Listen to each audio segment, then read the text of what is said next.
Chapter 131. Money is a powerful allure.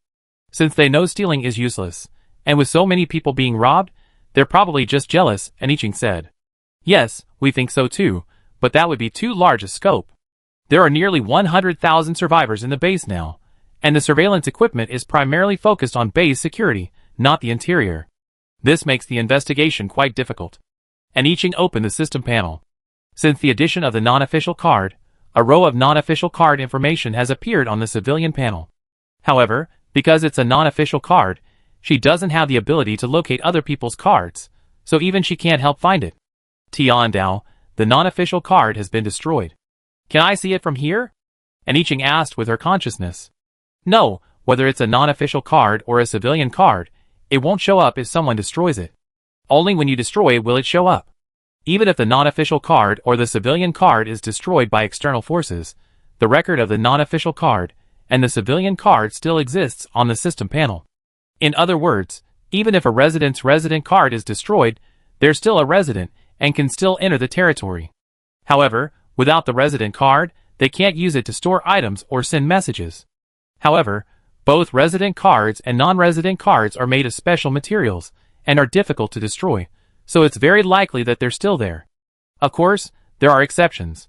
For example, if someone in the base has some connection to the evil god, then destroying the resident cards and non-resident cards is still possible. And Iching felt that the evil god would never do something that would benefit neither himself nor others.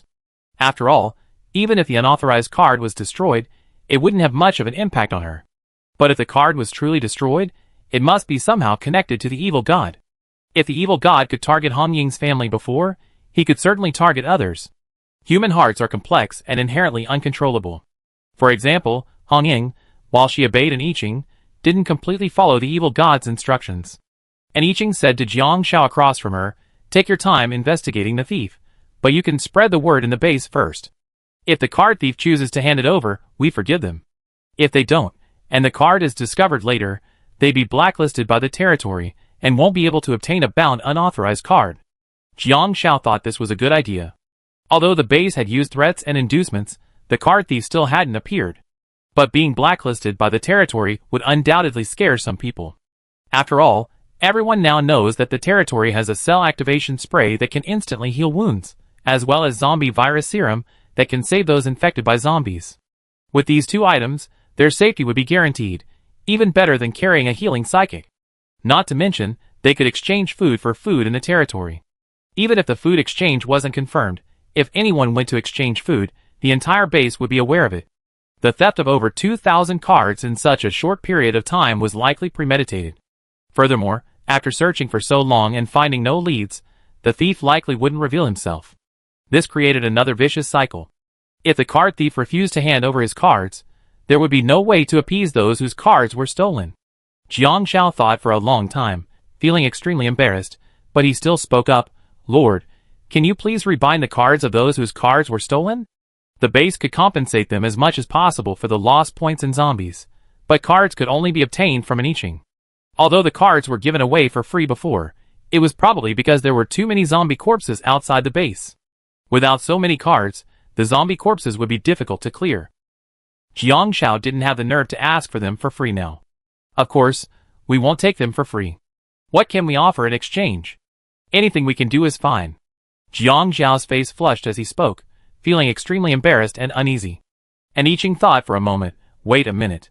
Jiang Xiao's already pounding heart suddenly became even more tense, and he responded nervously. And Iching asked Tiandao, if I reissue a non-registered card, will the zombie corpses in the non-registered card still be there? The original points will be there, but the contents of the space cannot be transferred to the new card. The space contained in the card is beyond my control. And Iching suddenly felt a sense of regret and distress. Over 2,000 cards. Who knows how many zombie corpses are in them? She sighed. It seemed that losing so many non-registered cards had not been without any impact on her.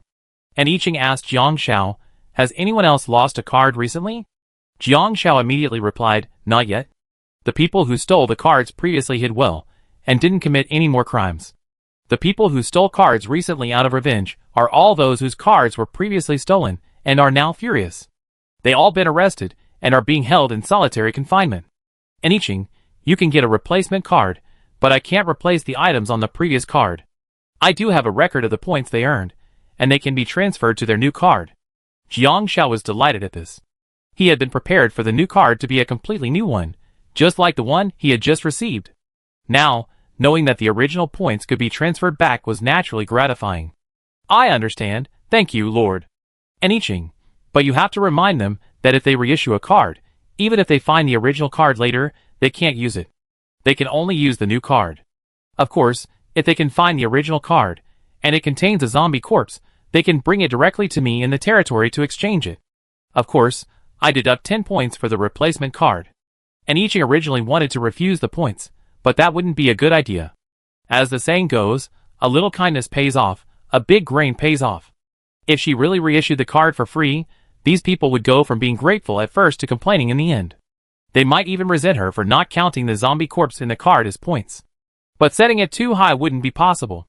She took a look and found that among all the cards at the S province base, the highest point value was over 2,000, and the lowest was 50 or 60.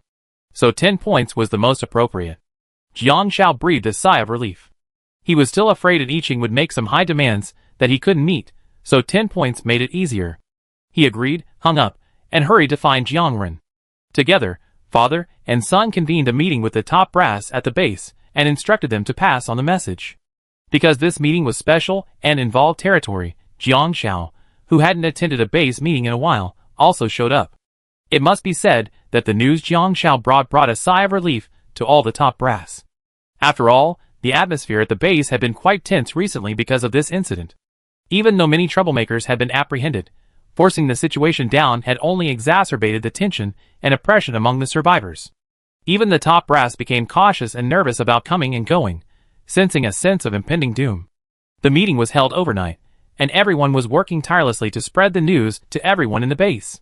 Clearly, the person who had stolen the card, regardless of their motive, had no intention of showing up to hand it over. Thus, those with extracurricular cards took good care of their cards, carefully carrying them close to their bodies to prevent them from being stolen. Furthermore, the more than 2,000 survivors, whose cards had been stolen and whose rage was nearly maddening them, were also appeased. While the loss of the zombie bodies inside was heartbreaking, the points they earned from killing zombies were still there, and at least they could redeem them for something else. In fact, as long as the extraneous cards were returned to them, they would be quite satisfied. However, the team Jiang Xiao led to the territory to exchange supplies this time consisted of 20 members, who all possessed cards in the army, 5 ordinary people with cards, 5 psychics with cards, and then 20 people whose cards had been stolen. This arrangement was also designed to provide a one-on-one protection. On the way to the territory, those whose cards had been stolen were each to kill 10 zombies and hand them over to these 20 soldiers. The soldiers would then cover the points earned from replacing their cards. Those who had previously been blinded by anger had now calmed down and accepted the arrangement. Though they blamed the base's poor security for their card losses, the bottom line was, people had been robbed before the apocalypse, let alone afterward. It was their own carelessness that gave others an opportunity to exploit them. To put it bluntly, if your card was stolen on a bus before the apocalypse, could you still resort to rogue tactics and ask the driver to compensate you? After I Ching hung up the phone, she told Zhou Tongxi about the incident. Zhou Tongxi immediately frowned. Then I have someone warn the people in the holding area to prevent anything like this from happening. And I Ching, yes, we do need to be on guard. I leave this to you. As soon as she finished speaking, she noticed that all 20 people in the area had successfully fused their power cores. She took out 20 sets of temperature-controlled combat uniforms and threw them into the area. After they had each changed, she released them. And I Ching gave them chocolate chips to eat and helped them recover. Zhou Tongxi knew that I Ching would soon guide them in their spiritual cultivation, so he didn't bother them anymore. He said goodbye to I Ching and left. It was already dark, but the holding area was still bustling with activity. The platoon leader in charge of dormitory checks had repeatedly urged them to leave, but the people perfunctorily replied that they would go to bed soon. In fact, the platoon leaders were also very curious and didn't really want to go in the water, so after pretending to urge them a few times, they followed everyone else to listen to the siege. Whether in the internment zone or the territory, the majority were inside. After all, war means fighting and death, and most people are afraid of death. This term isn't really a derogatory term, but rather reflects the reality of many people. After all, who wouldn't fear death? Who doesn't want to live? Thus, The fact that over 10,000 people participated in this siege shocked everyone, both within the territory and the internment zone. Especially those whose acquaintances had signed up couldn't help but worry, fearing their loved ones wouldn't make it back alive. As a result of the over 10,000 who participated, approximately 1,000 sustained serious injuries, with injuries to bones and internal organs rendering the cell activation spray ineffective. However, some of these injuries were promptly treated by accompanying healing agents, and even if they weren't completely cured, they were able to keep them alive and return to the hospital for treatment. Furthermore, the survivors in the internment zone had heard that many of the thousands who signed up had made significant contributions, earning them not only points but also the ability to enter the territory as subjects directly based on their merits, without having to wait for the next recruitment round. This made the survivors, who had longed to enter the territory and become its subjects, extremely envious. Even those whose merits were so poor that they couldn't directly enter the territory as subjects, still received a large reward of points. Furthermore, their merits could be accumulated. If they accumulated enough, they could enter the territory even if they hadn't yet. If they had already entered, they could redeem their merits for additional points. Faced with the survivors' envious gazes, those who had participated in the battle were beaming with pride. Even those who were still bandaged and unable to get out of bed had smiles on their faces. At this moment, those who had participated in the battle were surrounded by survivors, asking about the details of the siege and what rewards they had received. Shinrong Base had been completely breached. Some of those guilty of unforgivable crimes had been killed, while those who hadn't deserved to be killed but had violated territorial boundaries were expelled. Therefore, this matter didn't need to be kept secret, and those who participated in the battle began to boast about their heroic deeds. Yang Jin and Kong Lele, along with Lu Wei Duo, and their dormmates, had participated in the battle, resulting in them being surrounded by the most people. Both Kong Lele and Yang Jin's dorms were packed, forcing them to huddle in their beds. Outside the door and windows, there were dense crowds of people. It felt like being surrounded by zombies. Kong Lele's scalp tingled as she listened to them ask about the siege. They were sure they wouldn't stop until she spoke, so after loudly silencing them, she cleared her throat and began to speak. Kong Lele's perspective was that of her team. Although they joined the base later, they had Yang Jin by their side. Of course, as they had previously agreed, Yang Jin usually stayed out of the way, only taking action when they were truly unable to deal with him. But with Yang Jin's support, they didn't need to worry about danger at all. They charged head-on, even faster than the more cautious ones, with a willingness to kill anyone who stood in their way. They also captured quite a few psychics, which made their team's achievements quite impressive, especially for Kong Lele and the other 5. Yang Jin's achievements were the greatest among them. Even though he rarely took action, it was against tough opponents when he did. Kong Lele and Tan Xian took turns speaking, but even so, their mouths were dry. Fortunately, the survivors listening nearby were considerate enough to pour each of them a glass of water. Kong Lele gulped down a large gulp, and only then did her sore throat feel better. At that moment, someone nearby asked, "Doesn't that mean your entire team can join the territory?" At this, Tan Xian fell silent and instinctively looked at Kong Lele. Kong Lele paused for a moment, then gave a vague smile.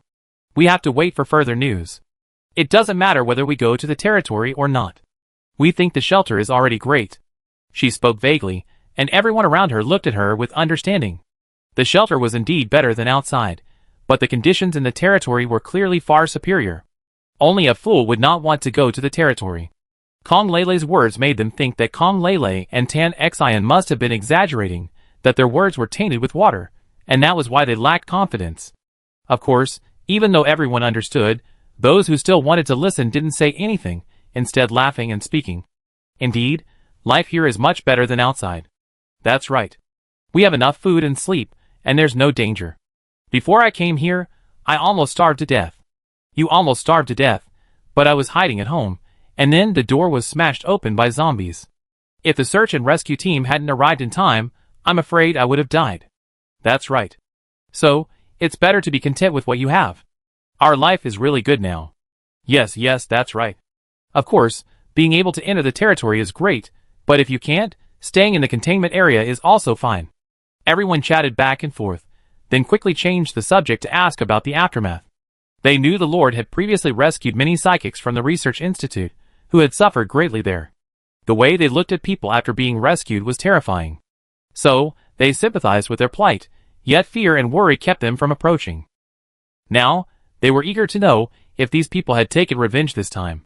Yes, they took revenge on anyone they could find, except those whose enemies were already dead.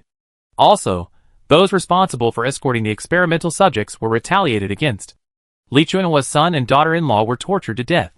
Of course, she didn't do it in front of the other survivors. Instead, she dragged them into a villa in the inner city, and found a soundproof room to do it. Kong Lele knew this because she heard it from someone. When these psychics took revenge on their enemies, someone was watching to prevent them from killing innocent people. So, they all knew how these superpowered individuals retaliated. Li Chunhua's son was already near death, tortured to the point of begging for death. She refused to give them a quick death, watching them tortured to death, with a cold yet satisfying satisfaction, as if they weren't her son and daughter-in-law, but merely enemies. Afterward, she ignored her grandson. The child, Song Song, now lives with children without parents or relatives, cared for by the 3 old women who had previously worked with Kai Jinhua in the religious community. Seemingly genuinely frightened, Song Song had remained silent since Li Chunhua assaulted his father, and even after being taken to a strange place, he remained in that state. Chapter 132. None of the survivors thought the psychics used as experimental subjects were excessive. They even felt their revenge was deeply satisfying. Of course, this could also be because they hadn't witnessed firsthand how these psychics brutally slaughtered their enemies. Hearing about it certainly didn't feel as real as seeing it firsthand. By the time the survivors in the internment area left, still reluctant to leave, it was already early morning. They yawned contentedly as they returned to their rooms for sleep, each pondering that the people at the base didn't seem that formidable after all. If there were a next time, they could sign up. After all, the rewards were truly generous. Besides the chance to enter the territory, the generous points also made them envious.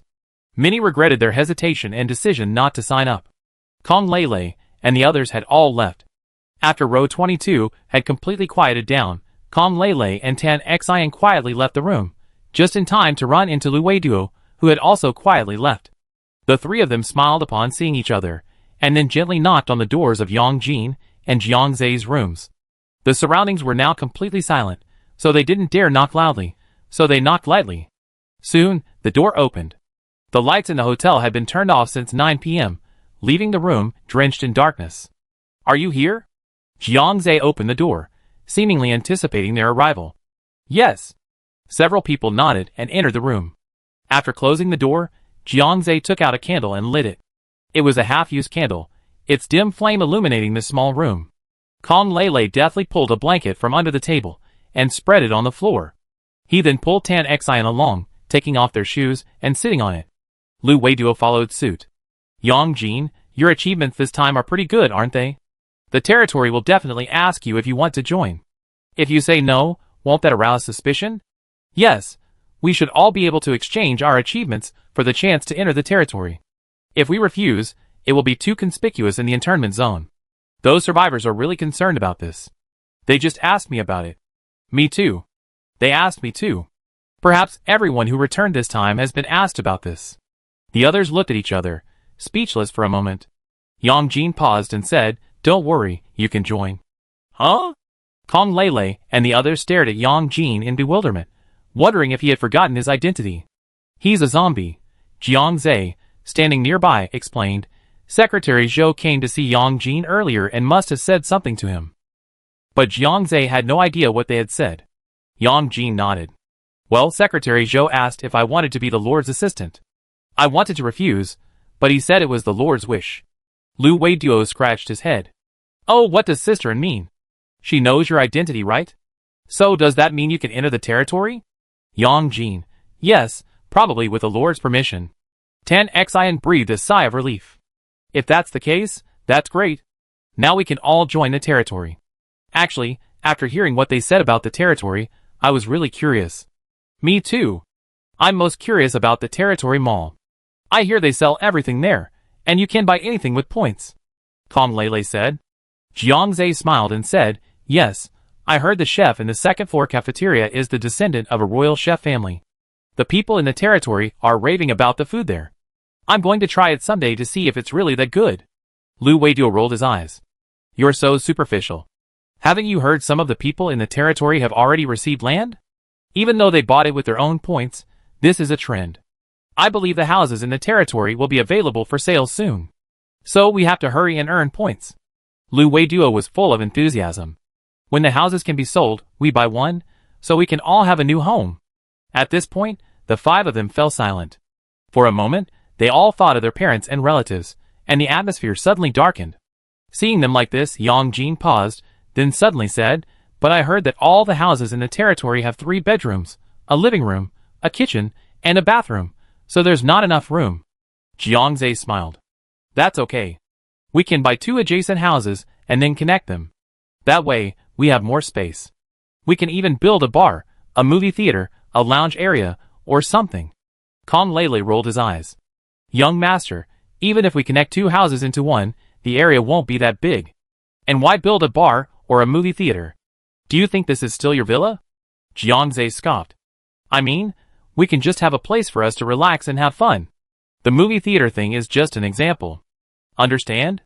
Besides, I inquired about the sizes of the houses in the territory. Each one has about the same area, around 80 square meters. The 2 houses combined would be 160 to 170 square meters. With proper design, we could even add a bar and a movie theater in addition to our rooms." Kong Lele opened his mouth, but for a moment, words failed him. Tan Xian, standing next to him, burst out laughing.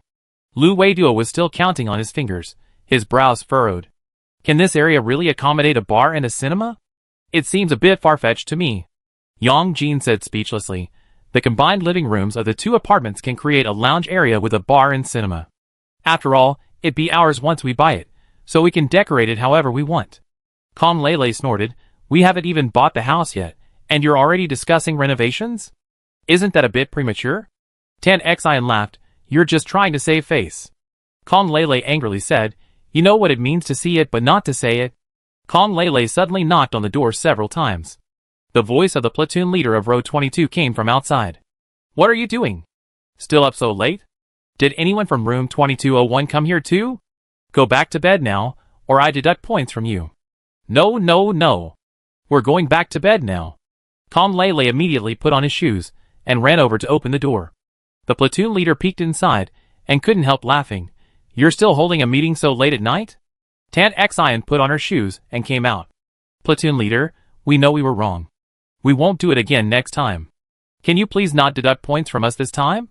Lu Weiduo pleaded pitifully. "Platoon leader, please." The platoon leader smiled and said, all right, stop being such a clown and go back to sleep. If you don't, you really lose points." At this, the others breathed a sigh of relief, thanked the clown profusely, and quickly returned to their rooms. The platoon leader yawned. It was so late at night, and if he hadn't gotten up to go to the bathroom and heard the noises in room 2202, he wouldn't have known these people were chatting here so late. However, he also knew they were close friends, probably too excited about their achievements to sleep that they were chatting. What they said to the survivors was largely the same, and even if they boasted, it wasn't too much, so the platoon leader was still willing to give them face and build good relationships. The next day, after the training, the survivors in the holding area were gathered. After the missing persons appeared in the holding area, Liang Jing, who had been in charge of receiving the new survivors, had performed well, and was subsequently promoted to the management of the entire holding area. Now, it was Liang Jing who was convening the meeting of all the survivors. She held a large list of names. There were approximately 4,000 people who had participated in the battle in the holding area, and nearly 2,000 of them had merits sufficient to earn them admission to the territory as citizens. That's almost a 50-50 chance. Not to mention the others, even Liang Jing felt a little envious. After receiving the list, she regretted not signing up. Of course, it wasn't that she didn't want to participate, but because she had been promoted to the management of the internment zone, she had too much to take care of every day. She was also afraid that something might go wrong in her hands. Therefore, she worked diligently every day and didn't dare to slack off. She certainly didn't dare to sign up for battle. After all, if she did that, she might lose control of the internment zone. What would she do if something went wrong? Liang Jing took a deep breath and comforted herself. As long as she did her job honestly and took good care of the internment zone, the Lord would definitely appreciate her efforts. Just like the list in her hand, I heard that everyone's merit list was drawn up by the Lord alone, without any inflated information. If this is true, then the Lord is truly amazing. She truly has a commanding eye and pays attention to everyone's efforts, which is excellent for someone like her who works honestly and doesn't cheat. Now, those whose names I called, come and collect your merit lists. Someone from the finance department will be here this afternoon to distribute the rewards. Those who don't wish to exchange their merits for territory entry, or those whose merits are insufficient, can choose to exchange them for points or save them for later use. Of course, that's what she said, but Liang Jing didn't think anyone would be so foolish as to refuse the opportunity to enter the territory. Although the territory periodically recruits residents from the internment zone, and the number of recruits increases each time, the internment zone is growing larger and larger. If they really rely on assessments, if they're not selected, they have to wait until the next one. Next time, how many next times are there? It's better to just exchange merits for territory entry. Liang Jing spent 6 or 7 hours distributing the merit lists for over 4,000 people. In hindsight, she realized it was a waste of time. Besides, because it took so long, the survivors below were already impatient and listless, making any words of encouragement she offered useless. Liang Jing felt a surge of frustration, blaming herself for her impulsiveness and lack of forethought. She had only thought that calling out names would motivate everyone, but she hadn't anticipated how time-consuming it would be just to do it. It seemed she needed to report to her superiors and get some assistance. With so many people in the containment area, she was really struggling. Sometimes, when you think alone, you always miss things. For example, this time, she had messed up what was clearly a perfectly good motivational strategy. Even if she realized it now, it was too late. As expected, after the meeting, she overheard a number of complaints. Although they didn't have to do any work today because of the meeting, and apart from training, the rest of the day was their rest time, who would be happy standing there listening to names being read out for 6 or 7 hours. They had to stand there while they ate, which was simply torture. Not to mention them, even the people receiving the performance reports couldn't help but complain a bit. Liang Jing took a deep breath and silently encouraged herself, saying she really needed to think more carefully and be more thorough in the future, so as not to let things like today happen again. Liang Jing didn't hide what had happened this time. After returning to her room, she took out a pen and paper, wrote down her reflections on her mistakes, and submitted them. And Yiqing received the self-reflection that evening. Last night, single-handedly guiding 20 people in spiritual training had exhausted her. She slept all day and had just woken up. Zhou Tongqi had brought Yang Jin to the 7th floor of the building and handed Liang Jing's letter of apology to Yiqing. And Yiqing glanced at it with surprise, then took it seriously. After reading it carefully, she smiled and said, "She's quite clear-headed." Although she made a mistake, she quickly realized what she had done wrong and figured out how to correct it. She handed the letter of apology to Zhou Tongqi. It wasn't a big deal, just a small matter, but it's good that she's aware of her mistakes. In that case, you should keep an eye on her and see how she performs going forward. If she performs well, consider recruiting her next time you recruit new subjects. Zhou Tongqi smiled and nodded, "Yes, I understand." And Yiqing then looked at Yang Jin and asked, "Have you arranged accommodations?"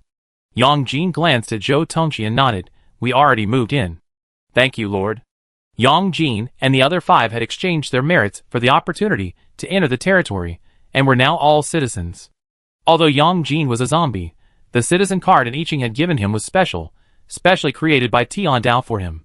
Thus, after being bound, Yang Jin wouldn't be excluded by the territory's rules and could enter smoothly. They were different from the others. Others had to share an apartment, and the best they could get was 2 people to a room, with 6 people sharing the same apartment. But within Yiqing's instructions, Yang Jin and the other 5 lived in one apartment. No 6th person was allowed to move in, and no one would be allowed to move in later. And Yiqing nodded and said, "Although you be living there, you won't be able to go back there much. Zhou Tongqi should have told you that after becoming my personal assistant, you'd be staying with me all the time, except for 4 days off each month." Yang Jin nodded, "Yes, I understand. That's why I'd be staying here during work hours." There were obviously no extra rooms on the 7th floor, but that didn't matter to him. He was no longer human, and sleeping was just a formality. He didn't need to sleep at all. And Yiqing nodded, "Yes, and you also receive 10,000 points each month. Do you have any other questions?" As secretary, Zhou Tongqi received 20,000 points each month. He was considered Yiqing's deputy, and he had a lot of decisions to make. A monthly salary of 20,000 wasn't much, and even under normal circumstances, it would be considered low. Yang Jin hesitated for a moment, then asked, "Is there a meal allowance?" And Yiqing was strangely silent for a moment. "You're a zombie, you don't even need to eat, so why would you need a meal allowance?" She shook her head, "No." It wasn't that she was targeting Yang Jin specifically, but there really wasn't one. Everyone in the territory was now self-sufficient. And Yiqing had raised salaries, but she hadn't considered the idea of a meal allowance. If Yang Jin hadn't mentioned it, she wouldn't have even thought of it. Oh! Yang Jin nodded. That's fine with me. And Yiqing thought for a moment, and said to Zhou Tongxi, since that's the case, let's start with a monthly meal allowance. Based on the standard meal plan for the second floor cafeteria, how many points will be needed for the meal allowance plus the monthly bonus? Zhou Tongxi thought for a moment and said, a standard day's meal. And Yiqing raised her hand. Not all day, just lunch. Zhou Tongxi paused. Then 10 points will be enough. And Yiqing nodded. Then let's add another 300 points per person per month for meal allowance. Zhou Tongxi, Yang Jin pondered. That way, he have 10,030 points a month. An extra 300 points is still points. Without eating, he could save up 123,600 points in a year. I just wonder how many points I need to buy a house once the territory starts selling them. Based on the pre-apocalyptic era, the territory should be considered the capital now. Prices will surely be quite high then. Suddenly, Yang Jin felt his salary was still too low. He couldn't help but glance at Zhou Tongxi, wondering how many points Secretary Zhou earned each month. Zhou Tongxi subconsciously glanced at Yang Jin, a hint of wariness rising in his heart. However, he managed a gentle smile and nodded at Yang Jin. Yang Jin also smiled faintly. And Yiqing had carefully considered promoting Yang Jin to assistant and keeping him by her side. There was a high possibility that Yang Jin was the reincarnation of a god. She wasn't sure if reincarnation was safer than an avatar. Right now, he seemed stable, showing no signs of contamination. But what if, leaving Yang Jin in the containment area, if he were to become contaminated, he might kill everyone there? She knew Yang Jin had deep feelings for his friends. They were like anchors, a source of support for him. As long as they were with him, he wouldn't lose himself. But even with his stability, and Yiqing still felt uneasy. Plus, she really needed an assistant right now. After much deliberation, she decided to transfer Yang Jin to her side. That way, if he had any problems, she could handle them promptly, preventing others from being implicated. Today was Yang Jin's first day in the territory, and an Yiqing didn't let him start immediately, she sent him back. When Yang Jin reached the first floor, she saw Kong Lele and the others huddled in the mall crowd, vying to swipe their credit cards to buy things. They also earned quite a few points this time, so they certainly had enough to splurge. But Yang Jin looked at Lu Weiduo, who was equally excited about shopping. Didn't they agree to save points to buy a house? Yang Jin stared blankly at them, silently waiting outside.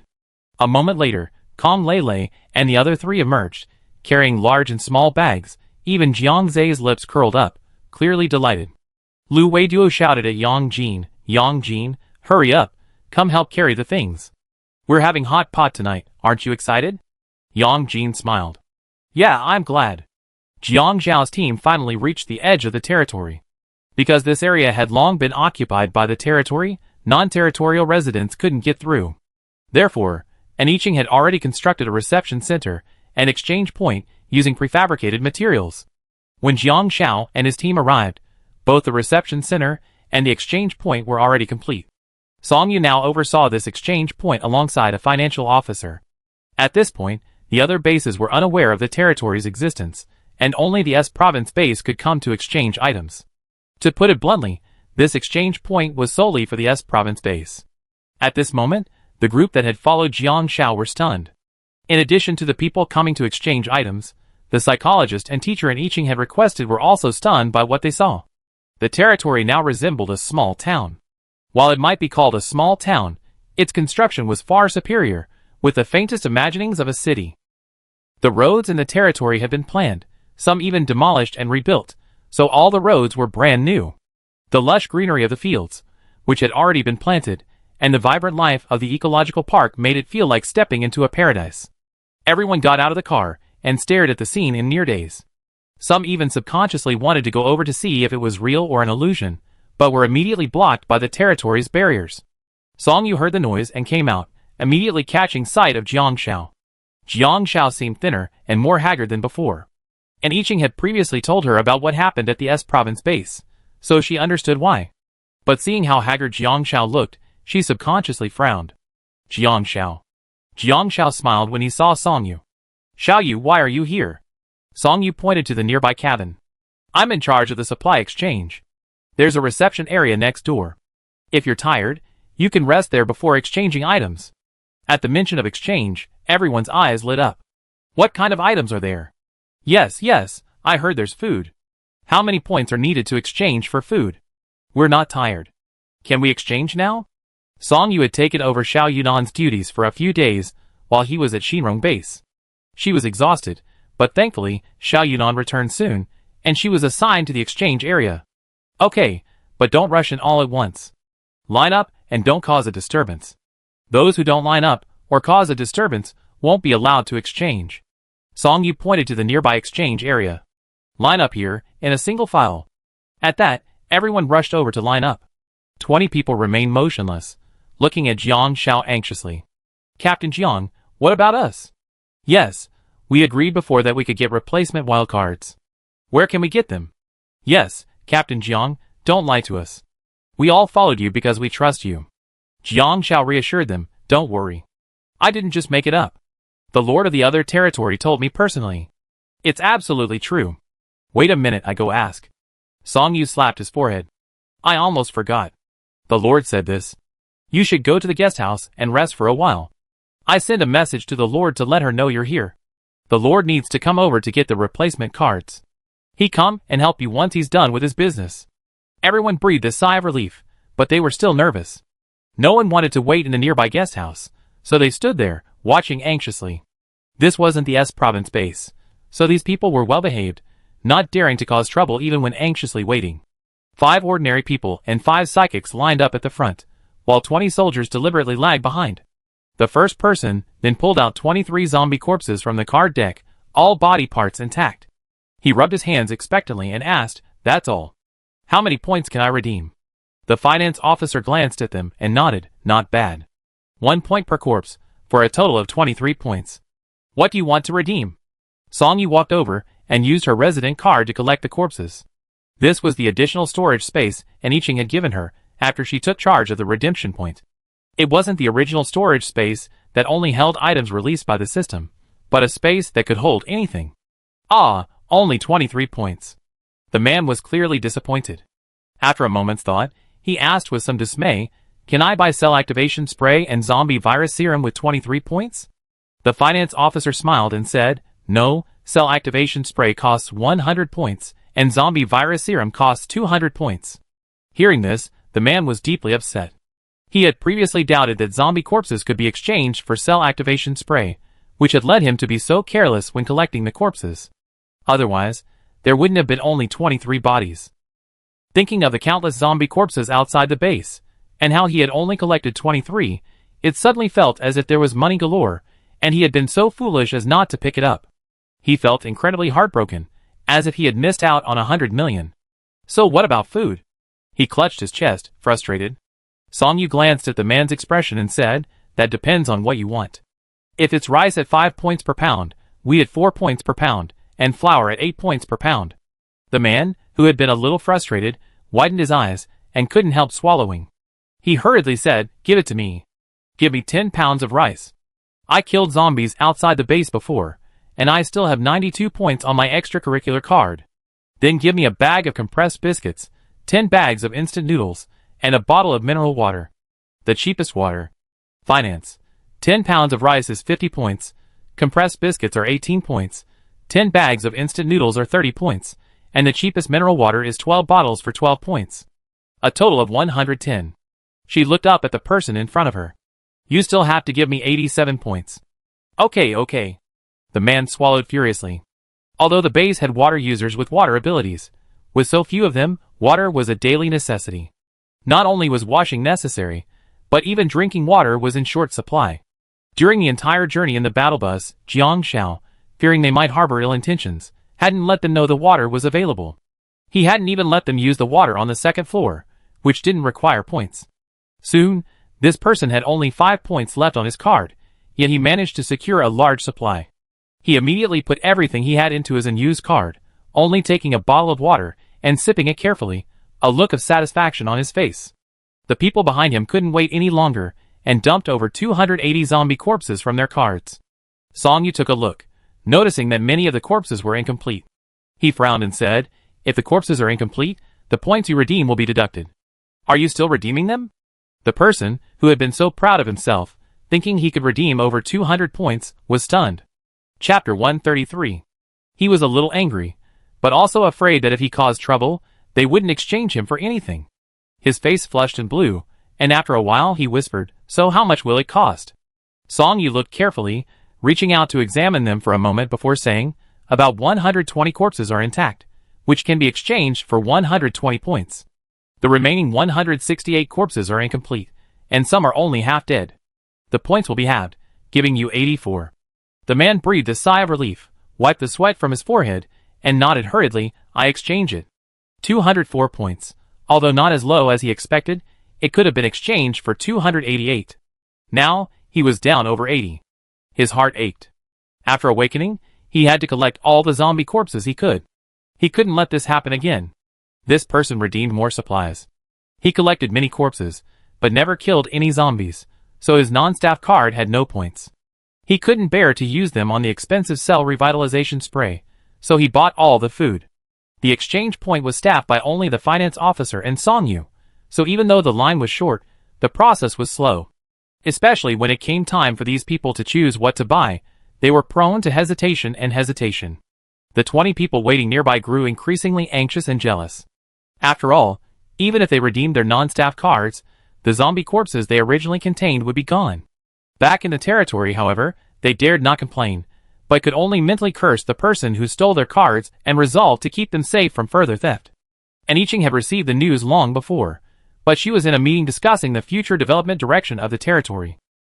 The territory now has a sanitation department, responsible for the entire base's sanitation.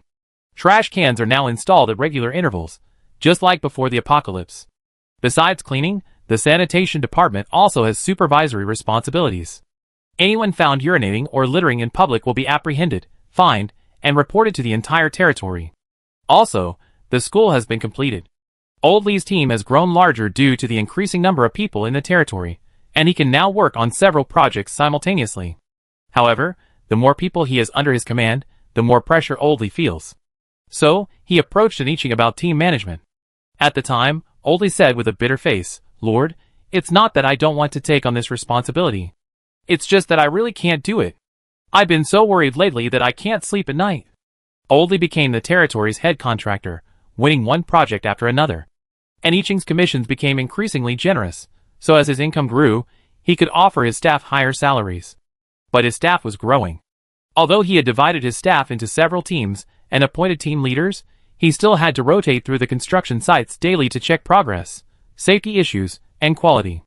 With so many people, management wasn't as easy as before. Where there are people, there are conflicts. Not only did conflicts arise between teams, but even within teams, conflicts arose over various issues. Old Lee felt exhausted, and he increasingly felt that this was beyond the capabilities of an illiterate, unsophisticated man like him. Although he earned a lot of points, he was terrified that if things continued like this, he would earn more than he could spend. His hair has been falling out in clumps lately, and he's already showing signs of balding. And Iching noticed that Old Lee looked much more haggard than before, and it was almost heartbreaking for her. But who else could he leave this matter to? In addition to discussing the future plans for the territory, this meeting also addressed the management of the construction team. Old Lee had made it clear that he wasn't cut out to manage others. However, and Iching observed with a cold eye that Old Lee was very strict about quality control for construction projects. Even if he wasn't managing the construction team anymore, quality control could still be handed over to him. After the territory planning was almost complete, the question of team management came up. "Do you have any recommendations?" And Iching asked the people sitting next to him. After Zhou Tongbin took charge of the planning, he followed Zhou Tongqi's advice and recruited a team. Sure enough, more people meant more brains, making it much easier than trying to figure things out alone, and he could learn a lot from them. Of course, when his subordinates offered good suggestions or plans, he didn't deliberately try to steal credit. Instead, he honestly stated who had the idea. As a result, everyone in Zhou Tongbin's team was highly motivated and dedicated, and there were no messy issues. At this point, Zhou Tongbin said, "Lord, I do have a recommendation. She's a former engineer, and has extensive management experience. I've spoken with her before, and she's certainly experienced and capable. Although she's a woman, she has a strong aura, and should be able to intimidate the engineering team." And Iching nodded. Call them over later so I can see if there's anything left. Lord, do you want to arrange a complete team for the engineering team? Joe Tonchi asked. And Iching nodded. After all, the team is indeed too large now. Without a complete team, even the most capable people will be overwhelmed. Joe Tonchi thought for a moment, opened his laptop, and flipped through it. Then, we need to assign a finance officer. Finance, quality control, safety. These all need to be considered, so someone specifically responsible for this area must be assigned. The meeting lasted a long time, and by the time it ended, it was almost dark. After the meeting, Iching stretched her shoulders. Joe Tonchi saw this and stood up to get her some water. As he stood, he saw Yang Jin approaching with a glass of water. Without saying a word, he quietly placed it where Iching could easily reach it. Joe Tonchi paused. Ever since he became secretary, this job had always been his, and he was a little uncomfortable with someone else suddenly doing it. Iching took a sip of the warm water, feeling a little less tired. She pinched her brow, then remembered that she seemed to have received a message during the meeting. She opened it, and immediately stood up. After a moment's thought, she said to Joe Tonchi, I'd rather not meet these people one by one. It's too much trouble. I leave this to you. Screen them, and when you find the right people, bring them all over to me. Joe Tonchi nodded, okay. And Iching left with Yang Jin. When she arrived at the supply exchange point, Song Yu was eating in the field vehicle. Someone had run errands to buy them food from the cafeteria. Now that the territory has more people, some active individuals, unwilling to farm or join patrols or search and rescue teams, have decided to take up pre-apocalyptic food delivery work. They formed a small team and distributed small cards everywhere, even to the internment zone. After all, the internment zone now has non-staff cards, and points are universal. Those who want food delivery can text the number on the card to place their order, and that person will then forward the order to the delivery person. When life gets a little easier, people start to get lazy. It's normal to want to slack off. So, as long as they can earn points and their points aren't too tight, they're willing to spend 2 points on their help buying and delivering food. The bulk of the points earned by these delivery people actually come from the internment zone. The territory's search and rescue teams are growing larger, and so too are the body collection teams, to the point that many members of the internment zone's body collection team have accumulated a considerable amount of points. With points, they begun to pay more attention to their appetites. They also come to feel that the food in the internment area is truly lackluster. Not only is the taste mediocre to begin with, but even if it were good, the repetitive, same old dishes would become tiresome. Thus, the corpse collection team orders takeout every day. In addition to buying their favorite meals from the cafeteria, they often also order takeout from the territory's mall. This way, they directly supported the delivery crew. Also, everyone in the internment area now has a non-resident card, a payment card that collects points. Now, they can earn points for their work. Now, as long as they work diligently, and without slacking off for at least 3 months, they're no longer forced to do the land leveling and prefabricated housing work. However, after they started collecting points for a while, the canteen in the internment area also started charging points, though of course, they were much cheaper than the canteen in the territory. So, even after working for 3 months, none of the survivors stopped working, which only made them feel more vulnerable. After all, they were now living off themselves, so if they stopped working, wouldn't their savings be depleted? Those who had previously taken on laundry and cleaning work no longer worked for the territory, but began to treat it as a legitimate job. As long as they were quick and efficient, people would be willing to wash their clothes, and it was possible to earn 100 or 200 points a day. Of course, some people just wanted to make ends meet. Some, believing they had good cooking skills, recommended themselves to the body collection teams that were highly rewarding. Zheng Yen was one of those people who recommended himself. They all lived in the same place, and the territory plus the internment area was only about this size. Who didn't know who else? Zheng Yan's team always brought back the most zombie corpses, and naturally earned the most points. He also bought things for his girlfriend every few days, valuable or not, as long as Lin Lin liked it, he bought it. As a result, he received several offers from people who wanted to be their team's cook. Zheng Yan refused without hesitation. Well, there's no kitchen in the internment area. Are they supposed to cook out in the open? There are no concrete roads in the internment area. The ground is flattened and compacted. So it's always dusty here. If they really cooked outside, wouldn't they end up with a pot of dust? But some people were tempted. After all, buying groceries and cooking at home was definitely more practical than buying food in the cafeteria. For the same price, they could definitely eat more and better. So one team actually used their points to buy pots, pans, oil, salt, soy sauce, and vinegar, then bought meat and vegetables and hired someone to cook. And Iching opened her battle vehicle and went up to the second floor. Lord. Song Yubin was still talking to Jiang Xiao, but when he saw An Iching approaching, he immediately stood up and greeted her with a smile. The people around them also looked at An Iching curiously. Most people in the base had never seen An Iching before, and they were very curious about this legendary lord. Seeing a slender woman with a gentle and warm smile, the group opened their eyes in disbelief. In their minds, even though they knew the lord was a woman, they imagined a tall, impressive woman. As a result, no matter how they looked at her, the woman before them seemed a little frail. An Iching walked over and said with a smile, "Are we having dinner?" Jiang Xiao stood up. "Not really. Xiaoyu just told me they could order takeout in the territory, so we wanted to try the food in the cafeteria. Everyone transferred their points to me, and I ordered takeout for them. Even the person who was first in line during the redemption had spent 5 points on a bowl of fried rice." And Iching nodded and sat down next to Songyu. "Then you guys eat. I reissue your cards afterward. Lord, have you eaten yet? Do you want to join us?" Jiang Xiao and the others had just started eating, and he still felt awkward having An Iching watch them eat. "There are dishes in the kitchen. I get them. Sister Qing, will you join us?" Songyu said, turning to get a set of dishes without waiting for An Iching to reply. An Iching could only take the bowl and chopsticks from her. "Okay, you guys eat. My assistant has already gone to buy me some food and will be here soon." She looked around and asked, "Where are the psychologist and the teacher?" "Songyu, I notified Jingxian, but Jingxian said they can't issue their refugee cards until you confirm it, so they've been temporarily transported to the internment area using a space car." And Iching lowered her head and sent a message to Jiang Xiao, asking him to arrange for someone to check on the psychologist and the teacher. If they were okay, she have Su Jingxian give them the refugee cards. Just after sending the message, Yang Jin arrived with a lunch box. He glanced at the people eating around him and asked An Iching, "Master, are you ready to eat?" And Iching nodded. "Yes, open it. I eat here." Yang Jin opened the lunch box and pulled out a bowl of fragrant, freshly cooked seafood noodles. The broth was rich, and the noodles were chewy. It was a favorite of An Iching's, and she'd been ordering it for several days.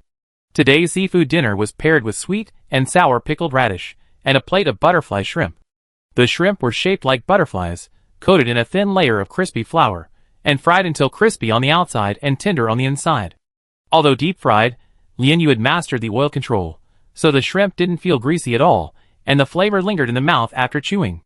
This was the second time Song Yu had seen An Iching enjoying seafood dinner. The aroma was so delicious that he couldn't help but ask Sister Qing, "Is seafood dinner really that delicious?" And Iching nodded.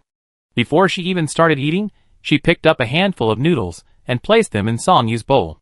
"You know when you try it." The seafood dinner included shrimp, hairy crab, mussels, scallops, clams, and thinly sliced geoduck. A bowl of seafood and noodles filled the bowl to the brim. So, An Iching offered some of the seafood to Song Yu. Song Yu stared at the seafood noodles in the bowl, then took a bite. The chewy noodles were coated in the fragrant, rich broth. The flavor was just right, neither salty nor bland. After taking a bite, her eyes lit up. "Delicious." And Iching curled her eyes. This bowl of seafood noodles was made with genuine ingredients, and was quite affordable. But Song Yu was now considered wealthy, with a generous credit card, so even if she ate seafood noodles every day, she could still afford it. As Song Yu ate the noodles, she thought to herself that Ming Tian should buy a bowl for himself. Everyone, who was already enjoying the delicious seafood noodles, was captivated by the smell. They couldn't help but glance at An Iching, their mouths watering. An Iching ate quickly, so by the time they finished, she had finished too.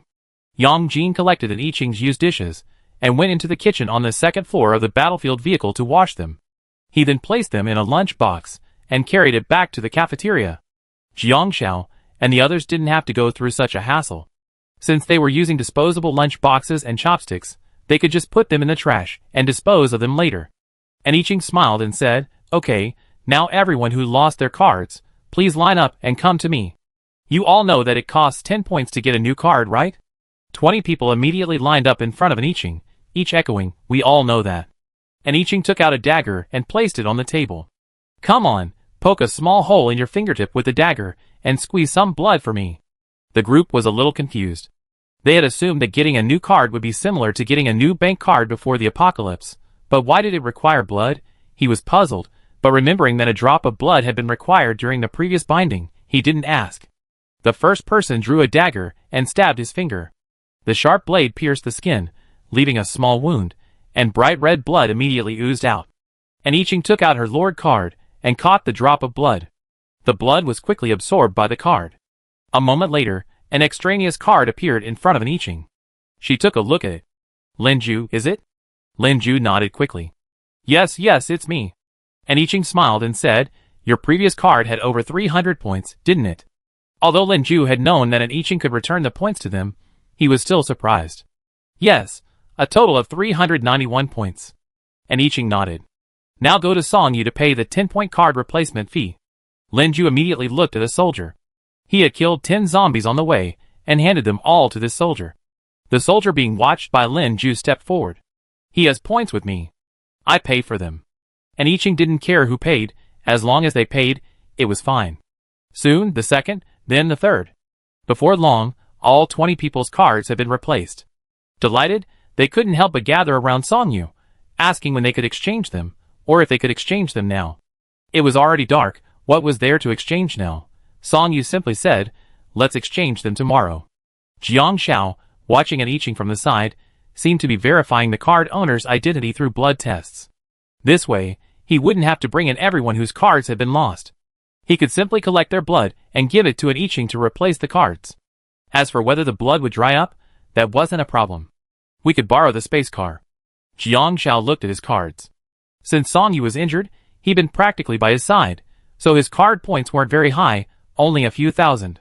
I wondered how many points it would take to rent a space car. After some thought, Jiang Xiao discussed the matter directly with I Ching. I Ching said, I can lend you the space car, but I'm afraid it's not cost-effective for you. You know, using all the crystal cores from level 1, 2, and 3 zombies combined would require over 1,000 to fill the energy tank. In other words, teleporting once would cost over 1,000 points. And I Ching earned 1 point for every zombie she captured, regardless of their level. So, after some thought, she decided not to use first-level crystal cores for calculations. The space vehicle requires a crystal core. You don't have to pay for the vehicle, but you still have to pay for the core. It'd take about 30 teleports from here to the S province base, and just returning to the base will cost over 30,000 points. Jiang Xiao, He opened his mouth, then glanced at the thousands of points on his card, suddenly realizing how broke he really was. This plan wasn't working, so Jiang Xiao began to think about other options. Seeing this, I Ching thought for a moment and said, how about this? Go to the hospital and find some vacuum tubes for storing blood. That way, you can bring everyone's blood at once. As long as you don't get delayed on the way, I think the blood will be fine. This was indeed a solution. The next day, after the remaining 20 people exchanged their desired items, Jiang Xiao drove them back to the base in a field vehicle. Once at the base, Jiang Xiao set to work on the task. The other survivors at the base, who had been eagerly awaiting their return, quickly surrounded the 50 people who had just returned. Did you really get your cards back? After you get them back, do the points still remain? Those who had lost their non-member cards could no longer contain their excitement. They squeezed into the crowd, tiptoed, craned their necks, and shouted loudly, trying to drown out everyone else's voices. Ouch, who stepped on me? Why are you pushing? Stop it! Damn it, can you calm down? Stop pushing. Stop pushing. Someone's going to die if you keep pushing.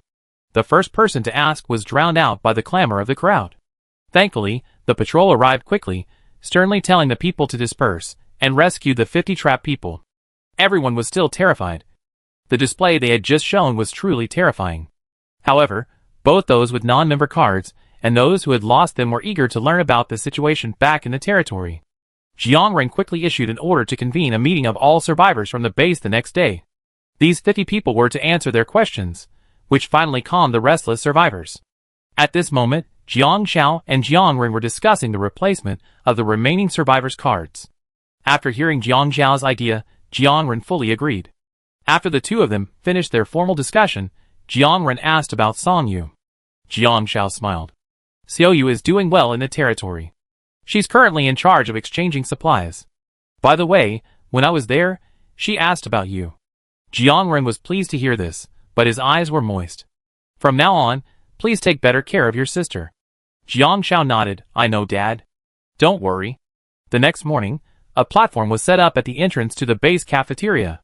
Every one of the 50 people who had accompanied Jiang Shao stood there, megaphones in hand.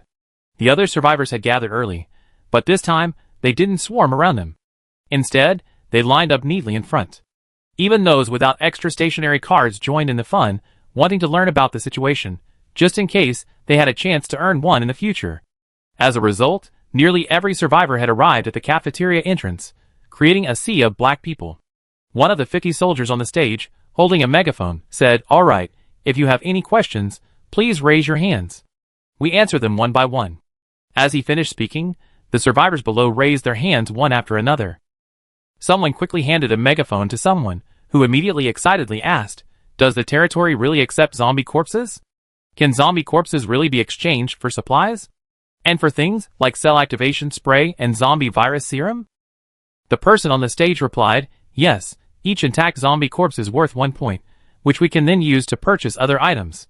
Cell activation spray costs 100 points, and zombie virus serum costs 200 points. As for the other supplies, they're not expensive. If you calculate 1 point at the pre-apocalyptic price of $1, it's about the same as the price of food before the apocalypse." The audience erupted in discussion. 1 point equals $1. That's too little. It's not a small amount, at least better than now. We get 3 points for killing 3 zombies, and 3 more for the zombie corpses. Actually, zombies aren't that difficult to deal with. With a reliable team, killing 100 or so zombies a day is no problem. It's just that the cell activation spray and zombie virus serum are really too expensive, huh? Quiet, do you have any other questions? The soldier, seeing everyone talking, asked. Immediately, someone raised their hand. A loudspeaker was quickly delivered. The man hurriedly asked, "Have those who lost their non-registration cards really been replaced? Are the points on the cards still there?" Among the 50 people, the one who had previously lost their card quickly replied, "Yes, they have, and the points on the card are still there. I even exchanged them for a lot of supplies this time. These supplies will be enough for him to eat and drink for a long time." The people below who had lost their cards became excited. "Oh, I had quite a few points before. I remember over 100, enough to redeem a lot of supplies." "Me too. I killed quite a few when I was with the team clearing zombies." "Well, then I'm done. I collected 200 or 300 zombie corpses, but I don't have any points on my card." Those who had never killed zombies were instantly overwhelmed with tears. "Ah, it can't be helped. It's all our fault for being careless. Getting our cards back is good enough. Let's be more careful next time." Soon, someone else raised their hand to ask, "Can the territory really have that much supplies? What if we accumulate too many points and then go back and they won't redeem them?" This sentence completely calmed everyone who had been excited, as if a bucket of ice water had been poured over them. "Yeah, what if they don't redeem them?" At this moment, Jiang Shao stepped forward, speaking through a megaphone, and addressed the group. "None of us knows what will happen in the future, but it's certainly possible to exchange for supplies now. There's a large tract of land in the territory where you can grow crops and raise livestock. Of course, if you're truly worried, you don't have to earn points or exchange for supplies." For a moment, the survivors of the base fell silent. Not exchanging? How could it be possible? Who could bear to watch others exchange supplies back from the territory? After this Q&A session, those who had lost their cards understood that their blood was needed to replace them. So, when Jiang Shao arranged for the blood draw, they were very cooperative, though a little disappointed that they couldn't go along to the territory to check it out. But then they realized that if they really went along, they might have to wait a long time before their cards were returned, so they figured this was a good idea. After the blood draw, Jiang Shao would organize those who had lost their cards to go out and kill zombies together. Each person would need at least 10 zombies as a replacement fee. Because they needed to bring a large number of zombie corpses with them, Jiang Shao was accompanied to the territory by soldiers only. No other survivors were brought along. Of course, they had also been informed that from now on, everyone would need to form their own team to exchange supplies. Tang Ming immediately approached Jiang Shao. Jiang Shao was somewhat surprised to see Tang Ming. "You're coming with us to the territory?" Tang Ming shook his head. "No, our team is coming with us. Captain Jiang, don't worry. We won't be riding in your car, we just be driving along." Jiang Shao thought for a moment and nodded. "Okay." They almost collected all the zombie corpses. "We should be able to leave in 2 days." Tang Ming smiled. "Okay, Captain Jiang, thanks." After agreeing with Jiang Shao, Tang Ming returned to meet his teammates' eager gazes. Zhang Kai eagerly asked, "How's it going?" Captain Jiang agrees. Tang Ming's face lit up with a smile, and he nodded vigorously. Wow! Great! The group jumped for joy like children, each beaming with joy. Tang Ming's team had previously received extra roll cards, but they had killed quite a few zombies since then, and everyone's cards were full of points. Plus, Jiang Xiao mentioned that zombie corpses could be exchanged for supplies, so they were eager to fill their space with zombie corpses. The total number of zombie corpses in the team's cards was at least several thousand. This time, they planned to go to the territory, exchange all their points for supplies, and then drive to other bases. They believed that once the other bases knew that zombie corpses could be exchanged for supplies, they would definitely be more than willing to help. Of course, Tang Ming and his team weren't the only ones with this idea. The captain of another independent team approached Jiang Xiao with the same request as Tang Ming. Tang Ming's team, thanks to the previous additions, now had 16 members. The team leader had a team of 20 under him. The two teams combined totaled 36, which wasn't a lot. So Jiang Xiao agreed.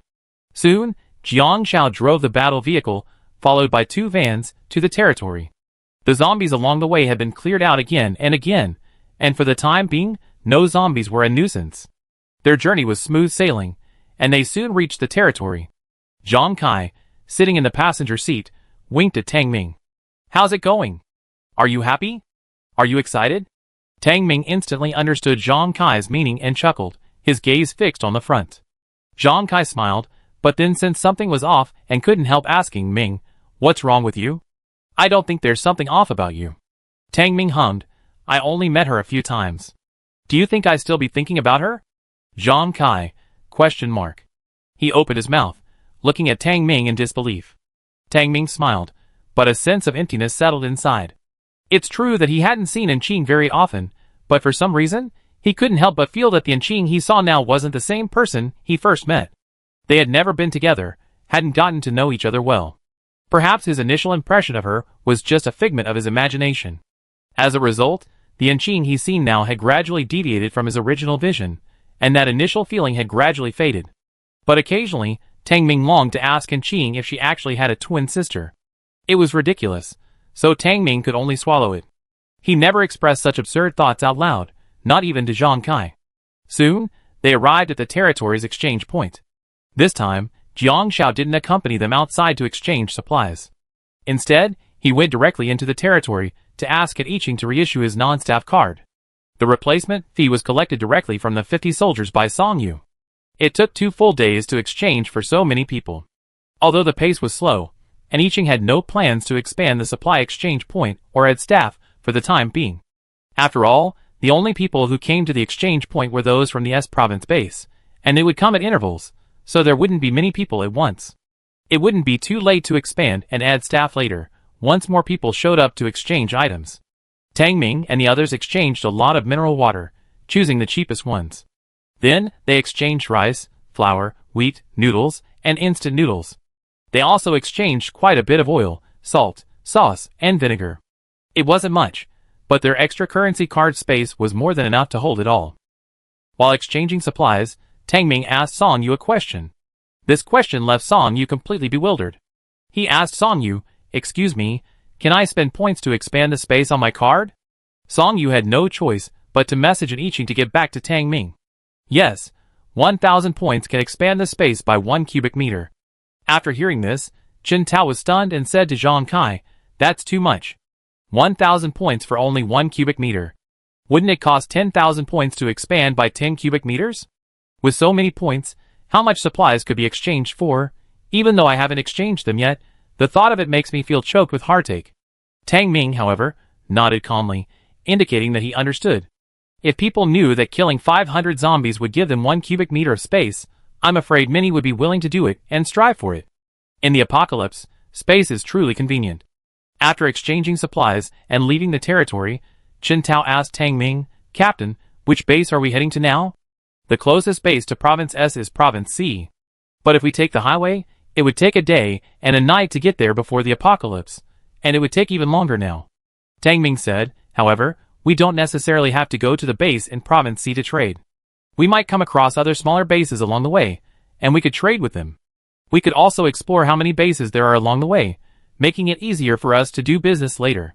The other team looked at the direction Tang Ming and his team had left, thought for a moment, and came over to discuss with Tang Ming. They decided that if they went in the same direction, they could look after each other. Tang Ming pondered for a moment, ultimately deciding that safety was more important, and agreed. Of course, the two teams were still buying their own wares at the time, unrelated to each other.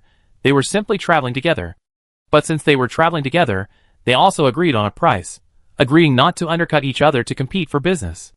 In fact, no matter how much goods either side had, they were in short supply at this time. As long as they set up a stall at the base entrance, many survivors would surely rush to buy, so there was no need to worry about not being able to sell. After the two teams strayed from the route cleared of zombies, they soon encountered waves of zombies, but they were few in number, and were quickly dealt with by both sides. Both teams tacitly agreed not to have everyone kill zombies. Instead, some killed zombies while others collected them, each collecting the zombies killed by their own team. 3 days later, they finally came across a medium-sized base, surprisingly not much smaller than the one in Province S. Furthermore, someone had already set up a stall at the entrance. After Tang Ming and the others parked their car on the side of the road, they looked over and saw everything on sale. There were clothes and shoes, kitchen knives and machetes, and even bottles of mineral water. The mineral water stalls were the busiest, and as Tang Ming approached, he overheard someone asking the water seller what they wanted in exchange. The water seller didn't want anything, just food. Some left disappointed, while others tried to get the seller to change his mind, hoping to get some more water. Some held signs to guide the new arrivals. Some simply wanted to exchange for a drink of water, others for food. Tang Ming and the others fell silent upon seeing the emaciated people. Zhang Kai couldn't help but worry, if we put it out there, they won't just grab it, right? This group looked like they were starving. Tang Ming thought for a moment and said, let's put out less so everyone can be more cautious. Although they all felt sorry for these people, there were so many pitiful survivors in the world, and they weren't doing charity work, so how could they possibly take care of them all? Soon, Tang Ming and the other team separated, setting up stalls on either side of the base entrance. They didn't dare put too much on the stalls. A 1-pound bag of rice, a bottle of mineral water, a bag of egg yolk biscuits, and a bag of instant noodles. As expected, the moment the food was put out, it immediately attracted everyone's attention. The crowd practically rushed over. Are you really going to exchange these things? What do you want? Not only Tang Ming's stall, but the other team's stall was also tightly surrounded. Chen Tao immediately led his men to the front, shouting, this food is exchanged for zombie corpses. 10 whole zombie corpses will exchange for a bag of rice. If you can capture live zombies and let us kill them, 6 zombies will exchange for a bag of rice. Of course, the rice comes in bags of 1 gene.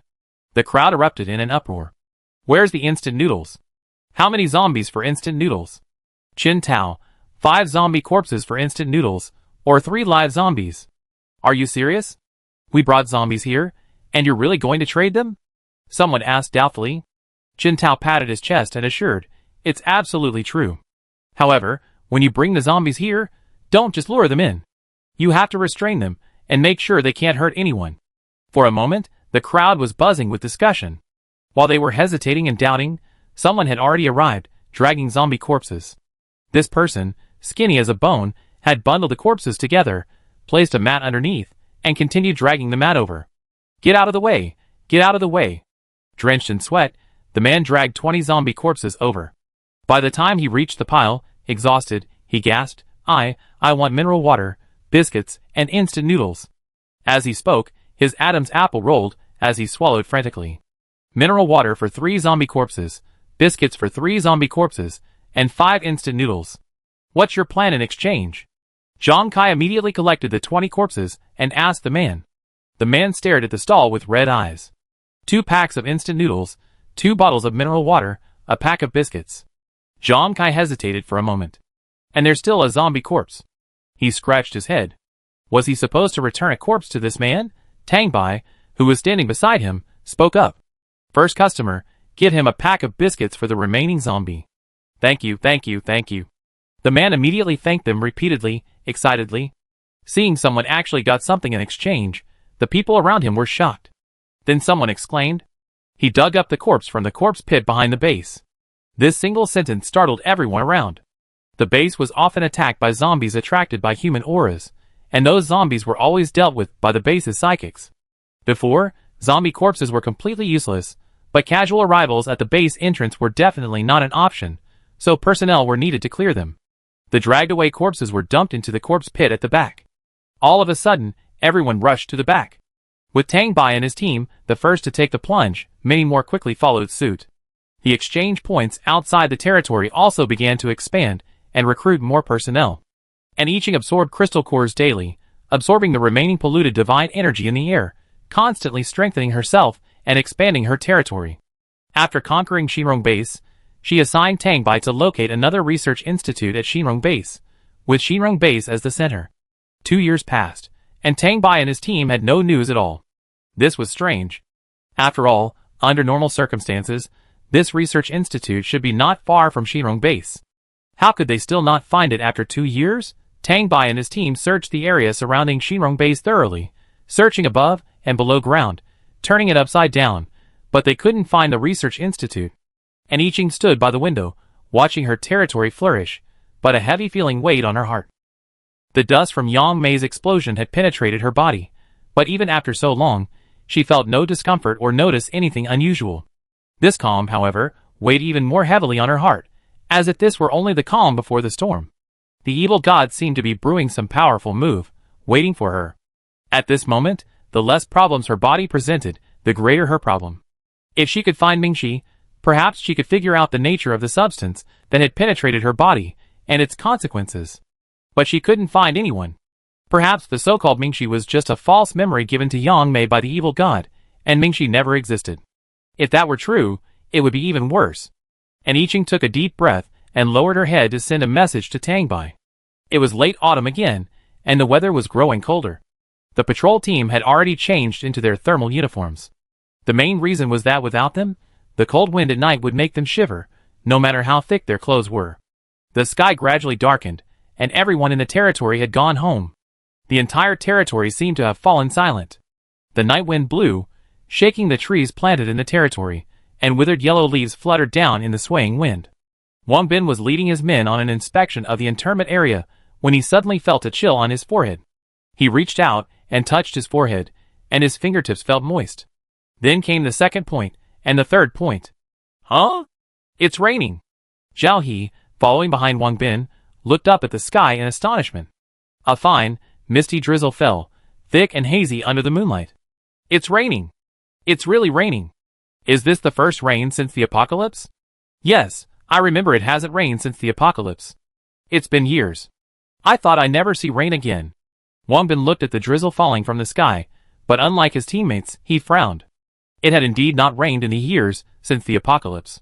But the sudden rain now wasn't necessarily a good thing. Who knew if there was anything bad in this rain?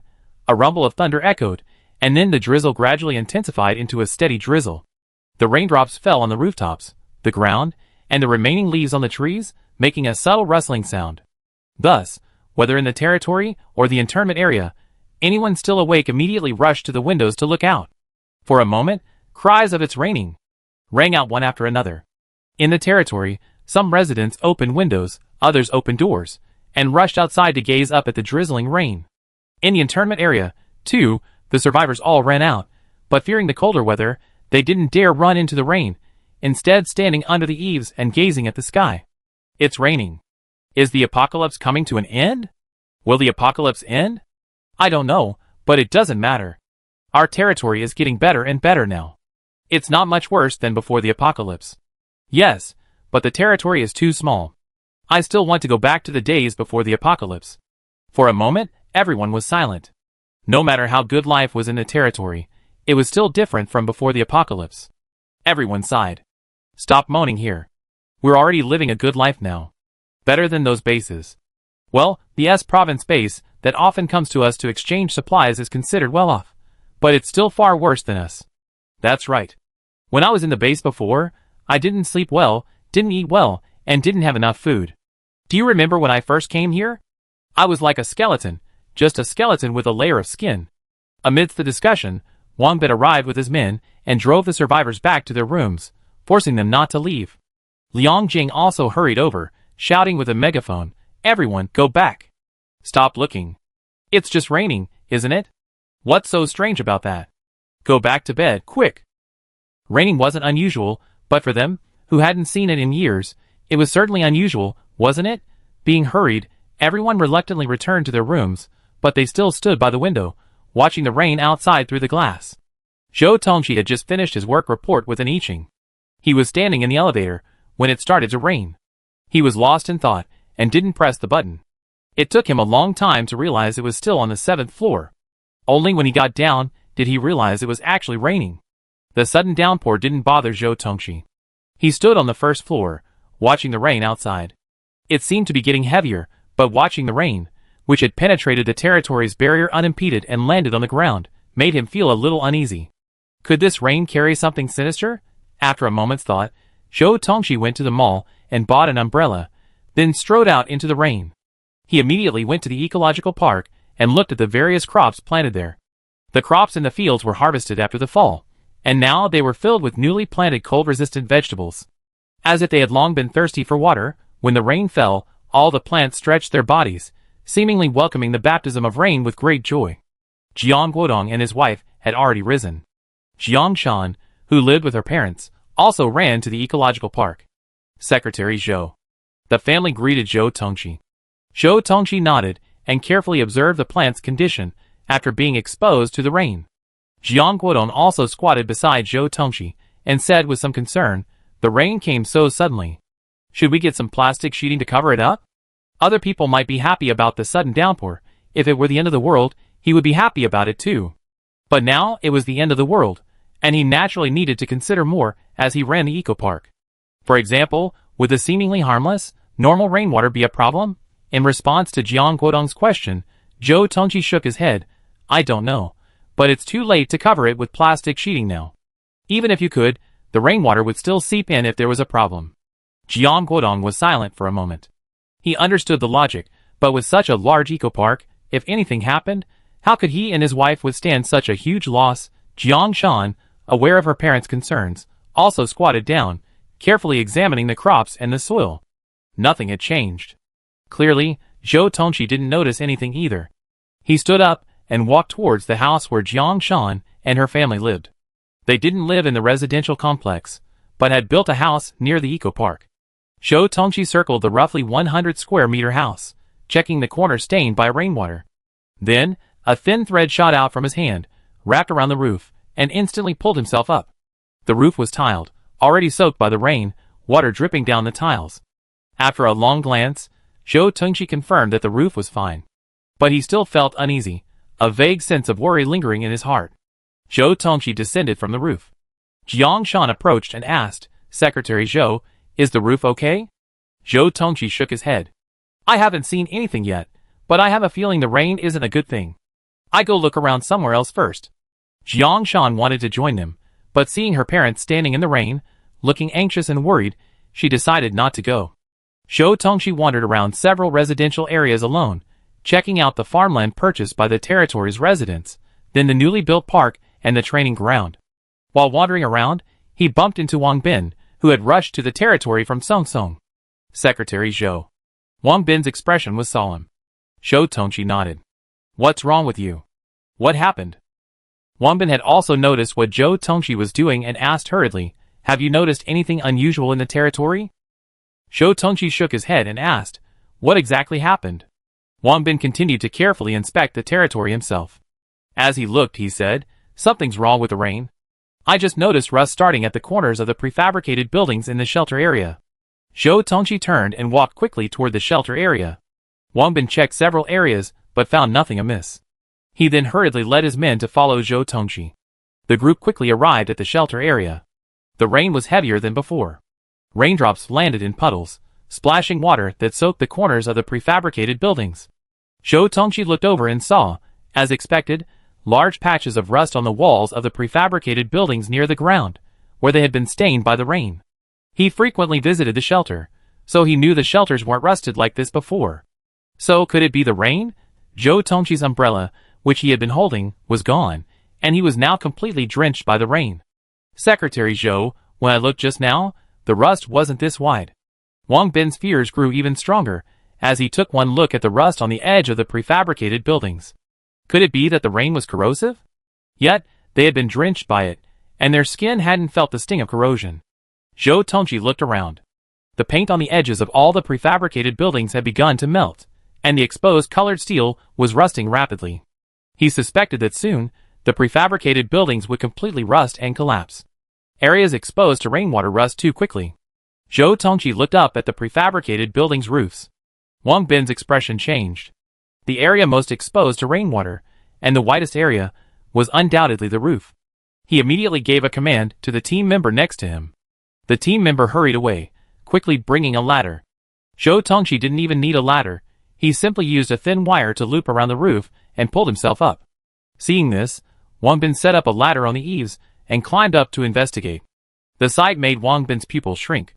The paint on the colored steel tiles on all the prefabricated houses had vanished, leaving only a thin sheet of steel, covered in a thick layer of rust. Zhou Tongji reached out and touched the thick rust. It had only been raining for a short time, and the roof would rust through in an hour or two at most. Wang Bin's face changed. Secretary Zhou, what should we do now? These few battle vehicles can't accommodate so many people. There were already over 100,000 people in the territory, and another 60,000 in the internment area. These battle vehicles simply couldn't accommodate over 60,000 people. Zhou Tongji, first, notify the survivors to evacuate row by row. Take shelter in the battle vehicles. As many as you can, but be careful not to crush anyone. Wang Bin nodded, okay. With that, he immediately instructed his men to notify the survivors to evacuate. Everyone knew that the number of battle vehicles was limited, so only a portion could be evacuated to them first. The remaining personnel would still require the Lord's decision. At this time, An Yiqing was cultivating her spiritual power. She separated her consciousness and cultivated her spiritual power together. For some reason, her spiritual power was particularly active today, and the surrounding pollution seemed to be particularly high. She absorbed more and faster during her spiritual power cultivation than usual. This pollution was quickly purified into divine power. Knock, knock, knock. A rapid knock sounded at the door. Yang Jin immediately walked over and opened it. Seeing Zhou Tongji, who was soaking wet and in a state of disarray, he was startled. Secretary Zhou, what are you doing? Zhou Tongji didn't have time to talk to him. He asked, where's the Lord? Yang Jin stepped back to let him in, then picked up a towel and handed it to him. Wipe yourself first. The Lord is still cultivating. Zhou Tongji glanced at the towels. They were originally placed there for their use. They had only been used to wipe sweat. He wiped himself hastily, then strode to the bedroom door and knocked. Lord, something's wrong. In the room, An Yiqing suddenly opened her eyes at the sound of Zhou Tongji's voice. She immediately stood up, opened the door, and asked, what's going on? It's raining. Zhou Tongji frowned. And this rain isn't right. The shelters in the shelter are already rusting. I'm afraid they collapse soon. An Yiqing's face changed, realizing it was indeed raining outside. She hurried outside. How are the survivors in the shelter? Have they been evacuated? I asked Wang Bin to arrange for an evacuation, but there are too few battle vehicles to accommodate so many people, so only a portion can be evacuated. Zhou Tongji quickly asked, Lord, what about the remaining survivors? An Yiqing's brow furrowed. Yang Jin and Zhou Tongji followed her downstairs, one on each side. If she had to transport all 60,000 survivors in battle vehicles, she would need many more. Of course, another option was to have all the survivors become citizens of the territory and enter it. Then, the hospitals, schools, and shopping malls within the territory would be able to provide them with shelter. However, if that were to happen, there was no telling what kind of chaos would arise within the territory because of this group of people. After all, the others had gained entry through their own hard work and struggle, but these people hadn't. Moreover, An Yiqing was always a bit suspicious because of Yang Mei and Mingxi. She couldn't help but wonder if this was intentional on the part of the evil god, deliberately doing this just to get her to immediately convert these people into subjects. If so, then someone among them must have been sent by the evil god. An Yiqing didn't know if she was being overly paranoid, but since she was wary, it was best not to change the rule she had set. After thinking for a while, An Yiqing looked at Yang Jin. I remember you said your white mist could materialize, right? Yang Jin paused, then nodded. Yes. An Yiqing, you can condense the white mist and create a square on the playground of the containment area that can shelter the survivors from the wind and rain, allowing them to take shelter inside. Yang Jin was a bit taken aback. Could he use his powers like this? But since An Yiqing had spoken, he nodded. I'm not sure if it worked, I just have to give it a try. The elevator doors opened, and Zhou Tongji immediately rushed to the territory mall, bought another umbrella, and held it over An-Iching's head to shield her from the rain. When the three of them arrived at the shelter, several combat vehicles were already packed with people. Among the prefabricated buildings, one had collapsed, and someone was still buried inside. An-Iching heard crying from underneath. Thankfully, prefabricated buildings weren't as scary as brick and concrete houses, so Wang Bin and the others quickly opened them and pulled the person out. After all, he was injured. Someone didn't know where the building had caught the person inside when it collapsed, but his clothes were torn from shoulder to arm, and the inside was scratched and bloody. The healing power user hurried over. Seeing that the wound wasn't serious enough for him to use his powers, he immediately cleaned it briefly, and then used the cell activation spray to treat it. An-Iching's brows furrowed as she looked at Yang Jin. Yang Jin nodded, and a white mist immediately filled the surroundings. The mist rose to midair, quickly solidifying. Rain could no longer penetrate the mist, instead trickling down its edges. Then the mist formed 4 walls around the area, eventually covering the ground with a layer of solid white mist. After a while, a door wide enough for one person to enter opened in one of the walls. An-Iching said, "Have Wang Bin send someone over. You two go help keep watch to prevent any disturbances." "Yes." An-Iching also began messaging Zhou Tongyuan, asking him to bring reinforcements. With Tang Bai, the director of the search and rescue department, currently away, Zhou Tongyuan is now in charge of the entire department. Since becoming deputy director, Zhou Tongyuan has become increasingly composed in the past 2 years. Upon receiving the news, he immediately notified his subordinates, and soon all the search and rescue teams were assembled to assist. At this point, more prefabricated buildings had collapsed, trapping many people inside, their minds unsure of their fate. There were cries of pain. Those whose buildings hadn't collapsed hurriedly tried to open their doors, but discovered that perhaps the locks were rusted, preventing them from opening. As soon as they pushed hard, the buildings collapsed. Cries for help, cries, and screams mingled. When Zhou Tongyuan arrived, he saw some people trying to open the doors of the buildings that hadn't collapsed to let those inside out, while others were dismantling the collapsed buildings to rescue those inside. Zhou Tongxi manipulated the filaments to slice through the remaining wooden structure, shouting to the terrified people inside, "Get out!" Zhou Tongyuan's face darkened, and he immediately led his men to help. All the healing practitioners, doctors, and nurses in the hospital were mobilized, tending to wounds and rescuing those who needed them. Soon, the room Yang Jin had temporarily created with a white mist was crammed with people. Many more were still injured, and any more would be too crowded. Chapter 134. Those with more serious injuries were all taken to the white mist house. Those who were uninjured or whose injuries were less severe and could be treated with cell activation spray remained outside. All the survivors stared in fear and bewilderment at the vast expanse of prefabricated buildings that had collapsed overnight. Amidst the drizzle, the completely collapsed prefabricated buildings looked as if they hadn't been built just a few years, but rather as if they had been there for centuries.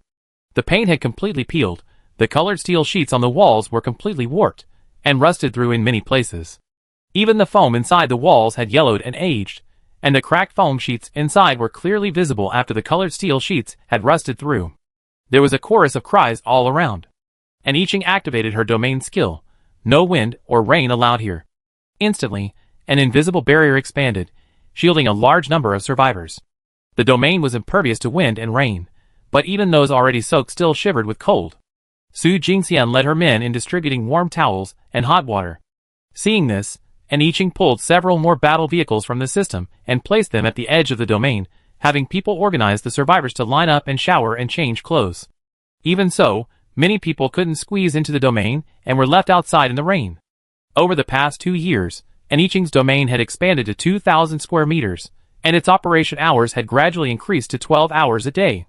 But even 2,000 square meters couldn't accommodate so many people. Yang Jin's white mist house was nearly 10,000 square meters, but because there were so many injured people inside, it could only accommodate a little over 10,000 people. An-Iching's domain was so tightly packed that it could only accommodate a few thousand people. Several battle vehicles activated their spatial devices, but combined they could only accommodate a little over 10,000 people. Fearing overcrowding, they avoided crowding people like sardines in a can, preventing anyone on the vehicles from washing or changing their wet clothes. Now, nearly 10,000 people were still standing in the rain, crying, unsure what to do. An-Iching thought for a moment, and used her domain ability to encompass these people within her domain. She had never packed so many people into her domain at once, and it was a bit of a struggle for a moment. Finally, her mental strength ran out, So she devoured chocolate chips while using her divine power to assist. Finally, nearly 10,000 people were all within her domain. The scene within her domain was completely simulated by her, and no matter what she simulated, as long as she was within her domain, everything was real. So, an I Ching simply simulated an elevator apartment building so that the people could wash and change clothes. The clothes were from Su Jingxian's collection, which she had previously collected in her space. They were not simulated by an I Ching, otherwise, once the survivors emerged, her simulated clothes would disappear. The rain poured down with a clattering sound, accompanied by muffled thunder. The downpour intensified, as if the sky were leaking.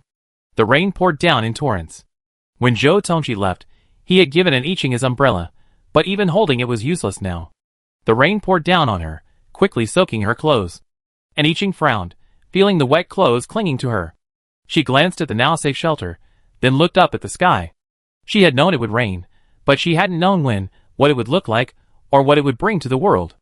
Seeing it now, an I Ching felt a little uneasy. Tian Dao, what's wrong with this rain? An I Ching asked softly. This is normal rain, nothing wrong. The house is aging faster because it's already polluted, and rainwater exacerbates this pollution. An I Ching's eyebrows jumped, and she immediately said, give me the zombie virus serum, quickly.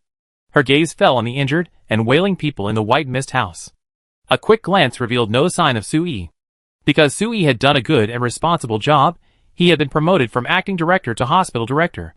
And I Ching immediately called Sui. Soon, a somewhat rapid breathing sounded from the other side. Lord? And I Ching, bring your men to my place immediately to get the zombie virus serum and inject it into all the injured. Suyi's heart sank at this, and he immediately responded, yes. And I Ching looked at Wang Bin, who was hurriedly passing by, and stopped him. Wang Bin, go count the number of people in the crowd who have been injured and use the cell activation spray. All the injured will be injected with the zombie virus serum. Wang Bin paused, somewhat surprised. Lord, the injured? And I Ching nodded heavily. Go quickly, time waits for no one. Wang Bin, yes. As he hurried away, Yang Jin approached and stood by an I Ching's side. Yang Jin had just gone to help rescue people, and now that the survivors had been rescued from the shack, he returned. And I Ching looked at Yang Jin, thought for a moment, and said, if someone turned into a zombie, could you sense it? Yang Jin paused, then nodded, if the distance isn't too far, yes. And I Ching nodded. Okay then. Keep an eye on those around you who have transformed into zombies. If anyone does, immediately apprehend them. Yang Jin, yes. And I Ching took out another battle cart and loaded boxes of the zombie virus serum she had extracted from the system into it. She then separated her consciousness, leaving it to watch while her main body entered the realm of the supernatural construct. She remembered that many people had been slightly injured, both within the realm of the skill construct and within the realm of the supernatural construct. The only people who hadn't been injured at all were the group who had been notified to evacuate and enter the battle carts at the outset. The rain came suddenly and furiously. The high-rise buildings, battered by the rain, quickly began to crumble as if time had been accelerated. The buildings rumbled under the weight of their weight. Some buildings developed long, wide cracks, others collapsed into ruins, and still others tilted and collapsed with a resounding roar. Like the S province base, where pre-apocalyptic buildings had begun to show signs of deterioration shortly after the apocalypse, those using materials condensed by psychics were faring better. Neither the base's walls nor its buildings withstood the rain with any signs of damage. But those built entirely with pre-apocalyptic materials suffered greatly. Some bases' walls cracked, cracks wide enough for one or two people to pass through. Other bases' walls collapsed with the same devastating force as the buildings. Amidst the rain, countless survivors stood bewildered within their bases, watching the walls around them slowly tilt and collapse. They tried to repair the damage, but to no avail, watching the high walls that once protected them vanish before them. As the walls cracked or collapsed, they revealed the zombies outside, gazing intently and ready to attack. Roar! The zombies roared in unison as they sprinted towards the base, their blood-red pupils etched with hues of orange, yellow, and green. Ah! The survivors within the base screamed in fear, running about like headless flies. The chaotic base erupted in chaos. Those high-ranking psychics, observing the situation, immediately turned and fled, unconcerned with the lives of ordinary people. The blood stained the falling rain red, spreading far and wide. The base, with its strict management and order, immediately mobilized its troops and psychics to repel the zombies and protect the civilians as they evacuated. But there were too many zombies. Zombies, seemingly from nowhere, surged in like a tide. Some of the base's higher-ups were terrified and immediately attempted to flee by plane. However, before takeoff, the wings rusted and warped in the rain, sometimes even falling off. Some of the base's buildings were constructed partly with materials condensed by psychics, and partly with pre-apocalyptic materials. As a result, when it rained, the pre-apocalyptic buildings collapsed, forcing everyone to huddle pitifully in the psychic-built structures that hadn't collapsed. So many people were crammed together that soon, someone in the crowd, injured by the seemingly collapsing structure, paled visibly. The people around them were chattering in anxiety and panic, completely unaware that something was wrong with this person. Suddenly, a beastly roar erupted from the crowd, unnatural. This roar was well known to everyone. The sound of zombies. Run! There are zombies! At the shrill cry, everyone around panicked, struggling frantically to escape. Some were pushed back, unable to stand, trampled on by the terrified fleeing hordes behind them, one after another, until they were out of breath. Those behind them desperately tried to run, but were stopped by the slower pace of those in front. Then, a fully transformed zombie roared and lunged, biting one person's neck. The man screamed and struggled, but soon fell silent. The infection seemed to have accelerated, so that within a minute of being bitten, the man had been fully transformed into a zombie, following another zombie and attacking the other survivors. A few hours ago, Tang Bai was in a small base when he received an I Ching's notice to return to the territory. This base was called Xiangyang Base, smaller than Xirong Base, with a total population of less than 5,000. It was already late when they received the message, so they discussed leaving the next day. Xiangyang Base was founded by an ice-type psychic, who had the final say throughout the base, making it less chaotic. Of course, the discrimination between psychics and ordinary people still existed. However, within Xiangyang Base, psychics could not kill ordinary people without reason. Doing so was considered a crime. Compared to other bases in the apocalypse, Xiangyang Base was relatively well maintained, but Tang Bai and his companions still felt unwell after spending a day there. Did the Lord allow us to return? Lu Mingxiang was somewhat pleased. Tang Bai nodded. Yeah, I just received a notice from the Lord. Great. I'm really missing the chef's cooking right now. I'm going to have a feast when I get back, said a teammate next to him. The chef's cooking is always delicious. I want to go back and get some snail noodles right now. I've been out for so long, and the taste is almost bland. Who says it's not true? The territory is so good. I felt like I was exiled all this time. Ha ha ha. The people who accompanied Tang Bai to explore the research institute this time were all espers. Aside from the leader, Tang Bai, who was a fire esper, Lu Mingxiang had awakened a plant esper. The other 18 people had one water esper, one ice esper, one thunder esper, and one wind esper. The remaining 14 were all earth espers. Earth espers are very skilled at exploring underground, so they literally searched inch by inch. Okay, get some rest. We set off early tomorrow morning, Tang Bai said, and everyone nodded. Although the Xiangyang base was small, it was very well built. Besides the survivors living there, there were also outside survivors temporarily staying there. However, to enter the base, one had to pay some supplies as an entrance fee, and those who wanted a decent room in the base also had to pay an accommodation fee. Tang Bai and his group of 20 shared a large bunk bed. While this offered little privacy, it was safe. When away from home, safety is naturally paramount. The group savored the delicacies of the territory while having a simple dinner and then retired to bed early. Night fell quietly. The rain fell silently. Xiang Miao, a water-based esper in the team, suddenly woke up. She immediately put on her shoes and got out of bed, quickly walking to the window and drawing back the curtains. Esperers are always alert, and her sudden movement jolted Lu Mingxiang, who sat up and asked, "What's wrong?" Xiang Miao frowned. "It's raining." The others all stood up. "It's raining? Why is it raining all of a sudden?" They all walked to the window. Outside, the moonlight was hazy, and the misty raindrops were barely visible, but they could still see the ground wet under the moonlight. The air is too humid. I'm afraid it rained for a long time. Xiang Miao, sensing the scent of water, looked up at the sky. Maybe it get heavier. Sure enough, the rain soon began to fall. Previously, it had been silent, but now it was raining heavily. Sudden rain, won't it cause any trouble? Tang Bai stared solemnly at the drizzle outside the window. Xiang Miao pondered for a moment. I know if the water was polluted by just feeling it. But I don't sense anything bad from the moisture emanating from this rain. That's good. This rain is fine. Maybe it can even solve the problem of missing survivors. Someone nearby said. In Xiangyang Base, water is far more precious than food. It's not that they don't lack food, but they're starving. I heard there are only 3 water-based esperants in the entire base. A 6th level water-based esper, a 4th level one, and one who just reached the 1st level. Previously, their base relied on collecting mineral water, but the supplies around the base had already been collected, and they didn't dare venture any further. As a result, the base's water resources are dwindling, and even with water-based psychics, there's simply not enough. When Tang Bai and his companions entered the city, they each paid a bottle of mineral water before registering. The large bunk bed they were staying in was also cheap. 5 bottles of mineral water would cover their stay for the day. Thus, they thought the sudden rain might be a good thing. After all, rainwater was fine. It would definitely provide the survivors at the base with some water. The seed in Lu Mingxiang's hand quickly took root and sprouted, quickly growing into a sapling about half a meter tall. She opened the window, and a branch of the sapling immediately shot out, growing rapidly. Soon, its leaves were exposed to the rain. Lu Mingxiang observed it carefully for a moment, then smiled and nodded. Rainwater is normal. There's nothing wrong with it.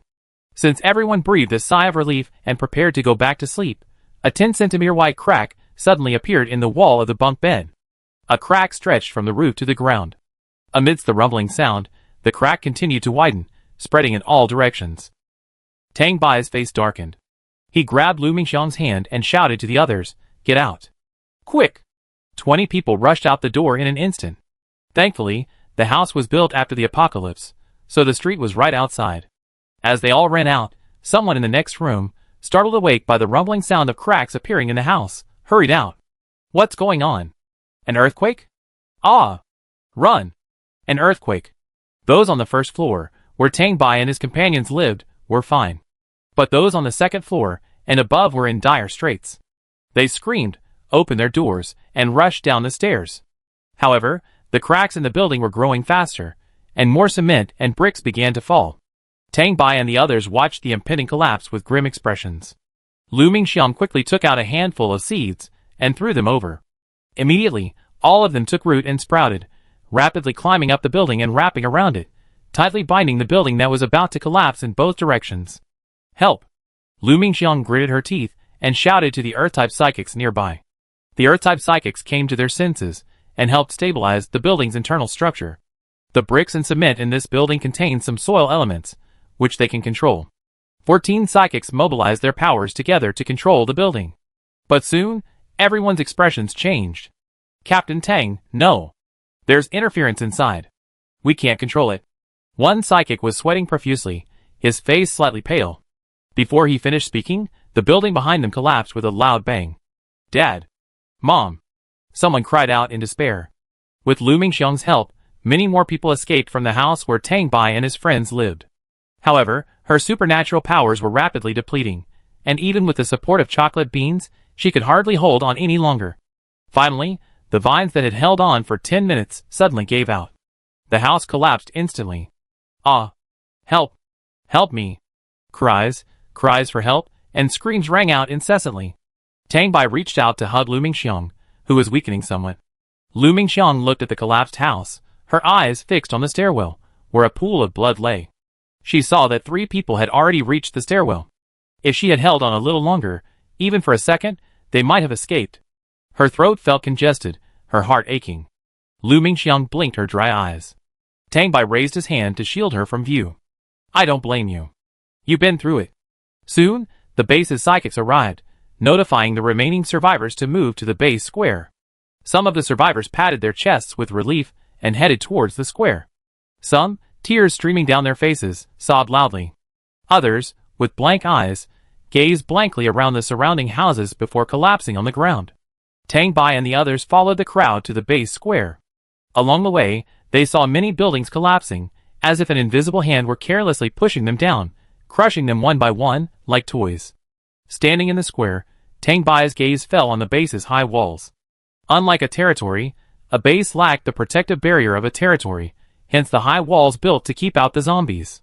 Now, the high wall was cracked, but only a thick layer of ice covered it, preventing it from collapsing like the other houses. Tang Bai looked at the man standing on the base wall.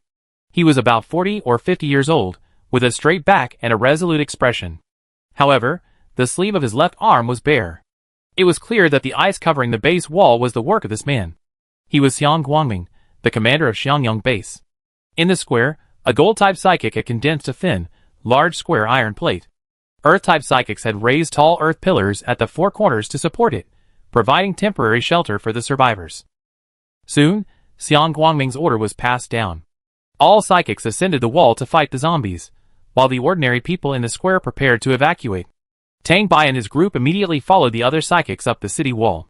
However, Tang Bai's scalp tingled when he saw the endless swarm of zombies outside the wall. Many zombies were already clinging to the wall, but those closest to it were frozen to the ground. Tang Bai could see that Xiang Guangming had already exhausted his psychic energy by maintaining the base's walls from collapsing, and now it was extremely difficult to use his psychic energy to freeze the zombies attempting to climb up. However, the zombies frozen to the wall seemed to serve as ladders for the zombies behind them, making it easier for them to climb up by clinging to the frozen zombies. At this moment, psychics stood on the wall and attacked the zombies below. Some fire psychics used fireballs directly, some condensed a fire dragon and opened its mouth to swallow the zombies, and some transformed flames into blades to slash at the zombies' necks. Zombies were being beheaded one by one. However, the endless stream of zombies outside the base seemed to be pouring in endlessly. Crack! Xiang Guangming's wall seemed to be reaching its limit, and even the solid ice cracked with a distinct sound. Everyone looked over and saw a white crack suddenly appear on the ice. Tang Bai immediately walked over and took out a chocolate bean. This will restore your supernatural powers and mental strength. As he spoke, fearing Xiang Guangming wouldn't believe him, he ate one. Xiang Guangming glanced at him, his resolute and stern face showing no sign of doubt. Thank you. He nodded at Tang Bai, and then took the chocolate bean and stuffed it into his mouth. Sure enough, he felt his dwindling superpowers rapidly replenished. The white crack that had appeared in the solid ice was quickly repaired. However, the ice wall soon came under fire from a fire zombie. Everyone immediately directed their attacks at the fire zombie. The lightning user summoned bolts of lightning, blasting the fire zombie. At some distance, no one knew whether the fire zombie had been eliminated, but the flames attempting to melt the ice on the wall had subsided. Zombie corpses fell one after another on the wall. On the wall, one superpower after another collapsed from exhaustion. Tang Bai and the others were running low on chocolate chips. It was impossible to distribute them to every superpower, so their expressions were grim. They held out for 2 hours, but the zombies surrounding the base were still densely packed and endless. Lu Mingxiang looked at her chocolate chips. She still had 2 boxes left. She had already used 7, and could eat up to 13 more today. Lu Mingxiang walked over to Tang Bai and whispered, "Tang Bai, there are too many zombies. If this continues, the base will collapse sooner or later. Can we summon the Overlord?" Tang Bai paused, thinking for a long moment before shaking his head. "No, while there's nothing bad in the rain, I have a feeling the collapse of the base buildings is related to it." Lu Mingxiang was stunned. "You mean the territory?" Tang Bai nodded heavily. "So we can't summon the Overlord right now. If something really happened in the territory, that would be exactly when the Overlord would be needed. If they summoned the Overlord away, what would happen there? Although the Overlord could clone himself, he was more interested in preserving the territory than the base, so he didn't want to take even the slightest risk." Lu Mingxiang fell silent. She glanced at the psychics fighting on the base walls, and the ordinary people in the base square, her heart heavy. But Tang Bai's concerns were not wrong. So, this time, they had to rely on themselves. As Lu Mingxiang racked her brains for a way to save the base, she suddenly saw a psychic manipulate the ground to suddenly sink into a pit, and the zombie standing there instantly fell in. Just as the zombie's shoulder sank, the ground instantly closed in, severing the zombie's neck, and a zombie charging behind kicked its head far away. Chapter 135. Lu Mingxiang's eyes suddenly lit up, and she grabbed Tang Bai. "I got it! Tang Bai, I got it!" Tang Bai met her star-like eyes and paused. "What?" Lu Mingxiang took a deep breath. "We can go underground. As long as we have enough Earth-type psychics, we should be able to get everyone out. They didn't have to fight these zombies head-on. If they survived, they would have no worries. Because of the rain, they were clearly at a disadvantage." Tang Bai immediately asked the Earth-type psychic next to them, "Can you do it?" The Earth-type psychic hesitated. "Opening an underground passage is no problem, but if we have to block our retreat while doing so to avoid being discovered by the zombies, I'm afraid we can only take 100 or 80 people. No more than that. After all, they also had to be careful not to be noticed by the zombies above ground." Xiang Miao pondered for a moment and said, "That's no problem. We take some zombies with us and smear their blood around. It smell a bit, but it masks human scent. The Earth-type psychic nodded. Indeed, that should work, but we need more Earth-type psychics. Tang Bai nodded. That's good. I discussed this with the base commander right away. Xiang Guangming's brow furrowed. There were too many zombies around, and no matter how hard he tried, he couldn't make a breakthrough. Just as he was getting frustrated, he saw Tang Bai striding towards him. Xiang Guangming paused and looked at Tang Bai. Base commander, we have a plan. Soon, all the Earth-type psychics at Xiangyang base were gathered. Only the other psychics remained on the wall, continuing the battle. Some Gold-type psychics were also drafted in to help. All the survivors looked at these psychics with bewilderment and uneasiness. The Gold-type psychics erected 4 walls around the square, plunging it into pitch darkness. For a moment, there was a stir among the crowd. Darkness was terrifying to humans, especially when these psychics suddenly trapped them there. Thankfully, a bright yellow flame soon rose into the air, and the panicked survivors turned in its direction. Tang Bai shouted, "Everyone be quiet. Base Commander Xiang has arranged for us to evacuate everyone. Please be quiet and follow his instructions. Do not make any noise. Understand?" The crowd was stunned. The survivors of the compatible base still had great faith in Xiang Guangming. Although ordinary people were considered inferior within the Xiangyang base, they could work for the psychics to earn supplies, and even if they didn't have enough to eat, they could still survive. In particular, Xiang Guangming's order that all psychics not arbitrarily attack and kill ordinary people made life much easier for ordinary people compared to other bases. Tang Bai explained that this was the base commander's order, and although everyone was still uneasy, they nodded in agreement. Lu Mingxiang immediately went over and directed the survivors to form into several teams. The number of survivors in Xiangyang base was already small, and now with the casualties, the number has even decreased. There are now fewer than 2,000 survivors in the entire square. After the teams were formed, the 14 Earth-type psychics in Tang Bai's team, along with the 121 Earth-type psychics in Xiangyang base, activated their powers. Instantly, a 3-meter diameter tunnel collapsed downwards in the center of the square. The passage didn't go straight down, but sloped downward at a 35-degree angle. The Earth-type psychics immediately split into 3 groups. One group entered the passage directly, continuing to clear a passage diagonally downward as they advanced. The Gold-type psychics immediately went out to inform Xiang Guangming. Soon, the Plant-type psychics on the base's walls quickly gathered up the zombies, tightly tying them up like dumplings. Xiang Guangming counted them, confirming there were enough zombies. He immediately stuffed the remaining chocolate chips into his mouth and simultaneously activated his psychic powers, causing the ice to spread downward, freezing the incoming zombies. The psychics evacuated one after another, with Xiang Guangming alone remaining on the base's walls. Soon, the psychics with the zombies arrived at the square, and the Gold-type psychics opened a door for them to enter. Seeing them approach, Tang Bai immediately ordered the survivors, who had been lined up, to enter the underground passage in 2 columns. At the same time, on either side of each survivor group, 2 psychics carrying zombies and 2 Earth-type psychics followed at the head of each group. The second group of Earth-type psychics spread out to protect each survivor group, preventing any surprise attacks from the Earth-type zombies. The psychics and survivors filed into the underground passage in an orderly fashion, followed by the remaining psychics, each also carrying zombies to prevent the zombies in front from running out of health. Tang Bai frowned. Xiang Guangming hadn't arrived yet. He turned and strode out, Lu Mingxiang following suit. A Gold-type psychic stopped them, saying, "Captain Tang, let's go." "Where are you going now?" Lu Mingxiang said, "The base commander hasn't arrived yet. Let's go out and take a look." The Gold-type psychic was stunned, he hadn't noticed. "Then we go together." Tang Bai, "No need. Get ready. We come in and leave immediately." The Gold-type psychic thought for a moment and nodded. "Okay, Captain Tang, hurry up. You have to come back soon." Everyone understood his unspoken words. Tang Bai nodded and rushed out with Lu Mingxiang. The psychics had all withdrawn, only Xiang Guangming hadn't returned. And yet, not a single zombie had entered the base. Lu Mingxiang felt a little uncomfortable. "I know it's human nature, but when I think about how these people in the base left without even considering the base commander, I feel a little cold." Tang Bai paused, speechless. They weren't from Xiangyang base, but if the territory ever faced such a situation, they would rather die with Sister Qing than leave her alone. The 2 of them quickened their pace and rushed up the wall. As they climbed, they saw Xiang Guangming still standing straight, his body unwavering. But then, a zombie suddenly leaped from the edge of the city wall and instantly pounced upon Xiang Guangming. The figure standing there, standing erect, remained motionless, showing no sign of evading. Tang Bai, startled, immediately gathered a flaming blade and flung it at the zombie, aiming accurately for its neck. The seed in Lu Mingxiang's hand quickly took root and sprouted, instantly shooting towards Xiang Guangming. The vines wrapped around his body and pulled him back, pulling him back with all their might.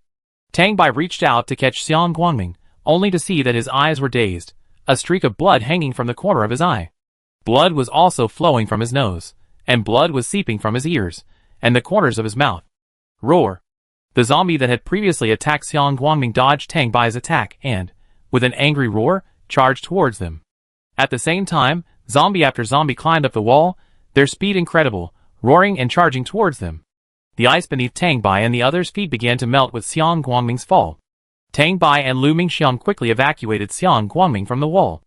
As they descended, the ice-covered wall collapsed, sending the trapped zombies swarming towards them. Tang Bai handed Xiang Guangming over to Lu Mingxiang. Mingxiang, I'm in your care. Lu Mingxiang nodded, don't worry, leave it to me. With that, she stepped back a few steps, putting some distance between them and Tang Bai. The next moment, Tang Bai's entire body erupted in flames. In an instant, he was completely engulfed in flames, a man-like form of fire, leaving no trace of his skin visible. The flames spread from his body downward, cascading along the ground towards the swarming zombies. The zombies touched by the flames were instantly engulfed and burned. Even those insensible to pain and fatigue convulsed from the intense burning and then collapsed to the ground, writhing. Soon, the flames from one zombie clung to another, engulfing the other. In a matter of seconds, the horde of zombies that had rushed into the base was engulfed in flames, and the strange smell of roasting rotting flesh filled the air, making one nauseated and nauseous. The flames continued to spread, burning the zombies, while Tang Bai's flames grew weaker and weaker. The moment Tang Bai's flames died down, Lu Mingxiang immediately lifted Tang Bai up with one hand, carrying him on her back, while using her other hand to lift Xiang Guangming, who stood nearly 1.9 meters tall. She was incredibly fast, not wasting a moment, as she swiftly rushed towards the square. The gold-type psychic guarding the area breathed a sigh of relief, but seeing Lu Mingxiang carrying two people on her back, her expression changed. She stepped forward to help Tang Bai and Xiang Guangming down. The remaining Earth-type psychics also came to help. The gold-type psychic asked, "What's going on? What happened to Captain Tang?" Lu Mingxiang waved her hand. "You overused your powers. Quick, seal the iron gate and leave immediately." The gold-type psychic knew now was not the time to talk, so she immediately activated her powers to seal the iron gate. The gold-type psychic carried Tang Bai into the underground passage, with Lu Mingxiang following closely behind. One Earth-type psychic carried Xiang Guangming on his back, while the remaining Earth-type psychics walked behind, blocking the passage behind them. The Earth gradually sealed the passage, and the ground returned to its original state, as if the passage had never existed. Like groundhogs, the Earth-type psychics in front continued to clear a path forward and downward, while those behind them filled and compacted the passage as they went. Zombie blood was smeared around the tunnel, filling it with the stench of zombie blood. The rain, soaking in, intensified the odor. The tunnel was silent, no one spoke. After walking for an unknown amount of time, the air in the tunnel grew thinner and thinner, and many survivors felt chest tightness, shortness of breath, and dizziness. The wind-type psychics immediately used their powers to blow air through the tunnel. For a moment, it brought a slight coolness to the damp and hot tunnel, allowing everyone to breathe a little easier. After walking for an unknown amount of time, the psychics were fine, but ordinary people could no longer walk. Everyone finally stopped. The Earth-type psychics expanded the area. The Fire-type psychics lit fireballs for illumination. The Plant-type psychics controlled the growth of plants, and the Wind-type psychics gently circulated the air. Finally able to rest, Lu Mingxiang, tense, relaxed a little. Lu Mingxiang lifted Tang Bai from the gold-type psychic's back and laid him on her lap. She quickly took out some chocolate chips and fed them to Tang Bai. Tang Bai's pale complexion quickly brightened after consuming the chocolate chips. She breathed a sigh of relief, then remembered that Xiang Guangming had also overdrawn his psychic powers, and his condition was clearly more severe than Tang Bai's. She quickly glanced at the Earth-type psychic, who had set Xiang Guangming down. "How's the base commander? Is he alright?" This voice drew everyone's attention. "Base commander? What happened to the base commander? Is something wrong with the base commander?" The survivors, who had just relaxed a little, were visibly tense. Even the surrounding psychics gathered around, stunned by the sight of the base commander bleeding from all 7 orifices. How could this happen? No, the base commander won't be in trouble. He's so powerful. How could he be like this? This isn't the base commander, definitely not. The base commander shouldn't be here yet. Let's wait, he'll be here soon. Lu Mingxiang listened to the noisy, self-deceiving voices around her, and felt a sense of irony. While you were all evacuating, the base commander stood alone on the city wall, holding on. His psychic powers were severely overdrawn, which is why he's like this. No matter how powerful he is, he's only mortal, not a god. Lu Mingxiang opened her mouth, wanting to say something even more hurtful and unpleasant, but ultimately shut it. Two healing psychics from Xiangyang base were already beginning to treat Xiang Guangming with serious and nervous expressions. Lu Mingxiang glanced at the chocolate bean she had left in her hand after giving it to Tang Bai, then tossed the box over. Give it to him. Maybe he can be saved. The psychic next to her hesitantly picked up the box and asked cautiously, "What's this?" Lu Mingxiang didn't want to talk to this group anymore. She felt suffocated. Anyone with eyes could see that this was what she had just given Tang Bai. Xiang Miao, who was standing by, saw that Lu Mingxiang didn't want to pay attention, but he explained, "This is for restoring both psychic and mental energy. It can also help with severely overdrawn mental energy." However, in Xiang Guangming's situation, one chocolate bean might not be enough. The psychic holding the chocolate bean looked at it with some suspicion. Suddenly, the Earth-type psychic from the base, who was protecting Tang Bai's team along with the Earth-type psychic from the base, said, "They rescue the base commander. They won't harm him." The psychic, who had been a bit skeptical, was instantly silenced, too ashamed to say anything. He squatted down, opened the box of chocolate beans, hesitated for a moment, and then fed them to Xiang Guangming. The moment the chocolate beans were fed, Xiang Guangming's face visibly improved, but it only turned from pale to pale. Seeing this, the psychic breathed a sigh of relief and cast grateful glances at Lu Mingxiang and the others. The two healing psychics treating Xiang Guangming nearby turned pale, clearly unable to hold on any longer, and had to stop for the moment. Then, Xiang Guangming's body shook, and with a puff, a stream of bright red blood spurted from his mouth and nose. The psychic who had just fed Xiang Guangming the chocolate beans was sprayed with blood all over his face, and stared blankly at Xiang Guangming, who collapsed limply. Base Commander. Chapter 136. In the territory, and Yiqing heard a scream as soon as her main body entered. She flashed. In this realm, constructed entirely by her, she needed no key or teleportation. A single thought would send her directly to the source of the scream. In the apartment, Yojia was completely unprepared for her friend's sudden transformation into a zombie, and caught off guard, she was bitten on the neck. Amidst the pain and fear, she remembered the training she had received in the territory. Even with her intense fear, she felt sad that the zombie behind her had been a living friend just a few breaths ago. But the pain in her neck kept her calm. As she felt the flesh being torn off her neck, Yojia screamed in pain, her vision blackening with pain. But this was a golden opportunity, one she couldn't miss.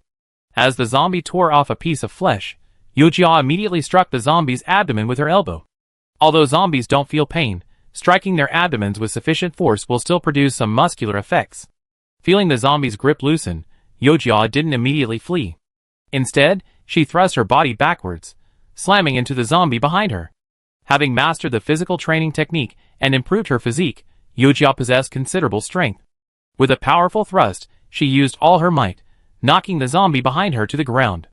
She rolled over from her position on top of the zombie. She immediately pulled out a defective Qifeng sword from her extraneous card and slashed at the zombie's neck. The defective Qifeng sword was incredibly sharp, and with barely more force than chopping ribs, she severed the zombie's neck. Looking at the head rolling away, the face, though slightly altered, remained familiar. Her heart was beating rapidly, and now, Yojia finally had time to grieve. Her nose felt sore, and tears streamed down her face. When an Yiqing arrived, she saw this very scene. A girl sitting on a headless zombie, weeping bitterly. The zombie had bitten off a large chunk of flesh from her neck, and blood continued to flow, staining most of her clothes behind her. You know, this apartment building is taller, and has many rooms, more than enough for so many people, each with their own room. The fact that these two people were in the same room showed that they were very close. And Yiqing was at a loss for how to comfort her. She glanced at the defective Qifeng sword that had landed next to Yojia. The defective Qifeng sword was actually quite inexpensive, only 100 points, but very few people in the entire territory had purchased it. Only 1 in 10 had bought one yet. She also knew that some people might find it too expensive, after all, because it was marked as defective, and they'd rather buy a kitchen knife. Others, however, felt that defective items were inherently inferior, so they preferred quality, and so they focused on saving up points to buy the 10,000-point Qinfeng sword. Prices were clearly marked, and an I Ching never pressured anyone to buy. Everything was voluntary. But sometimes, in times of danger, all that was needed was the right weapon. Just like Youjia. An I Ching crouched beside Youjia, silently injecting her with the zombie virus serum, then cleaned her wounds and sprayed her with cell activation spray. Youjia, who had been grieving, froze. Seeing an I Ching beside her, she quickly stood up and said, "Lord." An I Ching nodded.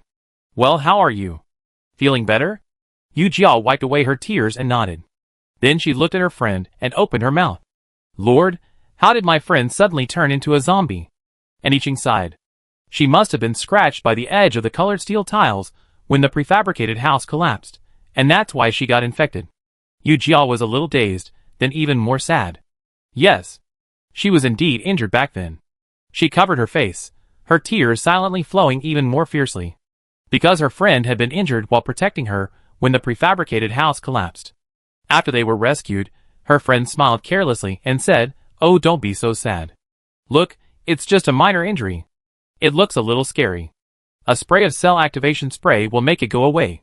And then she turned into a zombie. Seeing her lost in grief, an I Ching offered her cell activation spray and zombie virus serum. "There's likely a good number of survivors here who are injured.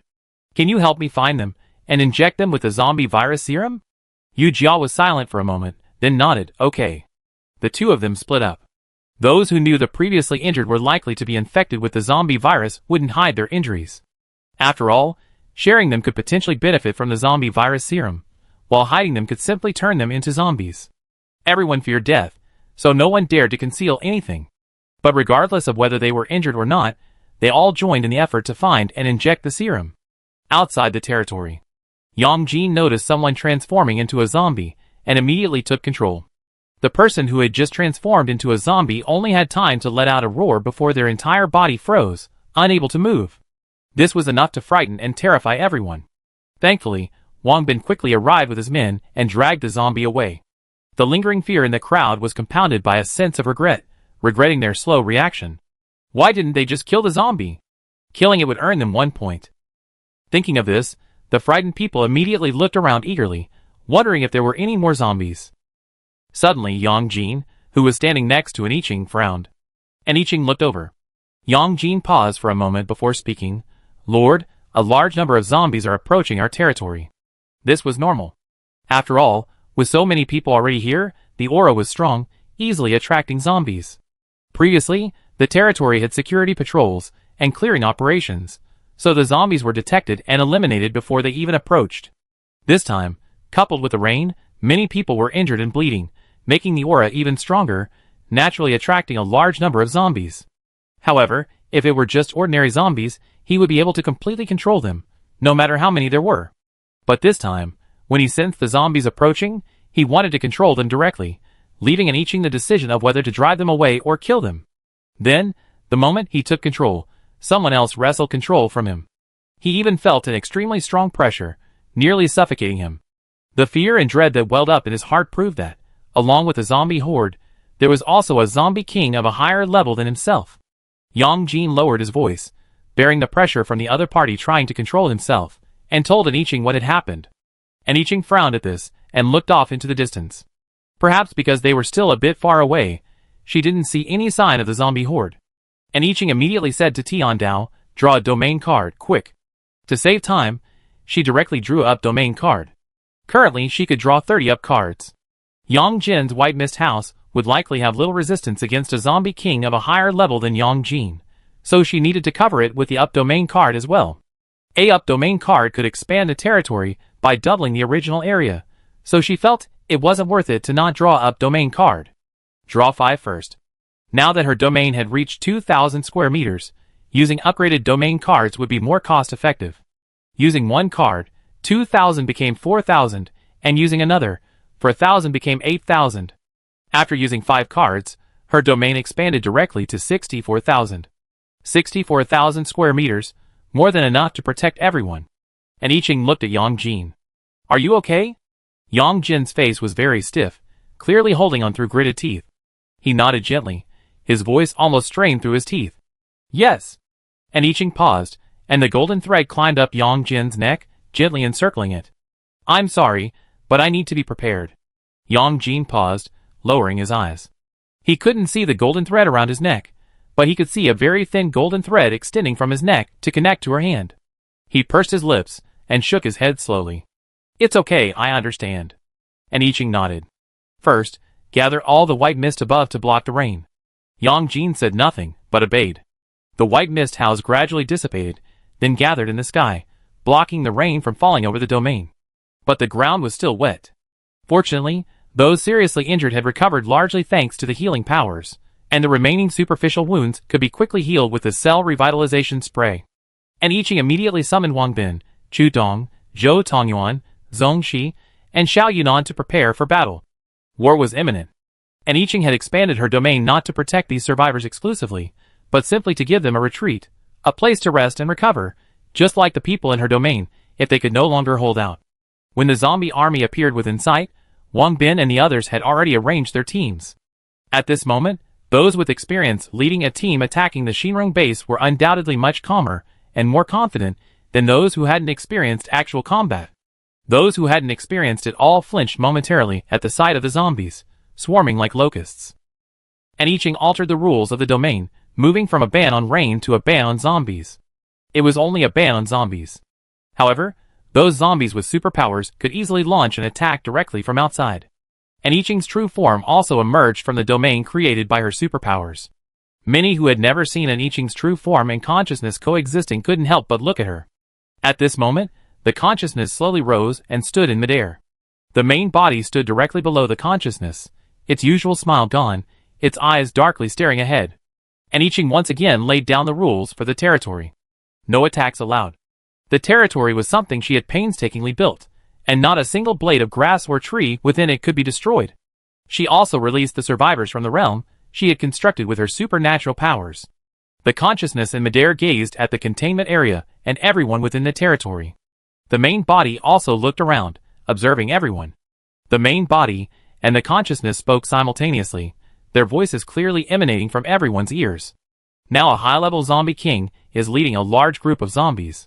I need to guard against the high-level zombie king, so I leave the rest of the zombies in your care. Yes, Lord, don't worry. Led by Zhou Tongxi, Xiao Yunan, and the others responded loudly and solemnly. Then, a stern voice echoed from behind, Lord, rest assured.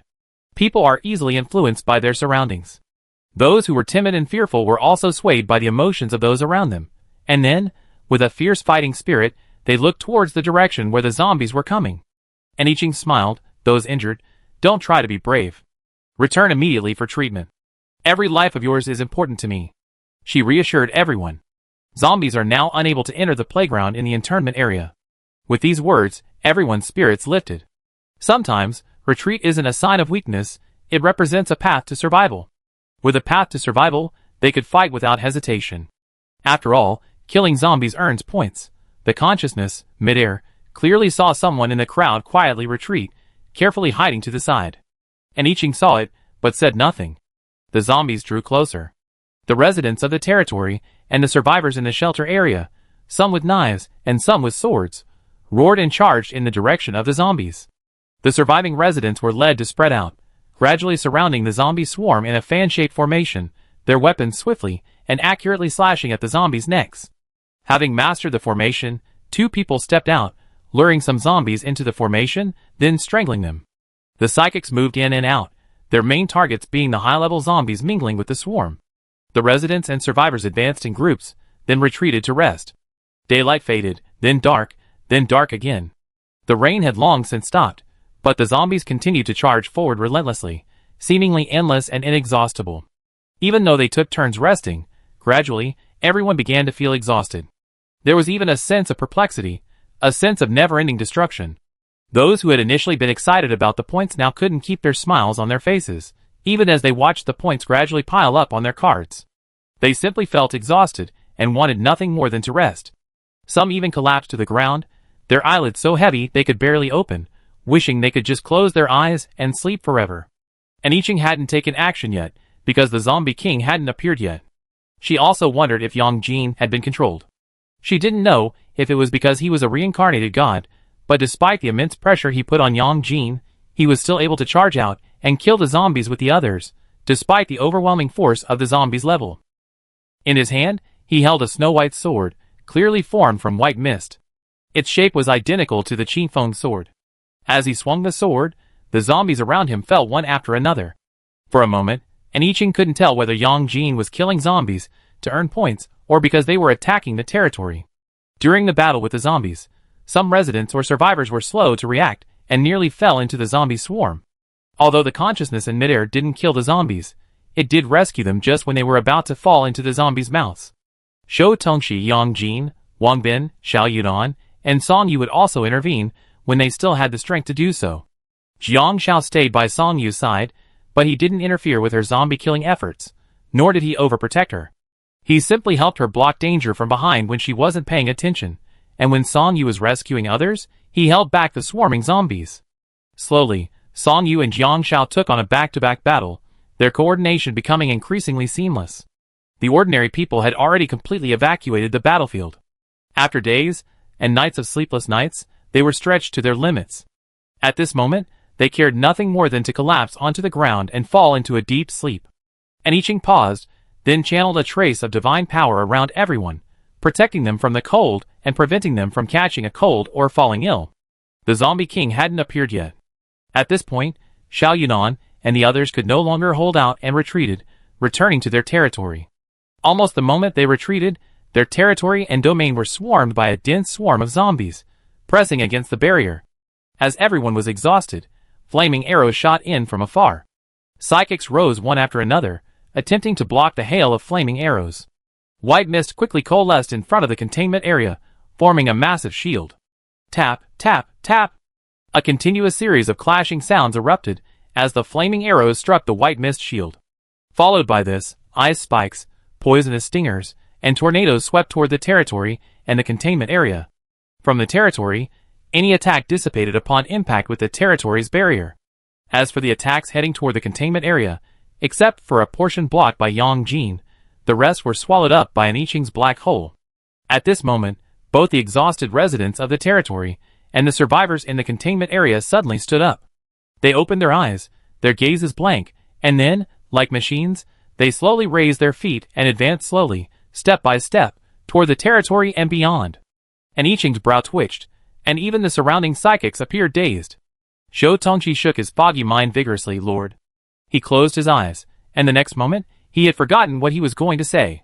Yang Jin's forehead was bulging with veins, as if he was trying his best to resist something.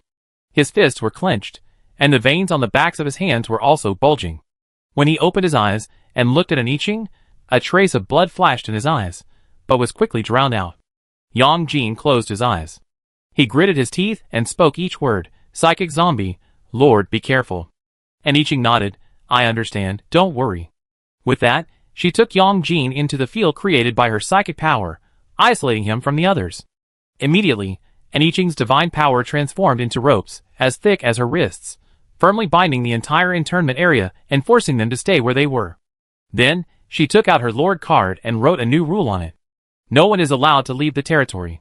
The resident, who had already reached the edge of the territory, was suddenly blocked by the barrier. Aniching's consciousness merged with her true form, and her divine power condensed into steps, allowing her to step up, step by step, and soon, she was standing where her consciousness had stood. Hiding is so boring. Come out and see me. She finished her words, but no one responded, only the roars of the zombies below. Not long after, a child appeared before Aniching, perched on the neck of an 8th-level zombie.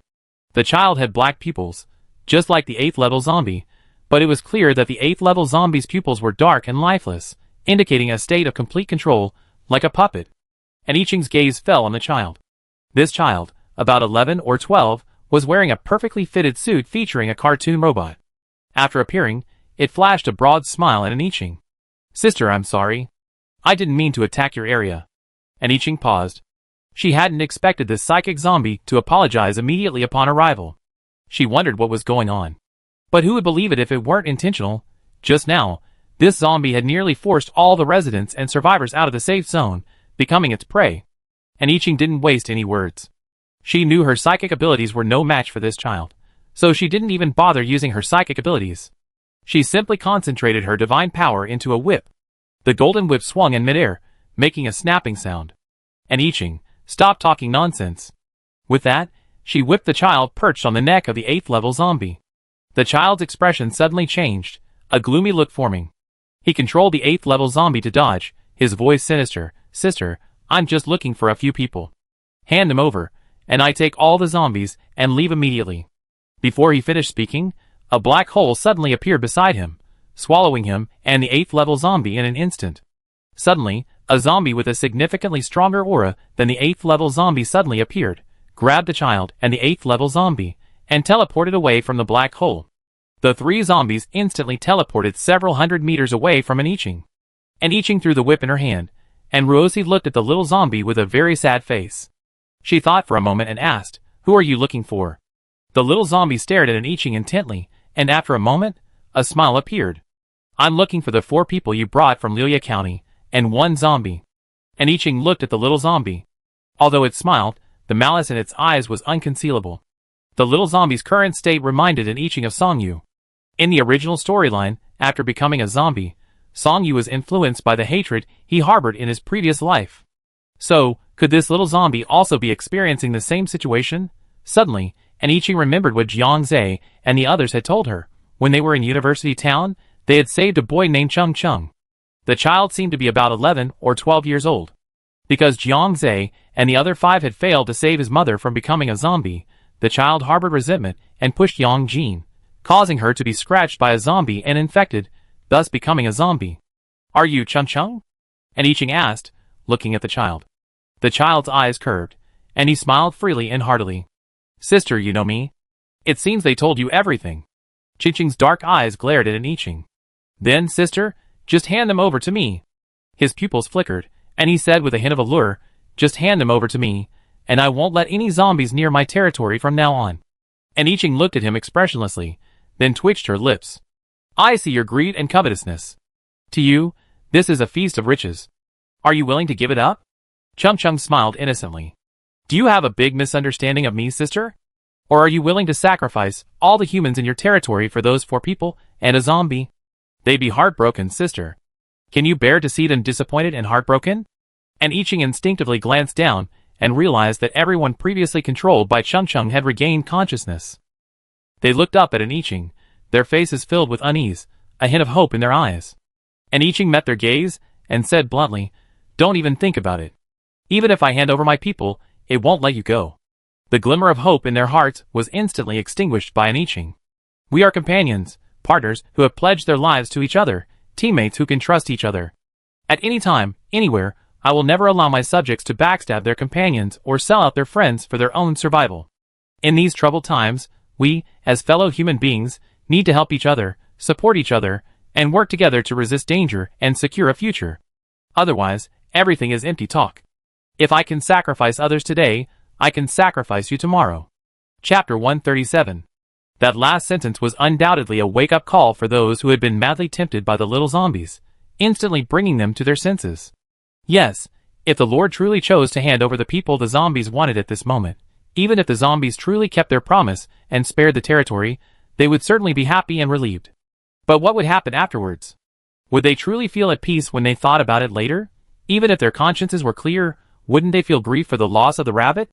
After all, if the Lord truly relied on sacrificing others to preserve the territory, then if these people could be sacrificed today, others would be sacrificed tomorrow and the day after tomorrow. Could they guarantee that they wouldn't be the next to be sacrificed? How could anyone live without an enemy? What if that enemy just happened to become a zombie, and then grow up to become the zombie king? For a moment, everyone's emotions were filled with confusion, physically and mentally exhausted. When will this kind of life end? In the territory, Jiang Zhe and his 4 companions, tense, finally relaxed a bit, sensing the shifting emotions around them. They felt like they had survived a catastrophe. Tan Xion's legs and feet felt weak from nervousness. She clung to Kong Lele's arm, the 2 of them cuddling together for support. Lu Weiduo gritted his teeth, but didn't dare speak loudly at that moment. He could only curse softly, "That little brat, even as a zombie, is so abominable. We should have killed him." That was their response, but the apocalypse had just begun. Even with their deep hatred for the child, none of them dared to kill him. Killing a zombie was completely different from killing a human being. They couldn't get over the psychological barrier. As a result, now that the child had become a zombie, they had actually found it again. Kong Lele also whispered, "It's a good thing Sisterin was sensible and didn't really listen to it. Otherwise..." Several people shuddered. The little zombie's expression darkened completely at Aniching's words. Its pupils fixed on Aniching, something flowing in its black orbs, as pure and beautiful as a piece of fine obsidian, or like a meteor appearing in the darkness, drawing one's gaze irresistibly. The silk thread Aniching had conjured with divine power gradually turned from golden to transparent under her control, silently wrapping around it. Having suffered a loss at the hands of a Niao before, Aniching was very careful not to look into the eyes of her enemies. At this moment, she didn't look at the little zombie's eyes. But suddenly, a pair of pupils appeared before her, very close to her, as if glued to her eyes, making it impossible for her to avert her gaze. Aniching's thoughts faltered for a moment, and her mind went blank for a moment. The next moment, she flicked her fingers, and the silk thread she had laid out while talking to the little zombie suddenly gathered. Aniching's vision returned to clarity, but the little zombie hadn't been shredded by the thread. The only one shredded were the one that had teleported with it, and the zombie that had let it sit on its neck. "You didn't expect I could fly myself, did you?" As the little zombie spoke, it suddenly opened its mouth. Its mouth instantly expanded to its full size, as if only its mouth remained. Its mouth, now larger than Aniching's entire body, bit directly at her. Aniching looked at the sharp teeth in the little zombie's mouth and dodged backward, avoiding its bite. Spatial blockade. The little zombie paused, then opened its mouth and bit down on the space that blocked it. With a snap, the spatial blockade shattered. Aniching narrowed her eyes, watching as the little zombie, its black pupils tinged with blood, rushed towards her like a madman after breaking through the spatial blockade, excitedly biting her again and again. She sensed something strange, and this feeling was soon confirmed. This zombie is not right. Don't fight it. Return to your territory. Qiandao's urgent voice suddenly rang out. Aniching's heart tightened, and without hesitation, she flew back to her territory. However, the little zombie instantly flashed behind Aniching, even faster than her. But instead of taking the opportunity to bite her, the corner of its mouth cracked, revealing a very strange smile. The next moment, the little zombie's body swelled, and a familiar scene unfolded. Bang! Its body exploded into a cloud of dust. The dust didn't disperse, but surged toward Aniching. From the little zombie blocking her, to the explosion, to the dust rushing toward Aniching, the entire process took only a second. Aniching had no way to escape, and immediately separated her consciousness from her body, entering the territory from below. The dust was isolated from the outside by the territory, and all of it was absorbed by her main body. After the surrounding dust was absorbed, miraculously, the vast swarms of zombies below fell one after another, their bodies seemingly weathered in an instant. The scene was truly shocking. The confused crowd assumed that Aniching had dispatched both the small zombie and all the zombies below, annihilating them with a single wave of her hand. Such power intensified the gazes everyone cast upon her, arousing deep admiration. Aniching's main form remained in midair, absorbing everyone's gaze, but she quietly returned to the 7th floor of the building.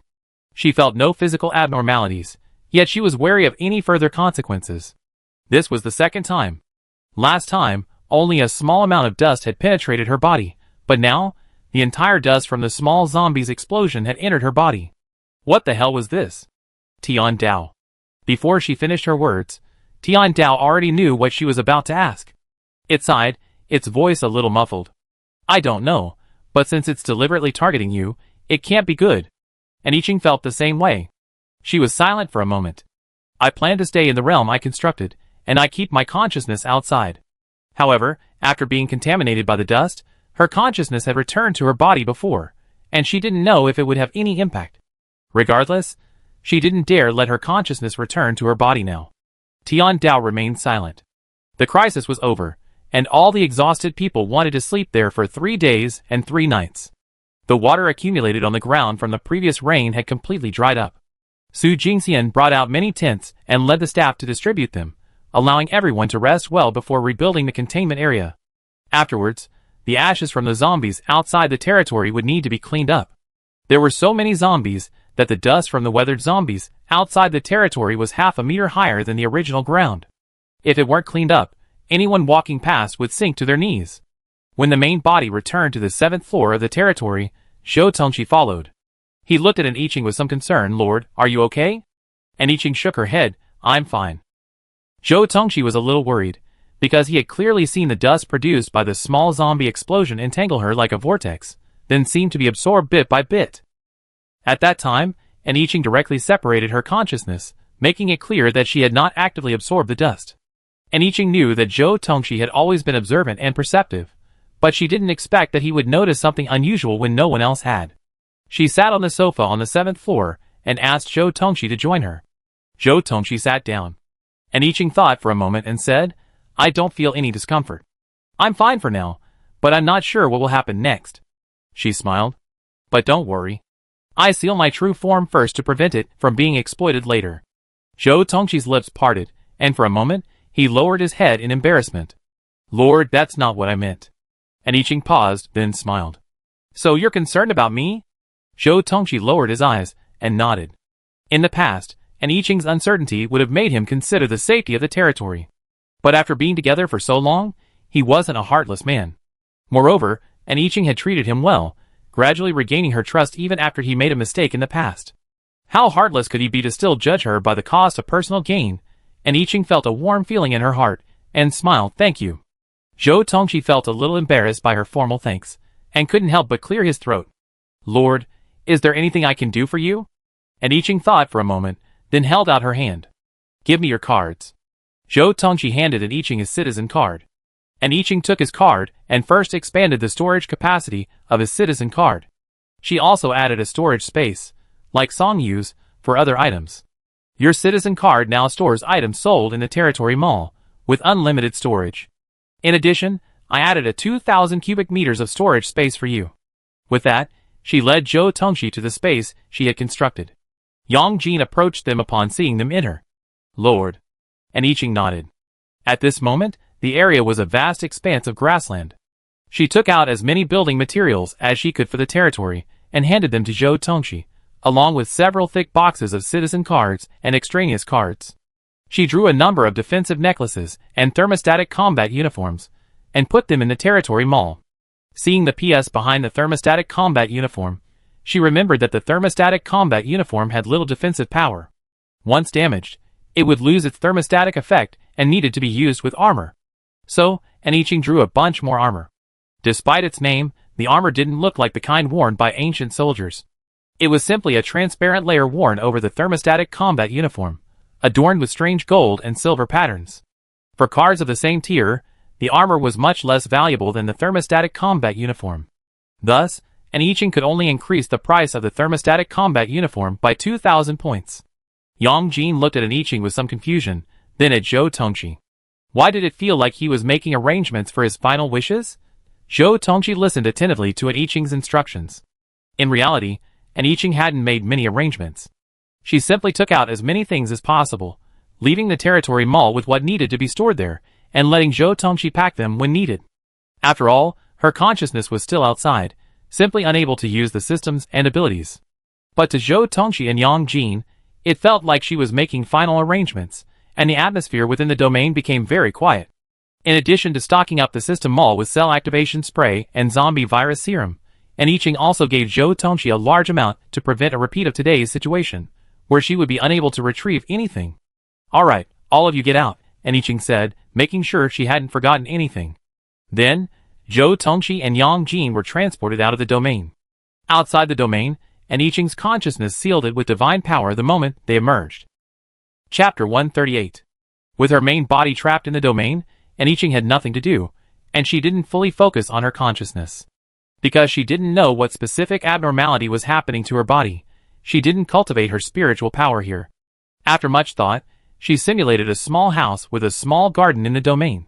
The house wasn't big, with a living room upstairs and a garden outside.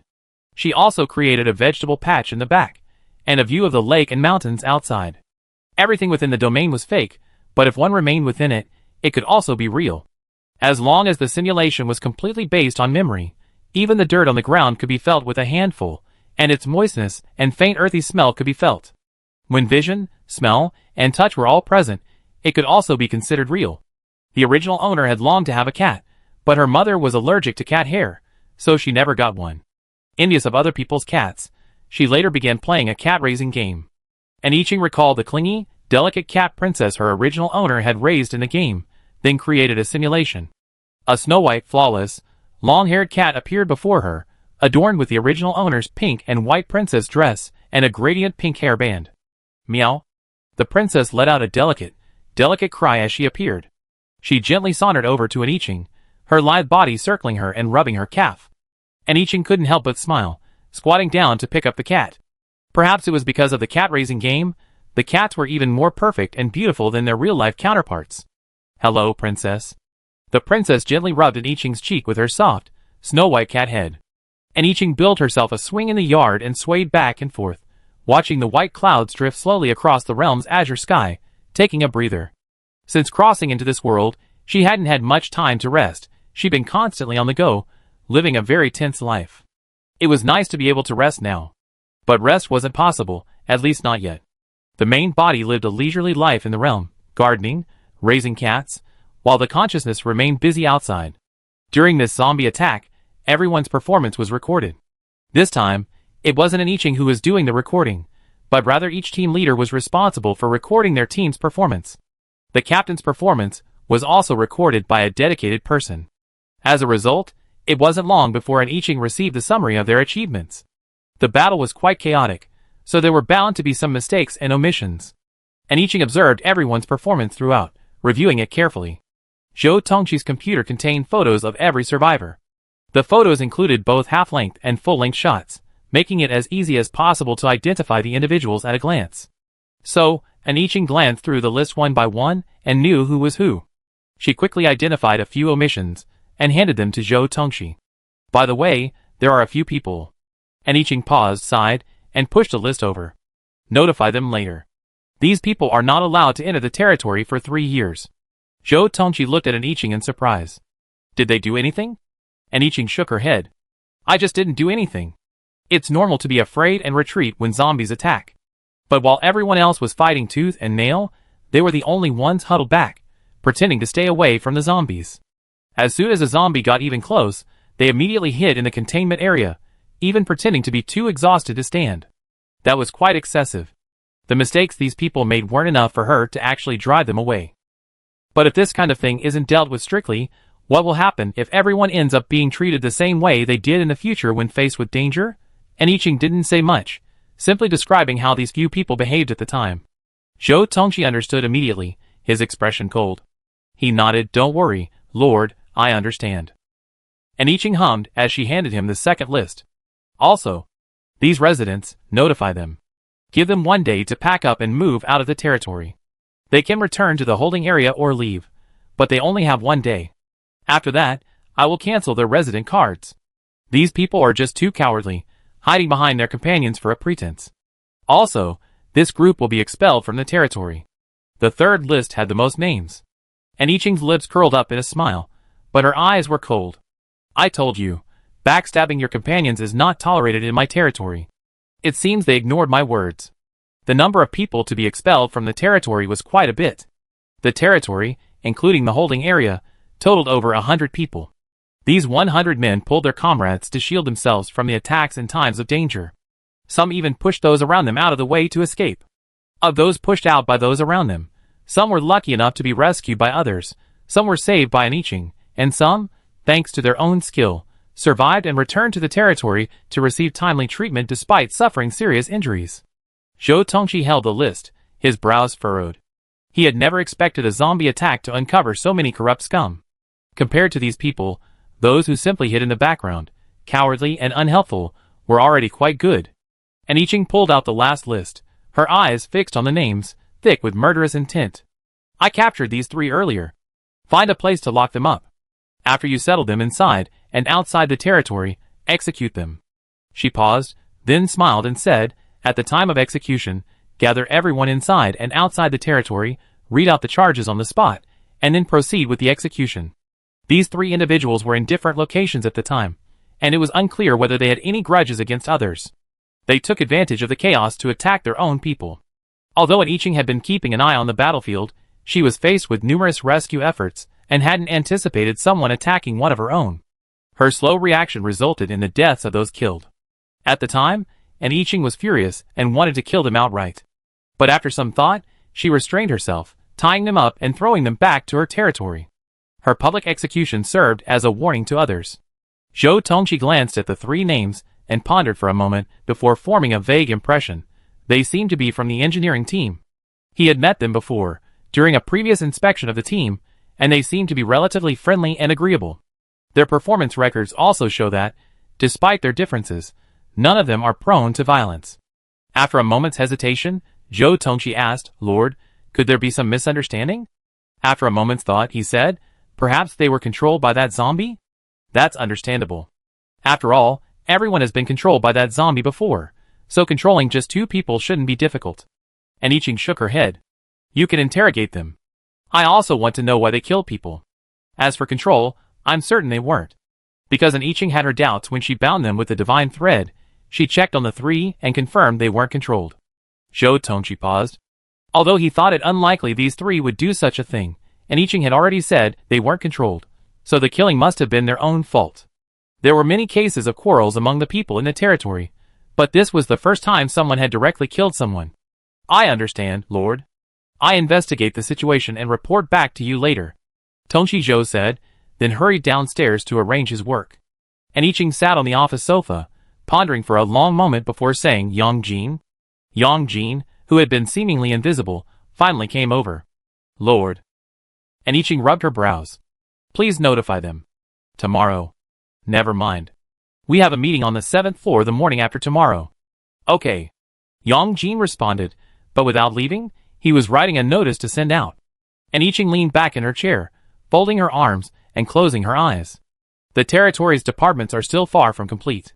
So, this time, she plans to add 3 more, a legal department, a criminal department, and a civil department.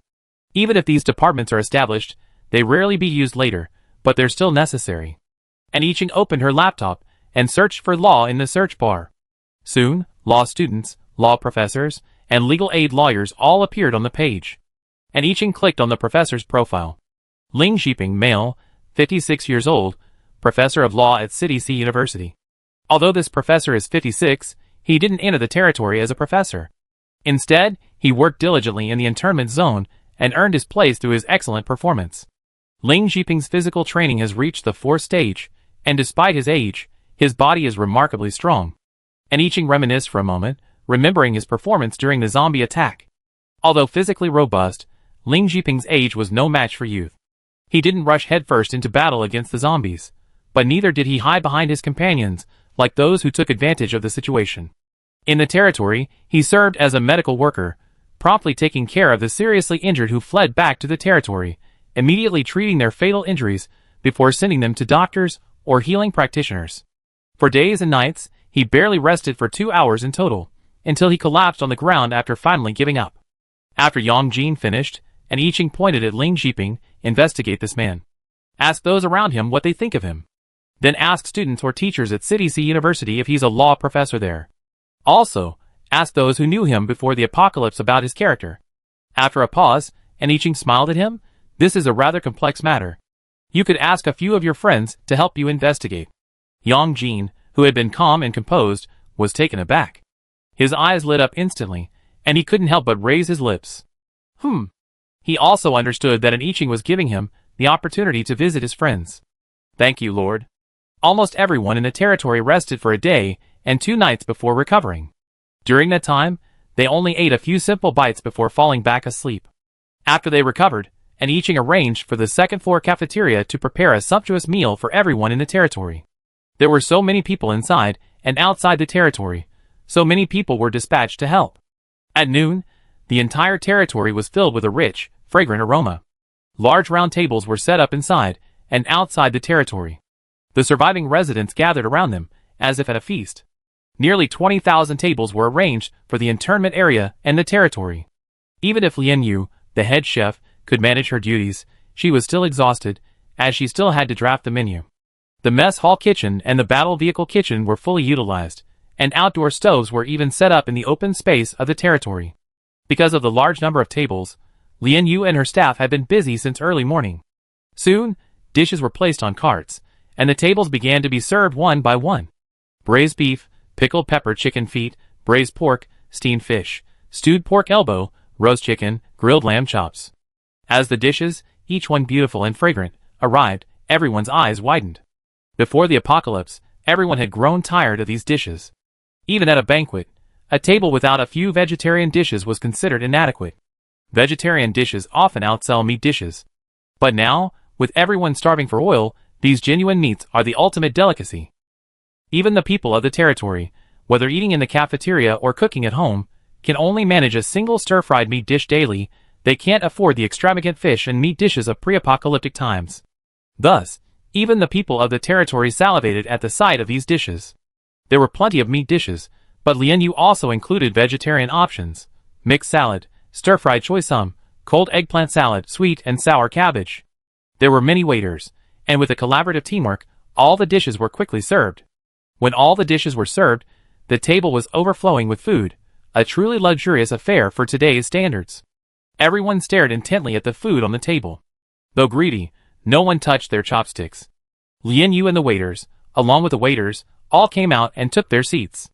Everyone's attention was focused on the food on the table. No one spoke.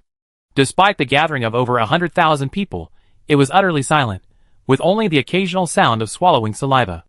Until an Iching appeared. She stood on a simple table, her gaze sweeping over everyone. She smiled and said, "You all worked hard. Let's not talk too much and enjoy the food. But please don't fight over the food." Everyone in the audience couldn't help but laugh. And Iching, without any other equipment, had mastered the power of her divine powers, transmitting her voice to everyone. Seeing everyone burst into laughter, she curled her lips and said, "All right, let's begin." As soon as she finished speaking, everyone picked up their chopsticks and hurriedly grabbed food from the table. Perhaps because of Iching's joking advice, no one actually started fighting over the food on the table. The territory was celebrating their victory over the zombies that had attacked it. Over 100 kilometers underground, after Xiang Guangming spat out a mouthful of blood, everyone at Xiangyang base panicked. Healers rushed to treat Xiang Guangming, but he continued to vomit blood. Not only the people at Xiangyang base, but even Lu Mingxiang and the others were stunned. It had been well-intentioned, but Xiang Guangming hadn't expected to experience this after eating chocolate beans. Xiang Miao whispered, "It's probably not the chocolate beans. I saw Captain Tang give him chocolate beans before. What should we do? Will they think it was the chocolate?" The gold-type psychic nearby whispered cautiously. "I don't know." Xiang Miao looked at Lu Mingxiang. "Sister Mingxiang, should we prepare to evacuate? We've been walking for so long, we should be out of danger. If we evacuate, they won't be in any danger. As small as the Xiangyang base is, it's still a base. There are over 100 Earth-type psychics alone. Even if their psychic levels aren't as high as theirs, a large number of ants can still crush an elephant." Lu Mingxiang frowned, then shook her head. "If we evacuate, they think we were responsible even if we weren't." With that, she carefully put Tangbai down, stood up, and walked over. "Sister Mingxiang?" Xiang Miao was startled and quickly stood up. Seeing Lu Mingxiang had already left, he quickly followed. The gold-type psychic quickly stood up and signaled to the remaining teammates nearby. The lightning-type psychic also stood up. "I go with you." The gold-type psychic considered it and nodded, "Okay." The remaining ice-type and wind-type psychics moved to Tang Bai's side, protecting him while shielding the earth-type psychics behind them. The earth-type psychics gathered silently. Lu Mingxiang walked over and was immediately spotted by the psychics around Xiang Guangming. A group of psychics looked over. "How dare you come here? What the hell did you feed our base commander?" Lu Mingxiang scoffed, "If I had intended to poison him, I wouldn't have gone out to save him earlier. If I had just left with you and left him alone, he would have either perished in the zombies or become one himself." The Earth-type psychics, who had been left behind by Lu Mingxiang and her team, spoke up without silence. "It's true. When they returned with the base commander, the zombies had already rushed in. I heard the dense roars of the zombies. I felt the wall outside the base collapse. The base commander must have collapsed long ago. They say the base commander. They couldn't possibly poison him in front of us." Lu Mingxiang's team only had 14 Earth-type espers, while Xiangyang base had over 30 Earth-type espers. They saw with their own eyes how Tang Bai and Lu Mingxiang went out to rescue the base commander. When they returned, Tang Bai had lost consciousness due to excessive energy depletion, and the base commander had been carried back. Even if they didn't see what happened outside, they could already guess what happened from hearing the zombies' roars. Xiang Miao felt a sudden sense of relief when he heard so many people speaking up for him.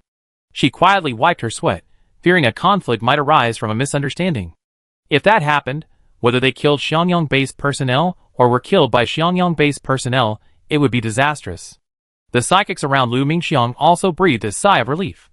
Xiangyang base was small, so the psychics were generally familiar with each other. No one suspected that so many Earth-type psychics had been bribed. Therefore, with their testimony, the other psychics, who had been preparing to attack, calmed down. Xiang Guangming stopped vomiting blood. The healing psychics on both sides were pale, and collapsed beside them, exhausted. Although they hadn't fainted, they had no strength left. The psychic from Xiangyang base asked anxiously, "How is the base commander?" The healing psychic shook his head, his voice growing weaker. "I don't know." Neither of the two healing psychics was very high level. They could only heal people, not examine their injuries. Lu Mingxiang walked over. "Let me take a look." The psychics at Xiangyang base hesitated for a moment, looked at each other, and after a long hesitation, finally made way. Lu Mingxiang was a plant-based psychic, but after awakening her plant-based ability, she also developed healing abilities, making her a dual-type psychic. If Lu Mingxiang hadn't had healing abilities, and I Ching would have assigned a healing psychic to them when she sent them out. After all, when out and about, some injuries can't be treated with the cell activation spray, and those are when healing psychics are needed. Lu Mingxiang squatted beside Xiang Guangming. Under everyone's gaze, her hand transformed into a giant leaf, covering Xiang Guangming's body. Then green dots of light emerged from the leaf and penetrated into Xiang Guangming's body. She closed her eyes and examined him carefully. Soon, as green light seeped into Xiang Guangming, Lu Mingxiang quickly observed the condition within him. She opened her eyes. He must have overexerted his psychic powers, and then gritted his teeth to hold on for a while, causing cracks in his internal organs. After a pause, Lu Mingxiang added, "All his organs are damaged." The psychic next to him was stunned for a moment before speaking stiffly, But didn't we just start treating him? Two healing psychics working together, how could there not be even a glimmer of improvement? Lu Mingxiang shook her head. "I don't know. Perhaps it was even worse before. With internal damage to this extent, it's a miracle he's still alive." She had saved Xiang Guangming before, having never imagined that his outward appearance would be intact, yet his inner body was already so damaged. "Base commander." For a moment, a low sob echoed. What should we do? Then, will our base commander die? The psychics at Xiangyang base were dazed, their faces etched with grief. Perhaps they were completely at their wits' end, so they couldn't help but look to Lu Mingxiang for help. Lu Mingxiang listened to the cries around her. She had a good impression of the people at Xiangyang base. At least they weren't truly heartless and ungrateful.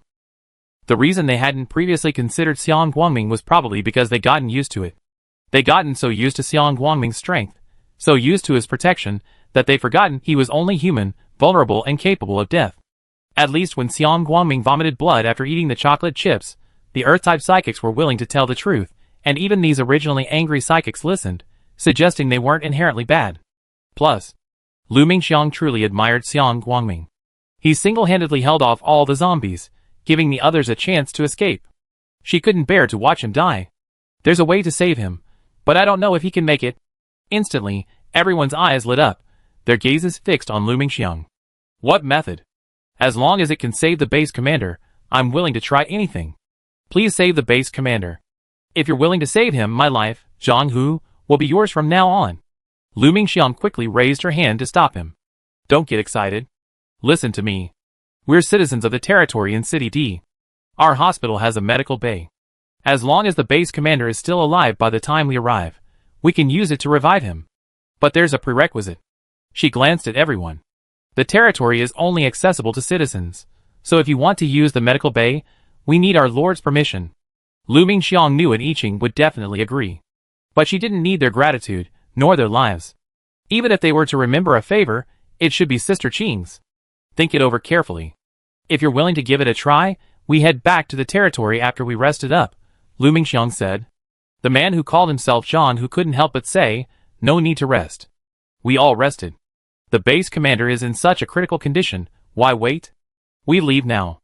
At this point, he seemed to realize his tone wasn't quite right, and he quickly slowed his voice and asked, "Is that okay?" Lu Mingxiang nodded. "You decide."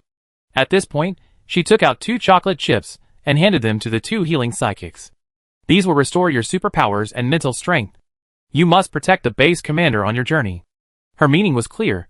They should take care of the base commander, healing him with their powers from time to time, and prevent him from dying. The two healing psychics hesitated for a moment, but still took them and carefully ate them. Soon, they felt their powers returning. Really? The healing psychic exclaimed in amazement. Zhang Hu leaned over. Is it really that amazing? It's back so quickly. Really? I feel like I'm fully charged now, and my powers are back to peak condition. The healing psychic's eyes sparkled. Wow, isn't this amazing? It worked so quickly, it must be a real good thing. I wonder if there are any side effects. Probably not. I saw them eating it themselves. So it's a real good thing. Then the base commander took that one. Everyone looked at each other in bewilderment. Perhaps the base commander had serious internal injuries, and the chocolate chip definitely wasn't absorbed. Wouldn't that be a waste? They thought so, but no one dared to say it out loud. Speaking of such words at this moment would surely incur public outrage. Soon, the Earth-type psychics began to clear a passage upwards.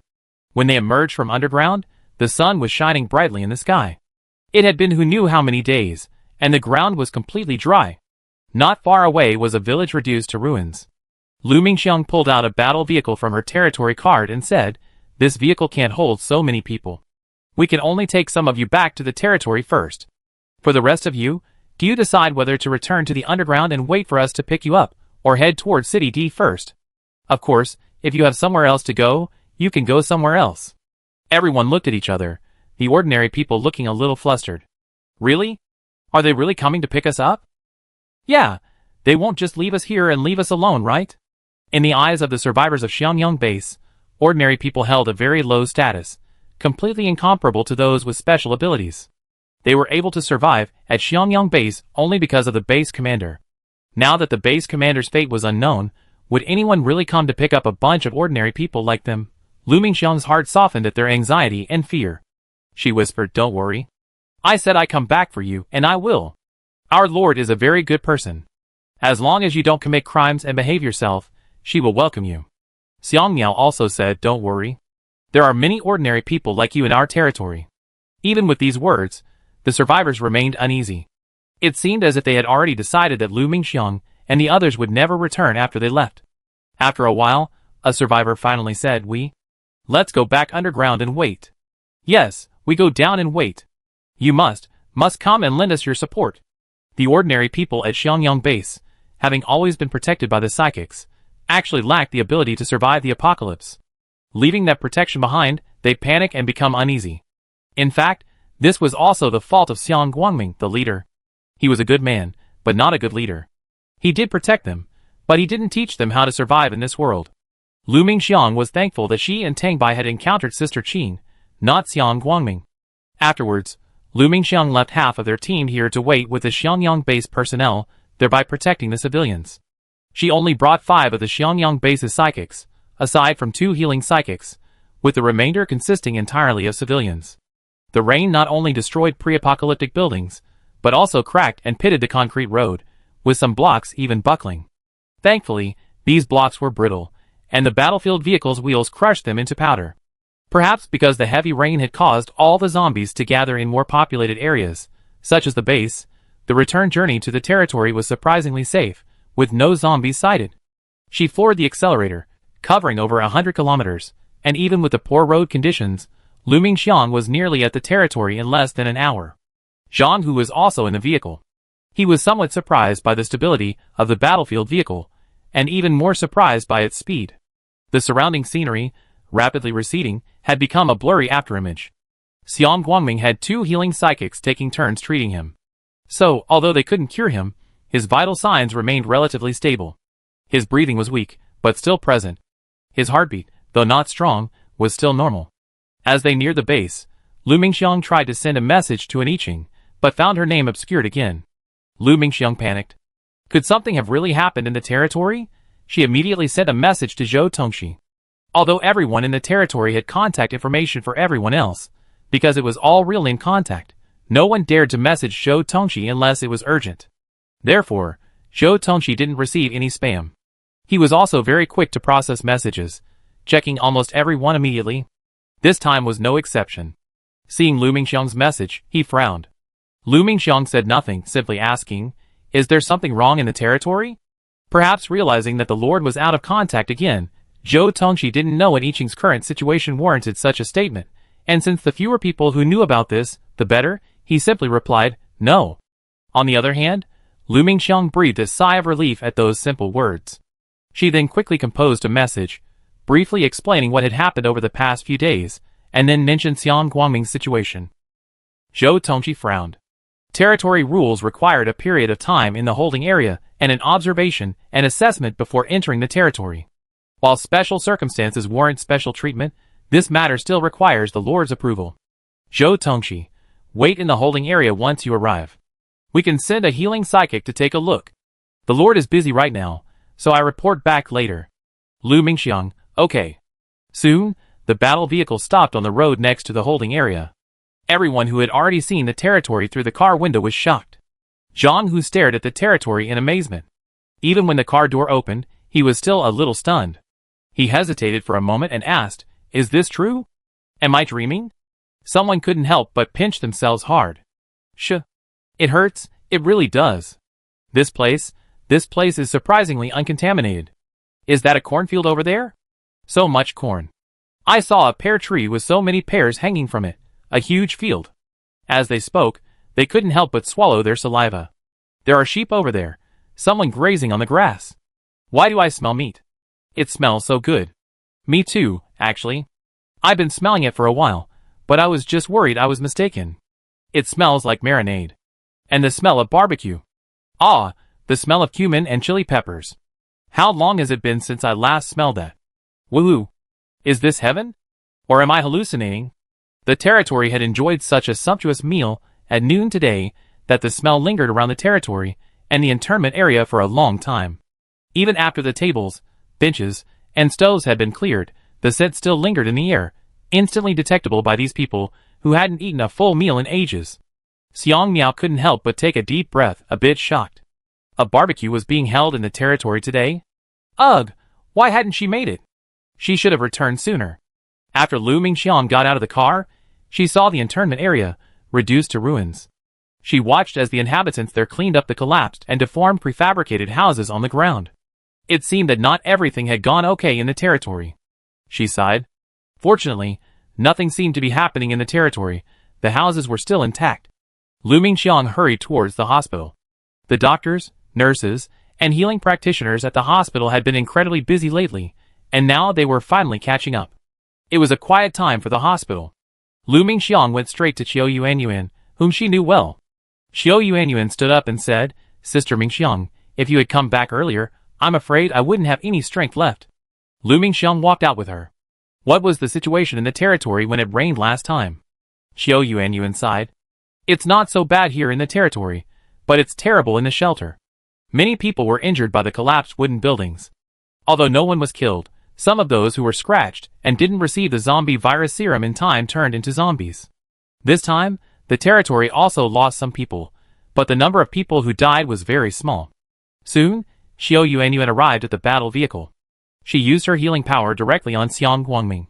The power enveloped Xiang Guangming, and after a moment, his complexion improved slightly.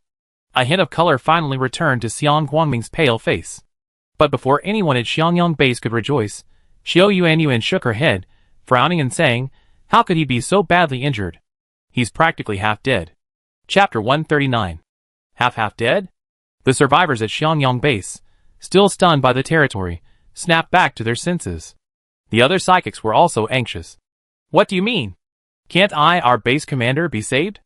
Zhang Hu pointed at Xiang Guangming with some disbelief and said, that's impossible. After you just treated him, the base commander's face showed color. He must be curable, right? Please, save our base commander. Yes, as long as you're willing to save him, I agree to any terms. The Xiangyang base erupted in excitement. Qiu Yuanyuan was somewhat helpless. It's not that I don't want to save him, but while I'm repairing him, his own psychic powers are wreaking havoc. In this situation, even a great immortal wouldn't be able to save him.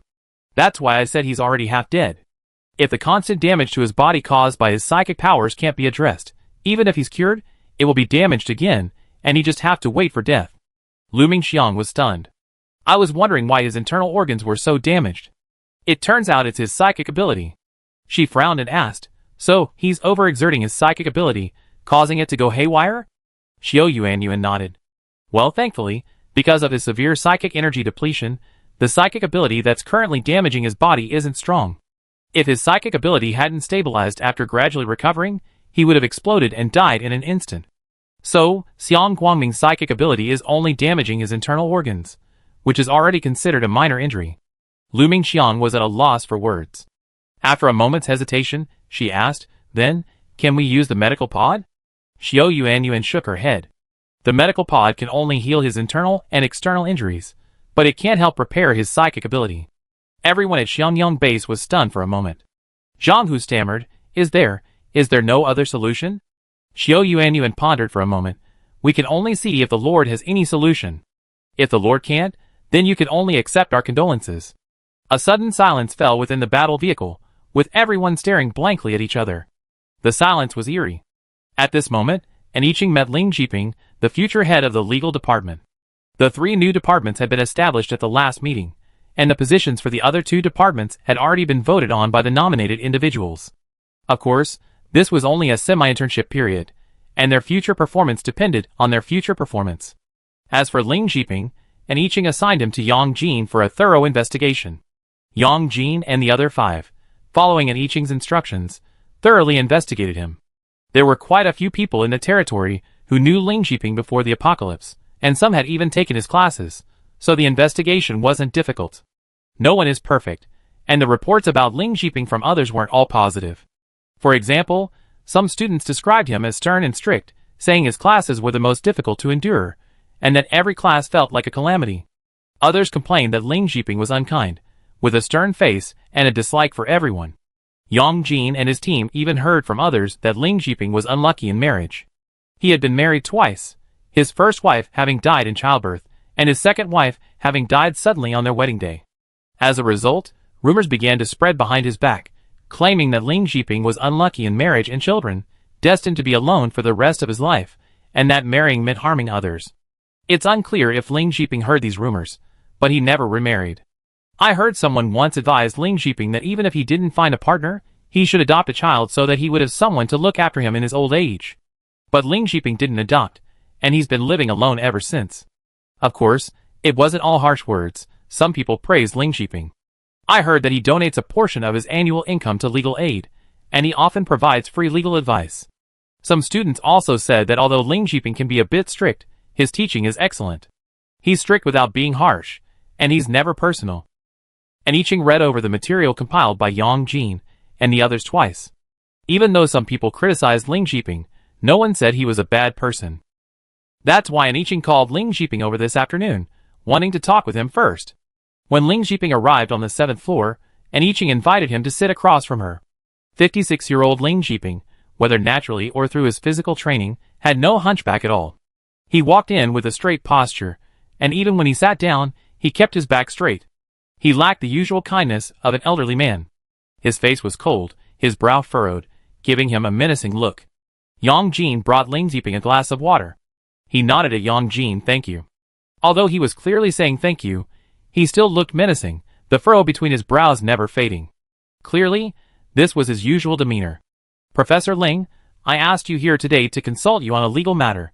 An Yiqing smiled at Ling Jiping. Ling Jiping looked up at An Yiqing. It's the end of the world now. How can there be any law? In the Lord's domain, the Lord has the final say. These words, coupled with his somewhat ferocious expression, sounded rather sarcastic. An Yiqing smiled.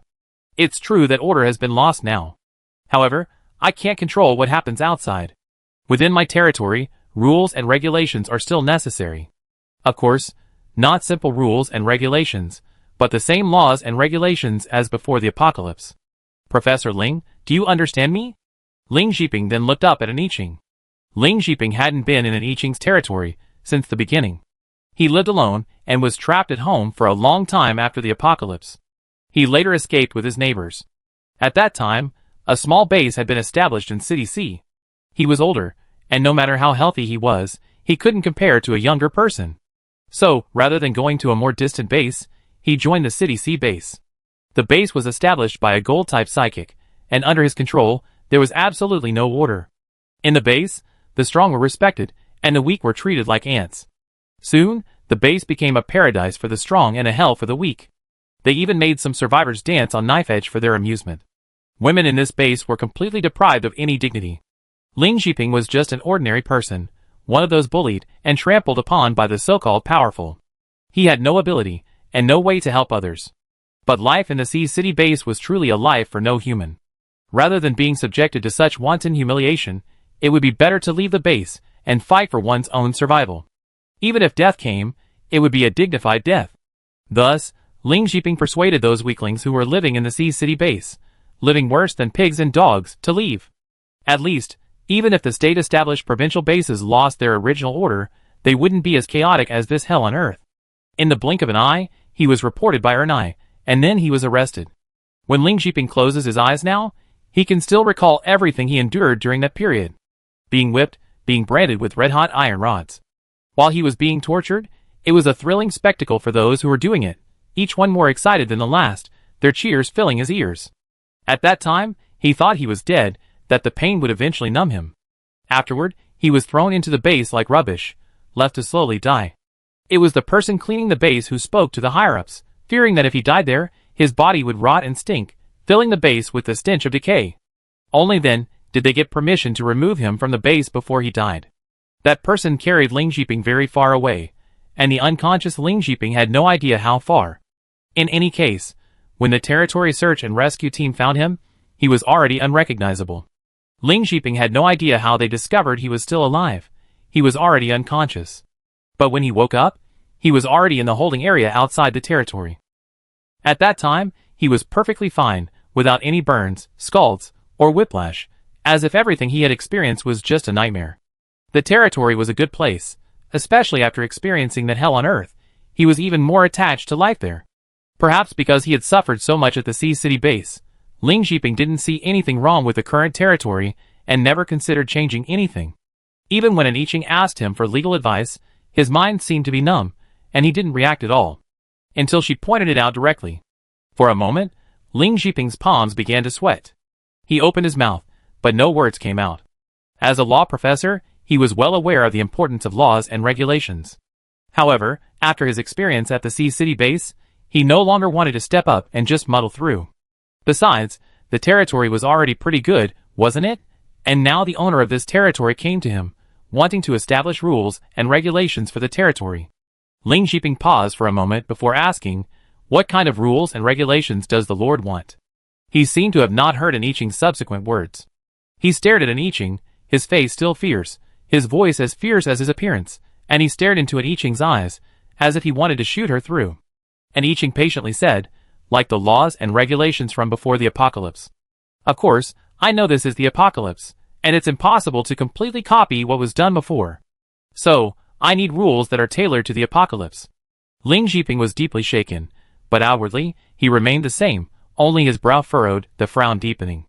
"I can't draft the most comprehensive rules alone. I need more people to discuss them with me.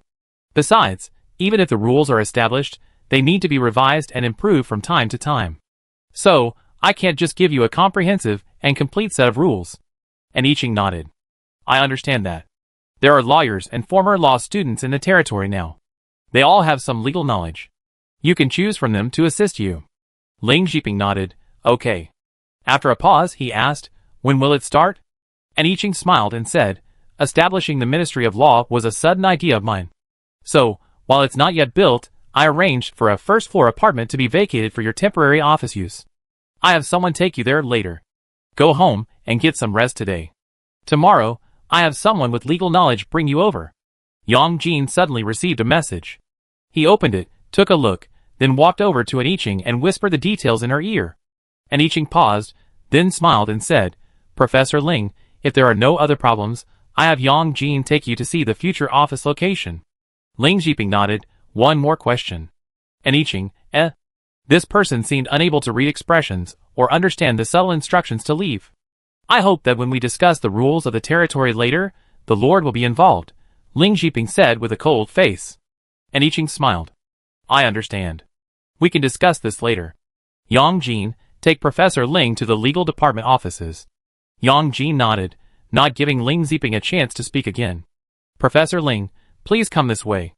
Ling Zhiping opened his mouth, as if to say something more, but Yang Jin reached out and gently pulled him up, unbending. Let's go, Professor.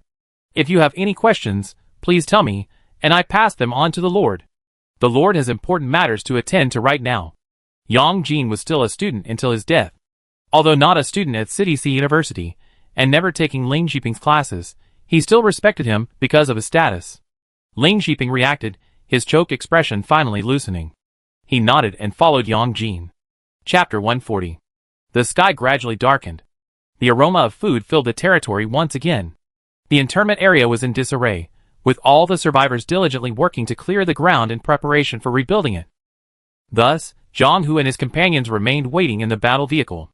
As darkness approached, the aroma of food wafted through the territory once again, and everyone in the battle vehicle swallowed their saliva. A gulp. The swallowing sound wasn't loud, but with 200 or 300 people swallowing together, it was quite loud. Zhang Hu, already anxious for Xiang Guangming's health, paced anxiously in the vehicle, but the rich aroma of food made his stomach, long depleted of fat, begin to growl. It wasn't just him. Everyone else felt the same way. Especially since they had been escaping in such a hurry, no one had brought much food with them, and even what they did have was scant, hardly enough to fill their stomachs. Already hungry, the rumblings in the vehicle intensified. At that moment, someone from the territory, carrying bucket after bucket of food, arrived at the edge of the territory. Using a loudspeaker, they shouted to the survivors still clinging to shelter, "It's time for dinner." Instantly, everyone stopped what they were doing and hurried to wash their hands and get their food. Lu Mingxiang called out to them, "Let's go! It's time for dinner. Wash your hands and get in line." Zhang, who was stunned, hesitant. "Ah? Can we eat there too?" Lu Mingxiang smiled. "Of course, you're new to the territory, so you don't have to pay points for meals. Of course, after eating, you have to work for the territory tomorrow." Zhang Hu breathed a sigh of relief. It was good to have something paid for. If it were truly free, he wouldn't have dared to eat. A line quickly formed over there, and the survivors at Xiangyang base suddenly became agitated, fearing that the food there would be gone. Zhang Hu scratched his head. "So should we go line up?" Lu Mingxiang nodded. "Let's go, wash our hands first." Soon, Lu Mingxiang and the others washed their hands and joined the line behind the food line. The food line quickly grew long. Zhang Hu looked at the long line ahead of him and felt anxious. He should have hurried earlier. With so many people ahead now, was there really going to be food by the time they arrived? But looking back, he saw a long line behind them, and he felt relieved. They weren't the last in line, so they wouldn't be out of food by the time it was their turn. Despite this thought, Zhang Hu still felt a little worried and kept craning his head to look ahead. Xiang Miao didn't line up. She stood next to Zhang Hu, looking nervous and unable to resist a smile. "Don't worry, we won't be out of food by the time you get there." Zhang Hu blushed, scratched his head, and smiled. "I just noticed there are quite a lot of people here." The number of people waiting in line for food here was already many times the total population of their base. The line was now completely packed. Xiang Miao nodded. "That's right. This is just the holding area. There are even more people in our territory." She was there to prove to Zhang Hu and the others that they were new. The holding area was incredibly busy, and Liang Jing, the head of the holding area, hadn't found the time to register them yet. So, when they got their food, Xiang Miao would need to confirm their identities and sign. Although Xiang Miao wasn't in line, 2 Earth-type psychics were. They weren't queuing for their own meals, but for the 2 healing-type psychics on the battle vehicle who were caring for Xiang Guangming and hadn't gotten off yet. As for Xiang Guangming, he was still unconscious. The team advanced at a brisk pace, and before dark, they reached Zhang Hu and his group. Xiang Miao pointed to the plates nearby. "Go over there and get your plates and chopsticks, then go get your food. Remember to wash them after you finish eating, and then put them in the storage box over there." Zhang Hu and the others nodded. As he walked over to pick up his plate and chopsticks, Xiang Miao had already reached Wang Yuehua. "Auntie Wang, these are the survivors we brought back from another base. A total of 277 people. Because one seriously injured person is still in the car, we left 2 people on the bus to watch over them. 2 people from our team will help them get their meals. The seriously injured person is still unconscious, so they won't need to get any for the time being." Wang Yuehua nodded and quickly wrote it down. "So now there are 276 meals in total, right?" Xiang Miao nodded, "Yes." After Wang Yuehua finished writing, she handed the notebook to Xiang Miao. Xiang Miao checked it, making sure it was correct, and then signed his name. Zhang Hu, standing nearby, was a little confused. Is this really that rigorous? He smacked his lips. Xiang Miao waved at him. You can get your meals now. Go ahead. Regardless of what he was thinking, Zhang Hu swiftly rushed over and handed over the plate. The auntie who served the food had steady hands, not shaking at all. She took a large spoon and scooped a large spoonful of noodles covered in thick oily sauce from the stainless steel bucket. The aroma instantly wafted forth, becoming even more intense and alluring. These noodles were cooked with leftovers from lunch and the broth. Slices of pork, shredded pork, and other leftovers could be seen on the full plate of noodles. Zhang Hu swallowed, his eyes fixed on the overflowing plate of noodles the aunt had prepared for him, and he thanked her profusely. He was so hungry that he couldn't help but move his plate aside and start devouring it, tucking away as he went. Hey, tall guy, you haven't taken the steamed buns yet. The aunt nearby, seeing Zhang Hu about to leave, raised her voice and called for help. Zhang Hu was startled, realizing that besides the stainless steel bucket for the noodles, there was another stainless steel bucket nearby. He hurried over and saw that the bucket contained steamed buns, now more than half empty. The aunt smiled and handed him 2 steamed buns. There are eggs over there. Don't just take the buns and run off. Zhang Hu felt his face flush, feeling extremely embarrassed. He hurriedly thanked the aunt and went to the next stainless steel bucket to get the eggs. Each of them received an egg. Zhang Hu walked aside and put the eggs away. He looked at the 2 buns, which exuded a rich wheat aroma, hesitated for a moment, and then took a big bite. The soft buns carried not only the wheat aroma, but also the aroma of milk.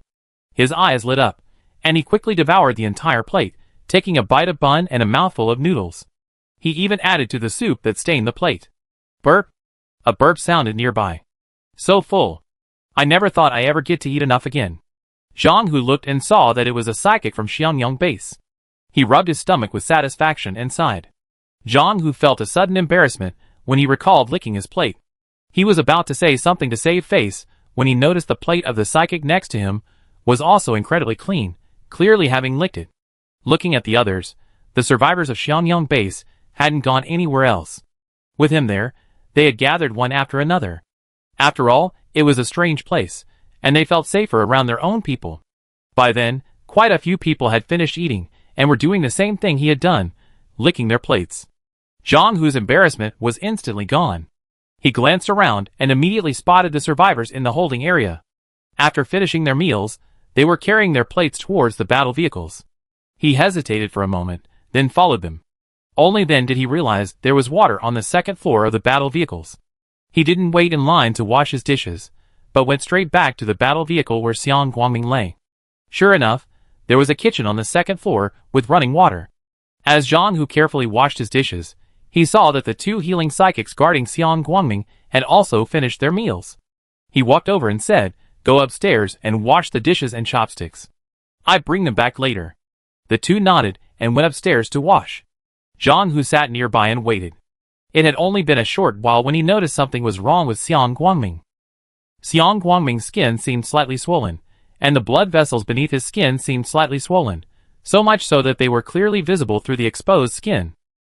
Zhang Hu stood up quickly, his good mood after a good meal instantly gone. He shouted upstairs, "The base commander is not feeling well. Come down and check." The 2 men, who hadn't yet cleaned their plates, rushed down hurriedly at Zhang Hu's cries, their hands dripping with water. At first sight of Xiang Guangming's condition, their faces paled, and they rushed over to treat him. The 2 healing users' faces gradually paled, but Xiang Guangming's body continued to swell, and a white frost began to coat his skin. Under normal circumstances, one's own powers wouldn't harm him, but now, the frost on Xiang Guangming's body was like a dense mass of tiny knives, quickly cutting his skin. Stripe after strand of blood oozed from it. Zhang Hu's mind buzzed. He suddenly remembered what Qiu Yuanyuan had said before. The base commander was only alive because his powers had been depleted and unrecoverable, so the damage to his body hadn't been severe enough to keep him alive.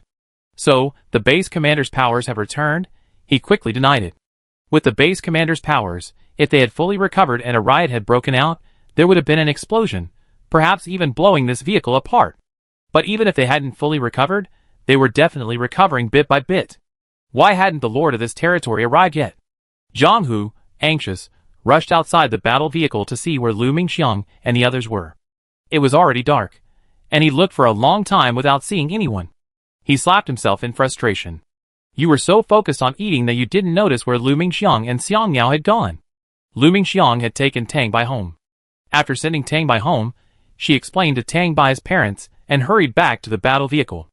On the way, she happened to run into an I Ching coming down from the 7th floor. Sister Qing.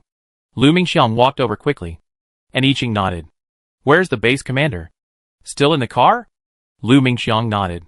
Yes, the containment area is destroyed now, so he can only stay in the car. She apologized with a hint of guilt. Sorry, Sister Qing, I didn't expect his condition to be this serious. It's worse than I thought. If she had known it was so serious, she definitely wouldn't have brought him back.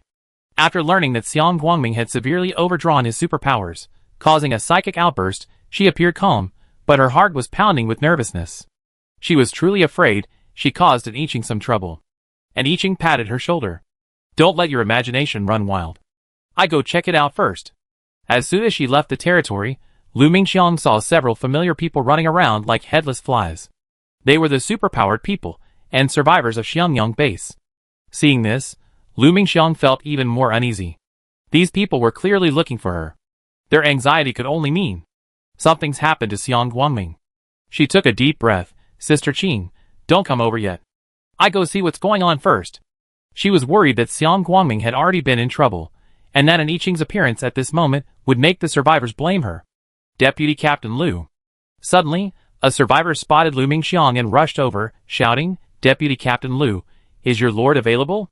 Our base commander, seemed to be dying. The survivor's eyes reddened as he spoke, tears streaming down his face. Before Lu Mingxiang could say anything, an I Ching had already passed her, and was heading straight for the battle vehicle. She was moving at breakneck speed, and in the blink of an eye, she was already on it. Everyone at Xiangyang base heard the survivor's voice, and rushed over, surrounding Lu Mingxiang, each one filled with anxiety and fear. Lu Mingxiang frowned. Get out of the way. Our lord has already passed. With that, she pushed through the crowd and sprinted towards the battle vehicle. On the battle vehicle, Xiang Guangming's body had swelled to twice its original size, and the frost on his skin was growing thicker. Instead of forming a smooth, single sheet, the frost stabbed into his flesh like tiny knives. Bright red blood flowed out, absorbed by the shards of ice piercing his body. Soon, all the ice on Xiang Guangming's body turned blood red. As an I Ching approached, she could already sense the frantic turmoil within Xiang Guangming's body. His superpower core vibrated like crazy, sending his superpowers whirring wildly, indiscriminately distinguishing friend from foe. It was also because his superpowers hadn't fully recovered yet, otherwise it would have definitely not only harmed his own body. And I Ching directly controlled her divine power to cover Xiang Guangming, shrouding him in a golden glow. The two anxiously sweating healing psychics were startled. They looked at an I Ching in surprise, then became wary. Who are you? Lu Mingxiang hurried over. Get out of the way. This is our lord. The two healing psychics were startled at the words, a flicker of surprise in their eyes, but they didn't hesitate. They immediately stepped aside, nervously looking at Xiang Guangming and an I Ching, fearing they would delay her healing. The divine power enveloped them, suppressing the frantic power core, but the core seemed unwilling to give up. Even though it was suppressed, it still wanted to break free. They say that when a person dies, they will review their entire life. Xiang Guangming felt that this might be true. He was about to die, and that was why he was seeing this scene, a scene he dared not recall or face. Before the apocalypse, Hailan Nation had enjoyed a period of peace and prosperity. But in fact, 10 years ago, Hailan Nation and its neighboring countries were still in constant conflict, with wars often breaking out. Xiang Guangming had enthusiastically enlisted in the army, underwent intensive training, and passed the assessment, successfully joining the border troops. Back then, he was too young and too idealistic, always wanting to achieve great feats and become a national hero. He indeed, leveraging his own strengths, repeatedly achieved meritorious service. Although none of them were major, they were enough to make him proud. There's a saying that goes, when heaven wishes for the destruction of a man, it will make him mad. He embodied this saying. His repeated achievements had clouded his mind, to the point where he gradually disregarded even small accomplishments and focused solely on achieving greater ones. As a result, he disobeyed orders and made a grave mistake. That time, he stepped into an enemy trap and hit a buried mine. He should have died there. Even if he did, it was his own fault, his own fault. But the captain appeared at that very moment. He rushed over anxiously and pushed Xiang Guangming away, who was nearly blown away. The explosion was deafening, and Xiang Guangming watched helplessly as the captain was engulfed in flames before him. His hand was also injured at that time, and because the injury was so severe, it could not be saved and had to be amputated. He survived, but at the cost of the captain's life.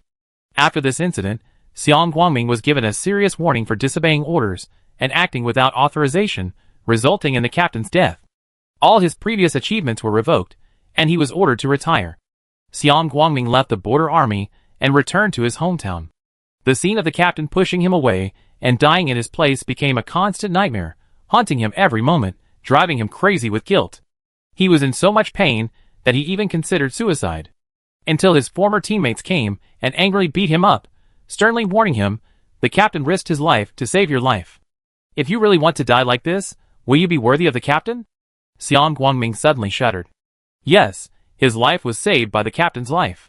He had no right to abandon himself, nor to commit suicide. When the captain was buried, he followed from a distance. The captain's parents wept so heartbreakingly that they fainted several times. Only then did he learn that he was the captain's only son. The captain had only recently married, and when the news of his death reached his family, his wife was so overwhelmed that she went into premature labor. After giving birth, she suffered from severe hemorrhaging and died with the captain. Now, the only ones left in this family were the captain's parents, whose hair had turned white overnight, and a newborn child crying for food. Xiang Guangming seemed to have finally found his way to survive. He honored the captain's parents and cared for his son. But before the apocalypse, he was out delivering goods, and the apocalypse struck while he was still halfway there. Although Xiang Guangming had retired and had been depressed for a while, he never again abandoned his career to take care of the captain's family. So, faced with the sudden arrival of apocalypse, he quickly sought the right tools. Even with only one hand left, he was able to handle the zombies with ease. But the red fog obscured his vision, and he was subsequently injured.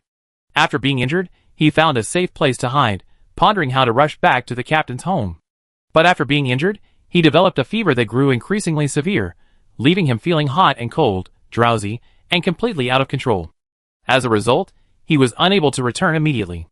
After surviving the period of paralysis and successfully awakening his powers, he hurried back to find the captain's home deserted.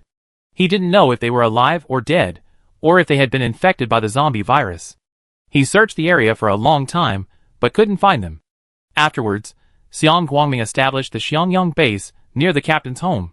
Xiangyang, Xiang Guangming, he hoped that if the captain's parents were still alive, they would hear the name of the base and come looking for him. At the same time, Xiang Guangming never gave up searching for the captain's parents.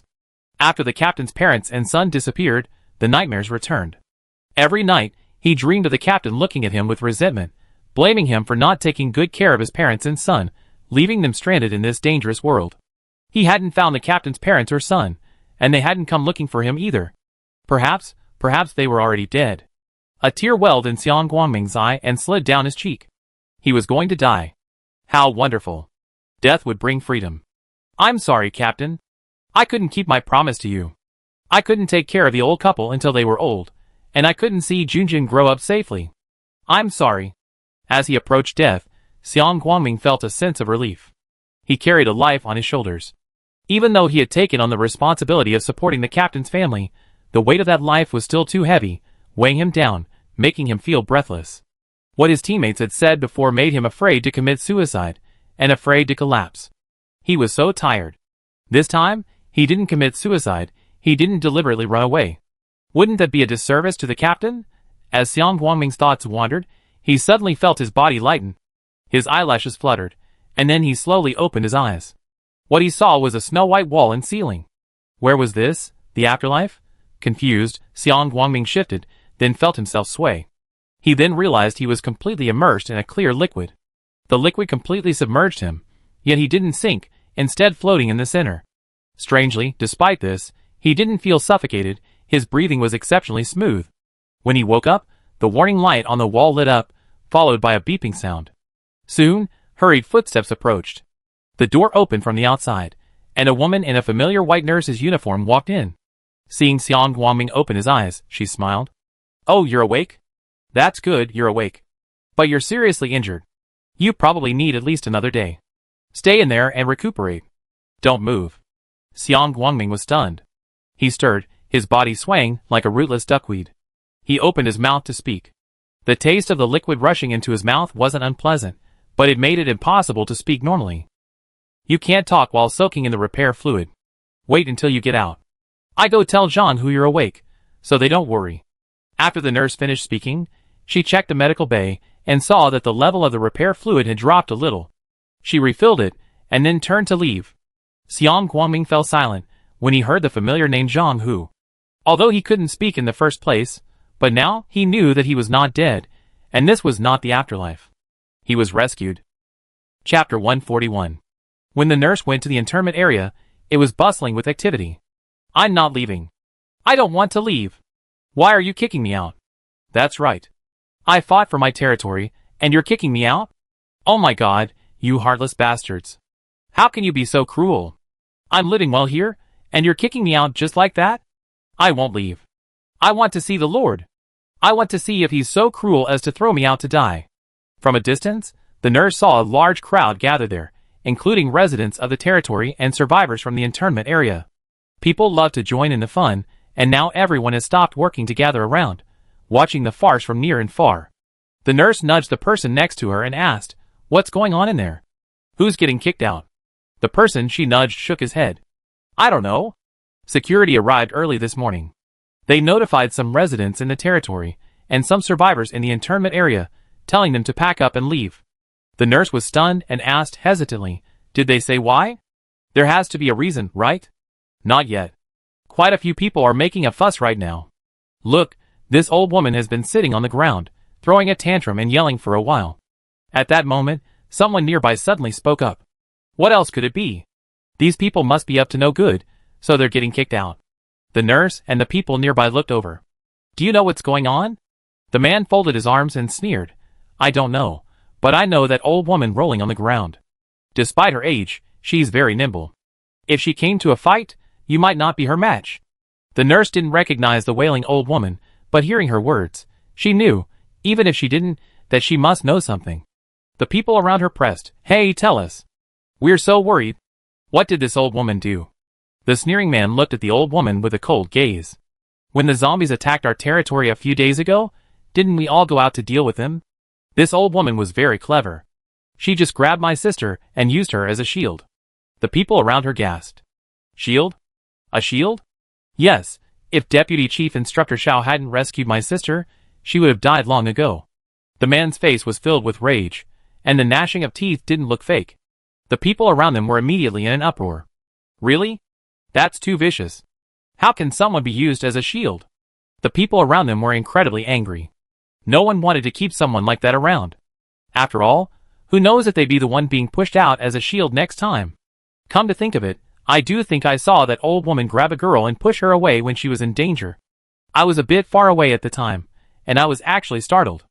Oh my! This kind of bad apple must be driven out. She can't be allowed to stay in the territory. That's right. Get out of here, old woman. Yes, get out of the territory. You're not welcome here. Get out. Get out. Everyone in the area stared angrily at the still wailing old woman. Those who hadn't seen the situation looked at them in shock. They immediately spread the news of the old woman's actions, each one exaggerating more than the last. Those who heard about the old woman's evil deeds were furious, and then someone in the crowd spoke up angrily. And that tall guy over there. I was right next to him when he was captured by a zombie, and I tried to save him. But as soon as I got close, he grabbed me and shoved me into the hands of the zombies that had captured him, allowing him to escape back to his territory. In reality, everyone was in an uproar. They had assumed that everyone in the containment area and the territory had worked together to protect their homes during the previous zombie attack. Unfortunately, somewhere they hadn't seen anything. Such a vicious incident had occurred. What happened first must have happened again. Soon, those who had been harmed by this group, who were throwing a tantrum and refusing to leave even after being driven away by the security department, began to stand up one after another and accuse them. Both the survivors and the residents were furious. Some couldn't help but pick up small stones and throw them in the direction of the other side. You scumbags! Get out of our territory now. Yes, get out. Don't stay here. If you keep playing tricks on us, we kill you. Get out. Get out. You're the only ones who want to see the Lord? Pa! Why don't you take a piss and look at yourselves? The Lord is just too kind. This thing should have been thrown out long ago. They've been living comfortably in the territory for so long. That's right. It breaks my heart to think they ate our lunch. Zhang, who was also in the crowd, watching the indignation around him with a smug look. It was so unanimous. No one thought it was excessive to kick out this old woman. Of course, he didn't think it was excessive to kick out someone who backstabbed others, even if she was an old woman. But Zhang Hu's impression was that quite a few people were the type who seemed to be indifferent to matters that didn't concern them. Once something didn't involve them, they always resort to making irresponsible remarks, often lavishing their own wealth on others. Zhang Hu rolled his eyes, rubbing his chin in thought for a long moment, before slowly coming to his senses. This matter really did have something to do with these people. They were worried someone might harbor malicious intentions and stab them in the back. So of course, they were angrily driving these people away, as a warning to any remaining troublemakers. The nurse finally found Zhang Hu and hurried over. "Oh, we found you, Zhang Hu. Your base commander is awake, but he's not fully recovered yet. He probably need another day." Zhang Hu was stunned, a little surprised. So soon? The nurse smiled. "Of course. This is a treasure from our territory. The Lord is willing to give it to you. You must be grateful." Zhang Hu nodded repeatedly, beaming. "I know. Don't worry. We will definitely remember the Lord's kindness. Thank you so much." Not far away, Zhou Tongxi watched the group surrounding the people being driven out of the territory. He watched them with a cold eye, each one more agitated than the other. He listened to their shouts and curses, and nodded slightly. Yes, the situation was good now. He was very satisfied. And Yiqing had originally intended for these people to leave that day, but everyone was exhausted. So exhausted that they felt like they were completely exhausted and didn't want to move. In this situation, driving them away wouldn't be very effective. Therefore, he later suggested to Yiqing that they should wait until the situation in the territory and the shelter area had recovered before doing this matter. Early this morning, Zhou Tongxi notified the group being driven out of the territory to pack up and leave. But they refused to cooperate and refused to leave. This was within Zhou Tongxi's expectations. After all, if they truly left the territory, they would definitely not find a place with better living conditions than here. Now, when Zhou Tongxi assigned Wang Bin to send people to do this, he specifically instructed them not to go all out when driving them out, let them make a scene if they wanted. The more violent the scene, the better. Because Zhou Tongxi had already informed the victims or their families, they were already waiting. With these people around, there was no need to worry about public opinion being manipulated by the group about to be driven out. So far, it seemed to be working well, better than he had imagined. The over 100 rogues were quickly overwhelmed by the crowd. Some pelted them with stones, each one landing painfully on their faces and bodies. Others were directly punching and kicking them. Those surrounded and attacked screamed in pain. Soon, these people couldn't stand it anymore and fled the territory and the internment area in disgrace. Zhou Tongxi saw this and turned to the makeshift mud hut Zhou Tongbin had built. It wasn't a mud hut, but more like a mud box pounded out of mud, only with smoother edges and an extra door. The hut had no windows, and it was pitch black inside. Zhou Tongxi opened the door and walked in, taking a look inside, then left it open. Because the hut was behind the building, few people had noticed its presence. Zhou Tongxi looked at the three men, bound and starved for days, now nearing death. "Have you thought it through? Or are you still unwilling to speak?" Thirsty and hungry, the three looked up at Zhou Tongxi. Their lips were pale and dry, and every movement caused deep, bloody gashes to form, oozing from their lips. Zhou Tongxi had interrogated them before, but the three men insisted they hadn't killed anyone. No matter what he said, they couldn't understand him, and they kept shouting that he was wrongly accusing them. But Zhou Tongxi believed in Yiqing. How could it not be them? So, for days, Zhou Tongxi had starved them of food and water, keeping them locked up here, forcing them to decide whether to tell the truth or starve to death. During this time, Zhou Tongxi hadn't visited them at all. At this moment, the three, looking utterly emaciated, saw Zhou Tongxi and frantically said, I'm telling you. Can you give me some water first? I'm telling you, give me something to eat first. I'm really starving." Another one cried. Zhou Tongxi didn't really want to kill them with thirst or starvation, so he had the three untied and gave them some bread and water. The three devoured the food voraciously. During this time, Zhou Tongxi had thoroughly investigated the situation. The death toll from this zombie attack on the territory was nearly 500, including those who had already been transformed into zombies from scratches on the aging and warped colored steel panels of the prefabricated buildings before the zombies attacked. One of these three was Li Fan, another was Li Fan's uncle Li Chongshan, and the other was Li Fan's good friend Huang He. Those killed during this chaotic situation were all women. One was Lu Hui, another was Tian Tian, and the other was Qin Zheng. These three were from the same family. Lu Hui and Tian Tian shared a room, while Qin Zheng shared a room with another woman named Chen Jiji. Zhou Tongxi naturally inquired about the two women in the third room, as well as the three people Chen Jiji shared with Qin Zheng.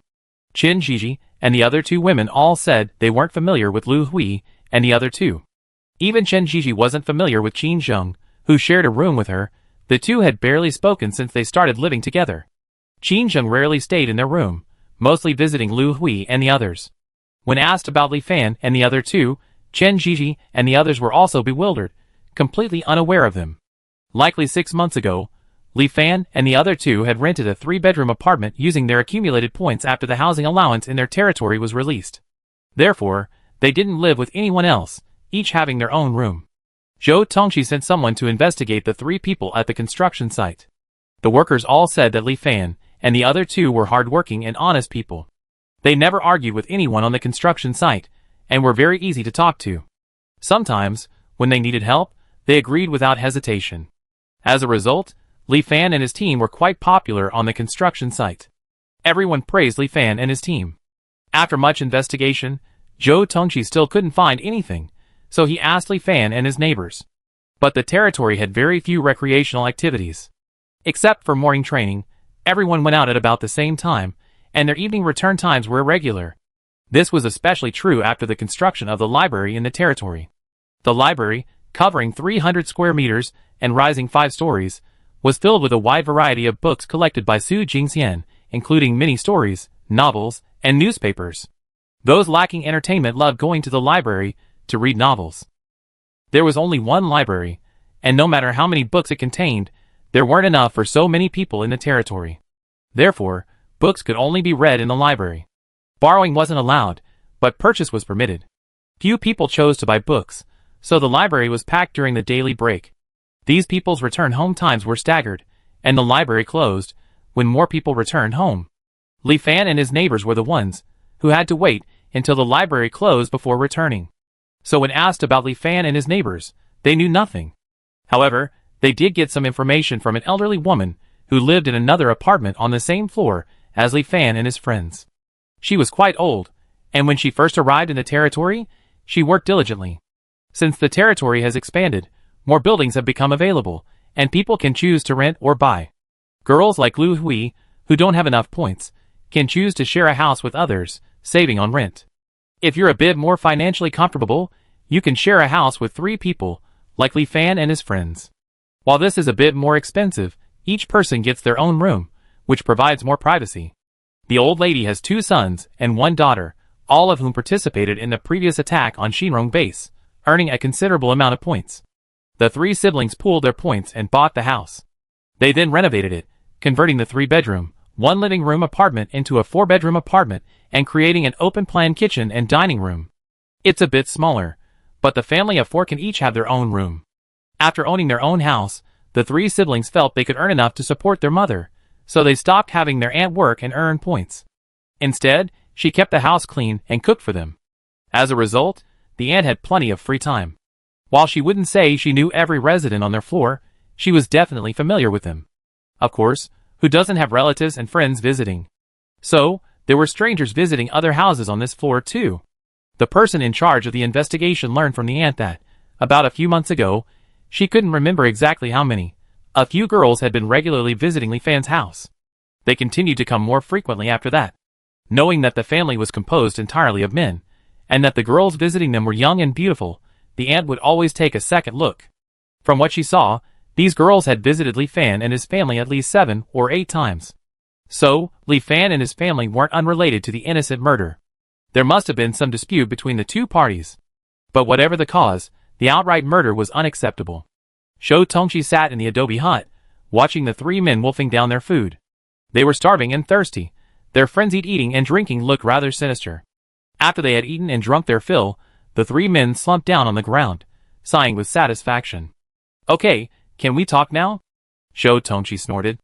Li Fan froze, subconsciously glancing at his uncle, Li Chongshan. Huang He, standing nearby, also glanced at Li Chongshan, clearly uneasy. Zhou Tongqi's gaze naturally fell on Li Chongshan.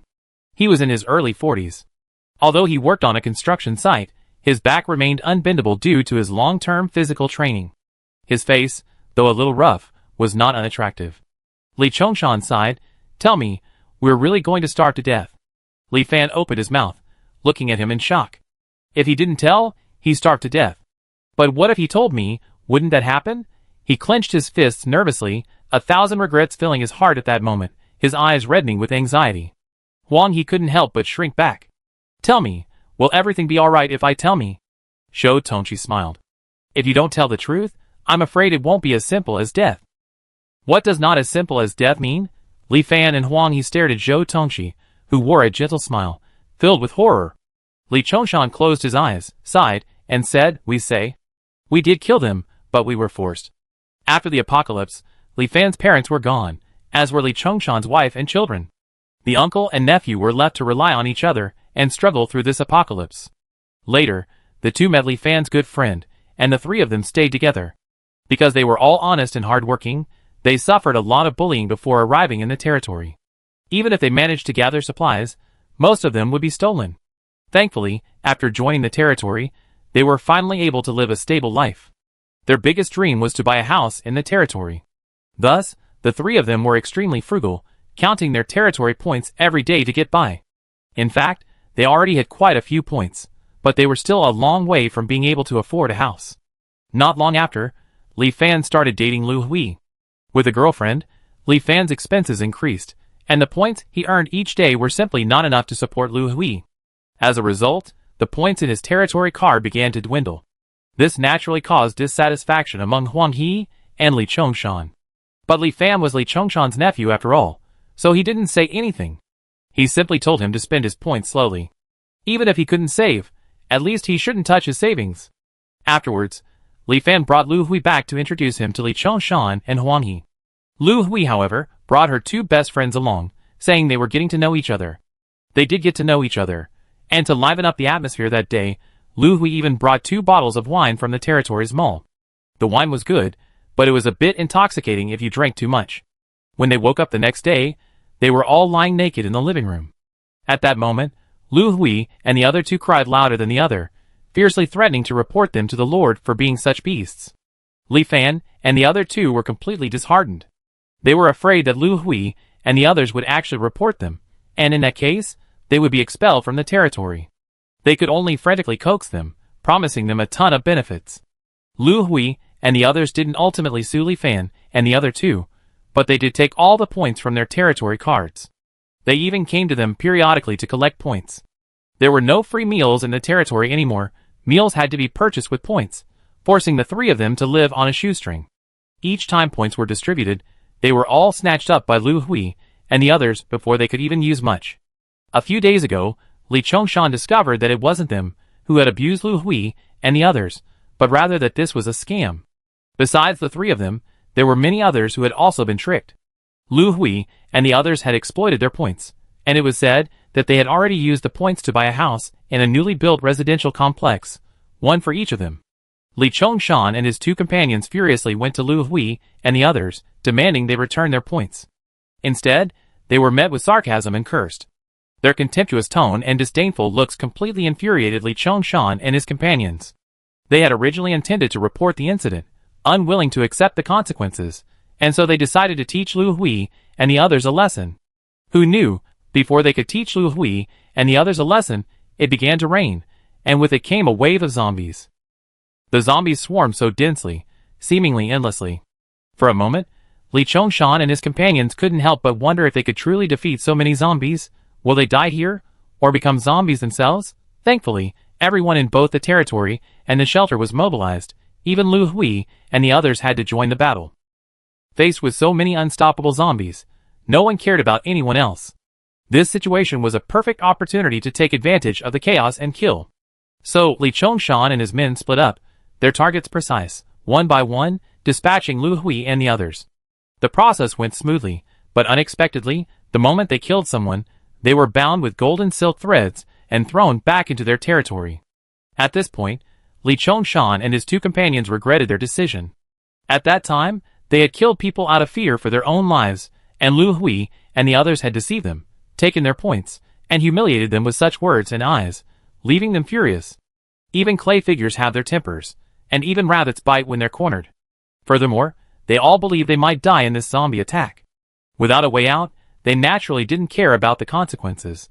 But when Zhou Tongxi first questioned them, they still wanted to make a final effort, but who would have thought he would simply throw them here, deprive them of food and water, and stop questioning them. Within 2 days, the three of them regretted their decision and wanted to confess everything. They wanted a quick death, even if it meant dying. At least, it was better than being cut with a blunt knife. People are fickle. Now that they were well fed, and no longer hungry, the three of them were once again itching to live. Li Chongshan glanced at Zhou Tongxi's expression. Zhou Tongxi's face was expressionless. Are you done? Li Chongshan saw nothing, and felt a little disappointed. Li Fan nodded quickly. Go on, I'm done. Zhou Tongxi stood up and walked out. I understand. I investigate this thoroughly. Hope suddenly ignited in the eyes of Li Chongshan, and the other two. Thank you, Secretary Zhou. Thank you so much. Zhou Tongxi paused and tilted his head to look at them. Investigating this thoroughly will only give the Lord and the people of the territory an explanation. As for you, you committed intentional murder, regardless of the reason. You will pay with your lives. Li Chongshan's excitement faltered, and he stared at Zhou Tongxi with wide eyes in disbelief. Zhou Tongxi had already left, and the door to the adobe hut creaked shut. He didn't report to an I Ching immediately, but instead investigated Lu Hui and the other two.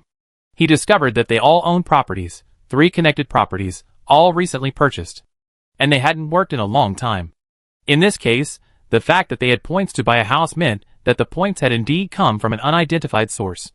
With a clear clue, they followed the clues and investigated each household, quickly discovering the homes these 3 frequently visited. This also quickly led them to the men, who had also been victimized by the scheme.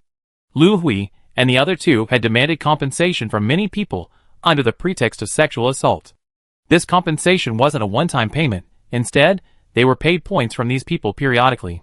The 3 of them were clearly accustomed to this sort of thing. They simply assumed Li Chongshan and his companions were more honest and easier to bully, and so they exploited them more harshly than others. After thoroughly investigating, Zhou Tongxi went to the 7th floor of the territory to report to an I Ching. An I Ching hadn't expected such a honey trap to occur in her territory, and for a moment, she was at a loss for words. Zhou Tongxi hesitantly asked, Lord, then, should this be reported to everyone? An I Ching nodded, of course, why not? I don't care about places outside my jurisdiction, but in my territory, you can't just kill people at will, even for revenge. They were victims before, but when they took up their weapons, and took advantage of the chaos to kill their own people, they were no longer victims. The territory wasn't like before the apocalypse, where those at the bottom rarely had access to higher-ups. But anyone in the territory could message or call her, and of course, they could message or call Zhou Tongxi, or anyone else. The channels for communication were open. They could have simply reported this matter, and she would have surely given them justice. But they ultimately chose to kill. If this matter wasn't handled carefully, anyone could kill in her territory out of hatred, something she would never allow. I understand. Zhou Tongxi nodded. And I Ching paused and said, notify everyone to gather at the border between the territory and the internment area tomorrow morning. I handle these 3. Zhou Tongxi thought for a moment and nodded. Okay. And I Ching's reputation within the territory was already good enough, and it was time to establish her authority before everyone. Let them know that she was indeed kind-hearted, but if anyone dared to commit a crime within the territory, she would be ruthless in her dealings. After Zhou Tongxi left, and I Ching sat on the sofa, thinking. After a while, she asked Tian Dao. Can the principal card feature be added with a photo recording function? Photo? What would such a function be for? And I Ching propped up her chin and said, in those immortal cultivation novels and Ching read, wasn't there a lamp that was fused with the disciple's heart blood or something? When the disciple died, the lamp would go out, but the image of the real murderer would be preserved. Tian Dao fell into an eerie silence. After a while, Tian Dao finally spoke with difficulty. This consumes too much divine energy. Given your current condition, I don't recommend this. And I Ching pondered, so this is actually possible? You worked so hard to accumulate divine power. Although you can now wield it with ease, it's still far behind the heretic god. You better seize the opportunity to build strength, and don't commit suicide. The heavenly Taoist caution speaks volumes. Granting all its subjects the ability to record their images would be a tremendous expense. She knew full well that she still had a powerful enemy lurking in the shadows. If she dared to recklessly expend divine power, the heretic god would likely seize the opportunity to slay her. Don't worry, I understand. The junction of Fire Phoenix Mountain and Green Pine Mountain. This place was once a sacred religious site. Once, it had fields and cattle and sheep, akin to a paradise in the apocalypse. But now, it was no different from the outside world. A heavy rain fell, seemingly destroying the palace and everything else, leaving only ruins. Underneath this ruin lay a considerable space. Underneath, like a spider's den, stretched in all directions like a maze, each passageway alight with a bright candle. At this moment, a long line of women, with numb expressions and dull eyes, held candles in their hands, and walked step by step down the passageway. If Xia Rui and Tan Xiang were here, they would have recognized these women as those who, like them, had once been used as reproductive tools. There was no trace of life left in them. They were like puppets, their every move perfectly calibrated, moving forward like marionettes on strings. Soon, after walking through the long, winding passage, they reached the deepest part of the cave. In the center of the underground cavity, which covered several hundred square meters, stood a tall stone pillar, only 1.5 meters high, its surface completely flat. At that moment, just above the stone pillar, a bright red heart was beating with a thumping sound. It was strange, a single heart, yet still beating so vibrantly, it made one's scalp tingle. At that moment, standing next to the stone pillar was a man in a white coat. He had a handsome face, and when he smiled, he had the fresh, innocent air of a college student. If an I Ching were here, she would know that this was the Mingxi she had been looking for. Mingxi folded her hands in front of her, watching the women approaching from all directions, holding candles. The candles they held were completely different from the ones used for illumination around them. The lamps, each one ablaze with black flames, were eerie and terrifying. Once all the women had arrived, they took their assigned positions without the men's command. Looking down from above, one could see that each of their positions was strange. If a line were drawn to connect them, they would resemble a formation. Mingxi smiled at the women. The gods are about to descend to guide us in a new direction. Come, children, offer your most sincere sacrifice to our gods. None of the women spoke, but their eyes were stained with madness. Suddenly, they all drew their daggers and, without hesitation, plunged them fiercely into their hearts. Blood flowed from their hearts, dripping into the black lamps in their hands. The flames, fueled by the blood, instantly burned even more fiercely, a tangle of black and red. As the blood in the lamps grew, the oil gradually filled the lamps, and then the oil and blood, engulfed in black flames, poured down. Black and red tangled and fell to the ground, quickly flowing in all directions as if with a conscious mind. They merged with the lamp oil and blood in the other women's hands, soon forming a strange formation on the ground. The women standing within the formation seemed to become its nourishment. Their faces quickly withered and aged, then, as if drained dry, they collapsed to the ground, becoming mummies. The oil and blood that had formed the formation began to climb up the stone pillar, quickly reaching the bright red heart atop it. The heart had been beating normally, powerfully and repeatedly.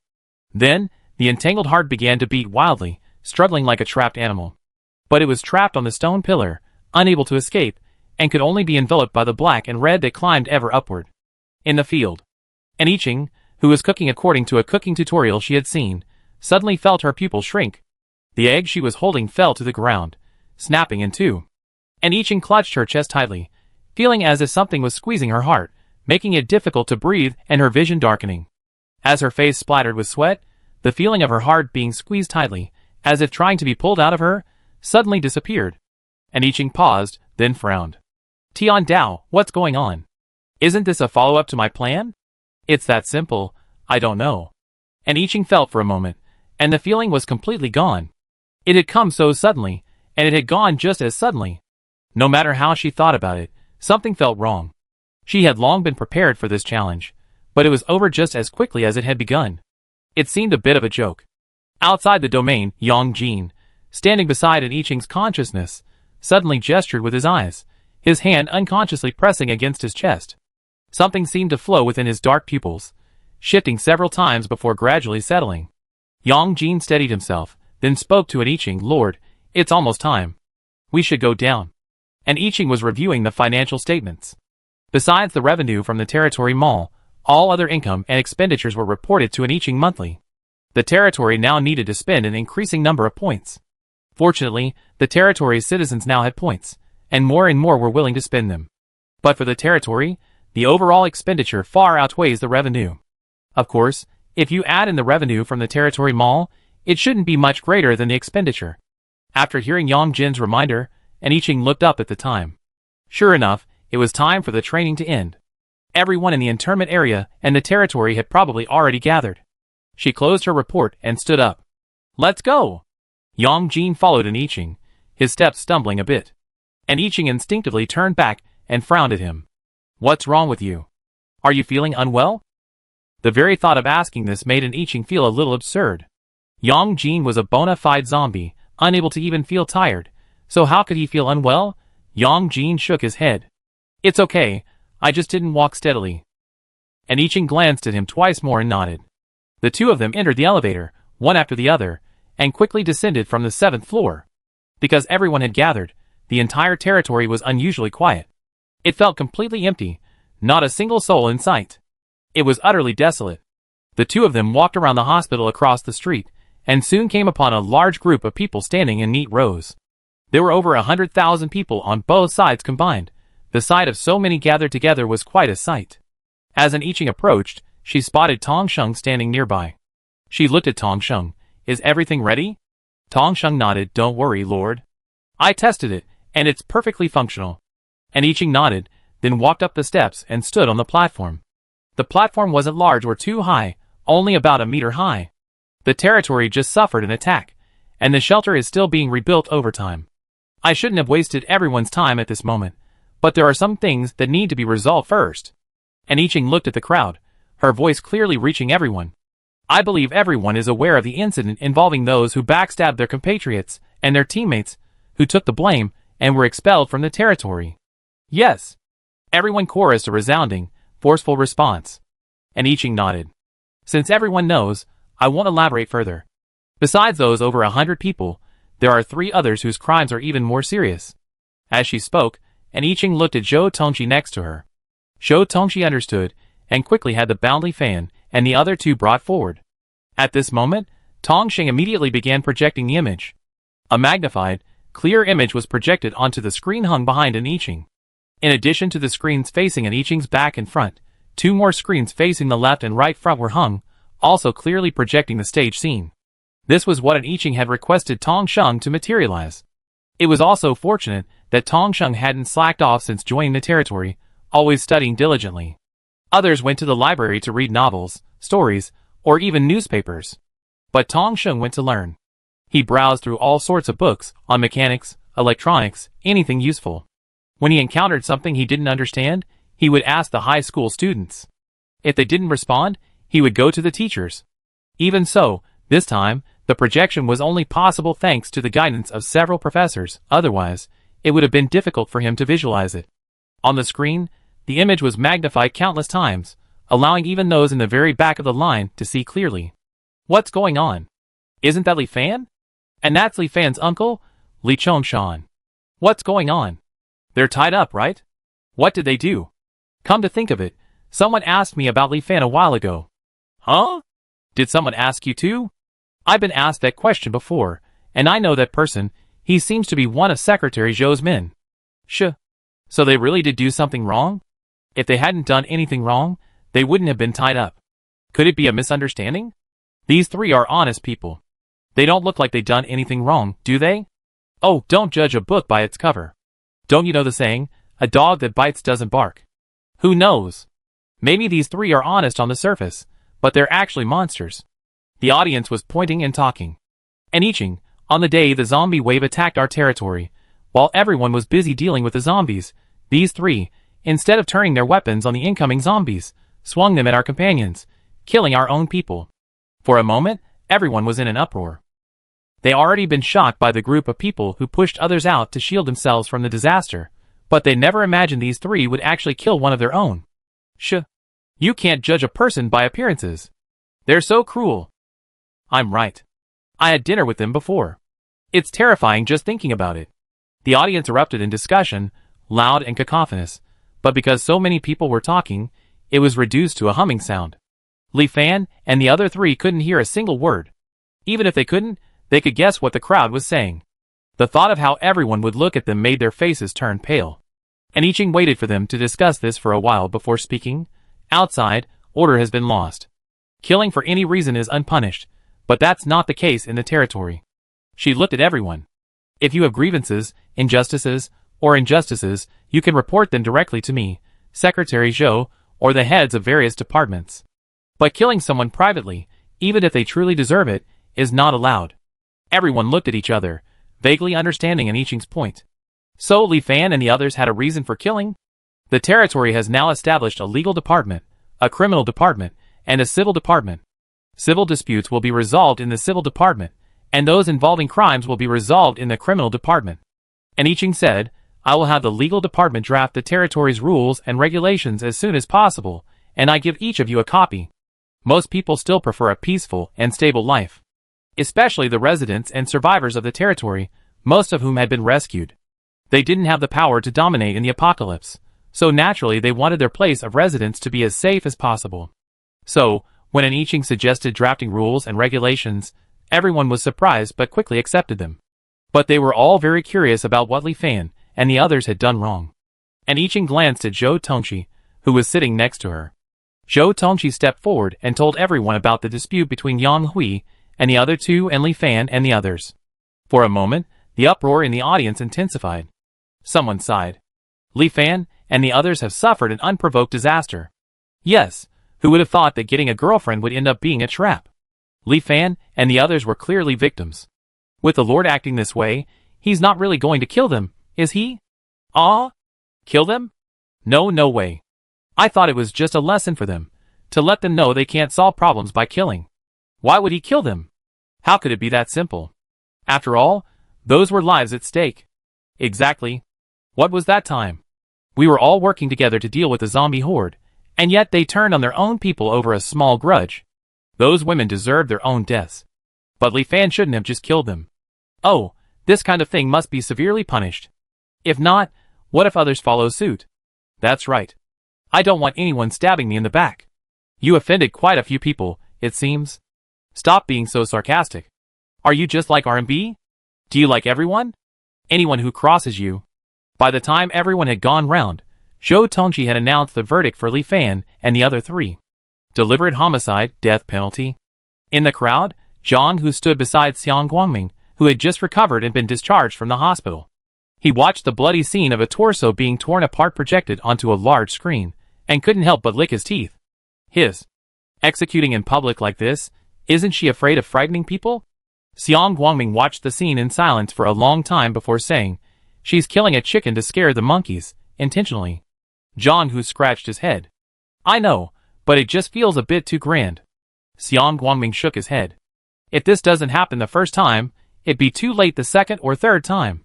He stopped looking at the screen and asked, later, have the brothers do me a favor and ask around in this territory if there's an elderly couple named Zheng Goen and Lin Hiju, along with a little boy, probably in his early teens, named Zheng Shi.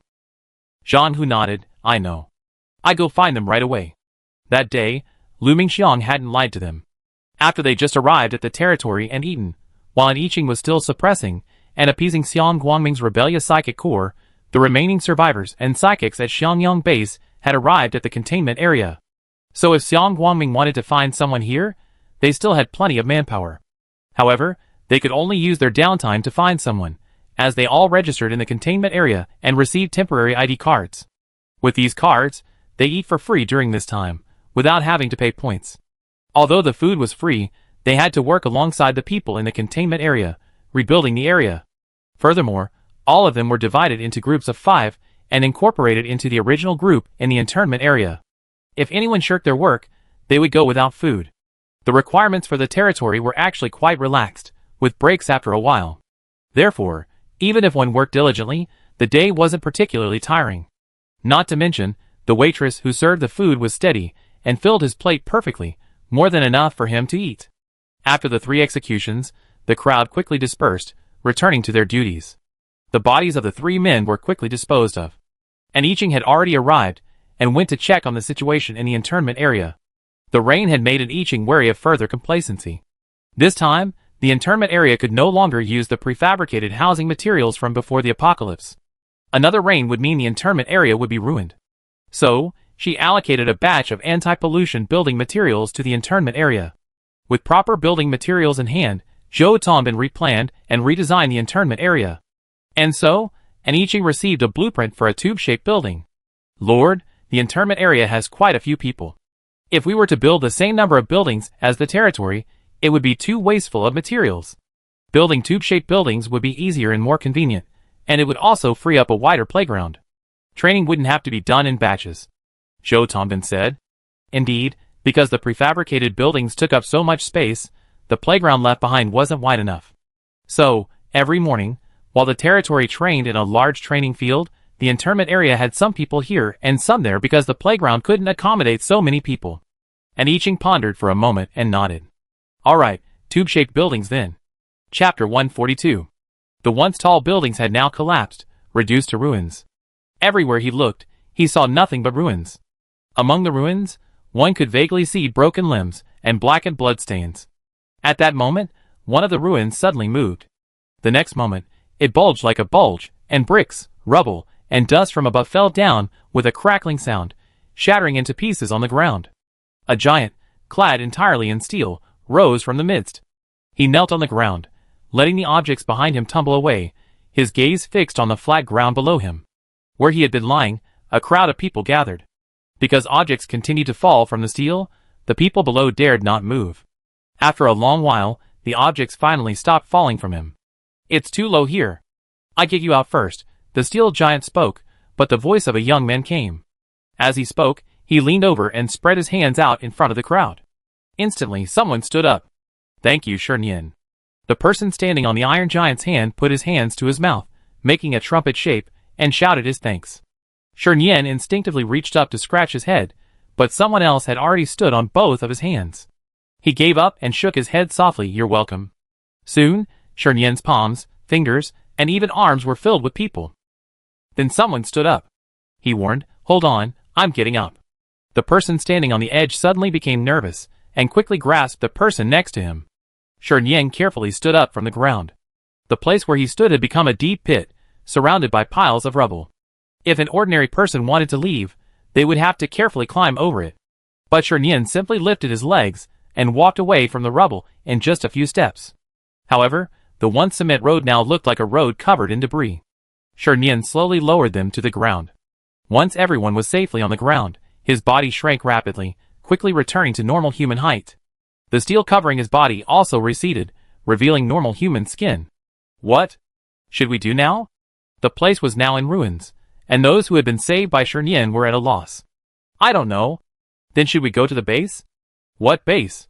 Don't you see all these houses have collapsed? Maybe the base is like that too. What then? The houses have collapsed, and the supplies inside are gone too. Are we finally surviving, only to die here? They were originally residents of the ancient tourist town, and every household had stockpiled a considerable amount of food. Especially since Shernyan had awakened his supernatural powers. After using his supernatural powers, Shernyan's entire body was covered in steel, making him completely unafraid of zombies. As a result, the zombies in the ancient town were quickly wiped out. So, they had been living in the ancient town until then. However, the land was polluted, making it impossible to grow crops. Food that wasn't properly stored would also be contaminated, leading to a recent shortage of food. So, after some discussion, everyone decided to head to the Sea Province base. They drove 2 trucks, carrying all their remaining supplies, to the Sea City base. Who knew it would suddenly start raining halfway through the journey? Not only did the trucks get damaged, but the surrounding skyscrapers also began to collapse. If Shernyan hadn't been able to grow larger to protect them, even if they weren't mauled to death by the zombies, they would have likely been crushed by the falling buildings. Recalling the previous scene, everyone was filled with fear. A man who looked somewhat similar to Shernyan, but appeared older, said, "Let's see how much supplies we have left." He was Shernyan's brother, Sherming. So once he spoke, the bewildered crowd listened. During the rain, they quickly noticed the changes in the car. There were no zombie threats nearby, so they had time to salvage the supplies.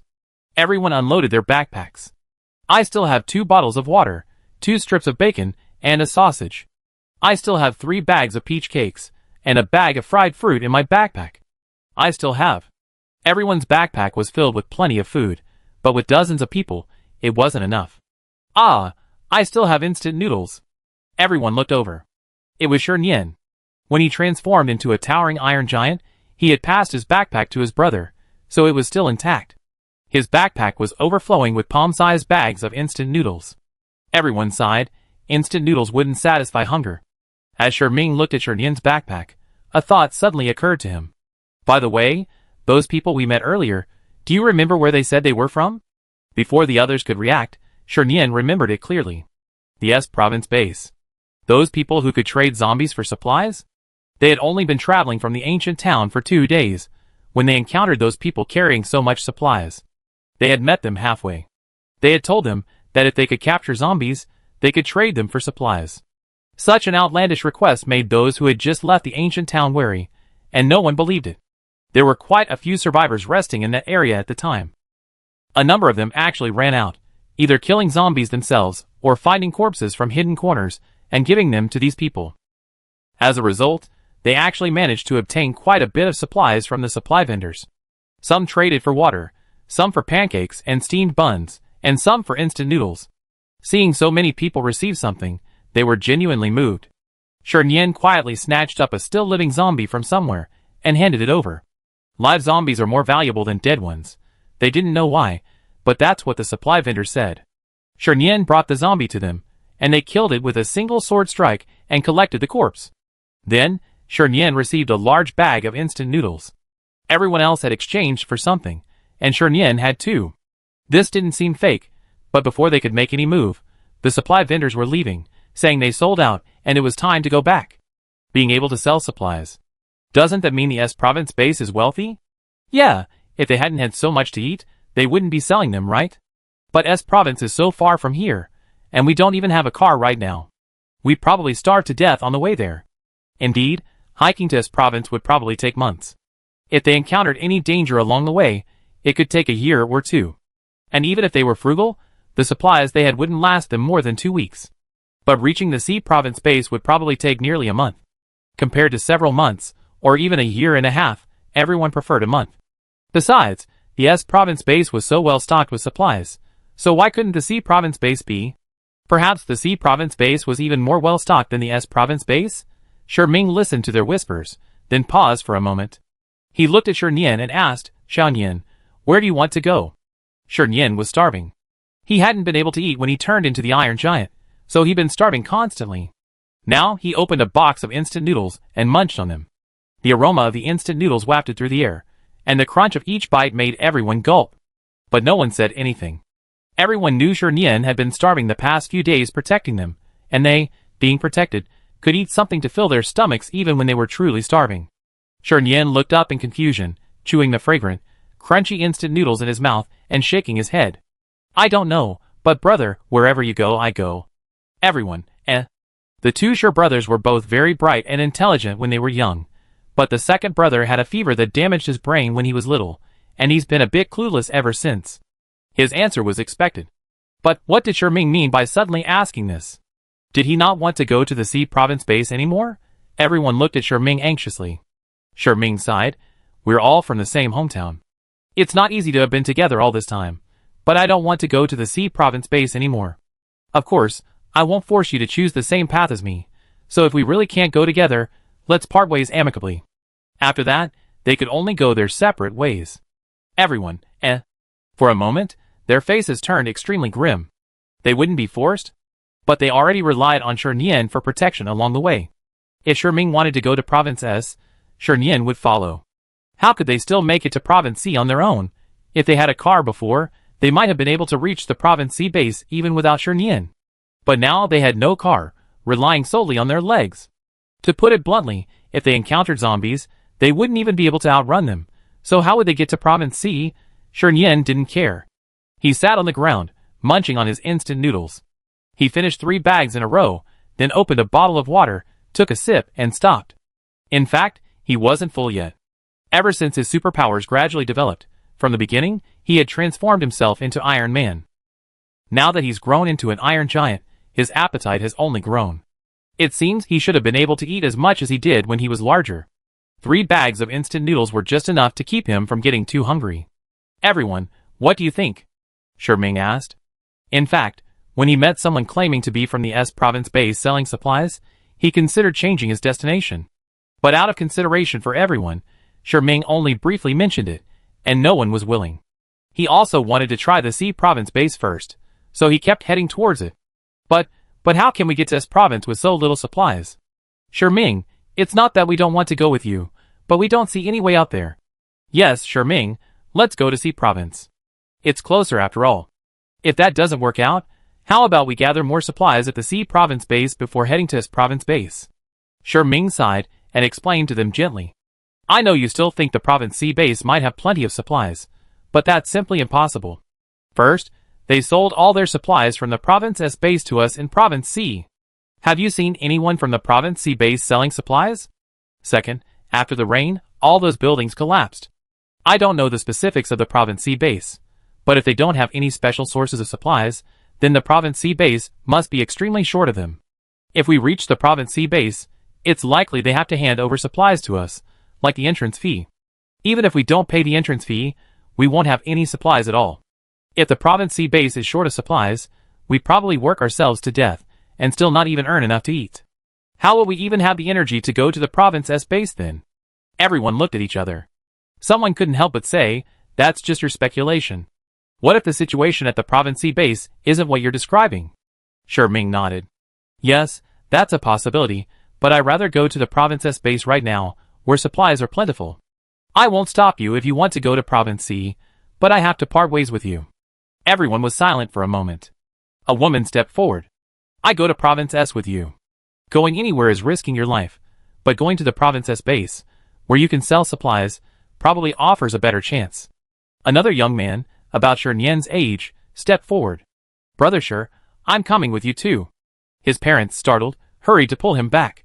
The young man said impatiently, Mom and Dad, why are you pulling me back? The apocalypse has been here for so long, and we're all alive thanks to Nian's protection. If we really separate from Brother and the others and go to Province C, we might not even have a chance of starving to death. His parents suddenly looked a little embarrassed. Kid, why are you so anxious? We haven't said anything yet. We just want to think it over. The young man scoffed. What else is there to think about? Just follow Brother and the others. Besides, I think Brother analysis is correct. The young man's parents sighed and nodded. Okay, let's follow and the others. The remaining people, after hearing the young man's words, felt helpless. They really wanted to go to Province C, feeling it would be faster and safer. But as the young man had said, they hadn't held a weapon or killed a zombie in so long since the apocalypse. If they left, the annual death rate would skyrocket to 99.99%. The remaining 0.01% would depend entirely on a miracle. Thus, gradually, everyone agreed to go to the Province S base. Ming breathed a sigh of relief. It was because of Nian that he felt somewhat confident. Now that everyone agreed, his heart finally settled. Since everyone agrees to go to Province S, I have a suggestion. Everyone's heart skipped a beat. Looking at Ming's expressionless, grave face, they couldn't help but wonder. What suggestion? Was there something fishy going on? Ming was surrounded by silence. Everyone stared at him, but he seemed oblivious to the questioning in their eyes. I suggest we give the remaining food to Xianyan. After he's full, he can lead us to the Province S base. As you know, Xianyan's energy consumption is very high. When he had enough to eat, he could single-handedly take on an entire zombie horde. But since he's been starving, it's become increasingly difficult for him to deal with the zombies. If we give him all the remaining food, let him eat until he's full, and eventually Xianyan transforms into an iron giant and leads us to the Province S base, we might be able to get there quickly. Of course, just like choosing to go to Province S, this is also a gamble. After all, we don't have much food, and we don't know if Xianyan can get us there. But after Nian transformed into an iron giant, he stood over 10 meters tall. If he could run, they could reach Province S in less than 2 days, which would take them months on foot. Everyone was stunned, and for a moment, no one spoke. If they had sufficient supplies, they would have agreed without hesitation. But now, if they really gave all the meager supplies they had to Nian, they would starve to death. After all, who knew if Nian could reach the Province S base in 2 days? He might even run out of food halfway through the run. Then, he would be truly helpless. Ming sighed. I know you're reluctant to part with this little food, but if we don't take this gamble, even if you keep it, how long can you eat it? You just die after you finish it. Ah. One person sighed, forget it. Since we decided to go with you, I take this gamble. After all, it was Shernien who saved my life. It's only right that I give this little food to Shernien. Here, that's all I have. Slowly, they handed their bags to Sherming. Sherming knew they were forced to do this because they had run out of other options, but he felt a heavy weight on his heart. He hoped he hadn't chosen the wrong path. Sherming narrowed his eyes, looking in the direction of Province S.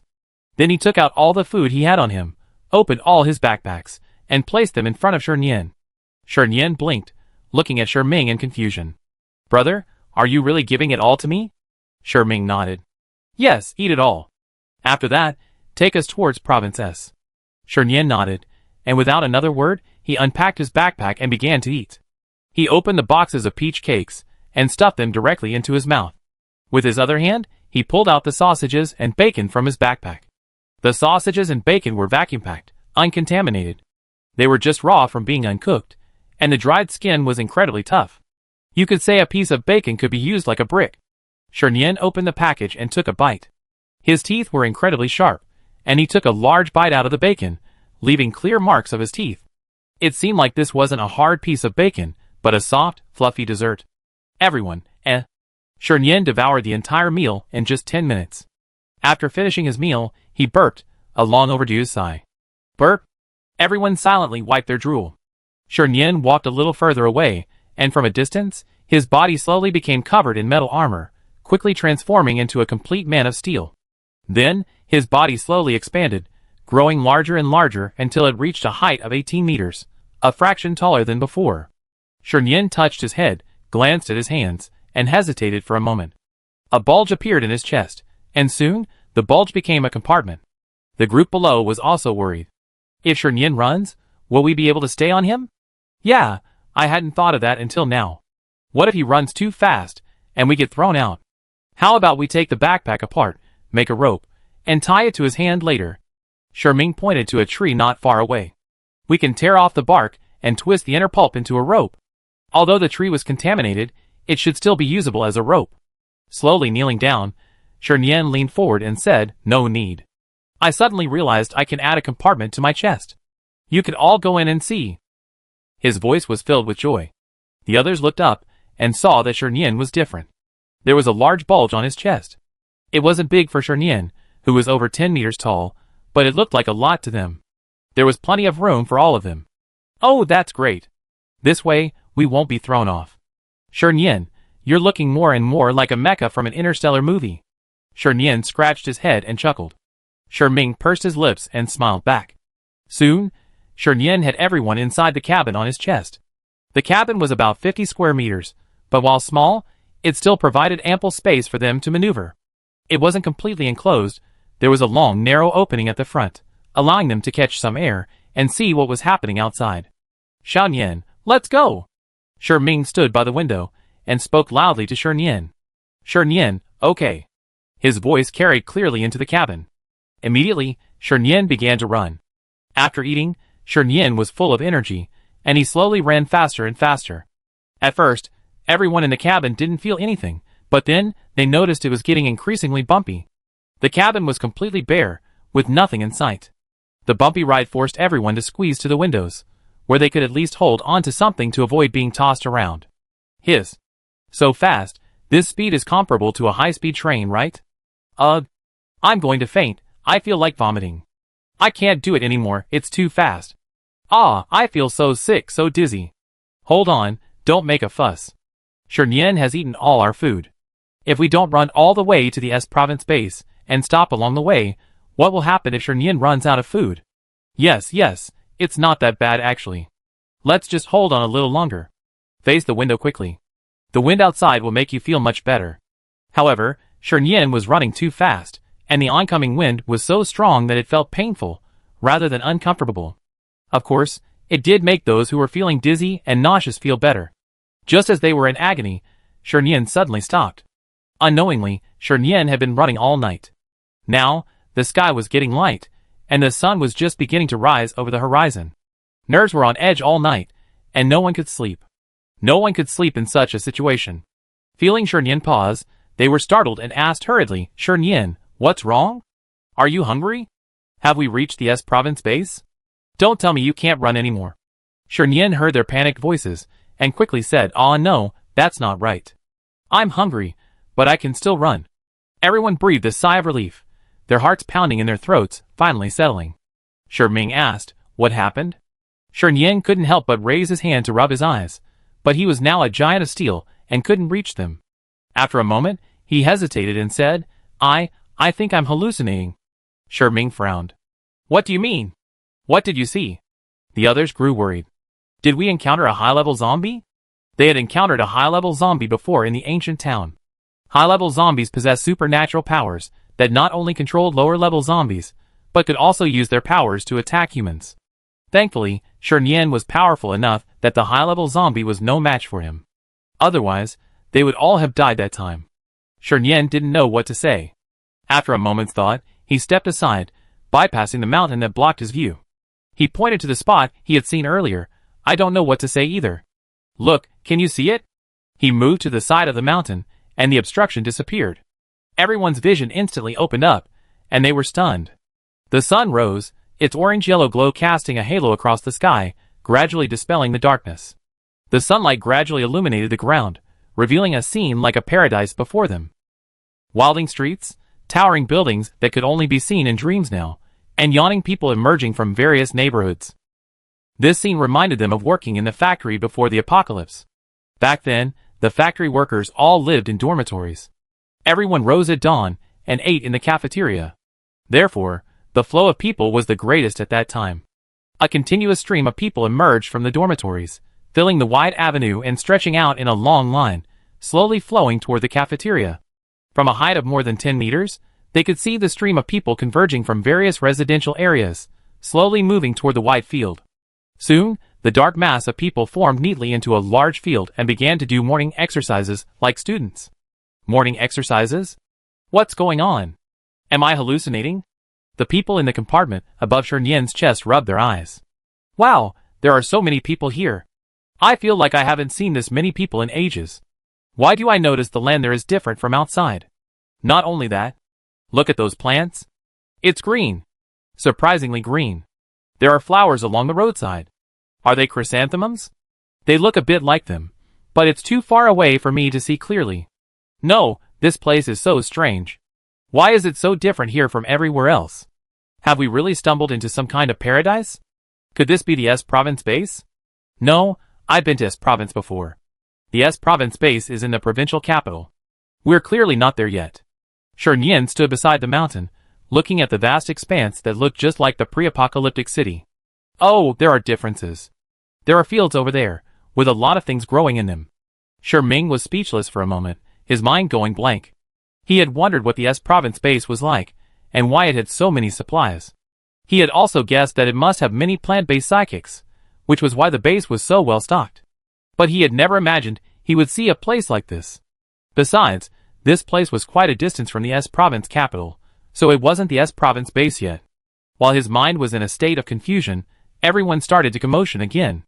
Wait, do you smell anything? It smells like meat buns. It smells like meat buns stuffed with scallions. Woohoo, my favorite. And it smells like rice porridge. I haven't had rice porridge in ages. Already hungry, their mouths couldn't help but drool. Their stomachs, seemingly enticed by the aroma, began to growl. For a moment, everyone's stomachs began to growl, making them even hungrier. Calm down, everyone. We don't even know if this place is real or not. What if it's a zombie trap to confuse us? Shiming took a deep breath, but inhaled too much of the aroma, and his stomach growled again. Oh, I accept it's a trap.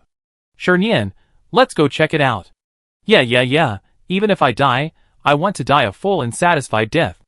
At this point, the people over there had finished their morning exercises and seemed to be eating. Just then, someone came out pushing a cart with a tall steamer on it, still emitting white steam.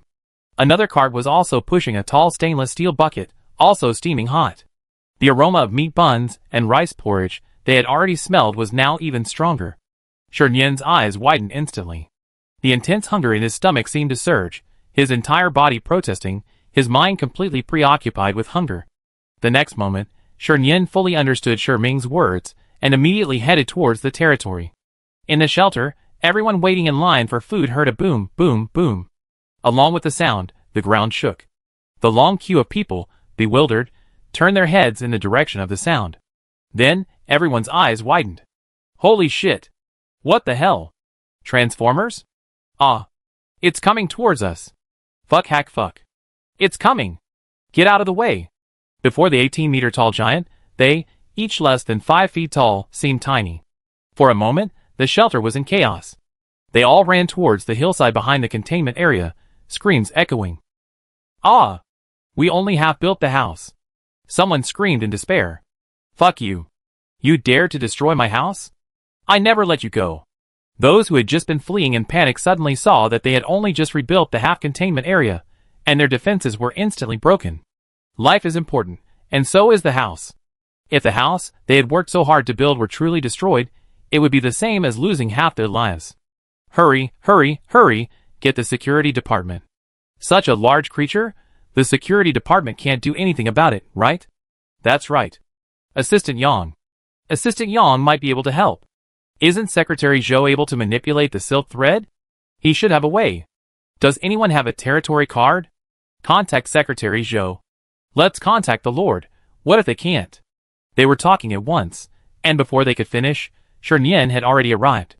His angle was very tricky, just avoiding the territory's location, so he wasn't stopped by the territory's barrier. At this moment, he stepped onto the open space in the internment area. The women distributing the food were at the edge of the territory, their carts not exceeding the territory's line. Those in the internment area had to wait for the women to prepare the food and hand it to them before they could receive it. Shernyan's mind and eyes were filled with the buns and porridge on the cart, as well as the huge bucket of stir-fried cabbage. If he weren't like a steel giant, his mouth would have been watering. When he reached the edge of the territory, he wanted to stop, but the sudden excitement of seeing so much food made him unable to brake, and the moment he stopped, he fell forward. Ah! A large group of people screamed in fear, like a flock of screaming chickens, completely drowning out the sounds of the others screaming in the cabin above Shernyan's chest. Then, Shernyan, who had been falling forward, stopped. He blinked in confusion, feeling as if he had touched something. After a moment, Shernyan reached out in confusion, supporting himself with something he had touched despite being completely empty, and stood up. He scratched his head, and glanced ahead in confusion. No glass? He reached out, only to find it blocked again. His hand couldn't get through it all. Shernyan glanced at the meat buns below, his mouth watering with greed. He quickly squatted down, trying to reach out and grab some. It was only a fraction of a second away, yet he couldn't reach the buns inside. At this moment, a group of people hurried over from the territory. Wang Bin and the security personnel quickly surrounded Shernyan. The group he brought with him all had awakened superpowers, but facing a being nearly 10 times their size, everyone couldn't help but feel a little nervous. Wang Bin shouted, "Who are you? What do you want?" Shernyan looked down at them, and said honestly, "My name is Shernyan. I'm hungry and want to eat." Everyone, What do you mean by hungry and wanting to eat? The way you rushed over, we all thought you were trying to eat us. The cabin was silent. Sherming stared at the people below for a long moment, then patted the window, and said to Shernyan, "Xiaoyan, let me down. Stay still. If there's any danger, take us away immediately." Shernyan listened and nodded. Okay. He opened the compartment on his chest and reached out. He waited until Sherming was standing on his hand before closing the cabin door, squatting down and carefully lowering Sherming. Everyone watching this scene was momentarily stunned. Could this really be a mecha? Wang Bin was on full alert the moment Shernyan made a move, but he didn't rush to attack. Noticing the iron giant lowering a person, he sized him up. Sherming nodded at him. "Sorry, no offense intended. We are survivors from Longxi Ancient Town. We heard the S Province base is well stocked, so we wanted to go there." "Excuse me? Is this the S Province base?" Wang Bin looked a little puzzled. "This isn't the S Province base. This is the territory." He paused, thinking he could suggest a name for the territory later. Otherwise, simply calling it a territory would seem a bit strange. "Who told you that the S Province base is well stocked with supplies?" Sherming, skilled at reading people's expressions, immediately noticed Wang Bin's strange expression and felt his heart tighten. "We previously encountered a group selling supplies. Survivors can use zombie corpses to buy supplies from them. I heard they were from the S Province base. So I thought the S Province base was well stocked." As he spoke, he couldn't help but glance inside the territory. Wang Bin thought about how many teams in S Province had been exchanging supplies for more and more recently. So, these people must have gone out to sell their supplies. Zheng Yin, standing not far away, heard Sherming's words and his eyes suddenly lit up. As the earliest captain of the corpse collection team, Zheng Yin already had a lot of points. After joining the territory, he immediately bought a 3-bedroom, 1 living room apartment as a home for him and his girlfriend, Lin Lin. The zombies surrounding the territory have been increasingly eliminated, and it takes a long walk to stumble upon a few. Lately, Zheng Yin and his team have been living off their savings and thinking about other solutions. Now, hearing Sherming's words, his thoughts became more active. Yes, the zombies surrounding the territory have been almost completely eliminated. Hailan country is so big, it just so happens that their team recently added 2 space-based psychics. With the addition of the civilian card, the extra staff card, and the space-based psychic, they can carry a lot of supplies. And these supplies are easy to sell. Just go anywhere, ask for zombie corpses in exchange for supplies. Who wouldn't be happy? Zheng Yin's mind raced, and he immediately stopped observing what was happening. He hurriedly turned to contact his teammates, lest they suddenly start scrambling to buy supplies, potentially delaying their progress. He hurriedly gathered his teammates and gathered them in an empty, deserted area. Captain, what's wrong? Why are you so anxious? I haven't even finished my meal yet. Me too. I just placed my order and haven't even eaten yet. As the first body collecting team, with a quick-witted captain, theirs was the most profitable, earning points far more than any other body collecting team. So now, everyone was filthy rich. Of course, with their profits dwindling, they began to worry.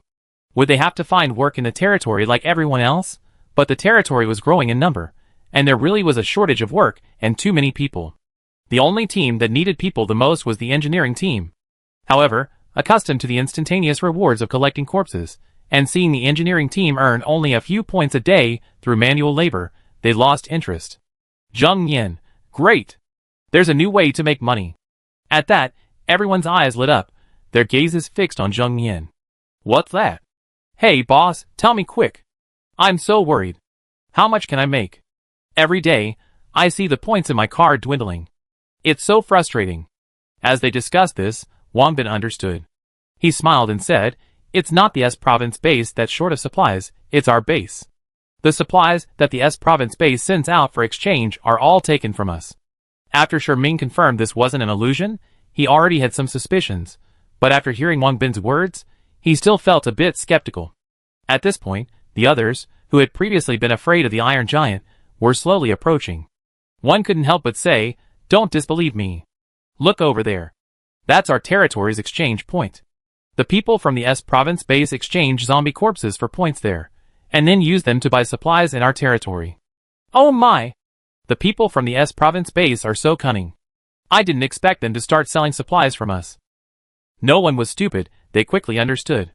In this apocalyptic world, water shortages are inevitable everywhere, so this business is a surefire way to make money. Furthermore, they're taking the risk of selling supplies, which will surely double the original price, perhaps even several times over. Just think about it, and you can see how much money they're making. For a moment, everyone couldn't help but feel envious, wondering if they could also buy some supplies and team up to sell them. Wang Bin, upon seeing the group, knew they were all tempted, and he immediately poured cold water on them. Don't just watch the thieves eat the meat without seeing the thieves being beaten. Think about what your situation was like before coming to the territory. Do you really think earning points outside is so easy? You can't imagine the dangers along the way? For a moment, everyone felt a little embarrassed. Indeed, the zombies surrounding the territory had been largely cleared, and even if a zombie stumbled in, it was quickly dispatched, so it was safe. But outside, the situation was different. No one knew what dangers might arise. What if they encountered a horde of zombies? Even though their physical strength had been enhanced by their physical training, 2 fists couldn't defeat 4 hands. If they were truly surrounded by zombies, even with zombie virus serum and cell activation spray, they wouldn't necessarily be able to escape alive. As for hiring psychics or powerful individuals from the territory to escort them, they could already escort them, so why bring along these burdens? For a moment, those who had been somewhat excited faltered. Sherming listened to the whispers of the people around him, and his suspicions were completely dispelled. There were so many people here, could they all be imposters? And judging by their expressions, they were all genuine. Wang Bin looked at Sherming. If you want to stay in the territory, register in the holding area first. Then, when the assessment comes, you take part. If you pass, you can enter the territory and become a resident. He pointed to a nearby area, completely different from the outside. This is the territory. Zombies and non-residents are not allowed to enter. They be repelled by the territory's barrier. Ming was stunned for a moment, then remembered that when Yin nearly fell, he was indeed stopped by something invisible. He looked up at Yin. Yin, put them all down, and you can transform back.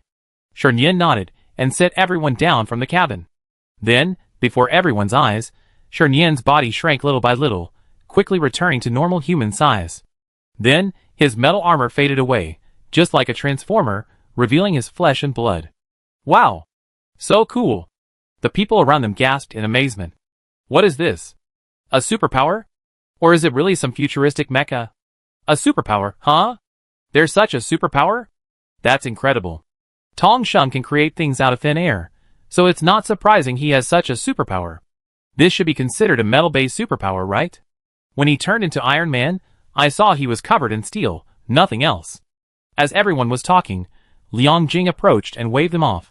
All right, stop hanging around. Go get your food. Do you still want to eat? You still have work to do. After hearing Liang Jing's words, everyone turned around and walked towards the edge of the territory, still talking. The food server, who had been scared away, returned and yelled at them to get in line. Yin's gaze instantly shifted over there, staring intently, and he couldn't help swallowing. Liang Jing looked at them. You want to stay in the territory? A group of people nodded. With ample supplies here, they were certainly willing to stay. Especially when they saw the people getting food over there. Each person received a large bowl of thick rice porridge, a large spoonful of cabbage, 2 large meat buns the size of 2 adults' fists, and an egg. Even after the apocalypse, even back in Longxi ancient town, when supplies were still plentiful, they had never dared to eat like this. Everyone couldn't help but swallow. Liang Jing said, let's go. The others are eating now. I get you temporary ID cards. Ming, somewhat surprised, followed Liang Jing inside, and couldn't help but ask, do you still need temporary ID cards? Liang Jing nodded. Yes, the survivors in the internment zone all have non-resident cards. They have points on their cards, and you have to pay points every time you get food. Since you just arrived and don't have non-resident cards, you need to use your temporary ID card to get food for free. She smiled. Don't worry, the free food you get is the same as theirs. During this period, you will work for the territory for free. You can't slack off. If you slack off, you will lose points.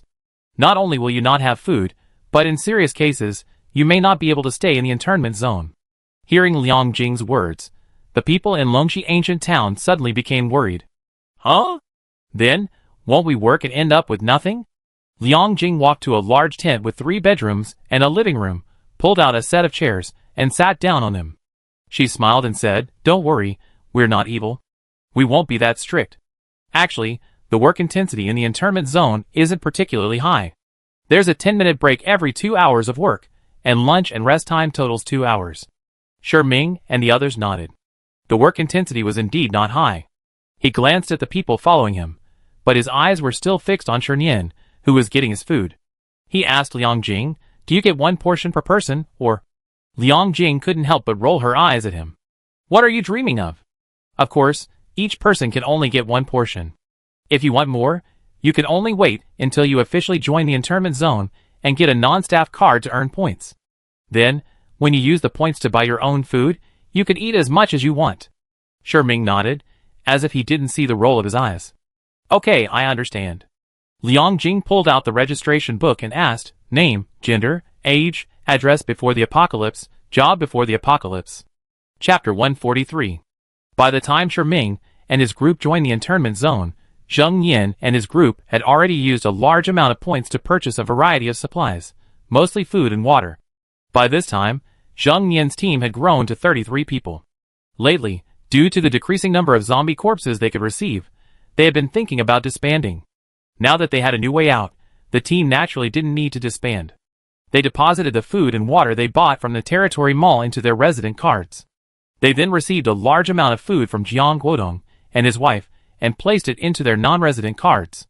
This included a lot of long-lasting vegetables like sweet potatoes, and corn, as well as a large amount of dried vegetables they had sun-dried. Zheng Yin then went to Tong Sheng that morning. Because Tong Sheng had almost anything for sale, he had become famous throughout the territory and the internment zone. Zheng Yin had come to Tong Sheng because he wanted him to get him a batch of pots and pans. These items were simple, and wouldn't consume too much of his superpowers. Furthermore, buying pots and pans from Tong Sheng was cheaper than from the territory mall. Tong Sheng nodded when he heard he wanted these things. People often ask me to buy these things, so I materialized quite a few and have them in my room. How many do you want? Zheng Yin thought for a moment and asked, how many do you have now?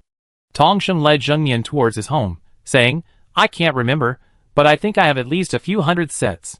Zheng Yin nodded, okay, I take them all. Tong Sheng looked over in surprise. Do you need so many? Zheng Yin looked around, making sure no one was around, then said, I'm planning to sell supplies somewhere else. Our team consists of 33 people, all of whom have reached the 5th stage of physical training and are proficient in sword techniques and formations. We have 5 psychics, 2 with space powers, 1 with metal powers, 1 with healing powers, and 1 with earth powers. Tong Sheng was no fool. He knew what he was up to the moment he heard it. You want to recruit me? Zheng Yin grinned.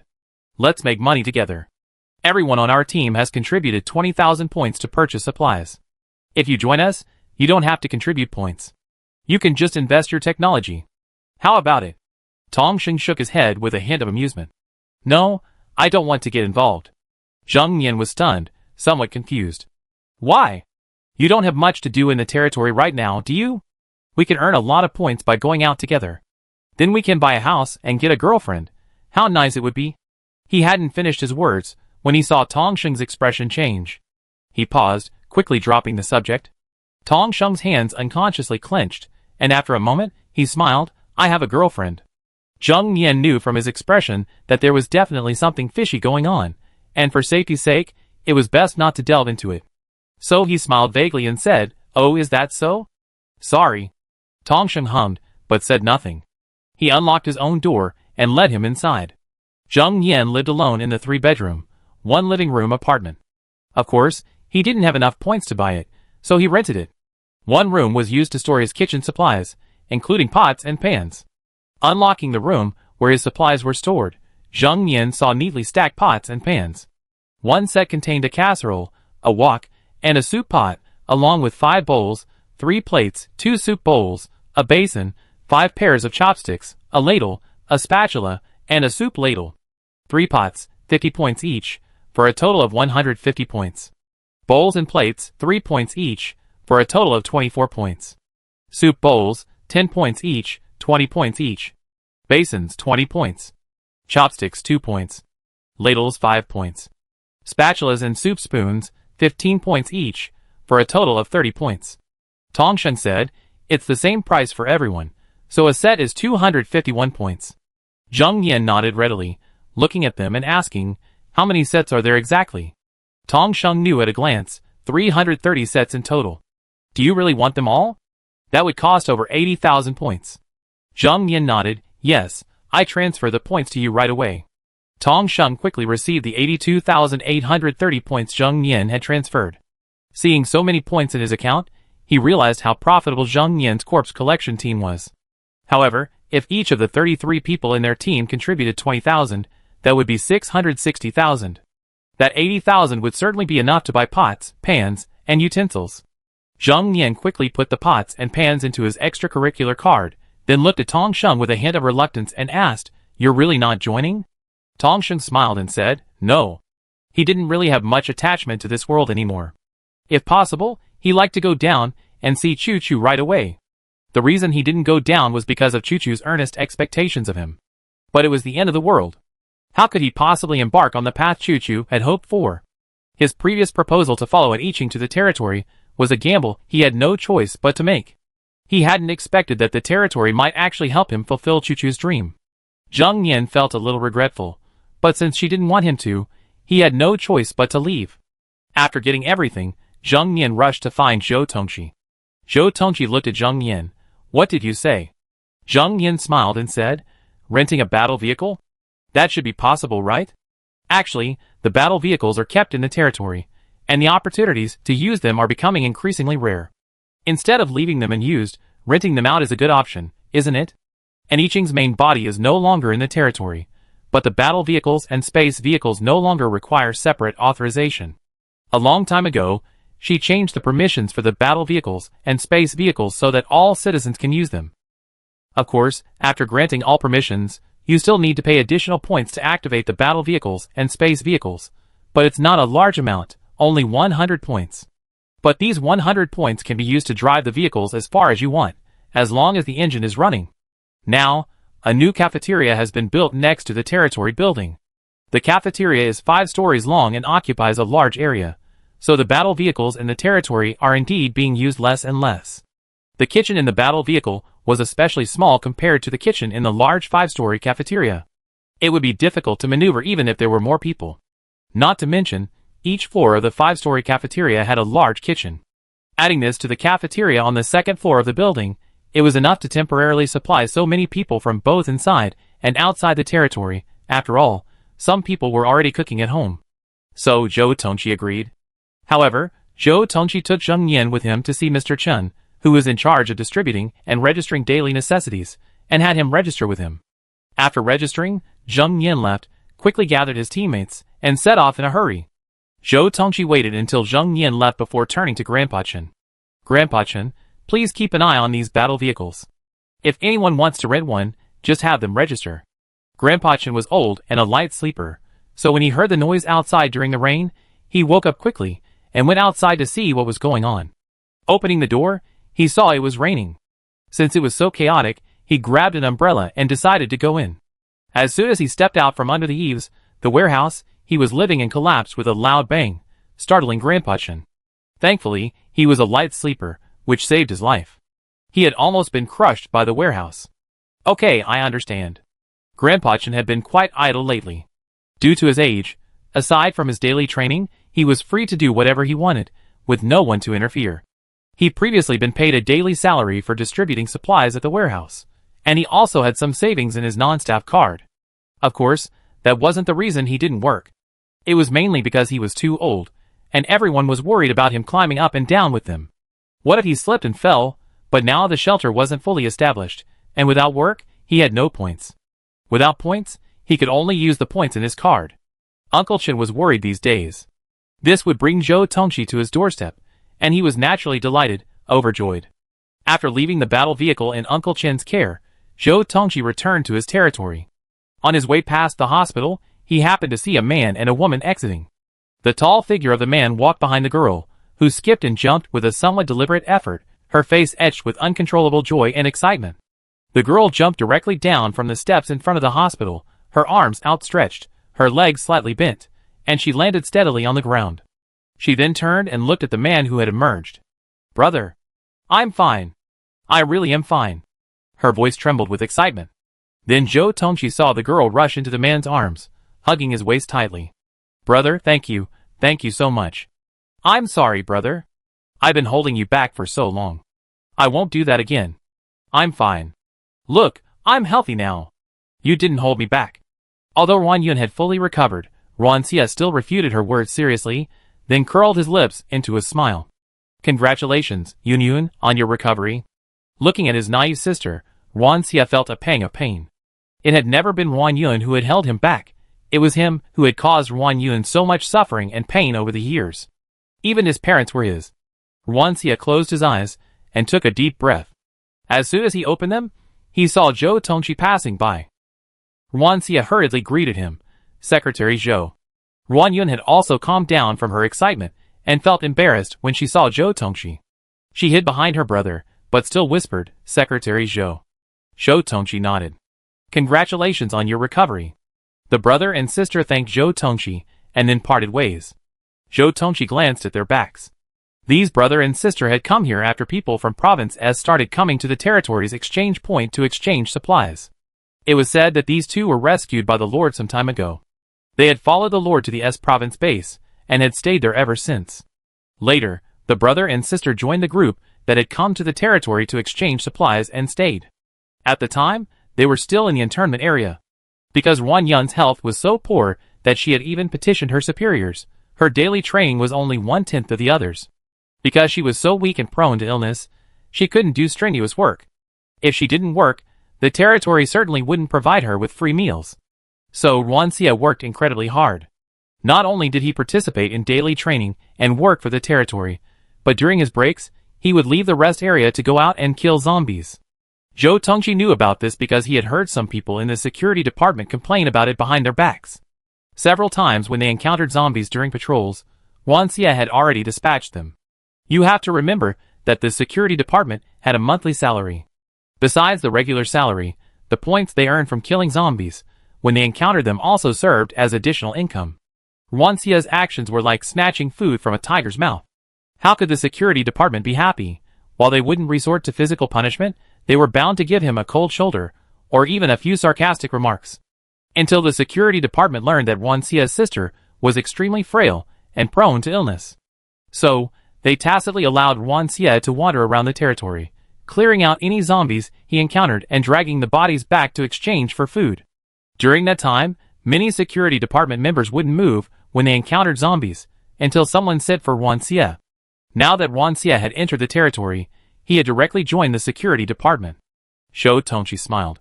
What goes up, the followers follow. Even though I Ching rarely appeared in public, her style was clear, and the people below her tended to align themselves with her to some extent. But this is a good thing. At this moment, many people in the territory hurried toward the territory mall, while others went looking for Jiang Guodong and his wife and Tong Sheng. Because of Ming's words, many people thought they could lead their own teams to exchange supplies, but they were all a step behind Zheng Yin and his team. Zhou Tongji only glanced at these people before leaving. The original reason the Lord issued the rule prohibiting non-locals from entering the territory was because the territory was originally so small, and he feared the uncontrollable dangers of an increasing number of outsiders. Now, the number of locals is growing, and they have gradually established a stable life on this land. Perhaps, after a period of time, the rule prohibiting non-locals from entering will be lifted. Of course, how long this period of time will last depends on I Ching.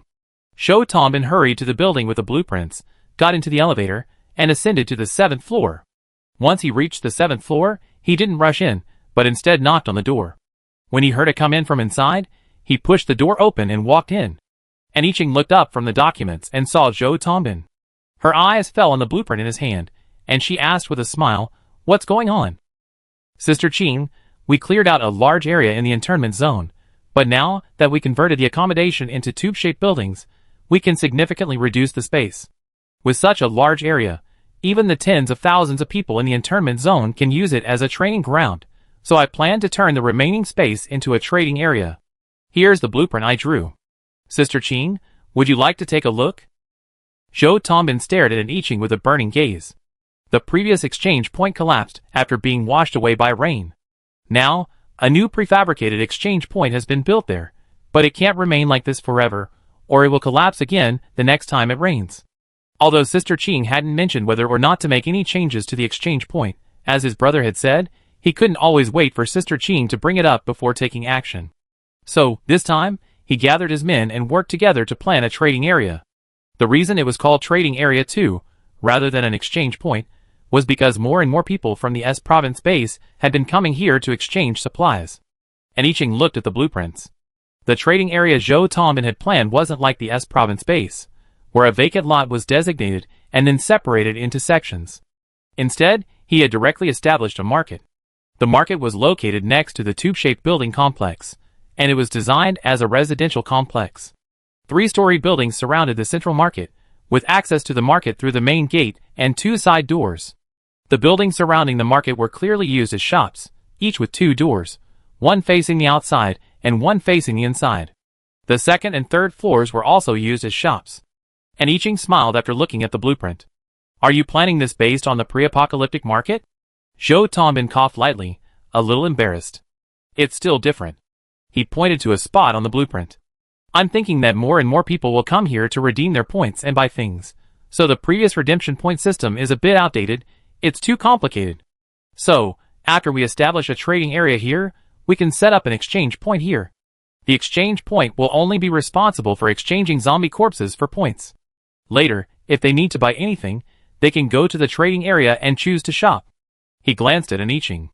"The main thing is, our territory is already quite populated, and we're already facing a situation where there are too many people and too few jobs. If this trading area is built, it will solve some of the employment problems." I Ching nodded. Indeed, many people are currently finding their own work, such as doing laundry and cleaning, cooking, and running errands and delivering food. But even so, many people are now free. Recently, some of the territory's residents have gone to the shelter area to help with the work, also to earn the 100 or so points a day. And Iching nodded. Okay, you can talk to the construction team about this. They build the trading area.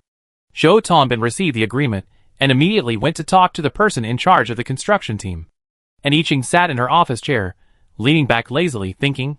Seeing this, Yang Jin asked, Lord, what's wrong? And Iching shook her head. Nothing, I was just thinking, with the establishment of the trading zone, the number of people coming to the territory to trade will be quite low. Yang Jin, who was sorting through the documents that Iching had been working on, looked up at her. Some people in the territory have already formed teams to go out and exchange supplies. I'm sure more people will know about our territory soon. And Iching smiled. With just those 5 teams, who knows how long it will take? Yes, in addition to Zheng Yan's team, the territory had sent out 4 more teams carrying supplies. Indeed, these people would definitely talk about the territory when they were out trading, just like the people at the S Province base talked about the S Province base. But it's too slow. The territory has been expanding over the years, and now covers nearly 10,000 acres. With Tongshan around, replicating elevators isn't difficult. So many residential areas in the territory are now elevator-style apartments. Otherwise, so many residents would be hard-pressed to live there. There are now enough residential areas in the territory, and many houses are even vacant. Therefore, Iching has allocated more land for farming and animal husbandry. It can be said that the territory's granaries are now overflowing. Even without the territory mall, the vegetables, fruits, and grains grown in the territory are more than enough to feed so many people. There are even so many leftover vegetables that Jiang Guodong and his wife have to organize people to pickle some and dry some for drying. So, the territory is now fully capable of supplying more people with supplies. However, farming and animal husbandry are now on the right track, and the territory should consider other areas. And Iching has always wanted talent in various fields, such as researchers engaged in various research areas. Some of the items currently in use in the territory are still from before the apocalypse, having been purified by an Iching and subsequently stored in the same purified territory. This is why they haven't reached the same level of distress as the shelters. But these items don't last long. Over the years, she's been trying to get Tong Sheng to study and research these items, and then replicate and materialize them. But Tong Sheng is only one person, and no matter how powerful his psychic abilities are, he struggles to materialize complex and massive objects. For example, large machinery. And even if Tong Sheng could materialize them, she still need to find a researcher. Tong Sheng is human, and as humans, they will experience birth, old age, sickness, and death. No matter how powerful she is, she can't grant immortality. What will happen if Tong Sheng is gone? Also, the current communication within the territory relies entirely on the citizen card, which is not feasible. She is also human, and one day she will die. Without her, the system created by the Heavenly Tao will no longer have a means of communication with humans, and the citizen card will be useless. Then the territory she has worked so hard to build will be destroyed. Thus, Iching urgently needs talent in various fields. She needs someone to build a real signal-based station so that people in the territory can communicate with each other without using the citizen card. Ideally, it should be like the pre-apocalyptic cell phones, not the walkie-talkies provided by the S Province base.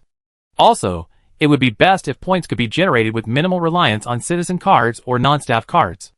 Iching pondered these things for a long time before saying, Yang Jin, please notify them that there will be a meeting on the 7th floor tomorrow morning. Yang Jin agreed and began sending notifications one by one. The construction of the tube-shaped buildings in the internment area was proceeding at a remarkable pace, and with the help of some of the territory's inhabitants, it was now nearly complete. They could move in after a day or two. At this point, everyone in the internment area had finished work and was heading to the edge of the territory to get food. Sherming Shinyan and his group were still walking together, even camping together in their tents for the night. I'm so hungry. What are we having for dinner tonight? Last night was rice, so today it should be noodles. Noodles are good. I like noodles.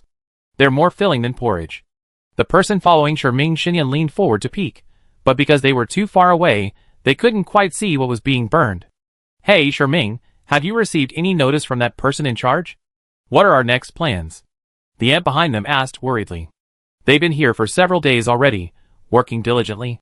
Just as Liang Jing had said, the work in the internment area wasn't very demanding, and everyone had quickly adapted. These days, they just come with their badges and eat directly, unlike others who had to pay points with cards. But the prerequisite for these people to eat for free was that they had to work. The tube-shaped building in the internment area was almost finished today. Even if there was still some finishing work, it would be finished in another half day tomorrow at most. But as of now, they hadn't received any further instructions for their future plans, and they couldn't help but feel a little worried. Ming shook his head. No. He paused, still unsure. I go ask later. Everyone breathed a sigh of relief. They didn't dare to ask anyone, so they had to rely on Ming for this matter. Nian, standing in line ahead of Ming, clutched his stomach, frowned, and stared eagerly ahead. The line was moving a bit too slowly today, not as fast as before. It felt like an eternity before they moved even a section forward. He was so hungry that he was almost choking with anticipation. Nian wasn't intolerant of hunger, but after arriving at the shelter, he could do the work of several people each day, which quickly caught Liang Jing's attention.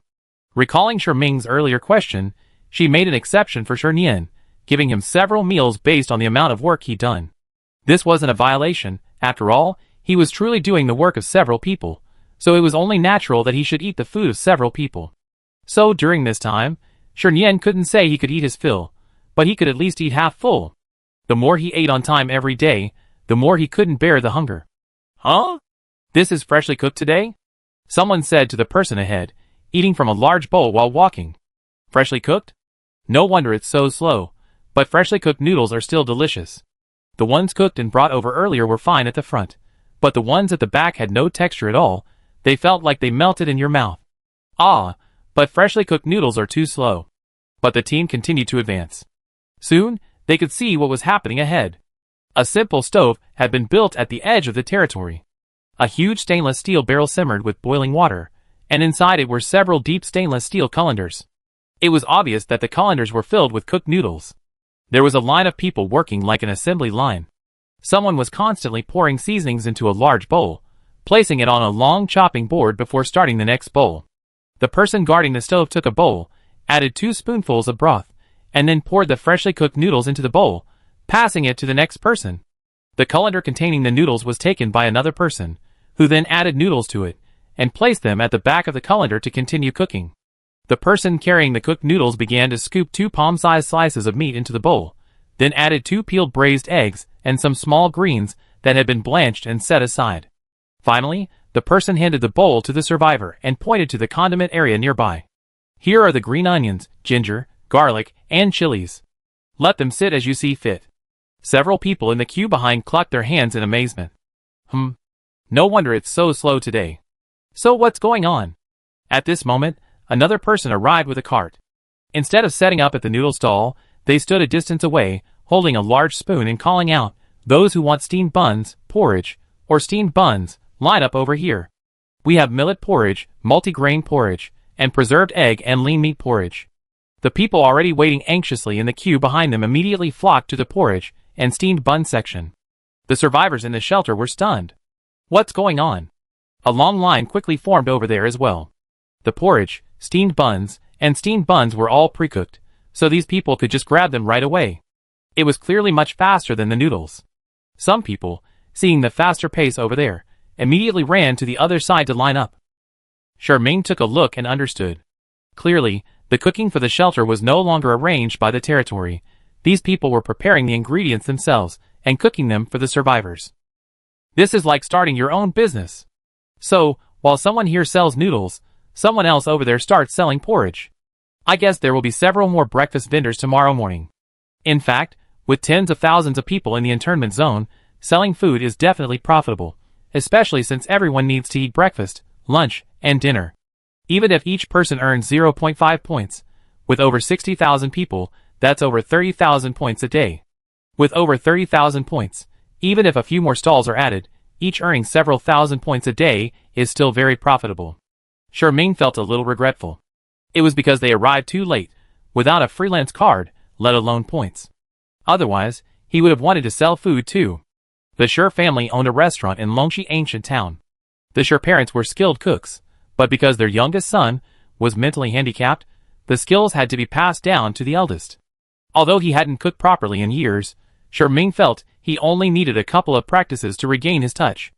Ming and his friends were almost at the noodle stall, so no one went to the porridge stall. When the people busy at the stall saw Nian, instead of turning their backs on him, they smiled. Oh, it's you. The bowls are huge today. Can you finish 6? Nian's mouth watered at the aroma, his eyes fixed on the stainless steel vat where the noodles were being cooked, nodding frantically. Yes.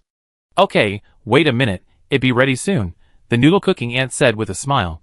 Someone came over with a booklet and said, Here, you all have temporary ID cards, right? Sign here. Before, they hadn't had to sign, but now they did. Ming quickly figured out that after those who hadn't paid for the free food, they should have to file a claim with the territory. No wonder he didn't get angry or sullen when he saw them eating for free, but instead smiled broadly. Everyone signed in, and soon, Nian's 6 bowls of noodles were placed before him. It's hard for you to carry them alone. Ask your brothers to help you later, said the woman who had filled his bowl with meat and egg. Nian looked at the 6 large soup bowls filled with noodles, which looked even more abundant with the addition of meat and egg. He swallowed and said, No need. Then he extended his left hand, and from palm to elbow, it became metallized. Then, his palm slowly transformed into an oversized bowl. He poured all 6 bowls of noodles directly into his left hand. Everyone who witnessed this was stunned. The noodle stall had cooked a truly enormous amount of noodles, even more than the 3 or 2 ounces they had before the apocalypse. Therefore, the 6 bowls weighed nearly 3 pounds. As everyone gaped in astonishment, Nian added scallions, ginger, garlic, cilantro, and chili peppers to the large bowl his left hand had created, then reached for the 6 empty bowls. He had to wash them and return them later. Carrying the enormous bowl of noodles, he happily returned to their tent. When Ming arrived, Nian had already happily begun eating. Soon, the others followed suit. Even they themselves felt a bit daunted by the sight of Ming's overflowing bowl of noodles. Yes, nearly 3 pounds of noodles, mixed with the soup, meat, and egg, truly made up a large bowl. And Nian, slurping, had already finished half of it. Nian, you have quite a good appetite. The young man, about Nian's age, couldn't help but sigh. He thought that having eaten all the food they had, he already had enough. He hadn't expected Nian to eat even more. Nian devoured the eggs one by one, his cheeks bulging. After swallowing a mouthful of soup, he said, I haven't eaten a full meal in ages. I should be able to eat until I'm 70% full this time. Everyone, Soon, everyone knew he was telling the truth, because he not only finished the huge bowl of noodles, but also drank every last drop of the soup. Burp! Nian burped and patted his stomach contentedly. Ming handed his bowl to Nian. Nian, help me wash the dishes. I go ask the person in charge about what to do next. Nian nodded. Okay. Ming stood up and walked towards the largest tent in the shelter. It was just getting dark, and a camping lantern had been hung over the large tent, emitting light from inside. Ming stood a few steps away from the tent curtain and said, Manager Liang, is this a good time to ask me something? Liang Jing heard the voices outside, and quickly opened the tent curtain and stepped out. Because of Nian, she had a deep impression of Ming, so she recognized him immediately. It's you. What do you want to talk to me about? Ming nodded. I'd like to ask what the arrangements are for us in the internment area. I see the 2 buildings are almost complete, so... Liang Jing smiled at this. Don't worry, you all done a great job. I was planning to give you your non-staff cards tomorrow. Since you're here, take them now. But remember to return your 0-hour ID cards later. Don't forget any. Ming instantly felt relieved and nodded. Okay, I understand. Liang Jing hummed. You all have 100 points on your non-staff cards, but earning points after that will be up to you. After a pause, Liang Jing whispered, A trading area is being built next to the 2 building. The construction team leader just went to inspect the terrain. Construction will probably begin in the next 2 days. They definitely recruit some people from the refugee area to help. You can seize the opportunity then. Ming's eyes lit up, and he nodded. I understand. Thank you. Liang Jing waved her hand. It's okay. She brought this up because she felt these 2 brothers had a hard time. Furthermore, although Nian ate more, he was a hard worker. He ate enough for 6 people, but he also worked harder than 6 people. Chapter 144. Ming's thoughts quickly became active after receiving the news. He had also gathered some information during his time in the internment area these past few days. For example, the territory's cafeteria was doing very well. Even though a new cafeteria had been built next to the building, it still wasn't enough for the territory's population. Especially, only a few of the territory's residents had families, most lived alone. So every day when they arrived at the restaurant, the cafeteria staff were always busy, not to mention some people even had errand boys order food from the cafeteria for them. This made it more difficult for the engineering team to eat. The time it took to eat wasted their rest time. As Sherming walked back, he thought about asking if the engineering team had hired cooks. If they had, then his previous idea would be invalid. Sherming quickly distributed the extracurricular cards he had received. After a few days in the internment area, they all knew how to bind them. Everyone beamed with joy and hurried to bind their cards. Sherming collected the 0-hour ID cards one by one, counted them, and made sure the number was correct before handing them to Liang Jing. Across the internment area, Xiang Guangming returned the dishes and chopsticks and sat down in front of his tent. Zhang Hu walked over and sighed, "Base Commander." Xiang Guangming waved his hand. "I'm not Base Commander anymore." "Don't call me that." Zhang Hu paused, then nodded. "Brother Xiang, I asked someone in the territory, and there's no one there who you're looking for." Xiang Guangming nodded, seemingly without disappointment. He tilted his head to look at his territory, then gazed off into the distance. After a long pause, he said, "I finished my work in the internment zone. Tomorrow I plan to go out and kill zombies. Could you please ask if any of my brothers are willing to join me?" Zhang Hu waved his hand. "Hey, Brother Xiang, what are you talking about? Everyone's definitely willing, so why bother asking?" Xiang Guangming smiled. "You might as well ask. Things are different now. Killing zombies means danger." Zhang Hu's lips moved, then he nodded and hurried off to find the others. The survivors of Xiangyang Base have now assimilated into the internment zone. Life there is so good that the good things they once cherished about Xiangyang Base pale in comparison. Some things just can't stand comparison. For example, other bases compared to Xiangyang Base, or Xiangyang Base compared to the internment zone. So, while these survivors hadn't completely forgotten Xiang Guangming, they no longer had the reliance they once had. While they still greeted him when they met, their attitude was subtly different from usual. Not only the ordinary survivors, but even some of the supernatural beings were now stirring. This was perfectly normal. Water flows to the lowest places, and people strive for the highest. Being in this territory, one truly felt that humanity still had hope. Xiang Guangming sat by the tent, looking up at the sky. It was already completely dark. A crescent moon hung in the sky, and tiny stars dotted the veil that enveloped the heavens. Zhang Hu had been gone for quite a while. After a while, he finally arrived, followed by several others. Zhang Hu's face was terribly gloomy as he approached. When he saw Xiang Guangming's eyes, a wave of shame washed over him. Xiang Guangming smiled, as if expecting this. "It's okay.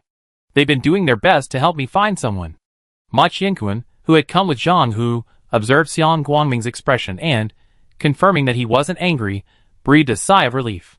He walked over to Xiang Guangming and said apologetically, "Base Commander, don't blame them. We've been struggling in the apocalypse for too long, and now we're finally living a peaceful and stable life." Xiang Guangming raised his hand to interrupt him. "I know everything and I understand. Also, don't call me Base Commander anymore." Ma Qianquan was stunned, his mind boggling for a moment. "What else should I call you if not Base Commander?" "Zhang Hu, call me Brother Xiang. Actually, calling me brother is pretty nice. It's much more approachable than Base Commander." Ma Qianquan nodded. "Brother Xiang." The other two came over and sat next to Xiang Guangming. "Brother Xiang, we actually thought about going out and killing zombies. After all, killing zombies and bringing back the corpses earns 2 points. But I heard that the zombies in the surrounding area have been cleared out, so even if there are zombies, they'd be rare." Xiang Guangming nodded. "Yes, so I'm going to go further away." Zhang Hu looked over, a little hesitant to speak. "How far is a little further? Could it be that Brother Xiang hasn't given up on finding the family yet?" Ma Qianquan also sat down. "But we don't have a car, so it would be troublesome to walk farther." Xiang Guangming smiled. "Do you know Tong Sheng?" The four of them were stunned and looked at each other. Zhang Hu finally remembered Tong Sheng. "I think I heard someone say before that he can materialize whatever he constructs in his mind." "Brother Xiang, do you mean you want him to help us materialize a car?" "No way. Even if we did, we don't have gas right now. Even if we could get gas, it wouldn't work. I heard people have to pay a lot of points to buy a set of pots and pans from him. If he actually materializes a car, can we afford that? I saw someone register to borrow a car from Old Mansion before, and the points required weren't that high. It seems like every time you start a battle car, it's 100 points, not." Should we rent one too? No, that won't work. Battlefield vehicles require a leader to operate, and we can't operate one since we haven't joined the territory yet. Xiang Guangming listened to their back and forth and shook his head. I'm talking about electric motorcycles. I saw Tong Sheng when I was just discharged from the hospital, and we had a chat. He can materialize those solar-powered electric motorcycles now, and he said he'd get a batch for the territory soon. Is that so? John, who stroked his chin. Then maybe we could rent them. If we rent instead of buying, the price won't be too high.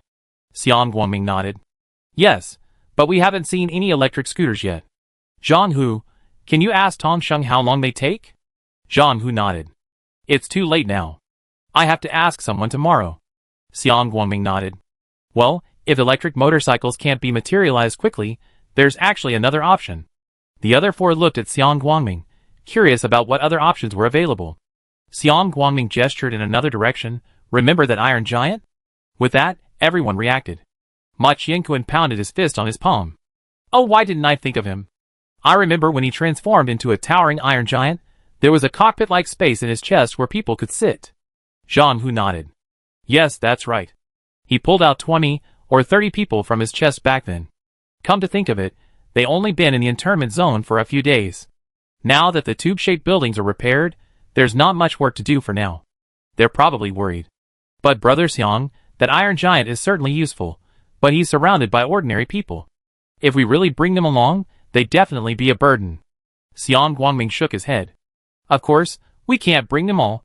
We have to discuss this with the Iron Giant first. If electric scooters become available, the 5 of them can just rent 2. If it takes longer, the Iron Giant will be the only option. The Iron Giant was actually better than the motorcycle, but he was surrounded by ordinary people. It wasn't that they looked down on ordinary people. For example, the ordinary people in the internment area and the territory, after long-term physical training and mastery of swordsmanship, were actually more powerful than low-level psychics. But Ming and his companions had just arrived in the territory, and were only at the first stage of physical training, so they didn't have much combat power. And now they wanted to go out and kill zombies to earn points, which was quite dangerous. Out in the world, no one knew what they would encounter. If they encountered a zombie swarm, they would have to distract themselves from caring for a group of ordinary people. It would be even more uneconomical to let these ordinary people stay in the Iron Giant's chest, doing nothing. We can't just let them earn their hard-earned points, and then give them away to people who do nothing. The next morning, everyone gathered in the conference room on the 7th floor of the building. And I Ching looked around and said with a smile, everyone has worked hard to get this territory to where it is now. We haven't worked hard. Yes, Sister Qing has worked the hardest. Everyone started talking, and I Ching smiled. Don't be modest. No matter how capable I am, I can't keep this territory running by myself. We all worked hard. Although our territory may seem prosperous now, it's as empty and foundationless as a castle in the air. So, everyone will have to work harder from now on. Everyone looked at each other, somewhat confused. Xiao Yunan asked directly Sister Qing, what should we do next? Next, select some trustworthy, loyal, and capable people to form a team and go out to exchange supplies. Of course, exchanging supplies is secondary. If we encounter survivors along the way, we should rescue them if possible, and bring them back if possible. Beyond that, the more important thing is to promote our base to the various bases and sell non-staff cards. And I Ching had made her point clear, so everyone understood what she was planning.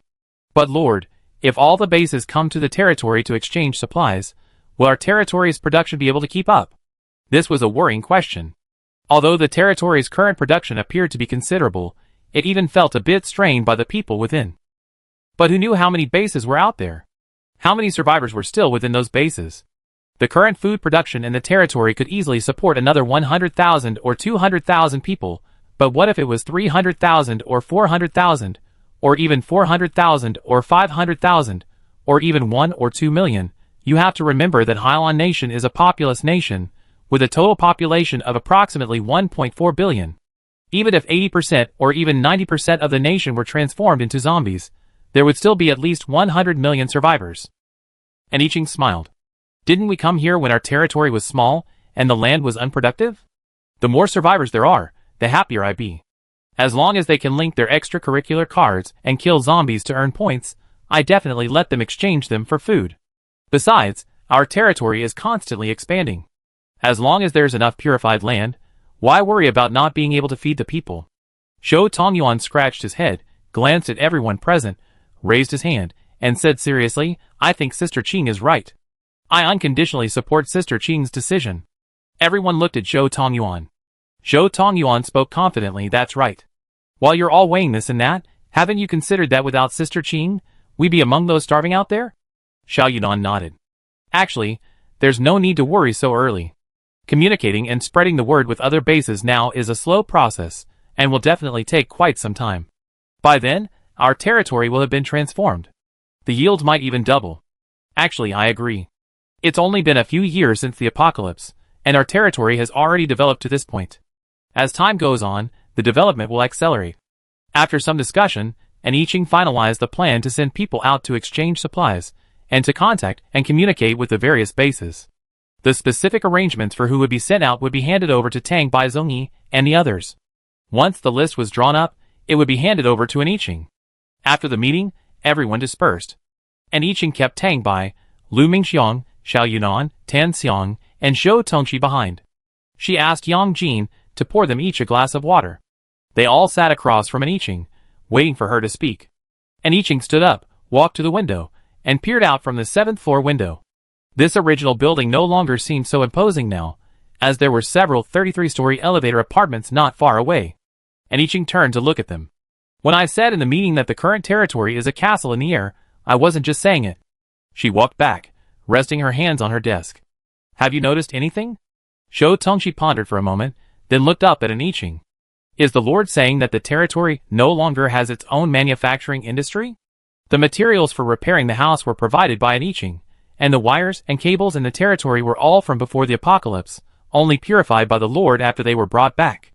The previous rain incident had also made Zhou Tongqi realize that if the materials used in the territory hadn't been purified by An I Ching, many things in the territory would have been damaged during that rain. An I Ching nodded. That's true. So, in addition to sending people out to trade and communicate with the various bases, I hope you can lead a team to search for researchers. It might be a little late to search for researchers now. I guess those experienced and capable researchers have already been consolidated by the major bases, but with a country as large as this, there might be exceptions. At this point, An I Ching smiled. If there's really nothing, we can still search abroad. Tan Xiang nodded. I understand, Lord. When do we set out? An I Ching, without further delay, I give you 2 days to select your team members for this mission. Tang Bai, you should still lead a team with Lu Mingxiang. Xiao Yunan, when you select your team members, remember to bring a healing psychic from the hospital. Tan Xiang, you too. An I Ching instructed, the 3 teams will then split up. Before setting off, each of you will receive a walkie-talkie from Jingxian. Even though they had received their citizen cards, what if they left communication range? So it was best to bring a walkie-talkie. The others nodded in agreement and left. After they left, An I Ching looked at Zhou Tongqi. You have to work harder from now on. Keep in touch with them at all times. That way, if Tang Bai and the others left communication range, they would be informed of the situation and the reason for their departure. Zhou Tongqi nodded. Don't worry, Lord. I understand. The meeting had lasted all morning, and by the time Zhou Tongqi came down from the 7th floor, it was already lunchtime. The entire territory and the internment area were bustling with activity. As he stepped out of the elevator, he saw 2 men and 2 women standing outside the building. He had previously had someone monitor them, so he recognized them immediately. They were Yang Jin's friends. Zhou Tongqi stopped and glanced at them. They greeted him with a smile. Secretary Zhou. Zhou Tongqi nodded. Yes, you're here. Are you waiting for Assistant Yang? Jiang Zhe nodded. Ah yes, we need to talk to him about something. Secretary Zhou, are you guys done? Zhou Tongqi, if you're done, you can contact him now. Jiang Zhe and the others were delighted, and Zhou Tongqi hurriedly thanked him. After Zhou Tongqi left, Jiang Zhe immediately took out his resident card and called Yang Jin. Sure enough, the call went through quickly. A moment later, Yang Jin came down from the 7th floor. He looked at the people who had come looking for him with some surprise, and walked over quickly. What's up? Why are you looking for me at this hour? Jiang Zhe and Lu Weiduo, one on each side, grabbed his hands, and they went to a secluded spot at the side of the building to talk. What's going on? You're so secretive? Yang Jin asked with a hint of amusement. At that, everyone looked at Jiang Zhe. Yang Jin's gaze also fell on Jiang Zhe. Jiang Zhe coughed lightly. That's right. We want to buy some supplies from the territory, and then go out and trade.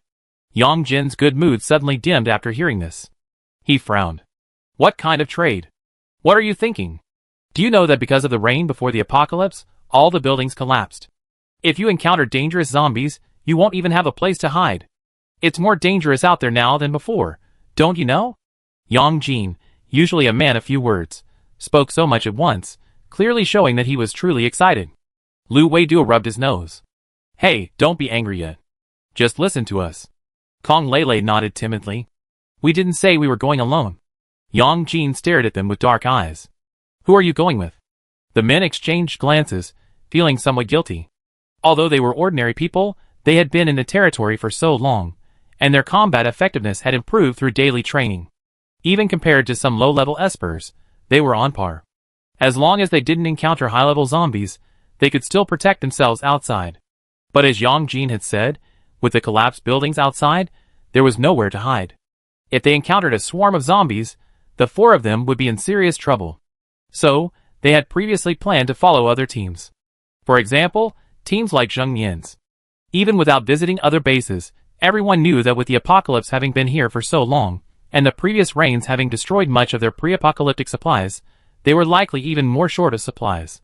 And a powerful team like Zheng Yan's could only carry a limited amount of supplies. Even with a space-based esper, they probably couldn't carry much. At least, that amount wouldn't be enough to supply the entire base. So, Jiang Zhe and his companions thought, perhaps they could just follow Zheng Yan and his companions.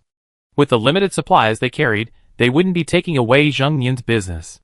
Zheng Yan's team would eat the meat up front, and they could just follow behind and sip the soup. Of course, following another team was safer, but you certainly had to pay a cut of the profits, otherwise no one would be willing to take you with them. But Zheng Yan didn't care about the small cut they had to pay. He bluntly said they could follow, but if they ran into danger, they wouldn't be able to take care of Jiang Zhe and his companions. Without a choice, Jiang Zhe and his companions had to find another team. The other teams were willing to take them along, but when it came to the cut, they were outrageous. According to the cut they were asking for, if Jiang Zhe and the other four were to take over the profits, they might as well just work in the territory. But seeing such huge profits right before their eyes, they were still a little reluctant.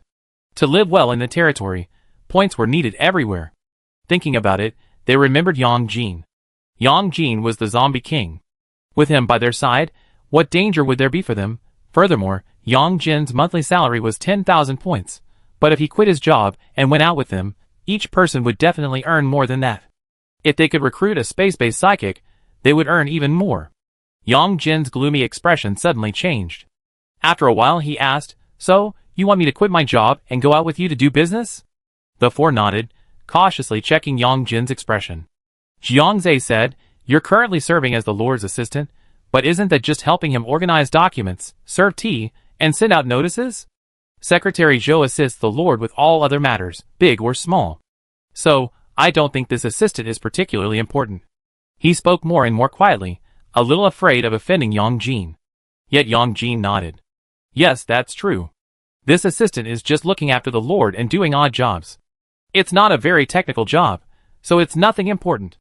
Jiang Zhe wondered if Yang Jin was being sarcastic, but judging by his expression, it didn't seem like it. Kong Lele hurriedly asked, Since you feel that way then? Yang Jin shook his head. I'm not planning to quit. The four of them were confused. Since an assistant is just a handyman and the salary isn't high, why not quit? Seeing their bewildered expressions, Yang Jin sighed, but said nothing more. Don't bother with this. Instead of going out and taking risks, it's better to just live a good life in the territory. I remember, 10Xian, you used to love baking cookies and bread, didn't you? Now that people in the territory are getting a little more comfortable, if you want to earn points, maybe you could consider opening a dessert shop. 10Xian was stunned. She blinked, momentarily unable to react. Ah. Yang Jin smiled. Didn't you love researching cookie and bread recipes? I remember your cookies were delicious. Jiang Zhe and the others were a little confused. Yang Jin checked the time.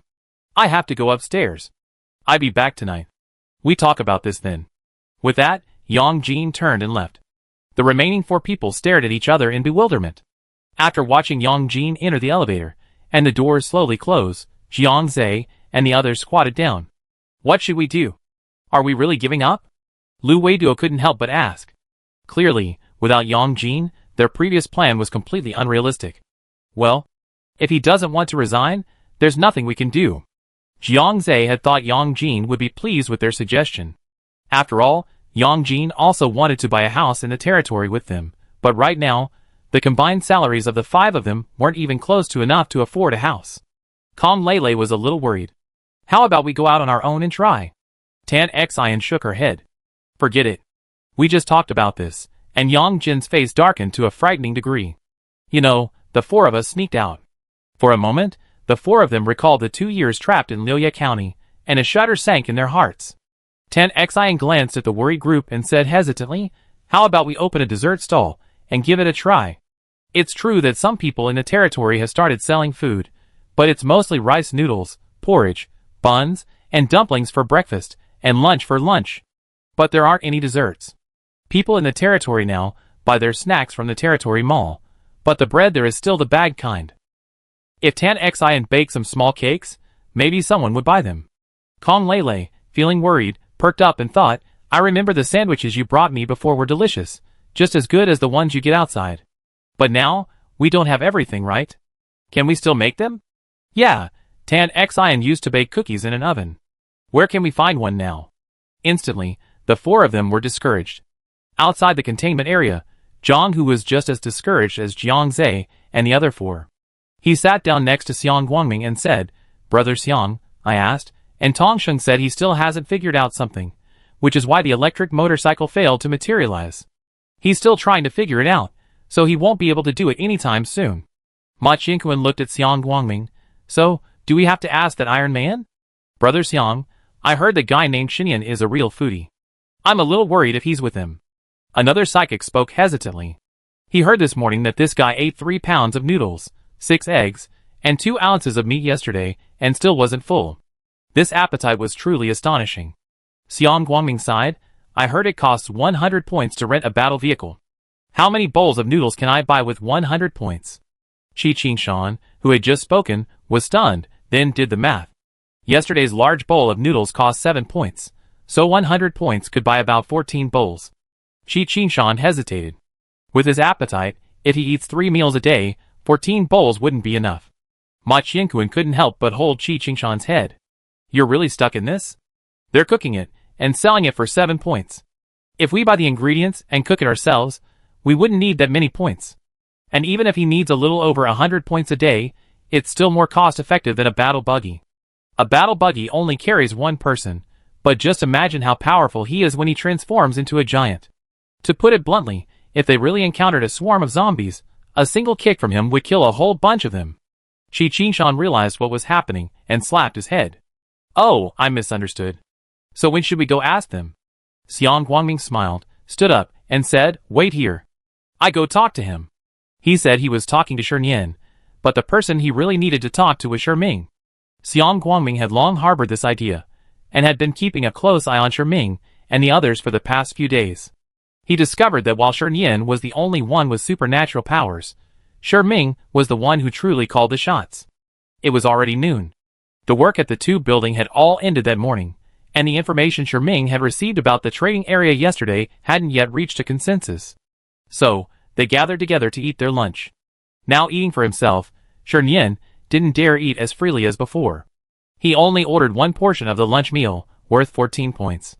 Sherming, seeing this, passed half of his own bowl to Shernyan. Brother, can't you finish it? Shernyan looked at Sherming, somewhat bewildered. Sherming patted his head. Eat yours. Shernyan flinched at the pat. Oh! He ate his plate with big mouthfuls. Because Sherming had given him half, his plate was completely filled. At that moment, a tall man approached. Shernyan, alerted by the approach, immediately looked up. He was startled when he saw the man's empty left sleeve. Xiang Guangming smiled at Shernyan, then looked at Sherming beside him. Hello, can we chat? Sherming met Xiang Guangming's eyes, pondered for a moment, and simply gave the remaining food to Shernyan. Then he stood up and said, of course. The 2 of them walked together to a quieter place. I wonder what you want to talk to me about. Sherming looked at Xiang Guangming, his gaze lingering for a moment on his missing left arm. Xiang Guangming smiled. I'd like to invite you brothers to team up with us and bring supplies from the territory to other bases to sell. Are you interested? Sherming paused. You should know, we're new to the base, and don't have many points. Xiang Guangming nodded. I know. I haven't been here long before you, and I don't have many points either. Besides, he still owed the base a considerable amount of points. Although the Lord did not collect his points for rescuing him, the medical cabin in the hospital had a fixed price of 10,000 points a day. He lay in there for 2 days, and owed a total of 20,000 points. Honestly, a medical cabin cost only 10,000 points a day, which was quite cheap. But for Xiang Guangming, who arrived in the territory penniless, it was an astronomical figure. Sherming was amused. We don't have any points, so how are we supposed to buy supplies in the territory? Are you still expecting to buy on credit? He had certainly considered selling supplies before, but after learning about the point system in the territory, he realized just how profitable the team from the Province base he encountered earlier was. But just like how he had to give up selling food, it wouldn't work without points. So we planned to leave the base, and find a place to kill zombies, and earn enough points, then come back to buy supplies for other bases. Xiang Guangming smiled and said, I forgot to introduce myself. I'm an Ice-type Esper level 8. My companions include a level 7 Gold-type Esper, and 3 level 6 Fire, Earth, and Wind-type Esper. All Esper? Sherming was genuinely surprised. After pondering for a moment, he finally understood. If he hadn't been lacking a means of transportation, this person probably wouldn't have come looking for him. He probably came because he was attracted by Xiaoyan's ability to transform into a giant. However, after careful consideration, Sherming felt that this was actually feasible and more reliable than his idea of cooking for the engineering team yesterday. Firstly, Shernian was now a 6th level Esper, and his combat power after transforming into a giant should exceed that of a 6th level Esper. As long as no one else held him back, wouldn't the points be plentiful? Add to that the support of this 8th level Ice type, as well as the help of 7th level and other 6th level Espers, and they would be quite safe going out to kill zombies. It will be safer when selling supplies at other bases later. Thinking of the people from Longxi town who came with them, Shernian frowned. You can think about it carefully. I stay in the tent over there. Xiang Guangming pointed to his own tent and said, give me an answer after you thought it over. Of course, the sooner the better. Sherming nodded. Okay. Xiang Guangming nodded at him, and turned to leave. Sherming watched him sit down by a tent. Several people gathered around him, and he returned to Shernian. After chatting for so long, he was surprised to see Shernian still hadn't finished his meal when he returned. Not finished yet? Shernian nodded. Uncle Chen said he couldn't finish it, so he gave me some. Chen Xian, Wang Yu, they also gave me some. Sherming, He sighed, and thanked the people around him. What are you thanking me for? I just gave him a bite. If it weren't for you brothers, we wouldn't be alive today.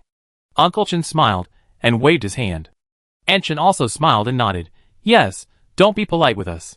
The others also said it was nothing. Sherming glanced at Shernian, who was happily eating. This fool really thought that people gave him the food because they couldn't finish it. He thought about it, and finally decided to make things clear with everyone. So, Sherming waved his hand, and asked everyone to sit over. Everyone gathered around Sherming, and sat down. Brother Sher, what do you want to say? Chen Xian had been about to wash the dishes, but seeing this, he put down his plate and sat over. Sherming nodded.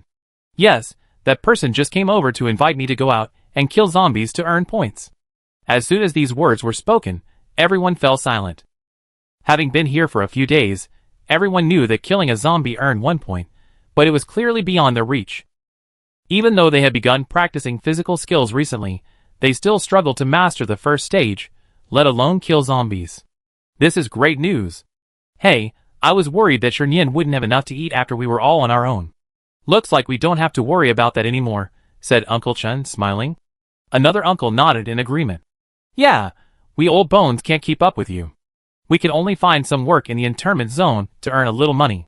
Since you two have this opportunity, you should seize it. Wang Yu also smiled and said, Brother Sher, do you agree? If not, tell them you do. Don't worry about us, we can find work on our own. Sherming felt touched as he listened to their chatter. Everyone knew what was going on. His words also signaled a breakup. They expected some unpleasantness, but they'd been surprised by their lack of hesitation. Sherming's lips curled slightly, his heart warming. He took a breath. I haven't agreed yet, but I just wanted to come back and talk to you guys first. Hey, then hurry up. Don't delay. Sherming, you're such a fool. Why would you hesitate? What if they find someone else?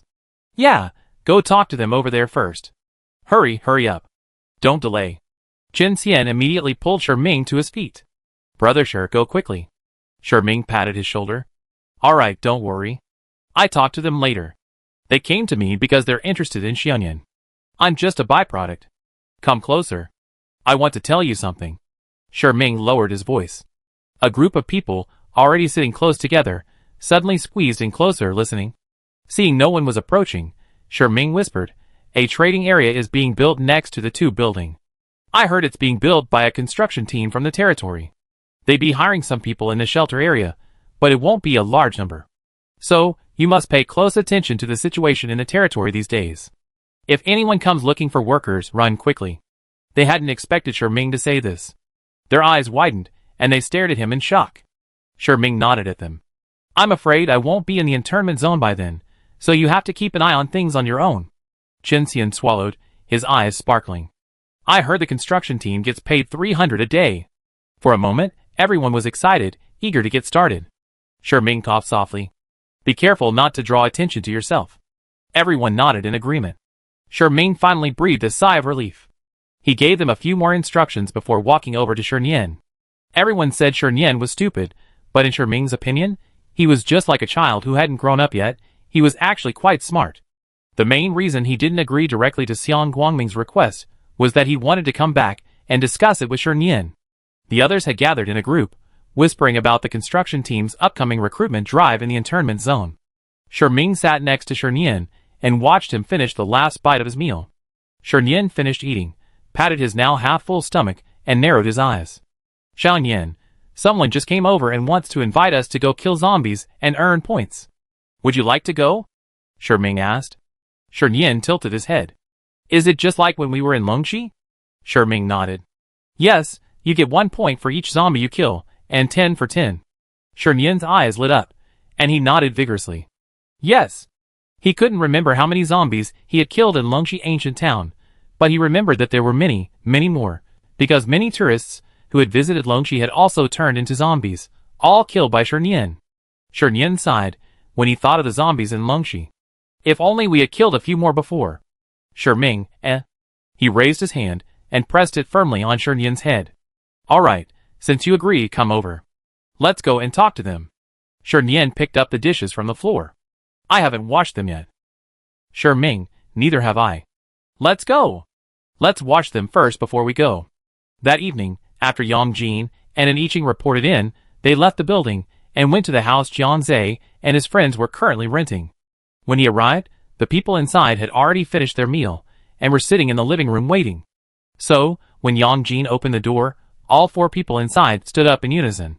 Yang Jin walked in, closed the door, and glanced at them, somewhat helplessly. Don't look at me like that. Lu Weiduo couldn't help but say, Yang Jin, why don't you want to resign? I heard that people in the shelter are already buying up supplies. With so much, they must be trading it. Kong Lele was also confused. We could earn more money trading outside. You clearly have the ability, so why do you insist on being an assistant? Jiang Zhe looked at Yang Jin thoughtfully. After they finished speaking, he spoke again. Is it because the Lord is worried about you? For a moment, the living room fell silent. They hadn't forgotten that Yang Jin was a zombie, but as they gotten to know him, they completely drawn a line between him and other zombies. Plus, Yang Jin had been doing a great job as an Iching's assistant for a while, so they almost forgotten about it. They exchanged glances. Lu Weiduo couldn't help but say, if the Lord is truly worried, why don't we just return to the internment area? Yang Jin shook her head. No, that's not the case. If the Lord truly was worried about me, would he let me roam freely in the territory? That made sense, and they breathed a sigh of relief. But then he became even more confused. Then why don't you want to resign? Yang Jin paused. I don't know how to tell you, but I can't leave. Several people stared at him with wide eyes. Suddenly, Tan Xian's eyes widened in shock as she stared at Yang Jin, quickly covering her mouth with her hand. Kong Lele was a little confused by Tan Xian's reaction. What are you doing? Do you know why he can't leave? Tan Xian looked at Yang Jin. Although she covered her mouth, her hesitation was so obvious that it was hard to miss. Even Jiang Zhe was curious. He hadn't figured it out yet, but Tan Xian already had. Lu Weiduo, standing nearby, rubbed his chin. After a while, His brain waves gradually overlapped with Tan Xion's. His eyes widened, bulging outwards. He pointed at Yang Jin. You're not in love with Sisterin, are you? Jiang Zhe and Kong Lele were both stunned, looking at Yang Jin in unison. Yang Jin opened his mouth, speechless. Really? Kong Lele's voice subconsciously rose. Yang Jin, so you like sister-brother relationships? Jiang Zhe choked and coughed. No, this isn't even sister-brother relationships. This is interspecies. Although in their hearts, Yang Jin was still Yang Jin. But it was also true that he was now a zombie. Human and zombie. How could they possibly be in love? Kong Lele couldn't help but kick Jiang Zhe. Can you talk? If you can't, shut up. What interspecies? Yang Jin's body is a zombie, but his heart is human. Jiang Zhe, after being kicked, gasped, clutching his calf. Yang Jin, that's not what I meant. He was so frustrated that he didn't know what to say. Yang Jin raised a hand and rubbed his brow. Don't overthink it. It's not what you think. Tan Xian asked, eyes wide open. You don't like Sisterin? Yang Jin paused, shaking her head. No. I just like her. Lu Weiduo rubbed his chin, sizing her up. Don't be discouraged. Even though you're not human anymore, you're still handsome. As soon as he finished speaking, Kong Lele kicked him. Lu Weiduo clutched his calf, grimacing as he waited for Kong Lele. Kong Lele cleared her throat. Well, I heard that Secretary Zhou and Sisterin had that kind of relationship. Still trying to figure out how to explain it, Yang Jin paused and looked at Kong Lele. What kind of relationship? Kong Lele held up both thumbs and curled them together. That's the kind of relationship. I overheard a few aunties chatting in the cafeteria. They said they seen Secretary Zhou hurry downstairs, naked and wrapped in a blanket. Yang Jin, No, she and Secretary Zhou aren't in that kind of relationship. Don't just believe everything you hear, Yang Jin said. He paused. I don't want to resign, and it's not because of this. I have other things to do.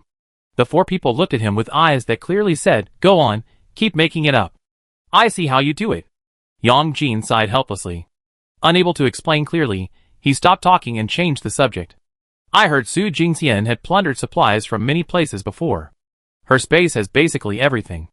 If you like to take my advice and sell desserts, I go to Su Jingxian's place and buy all the ingredients for her. His abrupt change of subject left the others speechless. But a few of them still cooperated with his change of subject. Does she have an oven? Tan Xian asked. Yang Jin nodded. She probably has. I heard she's raided a lot of big supermarkets, and time is frozen in her space, so the light cream, flour, and other items she receives must not be expired yet. Lu Weiduo glanced at the others. Well, how about we give it a try? Jiang Zhe thought for a moment and nodded. Okay, since no one's doing this right now, it should be sellable. Kong Lele shook her head. Not that it can be sold, but that it will definitely sell. Many people in the territory still buy snacks at the territory mall, so they'd definitely be happy to buy some cakes. Tan Xian smiled. Yeah, maybe they're tired of rice noodles, buns, and steamed buns in the morning and want a sandwich and milk. Yang Jin nodded. Okay, I go find Su Jingxian tomorrow. Afterward, the group decided to try something after everything arrived. They discussed until late before they went to bed. Although Yang Jin rarely came home, they had kept his room for themselves and had been cleaning it up, so they could go to bed right away, even though he didn't need to sleep. Yang Jin lay in the soft quilt, eyes open, staring at the ceiling. After a long moment, he reached out and clutched his heart, his bony hand tightening with increasing force, his brow furrowing. On the 7th floor of the building, and Iching felt a momentary palpitation, then nothing happened again. Except for the first time, when the sensation was more intense, it was the same every time after that, a brief palpitation followed by nothing. What was the evil god doing? And Iching was puzzled. She even wondered if she was overthinking it. Wasn't the substance that had entered her body harmful at all? Zheng Nian's team drove their battle vehicles, killing every zombie they encountered along the way. They had already killed quite a few zombies. The last time they brought supplies, they encountered so many zombies along the way that they collected so many corpses that they couldn't even find any survivors. They were running out of room and had to return to their territory to hand over the corpses. This time, they encountered quite a few zombies, but not as many as last time. Everyone breathed a sigh of relief.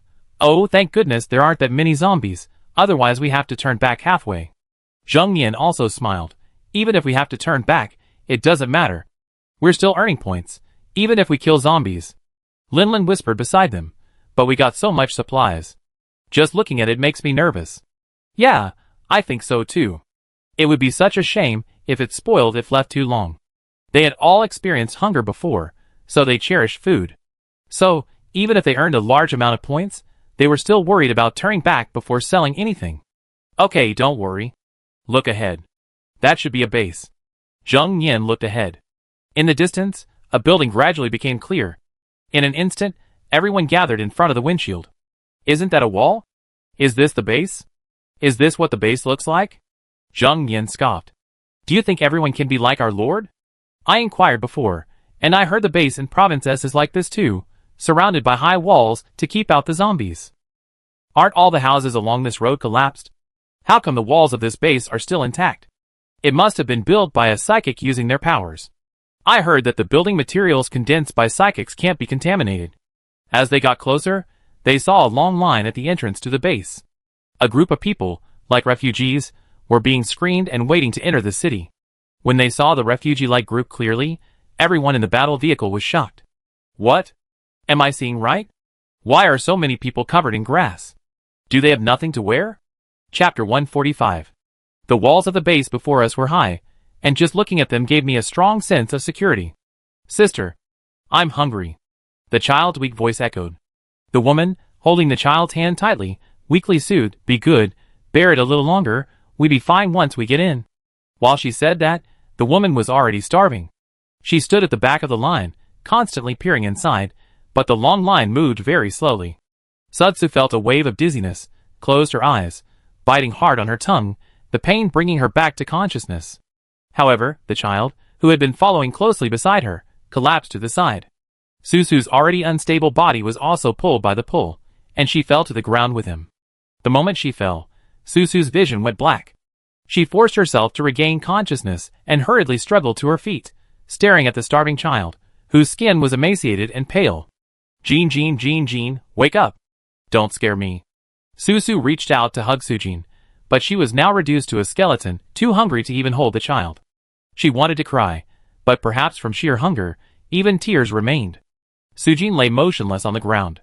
Terrified, Susu reached out to check for his breathing, but perhaps it was too faint, so she couldn't feel it. With a bang, Susu's eyes widened, as if a thunderbolt had exploded in her brain. Jean, wake up! Don't leave me. Susu tried her best to hold the child's head. She frantically looked around for help. But she was surrounded by refugees like herself. Who could help her? Susu only saw, a long distance behind her, another person collapse, screaming and crying in alarm. She closed her eyes, looking only ahead. At that moment, there seemed to be some kind of commotion ahead. The survivors, who had been standing numbly in the long line, began to cry and shout. Susu was bewildered. What was going on up ahead? Then she saw the survivors in the line suddenly kneel down, kowtow repeatedly at the gate of the Tangchuan base. Please let us in. Save us. My son is dying. Please, kind-hearted people, please help me. I won't go into the base. I won't go in. Can you let my son in? I don't want to die. I finally escaped the zombie apocalypse. I don't want to die. Let me in. Let me in. These starving people suddenly erupted, crying and begging with their last breath. Yet, the base gate continued to close slowly. With a loud bang, it slammed shut completely. Susu's lips trembled.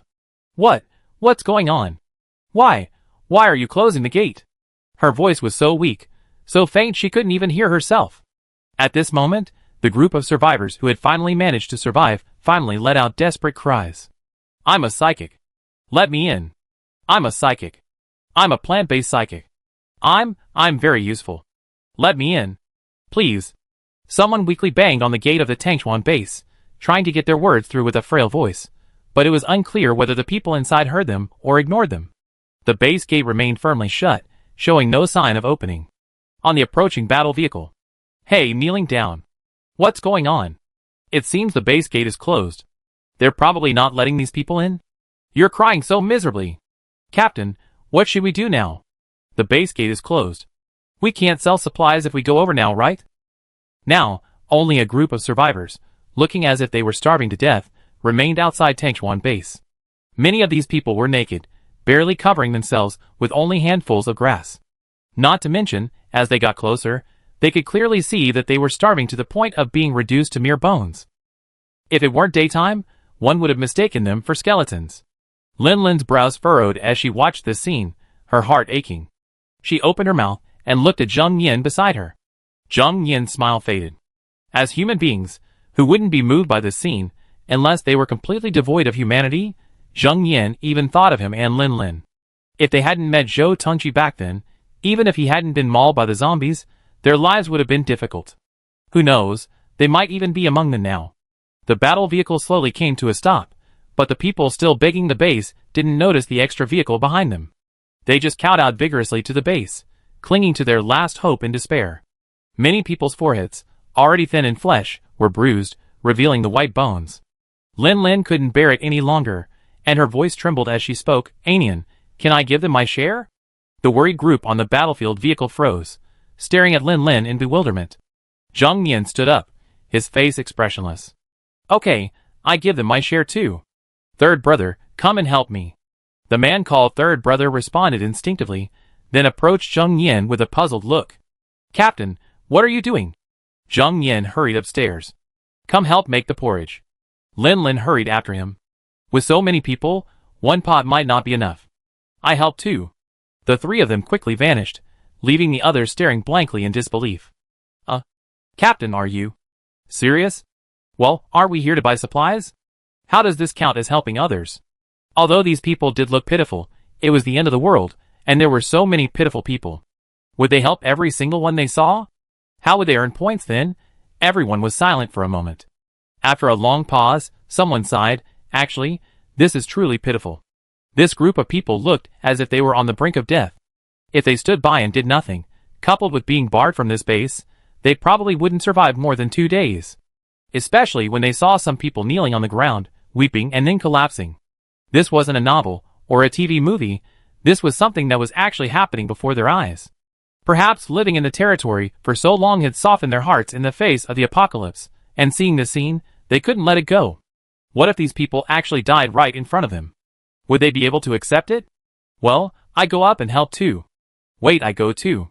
Seeing several people follow them up, the rest of the group looked at each other and murmured quietly. Oh, if they really just stood by and watched us die, I'm really afraid I have nightmares later. After all, if the Lord hadn't established the territory, and the search and rescue team hadn't brought us back, how could we have the good life we have now? We might as well be one of those people now. Then, I don't want my share anymore. The person who spoke was clearly hurt, his face wrinkling as he spoke. Me too. Anyway, I still have so many points, so I can do business anytime. Then let's go up and help. No need to go up and help. The second floor kitchen isn't that big.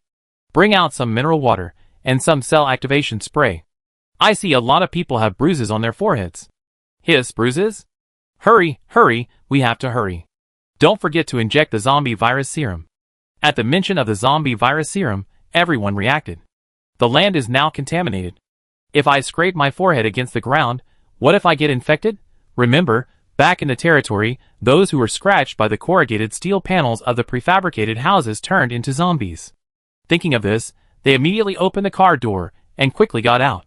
At the gate of Tangchuan base, nearly 200 survivors stood there, kowtowed and pleaded numbly, but the gate remained firmly shut, with no sign of movement.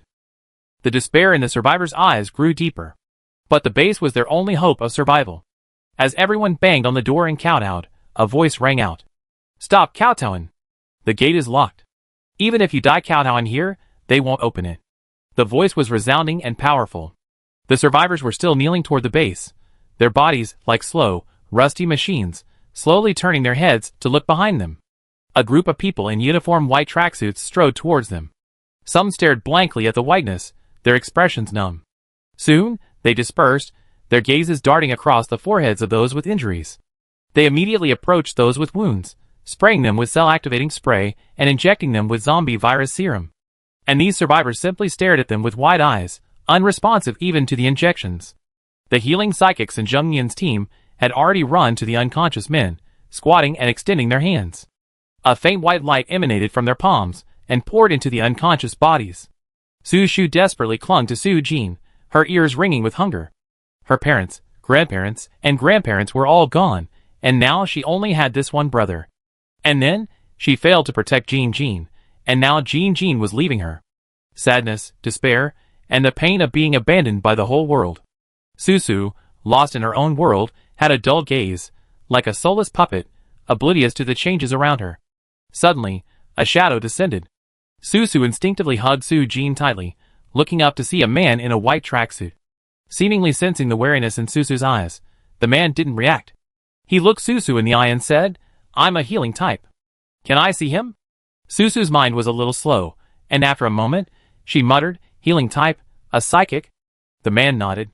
Susu had been unable to shed tears before, as if the tears, which had dried up, suddenly welled up, but only blurred her eyes, preventing them from falling. Her voice trembled violently. "My brother, he's dead." It was useless, even for the healing psychic. Susu closed her eyes. Her body, already stretched to its limit, could no longer hold on. She fell backward and collapsed. The healing psychic, startled, hurried over to support Susu and heal her with his powers.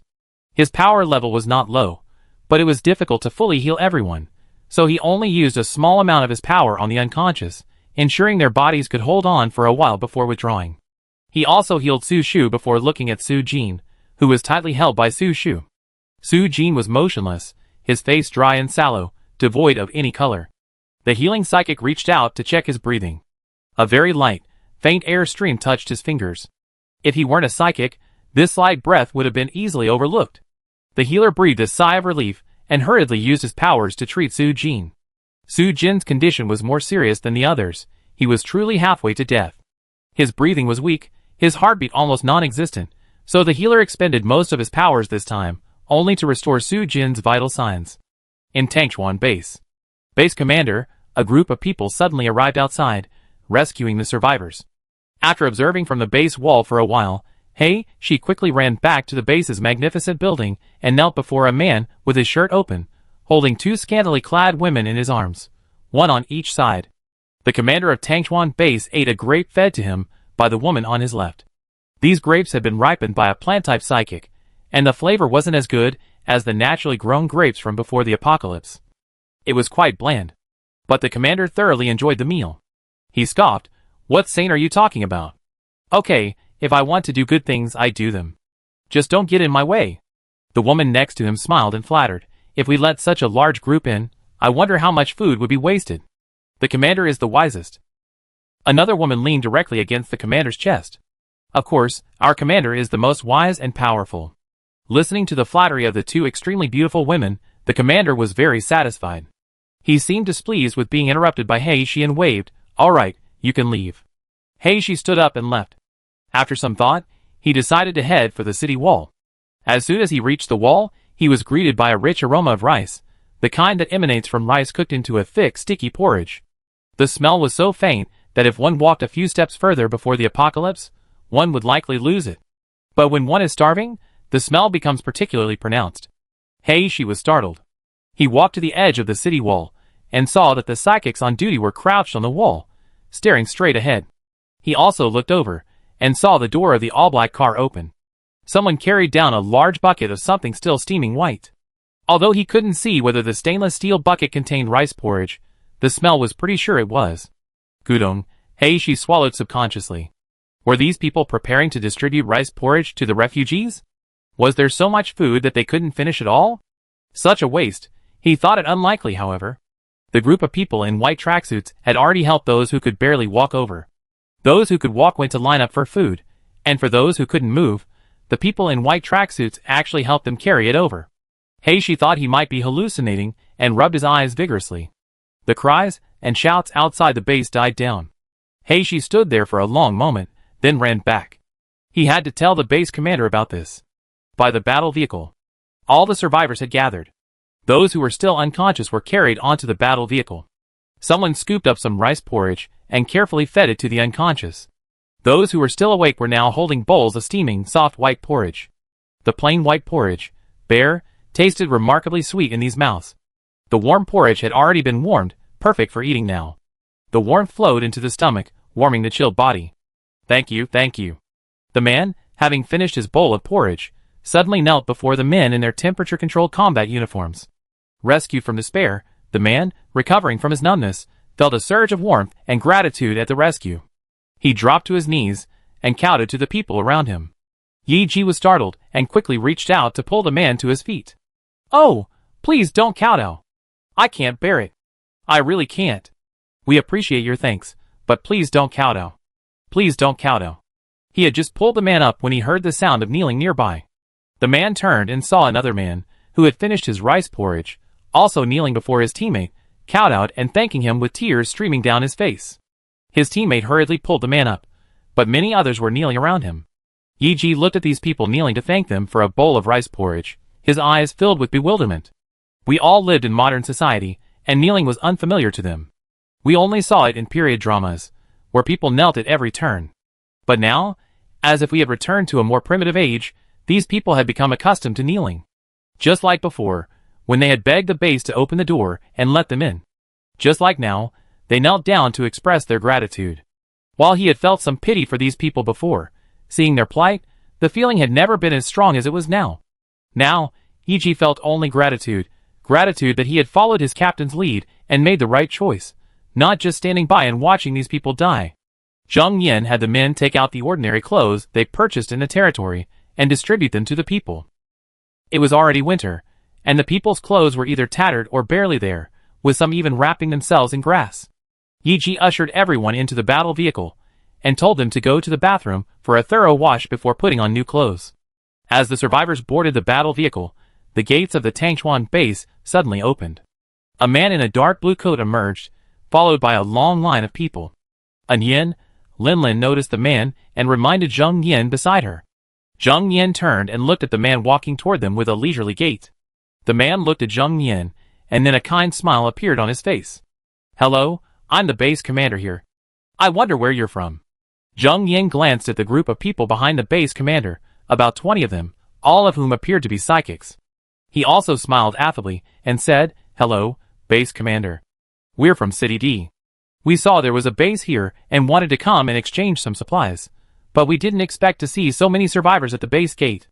Alas, they were so pitiful. I couldn't bear it, so I used all the supplies I had." Zheng Yin acted innocently and, before Zheng Yin could ask, he began to speak freely. As he spoke, a look of heartache washed over him. "Ah, this trip wasted." The Tangchuan base commander stared at Zheng Yin's face, carefully examining his expression, then sighed. "Yes, they're indeed pitiful. If our base still had the resources, I'd definitely let them in without hesitation. But alas, I can't help it. The base is so short of food right now. Survivors die of starvation every day. I can't help it." Zheng Yin nodded. "Of course I understand. It's the end of the world, and it's tough for everyone." The Tangchuan base commander smiled and looked at Zheng Yin. "It's cold outside. How about we go inside and talk? It's not easy for you to come all this way. Business isn't about kindness, but about righteousness. As the host, I owe it to you to be a good host." Zheng Yin hesitated, seeming eager to go in, but then glanced at the battle vehicle. "Forget it. The supplies we brought are almost all gone. We have to return as soon as possible. Otherwise, with so many people here, I'm afraid they'll all be gone before we even get back." The Tangchuan base commander narrowed his eyes, then smiled and said, "It sounds like your base isn't short of supplies?" Zheng Yin shook his head. "No, not the base. Our lord has established a territory in City D, and we're certainly not short of supplies right now. That's why we're bringing supplies out for trade." The Tangchuan base commander raised an eyebrow slightly. "Really? So what were you originally planning to trade?" Zheng Yin scratched his head. "Zombie corpses. Zombie corpses." The Tangchuan base commander paused in thought. Actually, a group had come here before to trade supplies, also for zombie corpses. Could it be that these zombie corpses contained something valuable? Otherwise, why would everyone want them? As for Zheng Yin's claim of having no shortage of supplies, it seemed completely impossible to him. It was absolutely false. These people were probably just trying to use the supplies to cover up the secret of the zombie corpses. Thinking of this, the Tangchuan base commander gently rubbed his fingers. His gaze fell on the two dark black battle vehicles, and he finally gave Zheng Yin a friendly smile. "Well, since you're so anxious to return, I won't keep you here. I treat you well next time." Zheng Yin also bid him a friendly farewell. Then Zheng Yin led his men into the vehicle, turned around, and drove away. He Shi, standing nearby, couldn't help but whisper, "Base commander, Are you just letting them go like this? They must still have some food, otherwise how could they be so generous to feed these people? The Tangchuan base commander narrowed his eyes, watching the retreating battle vehicles. He glanced at Heishi. Why do you think they dared to bring supplies out for trade? Heishi still felt a little unwilling. No matter how powerful they are, they can't defeat a local tyrant. I don't think they have many people, and we have quite a few psychics in our base. The Tangchuan base commander remained silent. He pondered for a moment before saying, Heishi, take your men and capture some zombies later. Corpses will do, too. Heishi looked bewildered, unsure of what he was going to do. Elsewhere, Lin Lin breathed a sigh of relief after the battle vehicle sped away, and Tangchuan base was out of sight. The teammate next to him finally spoke. Captain, don't we still have a lot of supplies? Why are you saying we run out? Yes, I see they have quite a few psychics at their base. If we trade with them, we should be able to sell a third of what we have.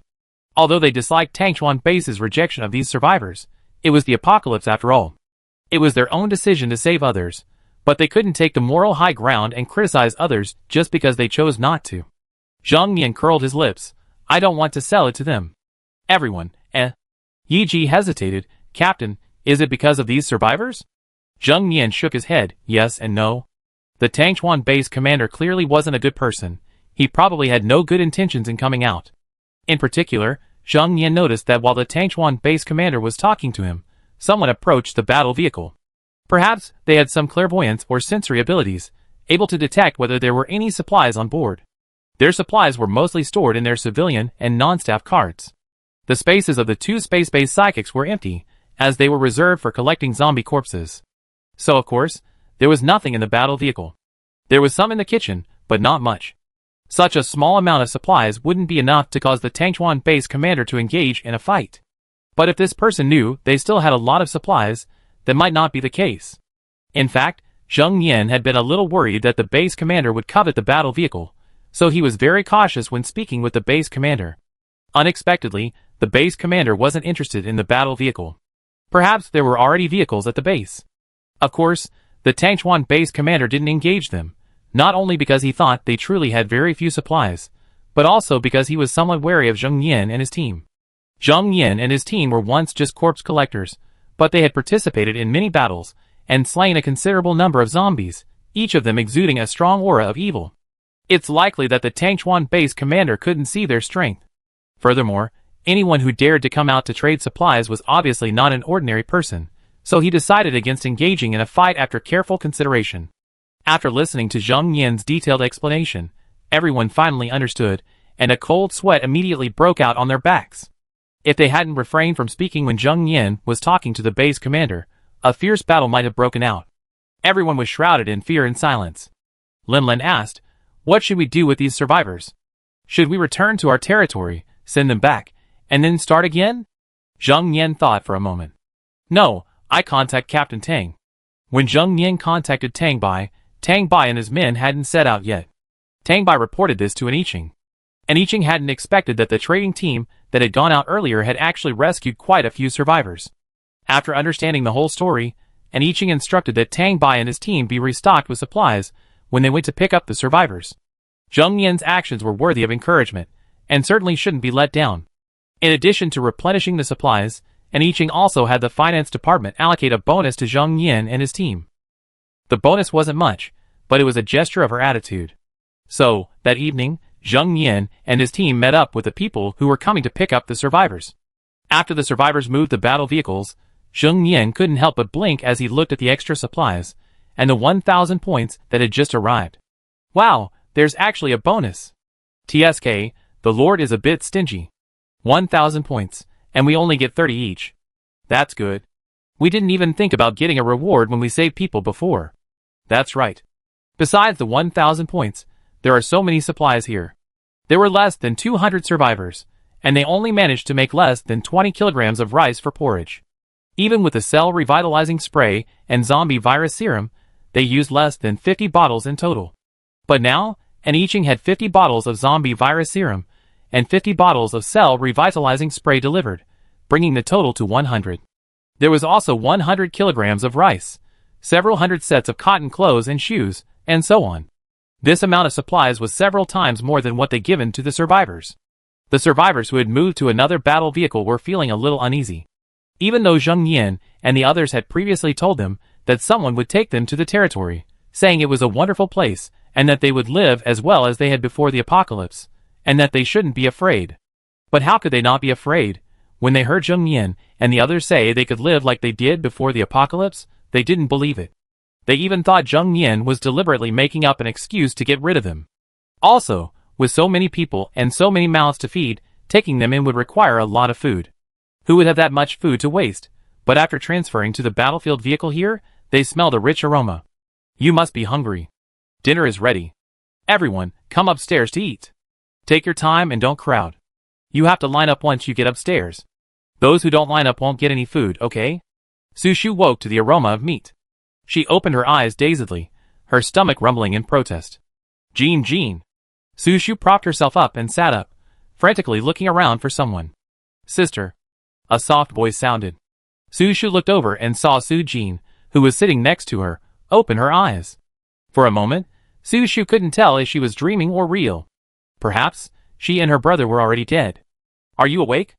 I told you I'd come over to give you some soup. If you're still strong enough, drink it yourself. Su Shu turned around in a daze, only to see a woman approaching with a smile, carrying 2 bowls of soup. The woman handed Su Shu a bowl of soup. Are you still strong enough? Can you still sleep? The aroma that had awakened her earlier made her look down, and she saw a bowl of fragrant meat broth. Su Shu quickly took it, instinctively bringing it to her lips, and taking a big sip. It was indeed meat broth, skimmed of oil. The delicious flavor instantly engulfed Su Shu's taste buds, but after sipping it, she felt reluctant to swallow it. But she was so hungry, and with a gulp, she swallowed the soup. The soup seemed to soothe her grumbling stomach, and with each mouthful, it quieted down. Su Shu was now completely driven by instinct, wanting to guzzle the soup, but after taking a sip, she forcibly restrained herself. Instead, she helped Su Jin to his feet, and carefully fed the broth to his mouth. Hey, there's more here. Before the woman next to him could finish her words, Su Jin had already begun guzzling it. The woman sighed. Since the 2 men hadn't woken up yet, she had served them the soup herself. She pulled the wooden table in front of her over and placed the soup on it. After you finish yours, there's another bowl here. I go up and get you some food. The woman quickly returned with the food. When she arrived, Su Shu and her brother had already finished both bowls of soup. The woman brought the meal. The siblings said nothing, gobbling it up like starving wolf cubs. Su Shu's mind seemed to start working only after she had finished every last drop of rice and vegetables in her bowl. She saw the woman next to her and felt a little embarrassed. Thank you. She looked at the bowl she and her brother had eaten empty and asked hurriedly, Where are the dishes washed? I go wash them. The woman quickly pushed her back. Rest first. I wash these dishes in no time. You have things to do when we get to the territory. Su Shu was a little confused. The territory? The woman smiled and said, Yes, it's a nice place. You like it there? Su Shu nodded in confusion. Is this the afterlife? So, the afterlife is so wonderful. If she'd known it was so wonderful, why would she have insisted? Perhaps she should have gone with her parents long ago, so they wouldn't have to be separated. Tangchuan Base. The base commander, holding a handkerchief to his mouth and nose, frowned as he stared at the completely disemboweled zombie before him. Its head had been split open, and the gloved hand searched inside, but found nothing. Then the chest and abdomen were opened, but nothing was found. Several zombies were captured, including a level 5 zombie, but still nothing was found. The entire room was filled with the stench of zombie blood. Heishi, standing nearby, felt faint from the fumes. He couldn't help but hold his breath, and only managed a forced breath when he could no longer hold it. Base commander, there's nothing. The person searching the zombie's body looked at the base commander cautiously. The base commander said nothing, covering his mouth and nose as he turned and left the room. After leaving the room, he said, Clean up this place first. Heishi hurried after him. Base commander, what are you looking for? There's nothing inside a zombie. The base commander was also thinking about this. If there's nothing inside, why would a base in Province S and a territory in City D want zombie corpses? They were actually willing to exchange precious supplies for zombie corpses. If there's nothing inside a zombie corpse, could it be that they're just looking for the corpses themselves? So, what can be done with zombie corpses?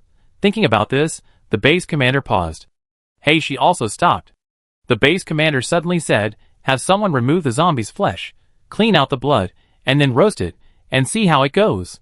Heishi? ? Heishi's expression shifted so erratically, almost like a chameleon. After trying to hold it in, he couldn't hold it back, and broke down. Captain, you can't eat zombie meat. The captain scoffed. Who knows? We know if it's edible until we try it. By the way, go find some ordinary people at the base and try it out. He threw the handkerchief in disgust and strode forward. Heishi's face was a little disheveled. He couldn't understand why the captain had such a terrifying idea. A scratch from a zombie's nails would turn you into a zombie. With such a potent poison, how could zombie meat be edible? Chapter 146.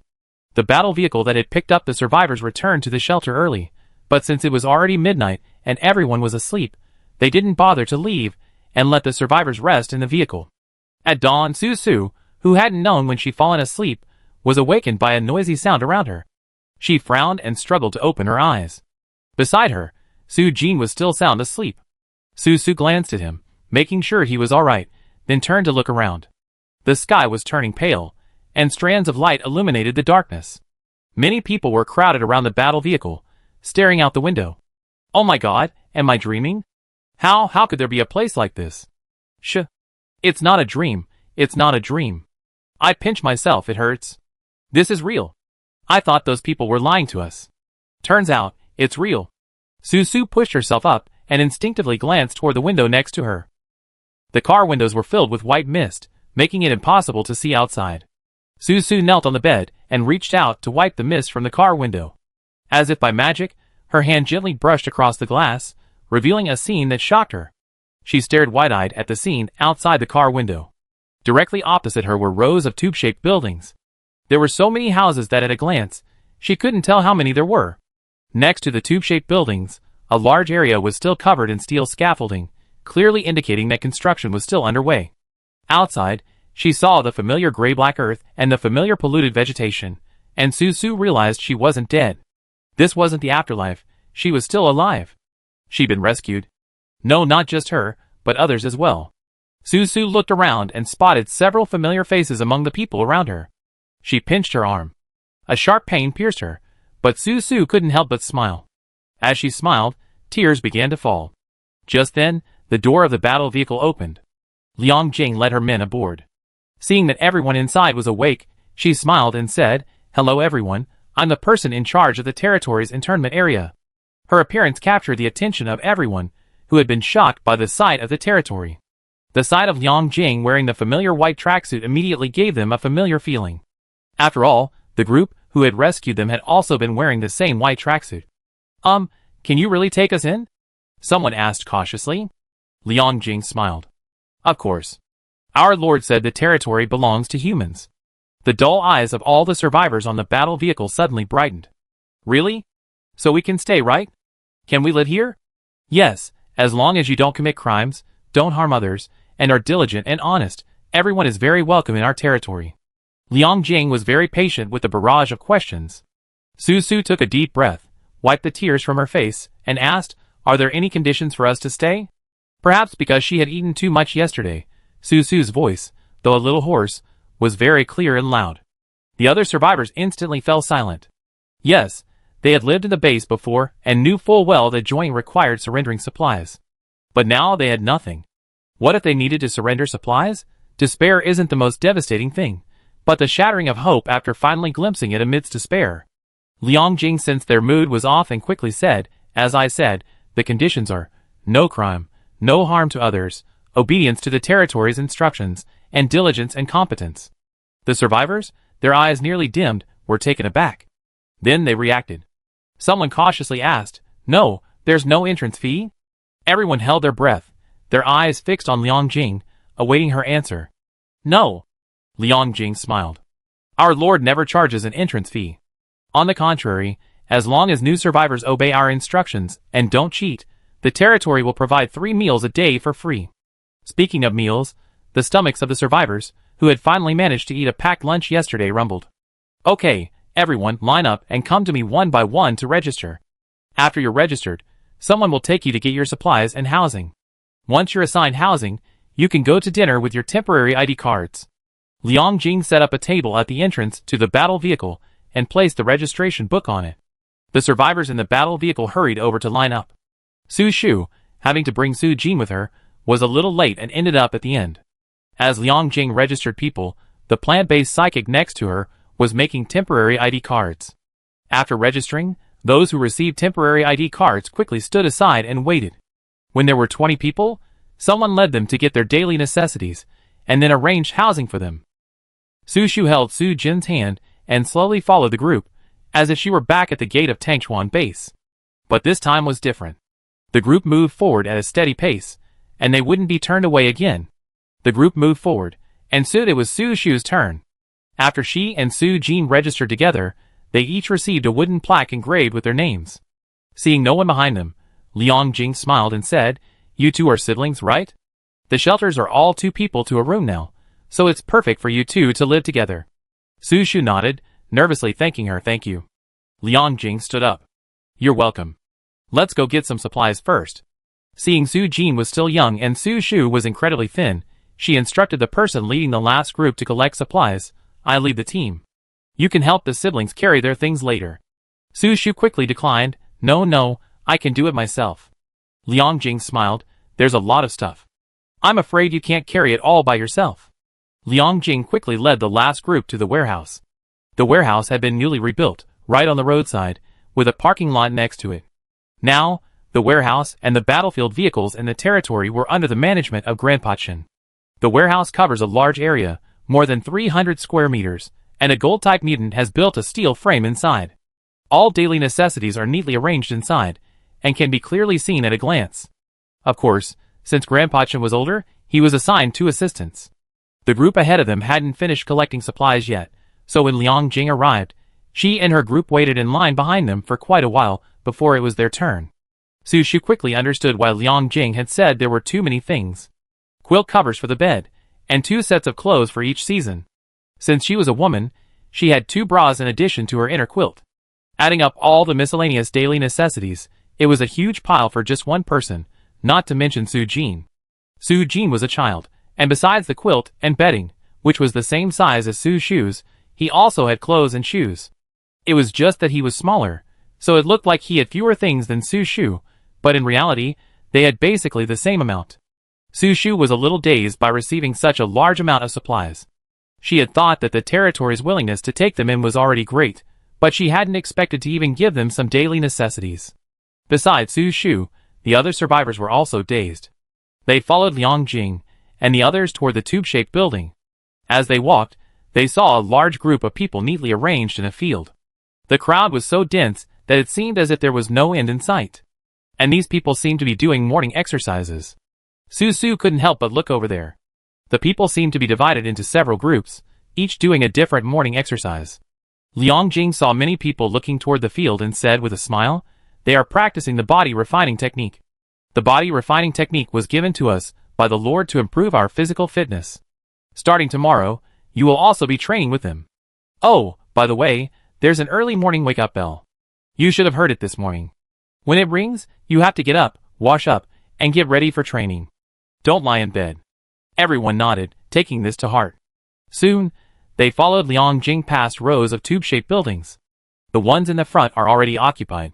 You can only choose the ones in the back. Liang Jing stopped in front of a tube-shaped building. Although the internment area was constructed using tube-shaped buildings, they were built very high to conserve land. Now that materials and equipment are readily available, it's possible to build the tube-shaped buildings taller.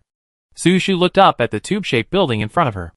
It was so tall that she tired herself from craning her neck. She counted. One tube-shaped building was a staggering 66 stories high. This is too high. The lower floors of this building are almost full. Only the upper floors still have rooms. There's an elevator over here, so you can take it up. Liang Jing led them to the elevator lobby at the end of the tube-shaped building. Right now, there are relatively few residents in this building. When the number of people increases, the elevators will definitely be insufficient. So, try to use the stairs whenever possible. There are 33 rooms on each floor of the tube-shaped building, for a total of 2,178 rooms. With 2 people per room, this means over 4,000 people live in one tube-shaped building. Over 4,000 people, and there are only 2 elevators at the end of the tube-shaped building. If all of them were to use the elevators, they wouldn't be able to accommodate them. 20 such tube-shaped buildings have been built. Because the tube-shaped buildings have a relatively narrow footprint, buildings 1 and 2 are back-to-back, buildings 3 and 4 are back-to-back. The first 16 buildings are already full, and Liang Jing is now leading Su Shu and the others to building 17. Of building 17, only the 7th floor and below were occupied. The 6th and 7th floors had just been occupied by the survivors who had arrived with them. The group quickly reached the 8th floor, which was completely empty, so they could choose any room they wanted. Although it was a tube-shaped building, the construction was actually no worse than the residential complexes in the territory. After all, the materials used were identical. Su Shu thought for a moment and chose a room in the middle. Liang Jing gave her the key. Su Shu opened the door and walked in, stunned for a moment. She had assumed that since it was a tube-shaped building, the room would be small, perhaps only a few to 10 square meters, but it turned out to be quite large. The room was about 5 meters long and 3 meters wide. Near the innermost window stood a bunk bed, a 1.2 meter wide type. At the foot of the bed, a built-in wardrobe, over 3 meters wide, was placed on the wall. "Sister, this place is so beautiful. Are we going to live here from now on?" Su Jin took Su Shu's hand, turning his head to survey the room. Su Shu's nose tingled. She hadn't imagined she ever live in a room like this. She hummed softly and nodded. "Yes, we live here from now on." The person carrying their belongings placed the quilts and clothes he had been carrying on his shoulders on the floor. "Don't look around. There'll be plenty of time to look around later. Put everything down. It's time to go eat." Su Shu quickly responded, placing the kettle, basin, toothbrush, towel, and other items on the table. Then, she pulled Su Jin out and closed the door.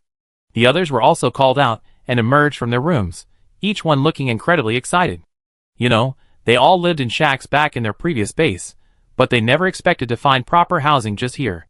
Soon, they descended from the 8th floor. The entire territory was now filled with the aroma of various breakfasts, and the group that had been training began to flock to the breakfast stalls. Liang Jing stood aside, pointing to several stalls and saying, "You can go to any of these stalls. Just sign when you get your food, but each person can only get one serving. This side sells rice noodles, that side sells steamed buns and porridge, and this side sells soy milk, fried dough sticks, and crispy cakes." Liang Jing pointed to 3 stalls already forming long lines, then pointed to another side and said, "By the way, there seems to be a new stall opening today. I heard it's selling hamburgers and sandwiches. If you think the line here is too long, you can queue over there." Hamburgers and sandwiches, to many, are just snacks, not filling at all. Therefore, many people opted for rice noodles, while fewer chose steamed buns or porridge. As for soy milk and fried dough sticks, none of the newly arrived survivors lined up for them. "Sister, what are we eating?" Su Jin swallowed hard as he took in the aroma. Su Shu pulled him forward. "Let's take a look." Chapter 147. The two quickly reached the stall in front, but they didn't get too close, observing from a distance. The rice noodles looked generous, not only with meat but also with eggs and vegetables. Su Shu heard someone complaining that 7 points for a bowl of noodles was a bit pricey. Furthermore, it used to cost 2 eggs, but now it only had 1. She didn't know how much 7 points was, but if calculated based on the pre-apocalyptic price of 7 yuan, it wasn't expensive. Of course, perhaps 7 points was worth much more than 7 yuan. Su Shu felt a little uneasy. After all, she and Su Jin couldn't eat for free forever. Sooner or later, they would have to buy food with points like everyone else. She began to worry about whether she could earn enough points to support herself and Su Jin. Then the two went to the porridge and steamed bun section. There were several types of porridge, not the watery kind, but thicker ones, sweet potato and corn porridge, preserved egg and lean meat porridge, and vegetable and shredded pork porridge. The baozi were the kind that were twice the size of an adult man's fist, and the steamed buns were even bigger than the baozi. After standing nearby for a while, Su Shu heard the prices. A large bowl of white porridge cost 1 point. The bowl was enormous, almost as big as her head. For a bowl this big, 1 point was a real bargain. Then the large steamed buns were also 1 point each, the large meat buns were 3 points each, the large vegetable buns were 2 points each, and the eggs were 1 point each.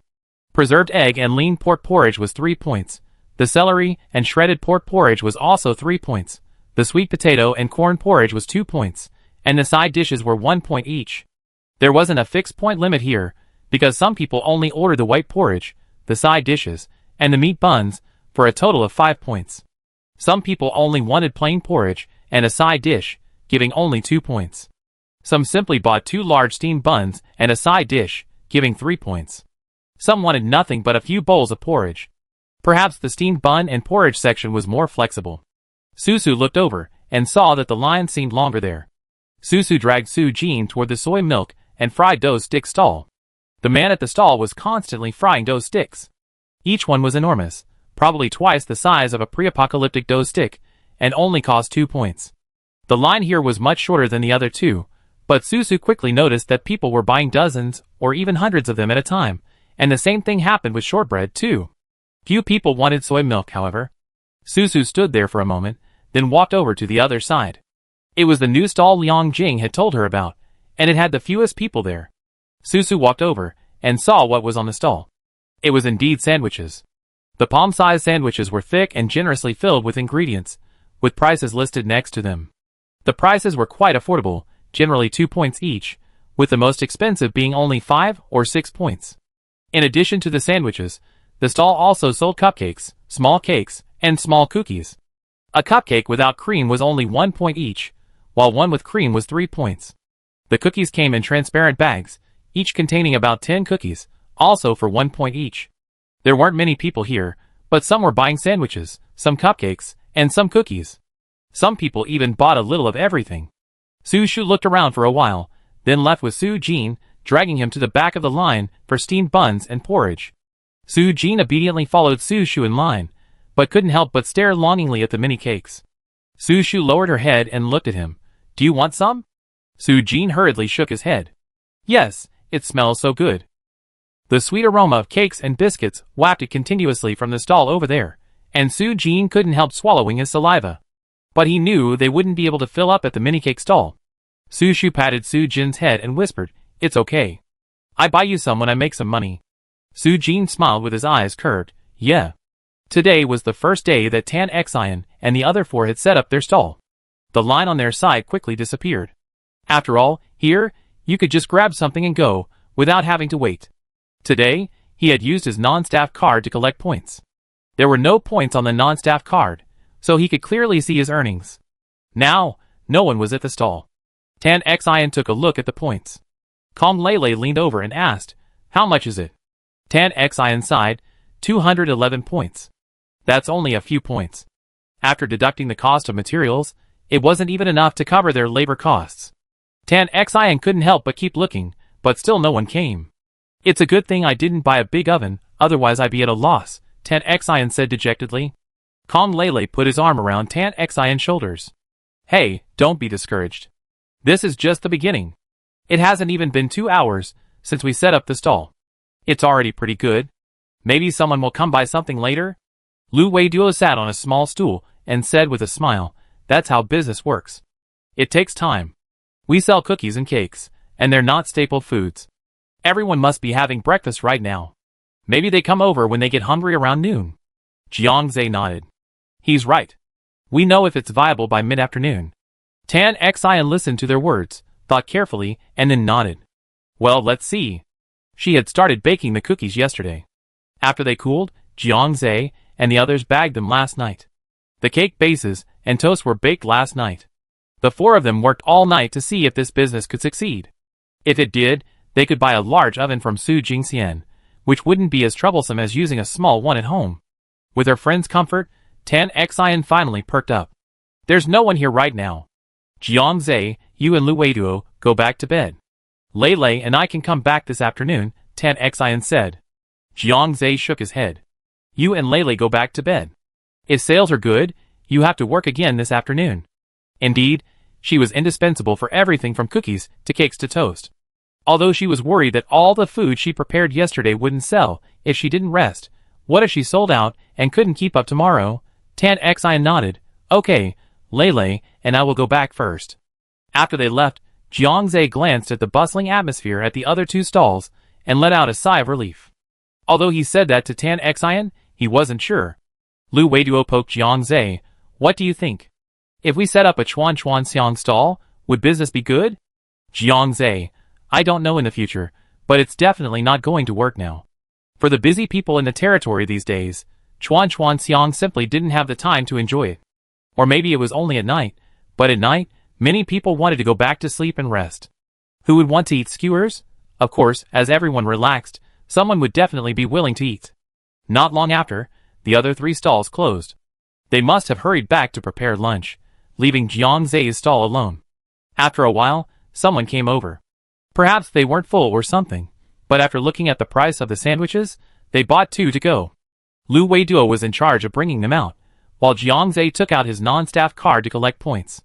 After a while, more people came over to buy. Continuously, Jiang Zai collected over 100 more points. After 10 o'clock, probably during break time, many people arrived from the construction site and lined up to buy sandwiches. In just a short while, all the sandwiches Tan Xian had prepared were sold out, and the remaining people could only buy small cakes and cookies. Perhaps they weren't really interested in cookies, so there weren't many people buying them. Instead, there were slightly more people buying mini cakes. But clearly, sandwiches were the most popular item, compared to cookies and mini cakes. So, after the sandwiches ran out, business quickly slowed down. Jiang Zai glanced at his points. Lu Weiduo hurried over. How many points? Jiang Zai smiled. Over 700 points. Adding the points from Tan Xian, that's almost 1,000. Wow! Not bad, and it's only morning. Lu Weiduo sighed. It's just that not many people are buying cakes and mini cookies. Why don't we talk to Tan Xian and just make sandwiches? I think most of these people are just hungry, and come here to buy them around noon. Jiang Zai thought for a moment, then shook his head and said, let's do both first. There are more people in the territory, and it's only the first day. Many people here don't even know we sell cookies and cakes here. Lu Weiduo's eyes rolled, and he slapped his forehead.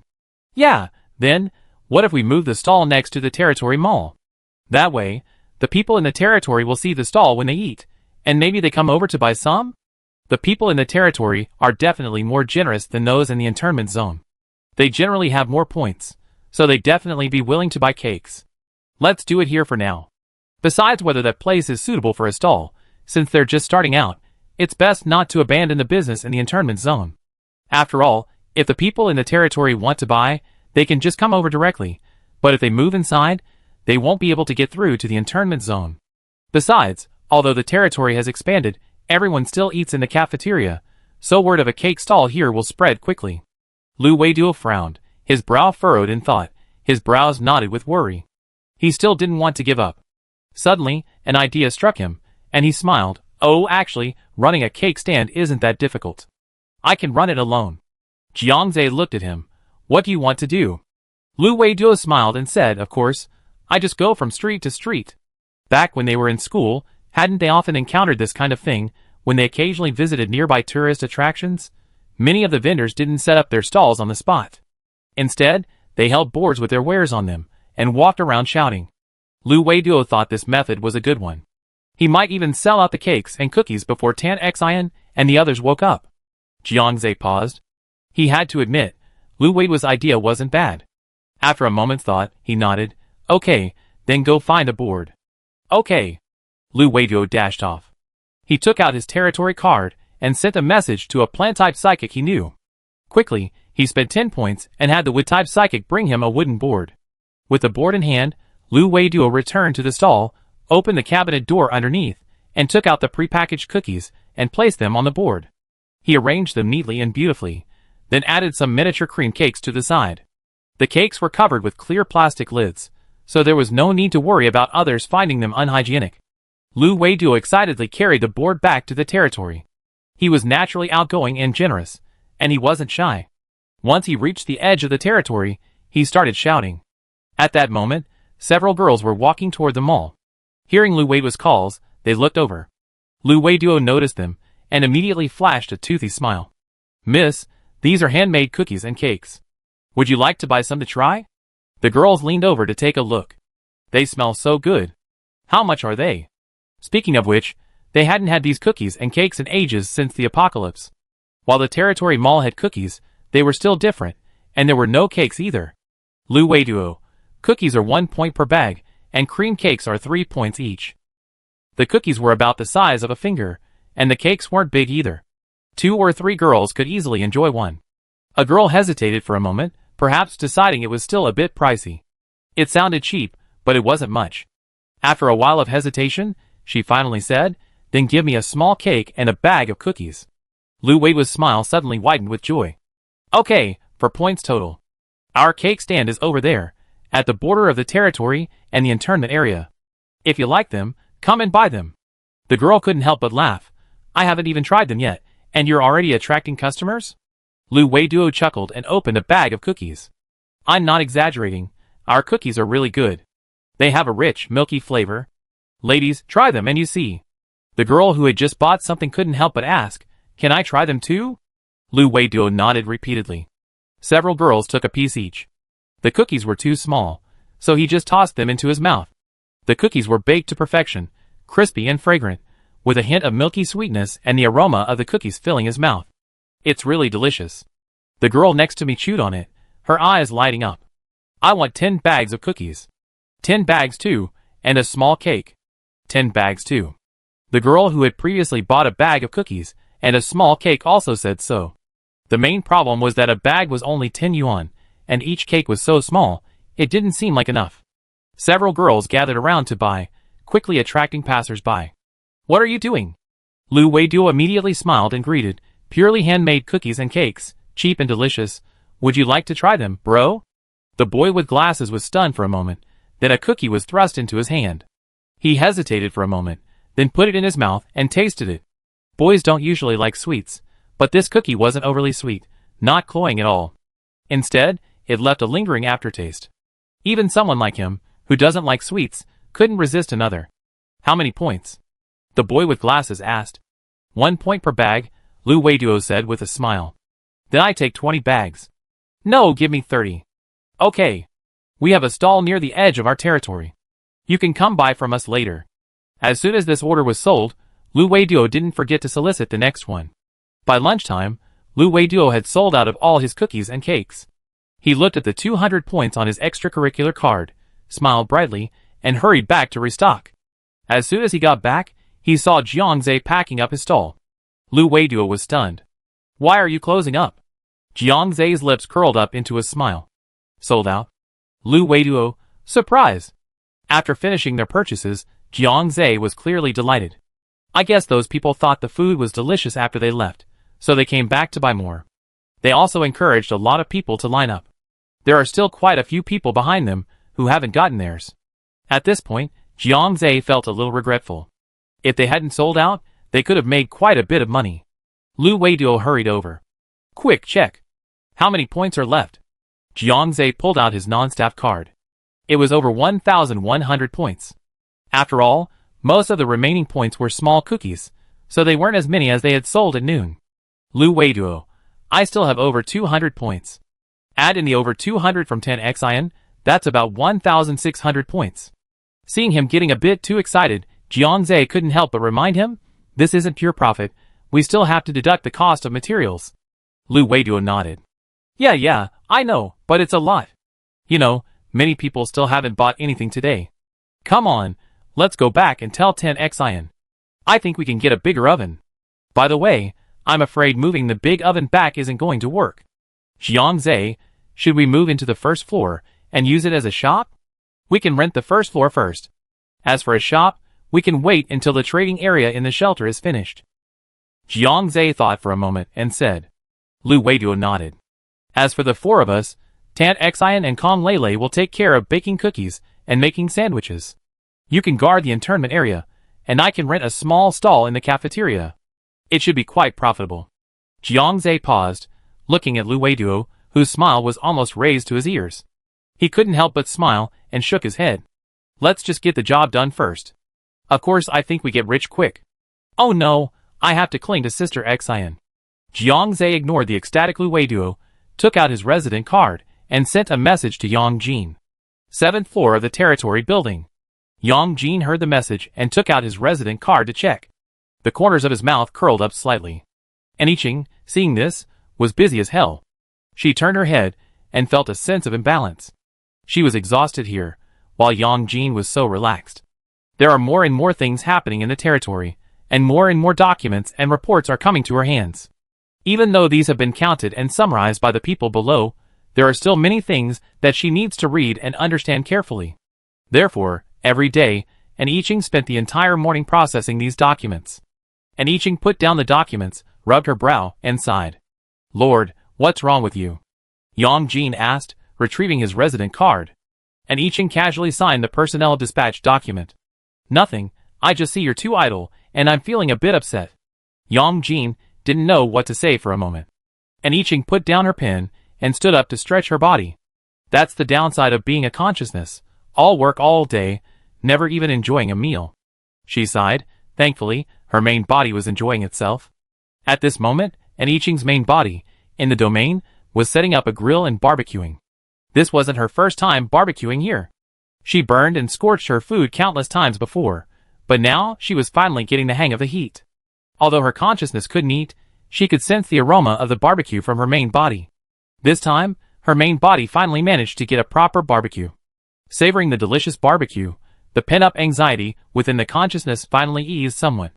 And Iching quickly processed the remaining documents, and then had Yang Jin distribute them one by one. The people who were heading out to various bases to conduct business and promote the territory had already departed. Tang Bai and his companions had also departed. Hopefully, everything would go smoothly for them. At this moment, they were 200 kilometers from the territory. Shi Ming sat in the compartment on Shi Nian's chest, watching as Shi Nian kicked out, sending a group of zombies flying and slamming to the ground. Xiang Guangming, wielding a giant frost sword, toppled the surrounding zombies one after another. Zhang, whose 5 fingers formed claws, each one a sharp blade. With one strike, he tore the zombie's head from its body. Ma Qingquan, a fire-powered user, controlled his flames and charged at the zombies. As they attached themselves to the zombies' necks, they exploded with a boom, ripping the zombies' necks in two. Wu Chang, on the other hand, slammed his fist into the ground, and a thin crack quickly formed in front of him, starting from his fist. Then, the dozen or so zombies ahead of him lost their footing and fell directly to the ground. Under the collapsed ground, sharp earth spikes protruded, instantly piercing the falling zombies. Shi Ming felt mixed emotions, feeling like a complete loser who had been carried away. But there was nothing he could do. His physical condition hadn't yet improved. While facing 1 or 2 zombies was enough for him to practice, facing so many zombies was simply too much for him to handle, and going down would only hinder them. Shi Ming observed for a while, before simply practicing his physical skills in the cabin. He had only just mastered the first stage of physical skills, and hadn't yet fully mastered them, so he was still practicing the first stage. Qi Qingshan's voice came over. There are more and more zombies. We can't hold on any longer. Take us up first. He was a wind-powered user, controlling the wind to carry his voice, so Shi Ming and Shi Nian could hear it clearly. Without Shi Ming saying anything, Shi Nian bent down and reached his hand close to the ground. Xiang Guangming and the others leaped onto Shi Nian's palms. The zombies nearby swarmed forward, following the rhythm of Shi Ming's hand, some even reaching out to crawl onto Shi Nian's hand. Xiang Guangming kicked the zombies one by one, knocking them down. Shi Nian dragged them along, sending them into the compartment on his chest. Shi Ming, seeing how bloody they were, pulled out wet wipes and handed them over, wiped them off first. Xiang Guangming took the wet wipes and wiped the zombie blood off his face, then cleaned himself up a bit. Wu Chang frowned, looking down. There are too many zombies. What should we do with all those corpses? Zombie corpses could be exchanged for points, so he was reluctant to part with them. Xiang Guangming thought for a moment. Wait a minute. They definitely leave if they can't taste flesh and blood here. Shi Nian, I can pick up the corpses and bring them to the cabin door. You can put them away. Zhang, who was stunned, and slapped his head. Is that even possible? That's great. Shi Nian slowly squatted down. Zombies, which looked like miniature people to him, climbed up from his feet. Shi Nian reached out, brushing aside the lively zombies, and picked up the corpses on the ground and carried them to the zombie door. Ma Qingquan hurried over and put the corpses away.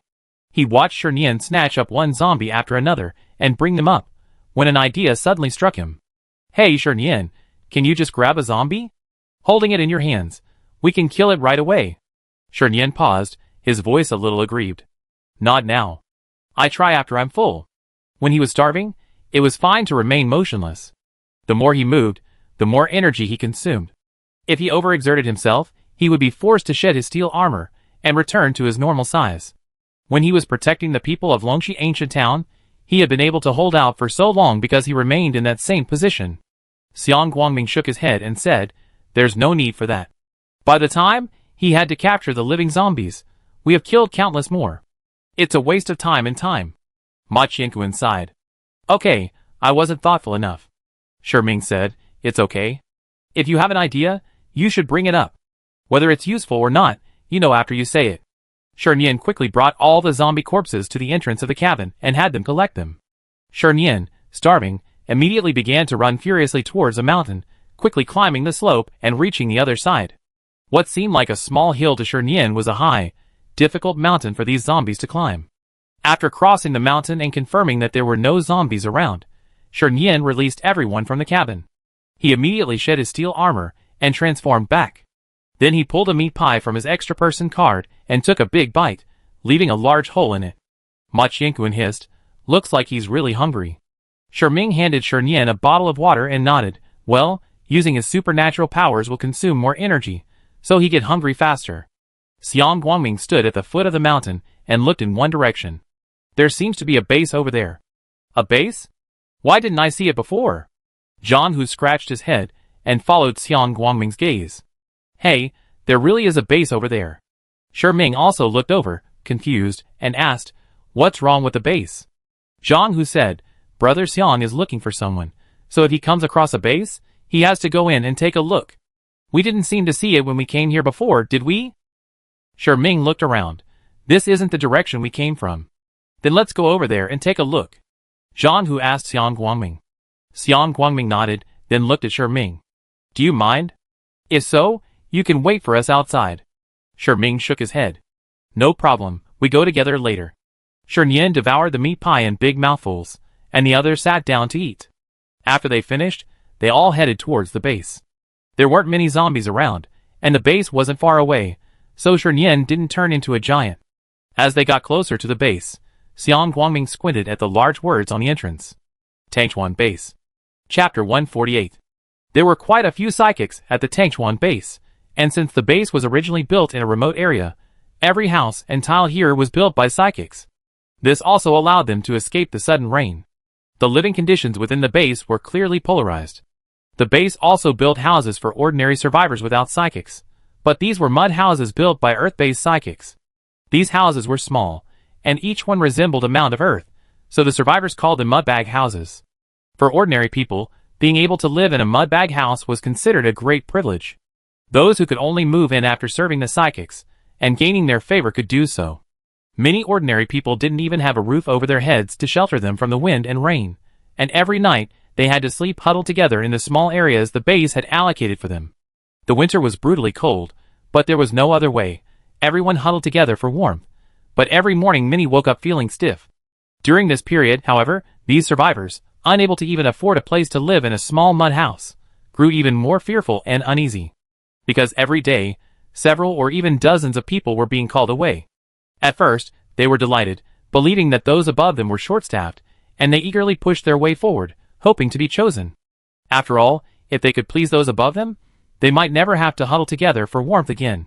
Before the apocalypse, they probably couldn't imagine that one day they would find living in a small mud house the greatest happiness.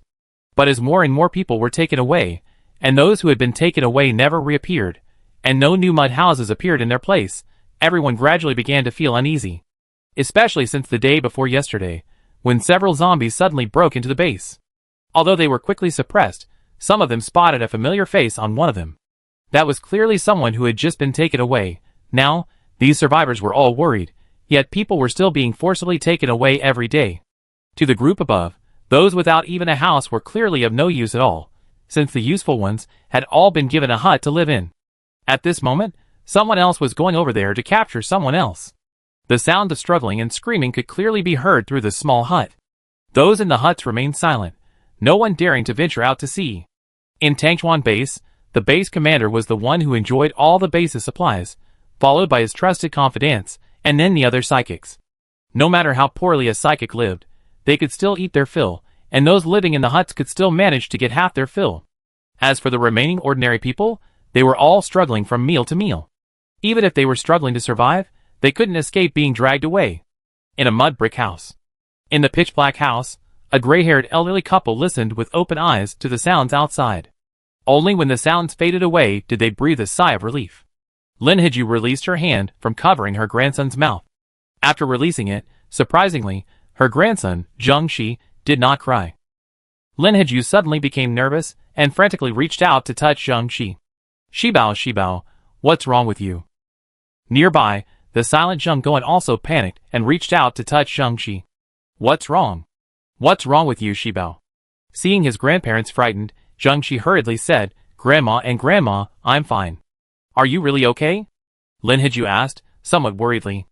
Zhang Shi smiled wryly. I'm really okay, I'm just used to it. When the apocalypse struck, Zhang Shi was still a child of a few years old, ignorant of everything. But now he's grown up, 11 years old, and understands the cruelty of the world. Zhang Guan and Lin Haju fell silent. Zhang Shi's father was a soldier. Even though he had never seen his father since he was born, Zhang Shi had learned a lot about him from his grandparents and Uncle Xiang. Since he was young, Zhang Shi had admired his father and wanted to be a soldier like him, protecting the people. But before he could grow up, the apocalypse arrived. Over the years, while fleeing with his grandparents, he had witnessed the wickedness of human nature and the tragic end of so many people. Zhang Shi initially found it hard to accept, but he was too young to do anything. He once tried to help others, but all his and his grandparents' food was stolen, nearly starving the three of them. Zhang Shi gradually grew silent, becoming increasingly accustomed to the cruelty of the apocalypse. Even though he was still young, he understood clearly that in the apocalypse, kindness without sufficient strength would lead to death. Afterward, Zhang Shi developed a high fever, and after it subsided, he awakened his water-based abilities. His ability level was too low, allowing him to condense only 300 milliliters of water per day, making it impossible for him to use it to attack others. So, when Zhang Shi entered the base, he entered as a normal person. If he had reported his ability, he might have been assigned to a different location, separated from his grandparents. Because his strength was too low, he wasn't worthy of the attention of the base staff, nor was he allowed to bring his grandparents with him to live in the area with the psychics. Luckily, Zhang Guan possessed a skilled ear-cleaning skill.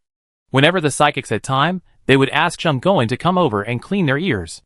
This story later reached the base commander, who would call him over from time to time. Thanks to Zhang Guan's highly sought-after ear-cleaning skills, his family, despite living in a mud brick house, could still eat about 60% to 70% full each day, making their lives slightly better than those in other mud brick houses. Occasionally, the base commander would be pleased and reward Zhang Guan with fruit to take back. Additionally, Zhang Shi had a water-based psychic, so the three of them never lacked water. At this time, in the room being used temporarily for experiments, the people who had just been brought in had completely transformed into zombies. These zombies weren't killed, but tied up to be used in future experiments. The base commander looked glum and asked Hei Shi, who was standing beside him, have the researchers returned yet? Hei Shi scratched his head. No, it's only been a short while. They shouldn't be back so soon. The base commander sighed and paced back and forth. These things still require researchers. Hey, if I'd known the apocalypse was coming, I should have gone and got some researchers back first. He rubbed his chin. It was a pity that when the apocalypse first arrived, he wasn't yet the base commander, and the base hadn't even been established yet, so how could he have afforded to find researchers? After a moment's thought, the base commander clapped his hands. By the way, aren't there still many ordinary people in our base? Have you asked if there are any researchers there? Tangchuan base has never emphasized research. The previous base commander was a local tyrant, content with a comfortable life, staffed by others, and ample supplies to lavishly lavish. But now, the news of someone exchanging supplies for zombie corpses has him feeling uneasy. He feels as if others have found some benefit from zombie corpses, while he remains completely unaware. So, the current base commander is racking his brains to uncover the secrets of the zombies. Ah, I remember there seemed to be a few old scholars at the base a few years ago. Hei Shi frowned, thinking. The base commander's eyes lit up at this. Then go quickly and bring them here. Hei Shi paused, a bit hesitant to speak, but at the base commander's urging, he went to find them.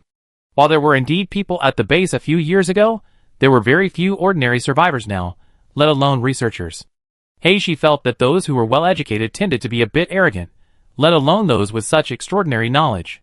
Perhaps his arrogant attitude had angered a psychic and caused their death. The base had no records of their deaths, so Hei Shi certainly didn't know. But after questioning the survivors and confirming that there were no research talents among them, he quickly returned to report to the base commander. The base commander's face was very grim. During this time, he had tried everything he could, whether it was zombie blood or flesh, but nothing seemed to offer any special benefits. In any case, Anyone who was fed blood and flesh without exception became a zombie. He even allowed zombies to mate with humans. As a result, the male zombies had long lost their sexual function, and the men who had sex with female zombies eventually became zombies themselves. The base commander was particularly unwilling to accept the lack of research talent. He suddenly paused and looked at Heishi. Heishi was a little uneasy at the look. "Hey, base commander, what's wrong?" The base commander pondered. Could it be someone else? Heishi was puzzled. Huh? The base commander walked around in circles before saying, "The ordinary people who have been doing the experiments lately are too thin and weak. It's normal that they can't handle it. Have someone bring in some healthier ones later." Heishi understood and hesitated. "But base commander, the healthier ones are only the people in the adobe houses. Those people are responsible for all sorts of chores at the base." The base commander was very impatient. "In this world, isn't it easy to find people to do odd jobs? Go ahead. Can't you tell the difference between light and heavy?" Heishi responded and turned to leave. "Wait." The base commander suddenly called him back. Heishi stepped back. "Base commander?" The commander paused and thought. "The people we brought in recently, aside from being too frail, are all adults. You say they're only useful if they're not children?" Heishi sighed, bewildered. What does this have to do with children? He felt that the commander had been acting strangely ever since those refugee-like survivors were rescued by the group in white tracksuits. He used to be able to understand the commander's thoughts, but not anymore. The commander thought for a moment, waved his hand, and said, "First, bring all the children from the base here. The younger the better, preferably newborns." Heishi was speechless for a moment, then sighed and said, "Base commander, but we haven't had any newborns in our base. Not to mention the precarious survivors. Even the women around the base commander were desperately trying to find birth control pills, practically living off them." He didn't know about other bases, but Tangchuan base itself truly lacked the conditions for childbirth. The base commander was stunned, a bit surprised. No newborns? None of those women have ever been pregnant? Recalling this, the base commander belatedly realized that he had so many women around him, keeping those he liked and leaving the ones he didn't like to his subordinates. Over the years, some women had stayed with him for a year or two, but he had never heard of any getting pregnant. Heishi looked at the base commander in surprise. Didn't the base commander know about this? He opened his lips, but ultimately said nothing and closed them. The base commander turned around with a sullen expression. "If there are newborns, there must be children, right? Don't tell me there's not even a single child in this base." Perhaps the lack of children in the base made him think that children might be the key to a breakthrough.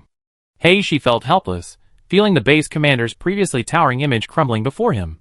"Base commander, those children are all frozen to death. Most of the survivors at the base were not only underfed, but also lacked shelter from the wind and rain. Dogs had kennels, but those survivors at Tangchuan base were worse off, sleeping on the ground in the open air. Children's bodies are no more vulnerable than adults. They're prone to illness, even in summer. As a result, the children who arrived at Tangchuan base generally die quickly." The base commander narrowed his eyes dangerously. "Are you sure they're all dead?" Heishi paused, hesitating for a long moment before saying, "Not really. Actually, there are two more, but..." He glanced at the base commander, seeming to hesitate. The base commander's face was stern. "Say." Heishi took a breath. "One is Captain Lei's son, about 7 or 8 years old. The other is the grandson of that old man who cleans his ears, about 10 years old." After saying this, Heishi carefully glanced at the base commander's face and said carefully, "Base commander, why don't we wait until we find a researcher before we start researching? We know nothing, and it's a waste of manpower to try random things like this." The base commander looked gloomily at the bound zombies, remained silent for a long moment, and then turned and left. Heishi breathed a sigh of relief and wiped the sweat from his forehead. Captain Lei is the only 9th level Esper in the base. Lightning is the strongest offensive ability, so jumping 2 levels in a real battle wouldn't be a problem. Everyone had privately debated who was more powerful, Captain Lei or the base commander. In reality, everyone knew it clearly. Captain Lei was undoubtedly more powerful. However, the base commander had saved Captain Lei's life, so Captain Lei had always been subservient to him. But Captain Lei's son was Captain Lei's life. If the base commander really wanted to take action against his son, then Captain Lei. Thankfully, it seemed the base commander had given up that ridiculous idea. Heishi followed him out the door, and closed it behind him. The base commander, who had just begun to leave, suddenly stopped. Heishi's heart skipped a beat. Could the base commander have changed his mind again? The base commander turned and stared at the door for a long moment before saying, Lei Yi's son won't move. Let's capture that old man's grandson and try. Heishi paused, then hesitated, but, base commander, many psychics here at the base like the old man's craftsmanship. The base commander grew impatient, his eyes glaring at Heishi with murderous intent. This won't work, that won't work. How about you try it? Heishi immediately shut up. Over at the earthen hut. A psychic wanted to have his ears cleaned by Zheng Goen, but Zheng Goen left with his tools. At this moment, Lin Hiju and Zheng Shi were weeding grass in the earthen hut. This grass was either weeds cleared from the base, or from those they occasionally brought back from their retreats near the base. Although the grass was contaminated, as long as it didn't scratch the skin, it wouldn't cause infection. They generally tried to find softer, less harmful weeds. This wasn't just Lin Hiju and the others. Everyone else in the surrounding earthen huts, who had free time, did the same. The weather was getting colder, and without adequate warm clothing, they had no choice but to weed these weeds. Although Lin Hiju and her grandson were the only ones working, their pace was no slower than the others. First, they were able to dry the weeds much faster because Zheng Shi could control the moisture in the weeds. At this point, the earthen hut was filled with a lot of weeds, completely drained of moisture. Beat the weeds with stones, and rub them until they became softer. The hay could not only be used as a bed for warmth, but also stuffed into clothing to keep warm. Zheng Goen was a master at ear cleaning, and even received some clothes from psychics. Lin Hiju took these clothes apart, and sewed them onto the clothes of the three of them, creating a double layer of fabric. After rubbing the hay until softened, stuffing it inside clothing provides excellent warmth. They didn't dare rub the hay with their hands, fearing an accidental cut that could become infected. Instead, they used stones, which was more laborious and tedious. As they were rubbing the hay, a series of hurried footsteps were heard outside. Lin Hiju felt a surge of unease as the footsteps approached. She set down her belongings, walked to the door, and peeked through the curtains. She saw Heishi standing there. Lin Hiju's fingers trembled with nervousness, her throat dry. Sir, are you looking for my husband to have his ears cleaned? He's just been summoned by a lord, and he won't be back for a while. Heishi glanced at the wrinkled, gray-haired old woman and winked at the people around him. The man behind him stepped forward, grabbed Lin Hiju's hand, and forcefully pulled her out. This attitude was clearly wrong. Lin Hiju was instantly terrified and struggled, screaming, what are you doing? Let me go! Zheng Shi, upon hearing the voices, rushed out. Grandma! What are you doing? Let my grandma go! Though skinny and small, he charged at the people holding Lin Hiju like a hungry wolf. Heishi grabbed Zheng Shi by the collar. Don't worry, I won't do anything to your grandma. We come find you. As soon as he finished speaking, the people holding Lin Hiju forcefully pushed her back into the adobe hut, and a group of people took Zheng Shi away to rescue her. Lin Hiju's fall was so severe that she saw stars. She hurriedly pulled herself out, struggling to her feet and rushing to block Heishi and the others' path, her eyes frantic. Sir, he's just a child. He doesn't know anything yet. I can go and do whatever you need. I do anything. Seriously, sir, please let him go. Zheng Shi was caught by Heishi and struggled fiercely. Let me go, let me go. Heishi was somewhat shocked by the child's immense strength. If he hadn't been a psychic with a greatly enhanced physique, he wouldn't have been able to catch him right now. Seeing the child struggling and nearly slipping out of his grasp, she was already impatient, and when this old woman came to intervene, he felt even more annoyed. Get out of the way. If you get in my way again, I throw you to the zombies, believe it or not. Heishi threatened in a cold voice. Zheng Shi, who had been struggling fiercely, suddenly froze. He knew that if he angered these psychics, they would literally throw him to the zombies. In this base, psychics were king. They could kill whomever they pleased, and whoever they pleased died. Zheng Shi had witnessed psychics killing people without restraint, simply because someone appeared during a bad mood and was an eyesore. However, Lin Hiju refused to budge, begging, Sir, are you looking for him to clean? He's too young to do it properly. I'm quite skilled at cleaning, and I definitely get your room spotless. Let me go, I do it for you. She knew full well that the psychic before her wasn't just looking for someone to clean. If they were truly looking for someone to do the work, why would they go to all this trouble to just arrest someone? They only needed to say a word, and all the survivors here would be vying for it. Lin Hiju's hands and feet were now cold. As she pleaded, she silently prayed that she was overthinking it, and that these psychics really just wanted someone to do the work. Heishi grew impatient, and one of the psychics beside him kicked Lin Hiju. Lin Hiju was kicked and sent flying, landing heavily on a mud brick hut. Puff! Lin Hiju had already fallen hard, and now, being kicked again, she spat out a mouthful of blood. Her vision went black for a long time. Grandma. Zheng Shi's eyes were bloodshot, and he struggled even harder. He wrapped his vines tightly around Zheng Shi, leaving him no room to move. Zheng Shi immediately controlled the moisture in the vines to evaporate. The dehydrated vines began to wither, and Shi lost control of them. Zheng Shi quickly broke free from the vines, which no longer held any force, pushed Shi aside, and ran towards Lin Hiju. Shi was a bit shocked. A superpower? How could it be possible? If he was a superpower, why didn't this little guy report it? Instead, he was living a miserable life here with these ordinary people. Could it be that he had just awakened? She looked at Zheng Shi with some surprise. If he had truly just awakened, and could manipulate the water in plants to neutralize his superpower, that would be incredible. Zheng Shi dodged the grasp of those trying to grab him, and scurried over. Seeing Lin Hiju, her mouth stained with blood and a pained expression, tears couldn't help but fall. Lin Hiju was in excruciating pain all over. Seeing Zheng Shi rushing towards her, she parted her lips, and whispered, "Run, run." These superpowers, wanting to capture Zheng Shi without explanation, reminded Lin Hiju of how they had captured those survivors sitting outdoors. Lin Hiju kept her eyes open, terrified that her grandson would become a zombie like those people. But she had forgotten that this wasn't a place where Zheng Shi could just run away. The base wouldn't let him go, and Zheng Shi couldn't even leave the main gate. "Grandma, don't talk, don't talk." Zheng Shi looked at Lin Hiju in panic, unsure what to do now, especially after seeing her tremble, and spit out another mouthful of blood. Zheng Shi didn't know what to do. A deep sense of despair welled up in his heart. Why had he awakened a water-based ability? Why not a healing ability? However, before he could think of a solution, Shi and the others arrived and captured Zheng Shi again. "Grandma." Zheng Shi wanted to use his old trick again, but his ability level was low to begin with. He had already used a lot of it dehydrating the weeds, and just now, dehydrating Shi's vines had already reached its limit. Now, he couldn't even mobilize his ability. Shibao. Shibao. Lin Hiju rolled over, and lay on the ground. Everything was dark, and she couldn't see clearly. She could only use her hands to crawl along the ground, following the direction of the voice. However, Shi and the others quickly snatched up Zheng Shi and walked away. Shibao. Lin Hiju wailed like a trapped animal, her sobs exacerbating her injuries, and causing her to spit out more blood.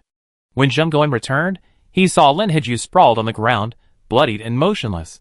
"Old woman." Zheng Goen quickly rushed over, and scooped up Lin Hiju with trembling hands, only to find her cold. His mind went blank for a moment before he trembled and felt for Lin Hiju's pulse. Feeling a pulse, he breathed a sigh of relief and hurriedly picked her up, returning to his own hut. But once he entered, he sensed something was wrong. The hut was empty. His grandson, Zheng Shi, had disappeared. At that moment, someone poked their head in the doorway and whispered quickly, "Uncle, your grandson has been taken away by Shi, the base commander's friend." With that, the person fled. Zheng Goen's face paled instantly. He often served among various psychics. Besides occasionally receiving favors from them, he also knew things others didn't. For example, the base commander had recently become obsessed with finding treasures in zombie corpses. Not only had he opened up the corpses and searched through them, he also suddenly had the idea of eating the flesh and experimenting on it. The survivors, who were sitting on the ground, were being used for these experiments. Zheng Guodong stood up and tried to leave, but his feet gave way and he fell to the ground. The next moment, he was back on his feet and hurried towards the base commander's quarters. He often cleaned the base commander's ears, so of course he knew where he lived. By this time, Zheng Shi had been taken to the makeshift laboratory. After bringing him in, Shi informed the base commander that Zheng Shi was a psychic. He had originally thought that Zheng Shi's psychic status might allow him to escape. Unexpectedly, the base commander pondered for a moment, and then suddenly realized. "That's right. We've been experimenting with ordinary people before. We've forgotten about psychics."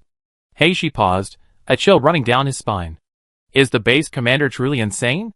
He was even planning to experiment with psychics?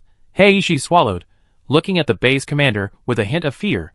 The base commander was completely oblivious to Shi's gaze. He reached out and pinched Zheng Shi's face, examining her for a moment. Zheng Shi turned his head away, swatting the base commander's hand away. He then opened his mouth and bit down hard.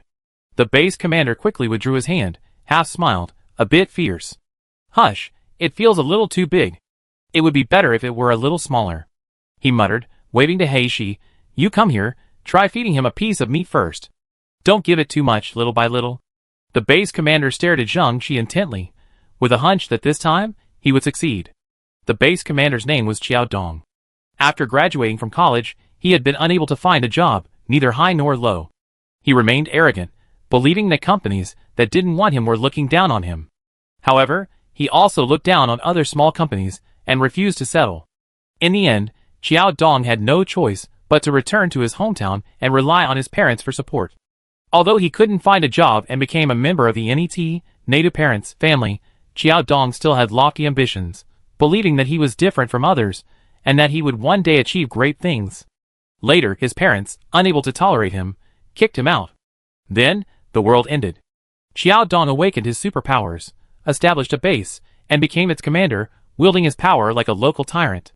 After the apocalypse, his luck blossomed, and his superpowers steadily advanced, quickly reaching level 8. Qiao Dong was a control-type superpower, not mind control, of course, but object control. As long as his superpowers held up, he could control anything. For example, he could twist a piece of steel into a twist, or command a tree to rise from the ground and smash into zombies. Qiao Dong had once believed that level 8 was the highest level of superpowers, so he was extremely proud and complacent, even imagining how much regret he would feel if his parents were still alive. Who would have thought that Lei Yi, the man who had been by his side and treated like a subordinate, would break through the 8th level and reach the 9th level? When Lei Yi reached the 8th level, he heard people below him discussing who was more powerful, him or Lei Yi. The answer made him uncomfortable. So many people actually thought Lei Yi was more powerful simply because he possessed the most powerful lightning ability. When the levels were the same, the people below him had always admired Lei Yi, but how much more so now? Qiao Dong appeared nonchalant, but deep down he hated him. Now, he wouldn't even look at Lei Yi and had simply sent him elsewhere. But Lei Yi was so powerful that, away from him, he heard people mention Captain Lei more often. Captain Lei, Captain Lei. Now, many people in the base kept talking about Lei Yi, rarely mentioning him as the base commander. Qiao Dong had been suppressing his temper because, despite everything he'd done, he couldn't break through the 8th level. It seemed that the 8th level was his limit, a line he could never cross. It wasn't until he learned from Zheng Yan that they were also transporting supplies in exchange for zombies. This was the second time he heard of someone willing to trade supplies for zombie corpses. The first time was when the people from the S province base came to exchange zombie corpses. Back then, Qiao Dong had mocked them for being foolish, actually using zombie corpses to trade for food. So, Qiao Dong had his men gather up all the zombie corpses around the base and exchange them for all the food the people from the S province base had. But when he encountered someone from the D city territory also willing to trade supplies for zombie corpses, Qiao Dong couldn't help but think twice. An idea came to his mind. In apocalyptic novels, zombies all contain zombie crystal cores, which can help psychics level up. However, the zombies in their world don't have such cores. Could it be that they don't exist, but he hasn't discovered them? That's why Qiao Dong searched through zombie bodies, but when he couldn't find any, he thought about simply consuming the zombie flesh and blood. Alas, those who ate the zombie flesh and blood turned into zombies. But now, Qiao Dong has a new hypothesis. Perhaps, zombie bodies really are a treasure, but no one else has discovered it. Those who turn into zombies, after eating zombie flesh and blood, are ordinary people. Perhaps, zombie flesh and blood can only be consumed by psychics? With this thought, Qiao Dong looked at Zheng Shi with a burning gaze, his breathing becoming uncontrollably heavy. Outside the gate of Tangchuan base, Xiang Guangming and his group had already arrived at the base entrance. The base gate was closed, with only a small door opened inside. There were guards standing at the small gate. To the left of the gate stood 2 adobe houses, likely the site of a routine inspection before entering the base. At this point, there was no one else at the base gate except the guards. As Xiang Guangming and his group approached, several guards, who had been standing languidly, straightened up and looked at them. New here? Pay the entrance fee first. Xiang Guangming's eyes swept over the greedy expressions of the men and asked, how much is the entrance fee? The guards smiled, revealing 2 rows of white teeth. Half of your supplies. Stop talking nonsense and hand them over quickly. You can't enter the base without them. When Xiang Guangming and his companions left the base, each of them purchased a backpack. Although the non-staff cart allows for storage, it's still best to have a cover when traveling outdoors.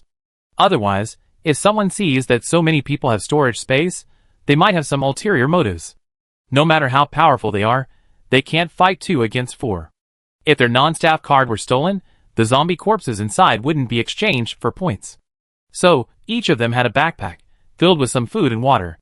When no one was around before, the backpacks were placed directly in the non-staff card. Now that they were coming to the base, they all carried their backpacks. Xiang Guangming took off his backpack and unzipped it. I just have a bottle of water and 2 packs of cookies. The guard came over to take a look. The 2 packs of cookies were the kind you could eat in one bite, so they weren't many. That's all? TSK. The guard reached out and took both packets. Alright, go check over there for any injuries. Xiang Guangming frowned at the biscuits in their hands. Didn't you say you hand over half? The guard rolled his eyes at him. That's half. Come in if you want, get out if you don't. As he spoke, the guard had already put the 2 packets away. It was clear that if Xiang Guangming changed his mind and decided not to enter the base, they wouldn't return the biscuits. Xiang Guangming looked at the guard sullenly. The guard spat, angrily, "What are you looking at? You cripple." Zhang Hu's face darkened, and he took a step forward. Xiang Guangming held Zhang Hu aside. "Alright, stop making trouble." Zhang Hu's face turned pale with anger. The guard, seeing him like this, curled his lips into a mocking smile. "Hurry up, what are you dawdling about? Open your bag." Zhang Hu took a deep breath and unpacked his backpack. Inside his backpack was a single packet of instant noodles. The guard paused, then rummaged through the bag carefully. Aside from the instant noodles, there was nothing else. He reached for the noodles, spat, and said, "Poor bastard, one drives another poor." The guard didn't know that while he was cursing, the people behind him had packed up their food, leaving only one item inside. This was to prevent the guard from using this as an excuse to prevent them from entering the base. Soon, the guards had emptied the backpacks of all 7 people. But the guards hadn't found much, and their faces were grim. At the last one, Sherming noticed someone still writing something down. He walked past the person without a trace, glanced at them, and quickly looked away, as if he were just passing by. But he saw clearly that the person had recorded the 7 new arrivals, half of their supplies, 2 packs of biscuits, and a carton of milk. Clearly, the rest had been devoured by the guards. Sherming sighed softly. It was a good thing they hadn't gone to the base, but had stumbled upon the territory by sheer luck. The group checked the nearby monitoring room to confirm they had no injuries before they could enter. After entering, they saw 2 rows of buildings on either side of the road. But they looked deserted, a dead, hushed atmosphere. Sherming carefully observed his surroundings, and found that there were very few people in the base, and few were even wandering around. He walked over to Xiang Guangming and whispered, "Brother Xiang, why do I feel like something's not right here?" Xiang Guangming nodded. "Okay, let's take a look." They were standing at the door of a building. Someone sitting inside saw someone approaching and came out to greet them with a smile, saying, "Hey, are you new survivors? Looking for a place to stay? My place is nice. Why don't you stay here? The accommodation isn't expensive. 2 bags of biscuits or instant noodles for the night, or other food is fine." Xiang Guangming frowned, looking a little embarrassed. "Sorry, we paid for the entrance fee with all our food. Now we have nothing to eat. Can I use my backpack to cover the cost of accommodation?"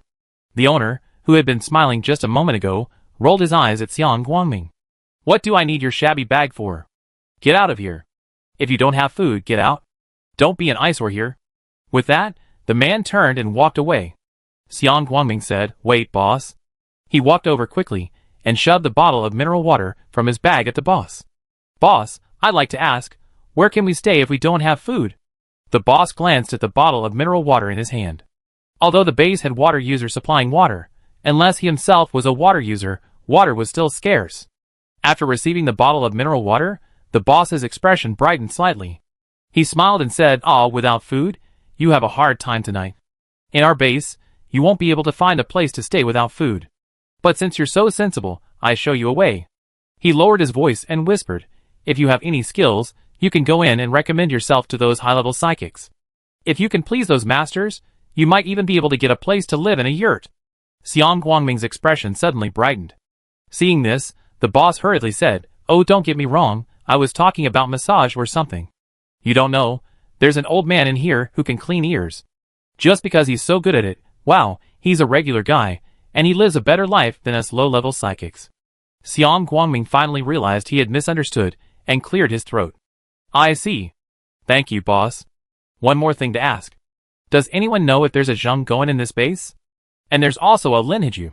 They're a couple, and they have a child, Zheng Shi, who's a little over 10 years old. The boss seemed lost in thought. I don't know the names you mentioned, but there are only 2 families with children in this base, and one of them is definitely surnamed Zheng.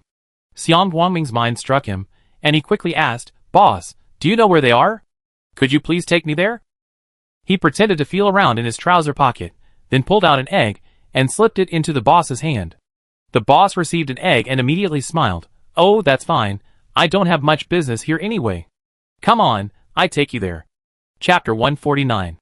The boss led Xiang Guangming around the front row of buildings, and soon arrived at the earthen mound area inside the base. At first glance, the mounds looked like graves. This is housing? Zhang Hu's eyes widened in disbelief. Ma Qianquan couldn't help but rub the goosebumps on his arms, feeling a little uneasy. Will you really not have nightmares living here? The boss who led them scoffed. In this world, just having a place to live is good. Don't you know how many people want to live here, but can't find one? Everyone looked at each other, unsure of what to say. The boss's expression was much more favorable towards Xiang Guangming. He smiled and said, By the way, I mentioned earlier that there's an old man who can clean ears. He's the one with the child named Zheng. I don't know their exact names, but you can go over and see if he's the person you're looking for. Xiang Guangming nodded. Yes, I see. Thank you. The boss's hand was in his pocket, his fingers constantly rubbing against the egg. The mere touch of the eggshell made his mouth water, and he couldn't wait to go back and boil and crack the egg. A man from a yurt house passed by, and the boss immediately reached out and pulled him over. Hey, wait a minute. Which yurt does the old man Zheng who knows how to clean ears live in? Take me there. The man, suddenly caught, was startled and fell to the ground. The boss was startled. Hey, what are you doing? I'm just asking a question. Have you done anything wrong? The man, under the boss's suspicious gaze, stood up trembling and bowed repeatedly in apology. I'm sorry, sir. I didn't mean to do that. I'm sorry, sir. The person who apologized profusely was the one who had just tipped off Zheng Gowen. Xiang Laojiu. Xiang Laojiu was just an ordinary man. He previously offended a psychic and nearly been killed. It was Zheng Gowen's intervention that saved his life. The survivors of the Tangchuan base lived in a state of trepidation, each minding their own business and refusing to interfere with the affairs of others. When Zheng Shi was taken away, countless people in the mound saw her, but no one dared to speak. Even when Lin Hiju lay unconscious on the ground, no one dared to help. Xiang Laojiu didn't dare either, but his conscience was uneasy. After a long deliberation, he finally breathed a sigh of relief when he saw Zheng Gowen return. He figured Zheng Gowen had just returned and wouldn't know what had happened, so he pretended to pass by the door and quickly whispered to Zheng Gowen about Zheng Shi's abduction. As soon as he emerged, he ran into a psychic and was captured. For a moment, Xiang Laojiu's head was buzzing and he felt doomed. All right. I ask old Zheng, the man who knows how to clean your ears, where he is. Take me there. The boss waved his hand impatiently. Xiang Laojiu then realized that it wasn't him who tipped off that had been discovered. He breathed a sigh of relief and hurriedly stood up to lead the way. Sir, he's over here. Are you going to get your ears cleaned with old Zheng too? The boss tooted and muttered, I like to. I hear it's very comfortable, but how can I possibly get one? Xiang Laojiu flattered, Why, how could it not be your turn? Just tell old Zheng, and he'd be right here to clean your ears. This reassured the boss, but he knew full well that even if he summoned old man Zheng, those high-level psychics would still take him away even if he managed to collect half of the herbs. All right, stop talking nonsense. These are old man Ding's relatives, here to look for them, the boss said, his lips curled up in mock impatience. Xiang Laojiu breathed a sigh of relief when he heard they weren't looking for trouble. But soon, upon hearing that the people behind the boss were Zheng's relatives, his heart sank again. Xiang Laojiu couldn't help but glance at the people behind him. The leader was missing an arm, while the others behind him were tall and strong, looking capable fighters, though he wasn't sure if they were psychics. He wanted to speak to them, but with the boss nearby, he kept silent. Soon, the group arrived not far from Zheng Gowen's group's mound. Xiang Laojiu pointed to a mound in the middle. Look, sir! That's old man Yang's house over there. The boss paused. We brought us here. Go and see for yourselves. I'm busy over there, so I be leaving now. Without waiting for Xiang Guangming and the others to speak, the boss hurried away. I don't know if he was truly anxious, or if he was afraid the person they meet might not be the one they were looking for and ask him to return the eggs. Seeing that no one was around, Xiang Laojiu cautiously approached. Are you really old man Jing's relatives? Xiang Guangming shook his head. I haven't seen him yet, so I can't be sure. Xiang Laojiu swallowed back what he was about to say. Arriving at the door of the house, Xiang Laojiu spoke. Old man Zheng, someone wants to see you. There was no movement from inside. Xiang Laojiu wondered, Old man Zheng? Still no sound, and his heart skipped a beat. Could this old man Zheng have gone off to see the base commander? Thinking of this, Xiang Laojiu yanked aside the curtain of the earthen hut. As soon as the curtain was lifted, Xiang Guangming saw what was happening inside. The hut was small to begin with, only about 4 or 5 square meters. The floor was covered with thick straw. A thin woman lay there, her eyes closed. Large pools of blood covered her chest and mouth. Xiang Guangming's pupil shrank, and he pushed Xiang Laojiu aside and rushed in. Auntie Lin! Auntie Lin, what's wrong with you? He hurriedly checked Lin Hiju's vital signs, confirmed her pulse, and breathed a sigh of relief. Xiang Guangming looked at Xiang Laojiu and asked coldly, What's going on? Zhang Hu and the others had already tacitly cornered Xiang Laojiu inside the hut. The hut was already cramped, and Xiang Laojiu, forced into it, was terrified, especially by Xiang Guangming's cold gaze, and the crowd of people blocking his way. He swallowed hard and said mournfully, It has nothing to do with me. It was someone close to the base commander who did it. Xiang Laojiu, fearing he would be implicated, stammered out the entire story, not forgetting to mention his role in tipping off Zheng Guowen. Xiang Guangming's expression changed upon hearing this, and he hurriedly asked, Where is your base commander? Xiang Laojiu shuddered, his whole body shaking. I don't know. I haven't even been to the base commander's quarters. Ming frowned and said, We just arrived, so it's already inconvenient. It's definitely too late to search for someone now. We can only resort to force now. He paused, looking at Xiang Guangming. But this way, no one can be sure of the outcome. Xiang Guangming took a deep breath and closed his eyes. His mind was a bit confused, but he forced himself to calm down and think for a moment. It was definitely not a good idea to wander around the base, like a headless fly, searching for someone. Not only would it alert the enemy, it would also make the already dangerous people even more dangerous. As for taking hostages who knew the base commander's whereabouts, it was even more impossible. They were too unfamiliar with this base, and didn't know anything about it. So, there was only one last method left. Boom! A loud noise echoed throughout the base. In the makeshift laboratory, He Shi, who had just cut off a piece of zombie flesh with a knife, felt the ground shake. He started an earthquake? The blade in his hand tilted, slicing his finger. At the instant of pain, He Shi's pupils constricted. He stared blankly at his hand, gripping a piece of zombie flesh. A sharp blade had nicked the tip of his finger, and bright red blood oozed out. His brain buzzed. The knife that had just cut the zombie flesh had also sliced his finger. What's going on? Xiao Dong didn't notice He Shi's movements. When he felt the ground shaking violently, he quickly opened the door. At that moment, a psychic hurried over. Base commander, this is bad. A steel giant has appeared in the base. In fact, the psychic didn't need to report. The steel giant, over 10 meters tall, was ridiculously tall, while the building outside the laboratory was only 1 story. Therefore, Xiao Dong could spot the towering giant at a glance. Boom! The steel giant's kick broke through the high wall of the base. With a swipe of his hand, he shattered the roof of the building in front. Screams erupted, and the residents of the buildings fled. The psychics began to attack the iron giant. However, a massive wind shield appeared before the iron giant, blocking all the psychic attacks as they touched the shield and vanished. What is this thing? Xiao Dong was shocked. Could this iron giant actually have psychic powers? Base commander, what should we do now? This iron giant can use not only wind powers, but also fire, ice, and earth powers. We can't hold on any longer. The psychic who had brought the news was panicked. Seeing Xiao Dong still in a daze, he was on the verge of tears. Xiao Dong regained his composure, looked at the iron giant, and immediately began to use his psychic powers. Shernyan, transformed into the iron giant and wreaking havoc throughout the base, quickly realized something was amiss.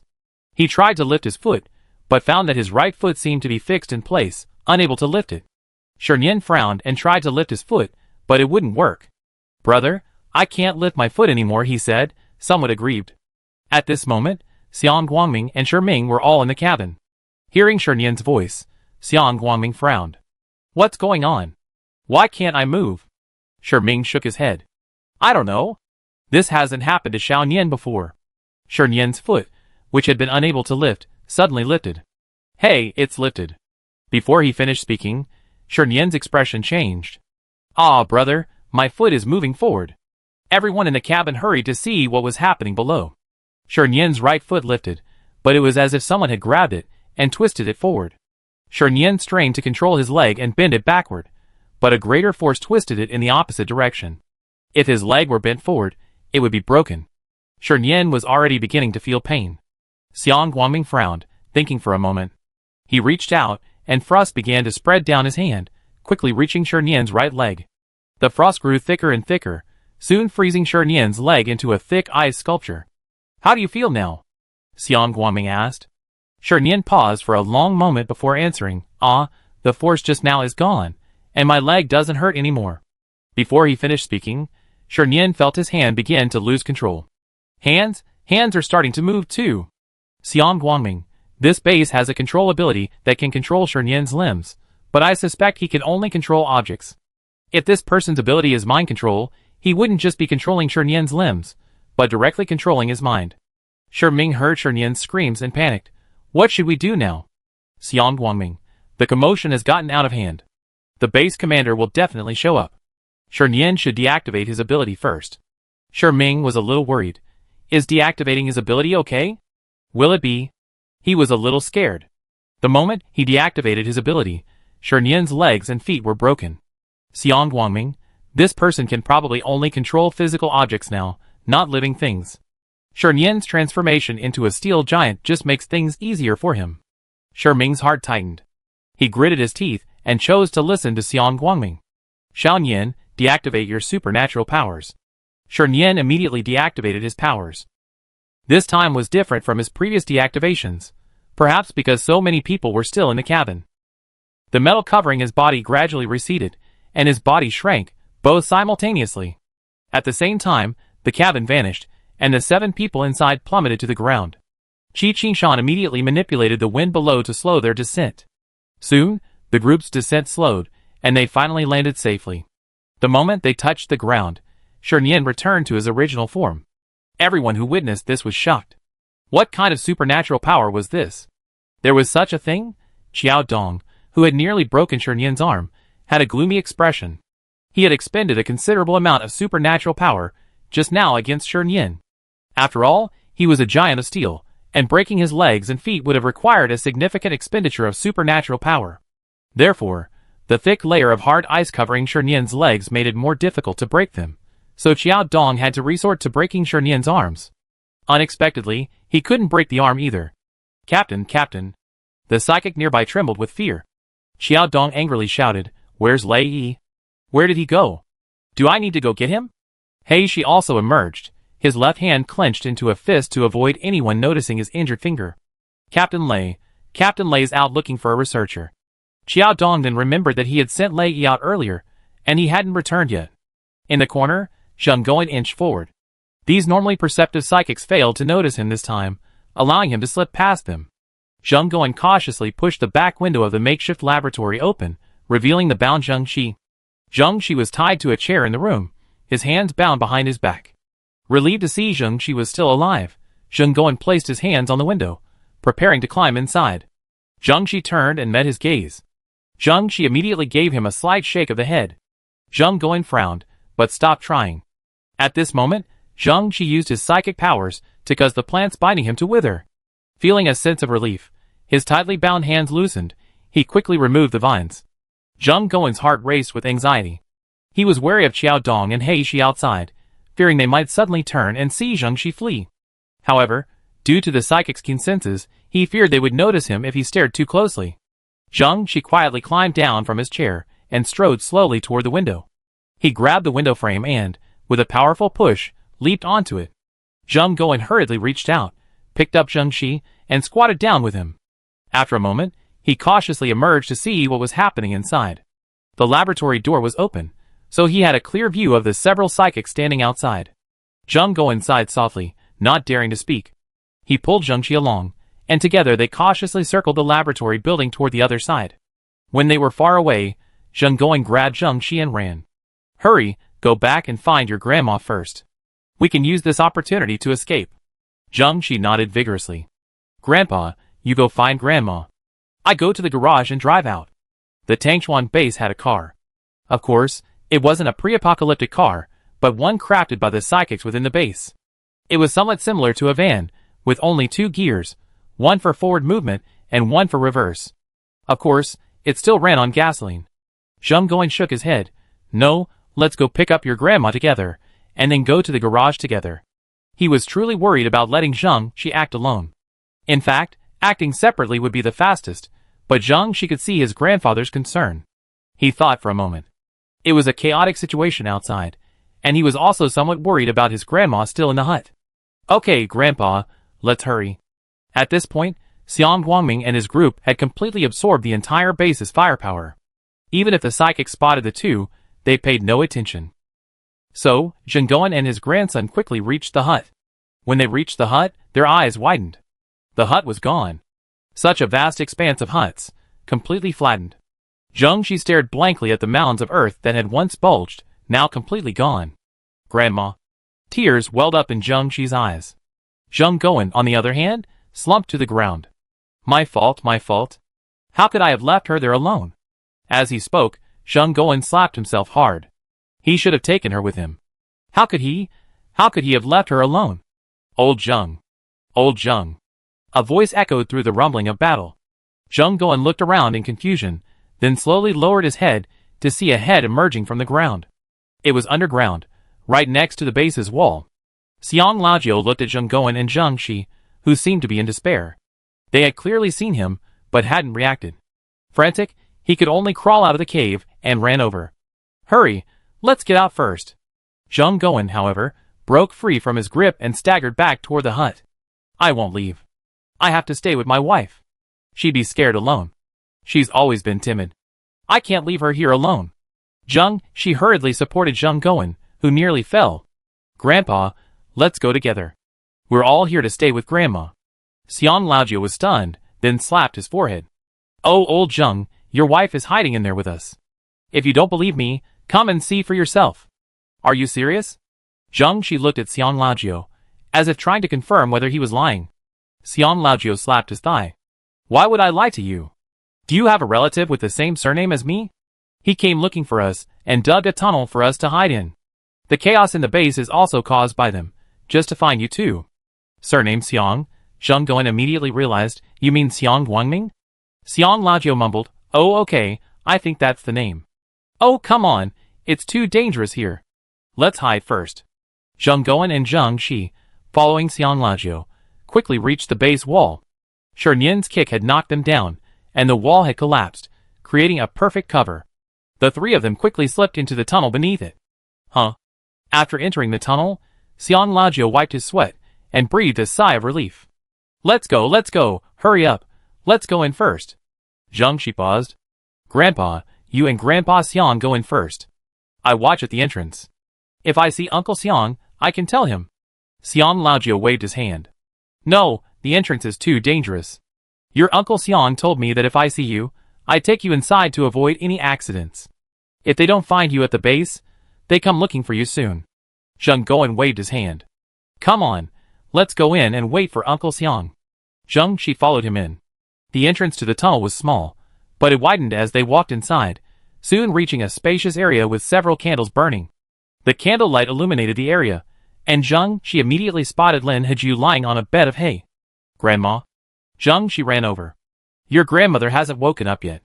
I just checked her. She has 2 broken ribs, but luckily the bones aren't dislocated and haven't pierced any internal organs. An old man sitting next to Lin Hiju said, I just fix her up briefly. Don't touch her. The person speaking was an old Chinese medicine practitioner who lived in a yurt house. Although the land and plants were now polluted and no longer had any traditional Chinese medicine, he was an exceptionally skilled acupuncturist and always carried silver needles. He once used them to stop someone from bleeding profusely. Hearing this, Zhang didn't dare touch Lin Hiju. He bowed earnestly to Qi Hingshan and thanked him. Thank you, Grandpa Qi. Qi Hingshan waved his hand. I didn't do anything. Zhang Guan also came over. Seeing Lin Hiju, he finally felt relieved and sat down next to the hay. Old Qi, thank you. Thank you so much. Zhang Guan glanced at the people who were there. Most of the people living in the huts were already there, along with some survivors who had been sleeping outdoors. However, it seemed some hadn't entered yet. At this moment, the entire Tangchuan base was in chaos. Xiang Guangming and his 7 companions, however, managed to hold their own against the numerous psychics. Shen Yan, carrying Shi Ming on his back, followed closely behind Xiang Guangming and his companions. Xiang Guangming manipulated the frost into blades of ice, attacking the surrounding psychics like a scattering of flowers. Qi Qingshan controlled the wind to form a wind shield around them, blocking all attacks from the surrounding psychics. Zhang Hu, Ma Qianquan, and Wu Chan kicked open door after door, confirming they were empty before rushing to the next room. Why is there no one anywhere? Zhang Hu muttered. Where are the people? Qi Qingshan ate a chocolate bean to restore his psychic powers, and suddenly noticed that the attacks around him had weakened. Huh? What's going on? Had these psychics exhausted their powers? Qi Qingshan looked around, and suddenly noticed that the number of psychics that had originally surrounded them seemed much smaller. A lot of psychics have run away. Ma Qianquan clearly saw some psychics suddenly retreat, and he didn't know what was going on. Shi Ming surveyed his surroundings, feeling a little uneasy. Could there be a trap? Xiang Guangming stopped and said, You guys retreat first. I go find the rest. What nonsense! How could we possibly leave you alone? Zhang Hu flatly refused. I'm not retreating. Zhang Hu used to listen to Xiang Guangming. If Xiang Guangming had told him to lead the others to evacuate before, Zhang Hu would have immediately obeyed. But after the last time Xiang Guangming's overdrawn superpowers led to a superpower uprising, he clearly realized that Xiang Guangming was human, capable of injury and death.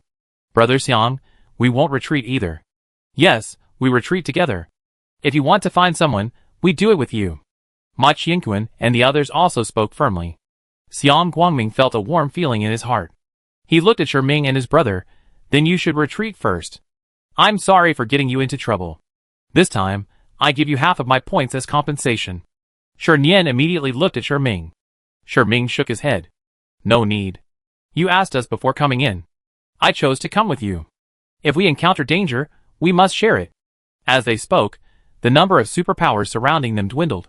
Soon, there was not a single superpower left. What's going on? They were all confused. Roar.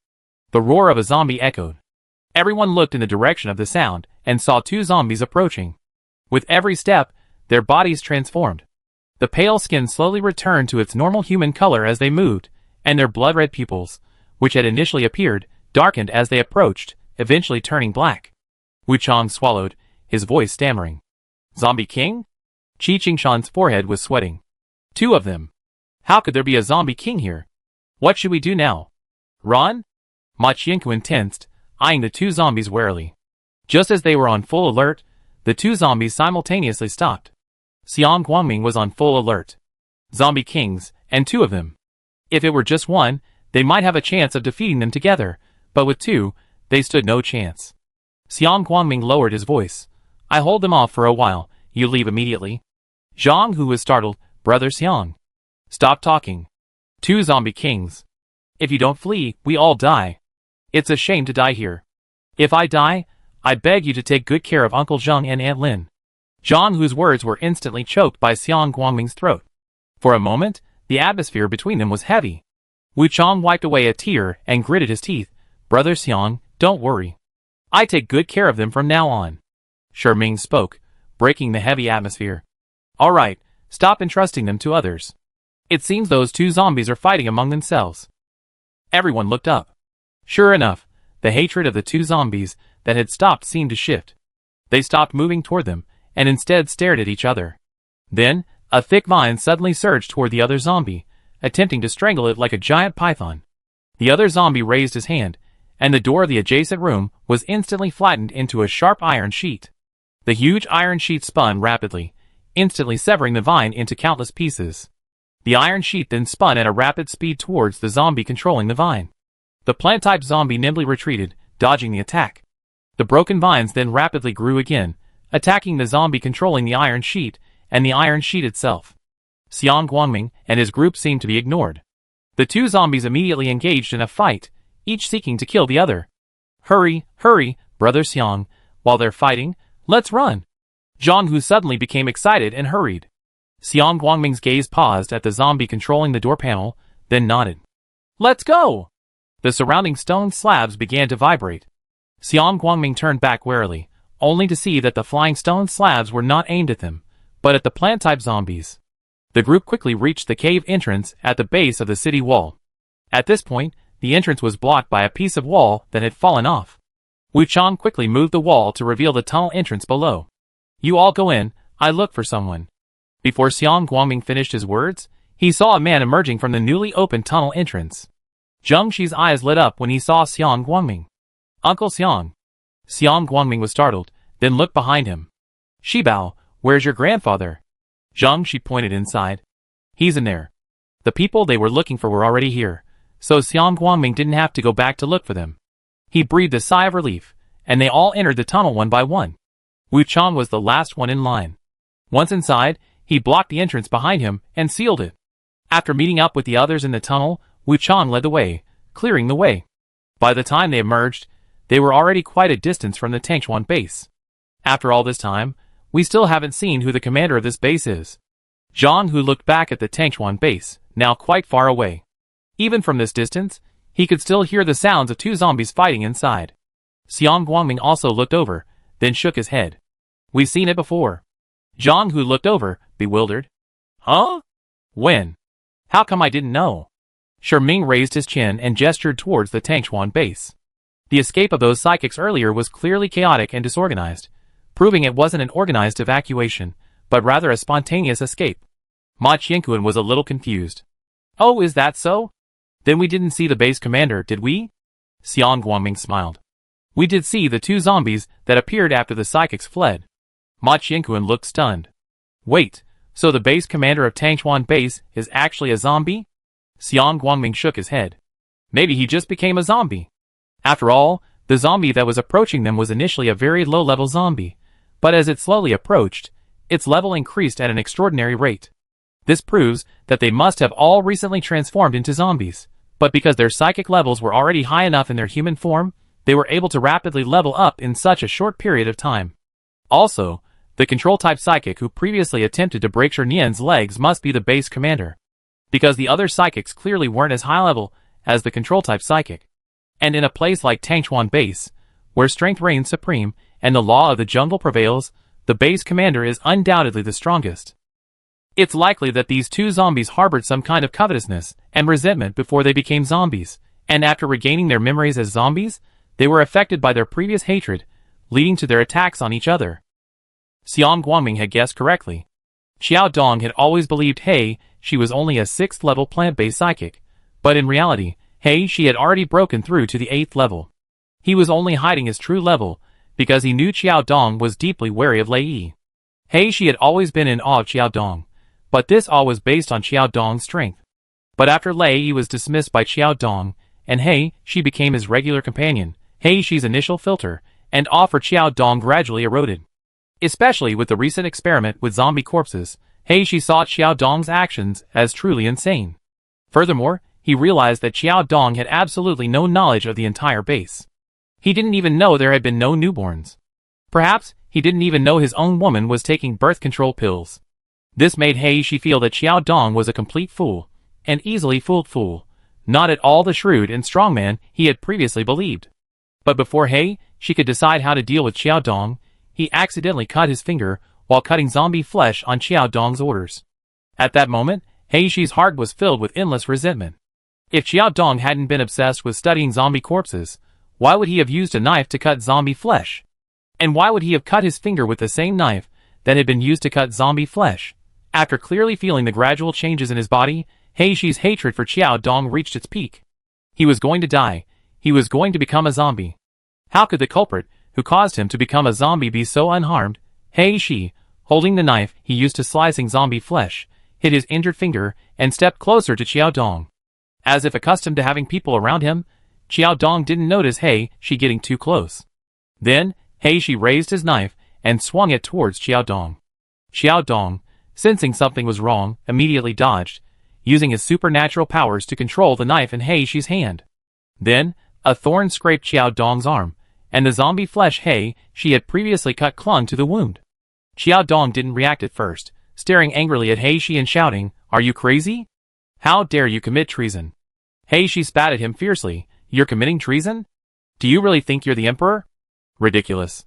Xiao Dong had never expected Heishi, who had always seemed so well-behaved and obedient, to say such a thing. He was so enraged that he wanted to kill him. Heishi, of course, wouldn't surrender. The two engaged in a fierce exchange of blows, and the intense exercise accelerated the infection of the zombie virus. The psychic who had come to report the situation to Xiao Dong was trembling with fear. Seeing the two men about to transform into zombies, he scrambled away. The psychics who had been besieging Xiang Guangming and his men, upon hearing that the base commander was about to transform into a zombie, couldn't stand it any longer and immediately began to flee. After all, the higher the psychic's level, the higher their level would be after transforming into a zombie, which meant that the base commander would be even more powerful and terrifying after becoming a zombie. Zhang Hu and the others still found it incredible, and felt that Xiang Guangming's determination that the zombie was the base commander based on such a small amount of clues was a bit far-fetched. Zhang Shi suddenly spoke up. The two zombies you're referring to are probably the base commander and his subordinate, Heishi. The corners of his mouth curled up. I saw it. Heishi accidentally cut his own hand with the knife he was using to cut zombie flesh. Then, he stared at his bleeding hand, his face filled with hatred and resentment. Afterwards, he went to the base commander.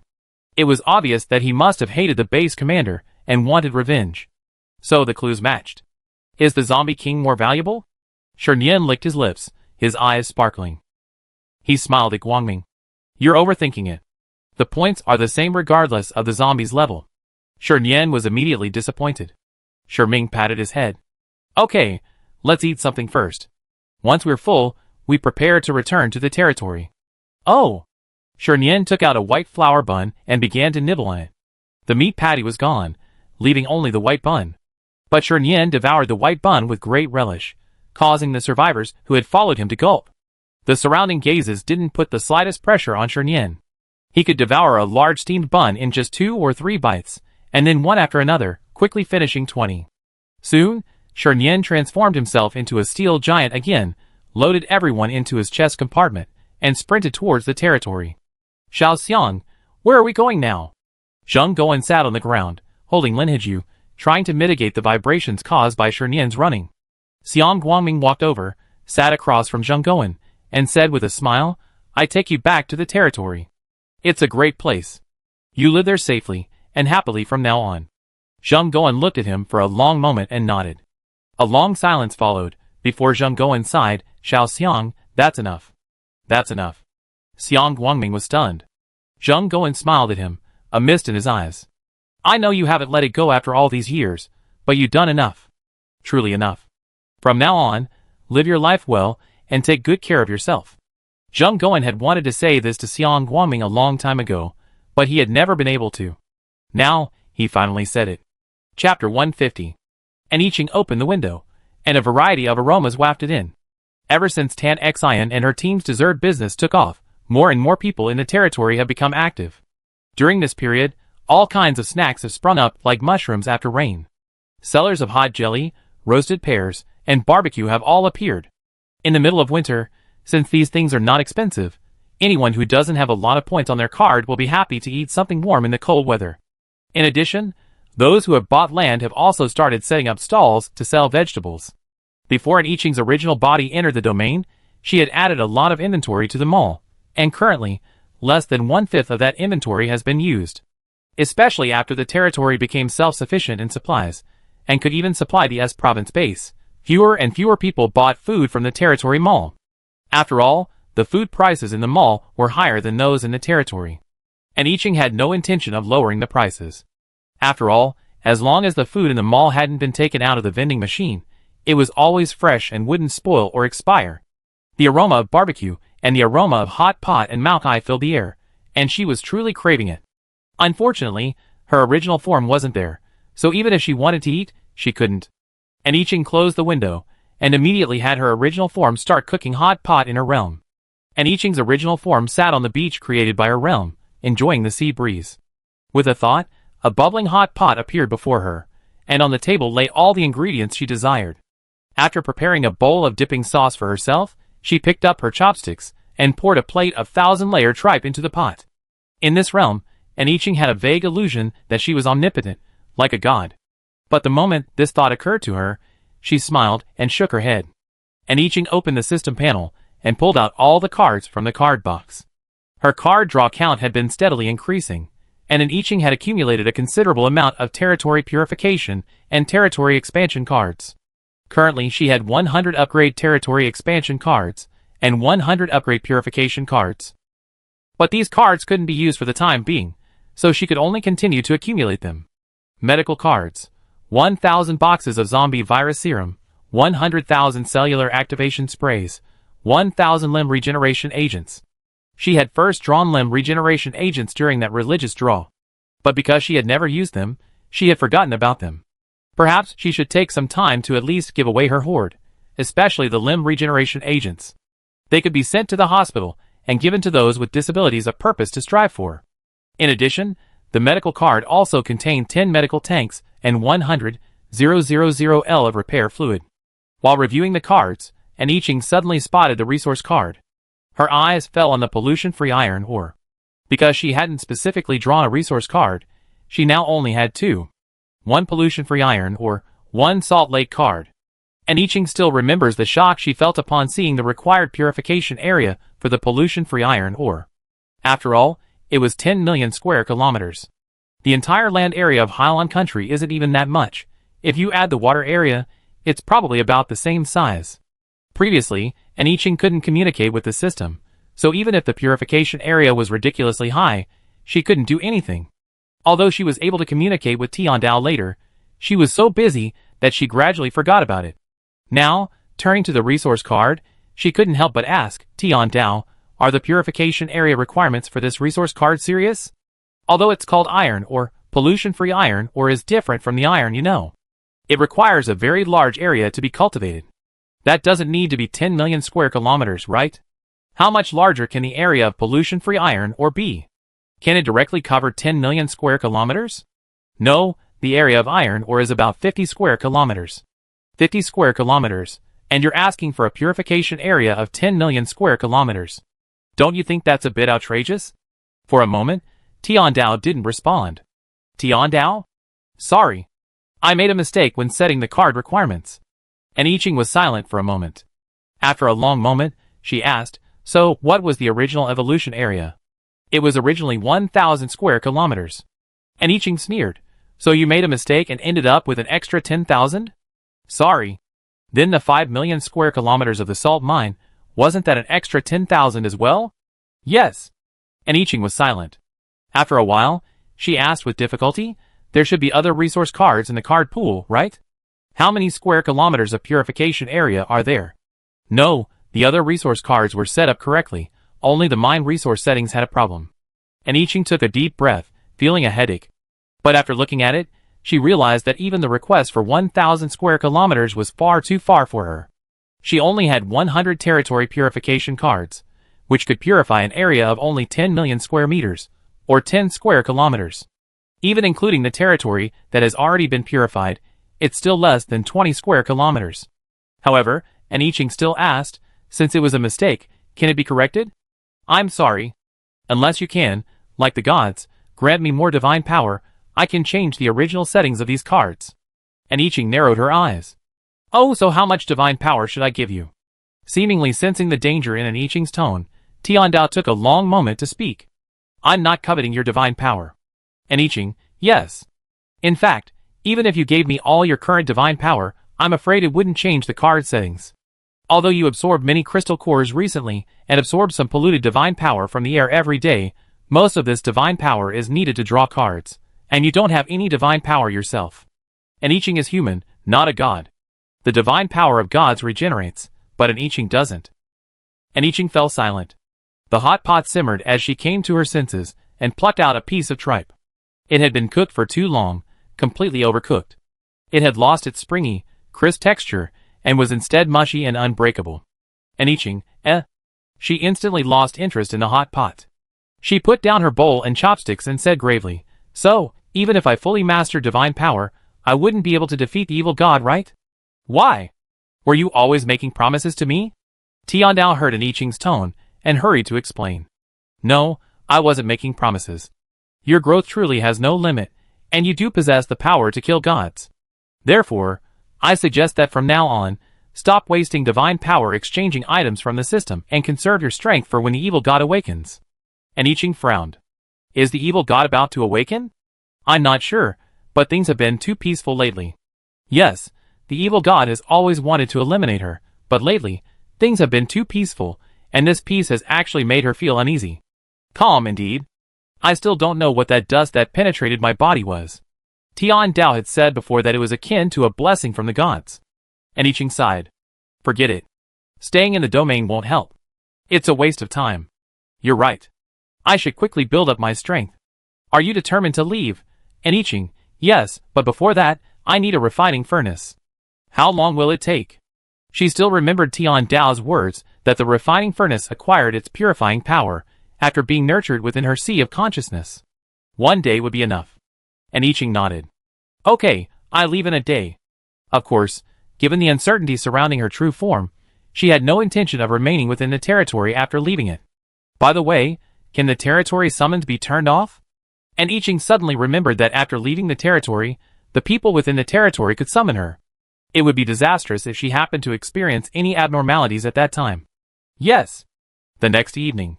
And I Ching unlocked the divine power that had sealed the territory, and her true form emerged. Almost the moment I Ching's true form appeared, Yang Jin, who was lying on the sofa outside the room, opened his eyes, his black pupils clearly lucid. He stood up, walked to the door, and knocked gently. And I Ching opened the door and asked with a smile, "What's up, late at night?" Yang Jin looked at I Ching, then at his consciousness, which had sat up in bed. "Lord, are you all right?"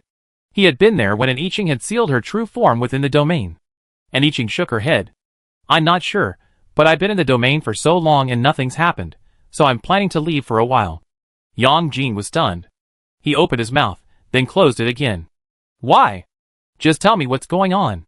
And I Ching saw him hesitate, curious about what he was about to say. Yang Jin hesitated for a moment before saying, "Lord, if you want to leave the domain, can you take me with you?"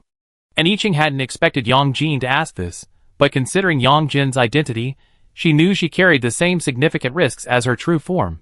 Since she was planning to leave the domain, it would be helpful to take Yang Jin with her. "What about your friends?"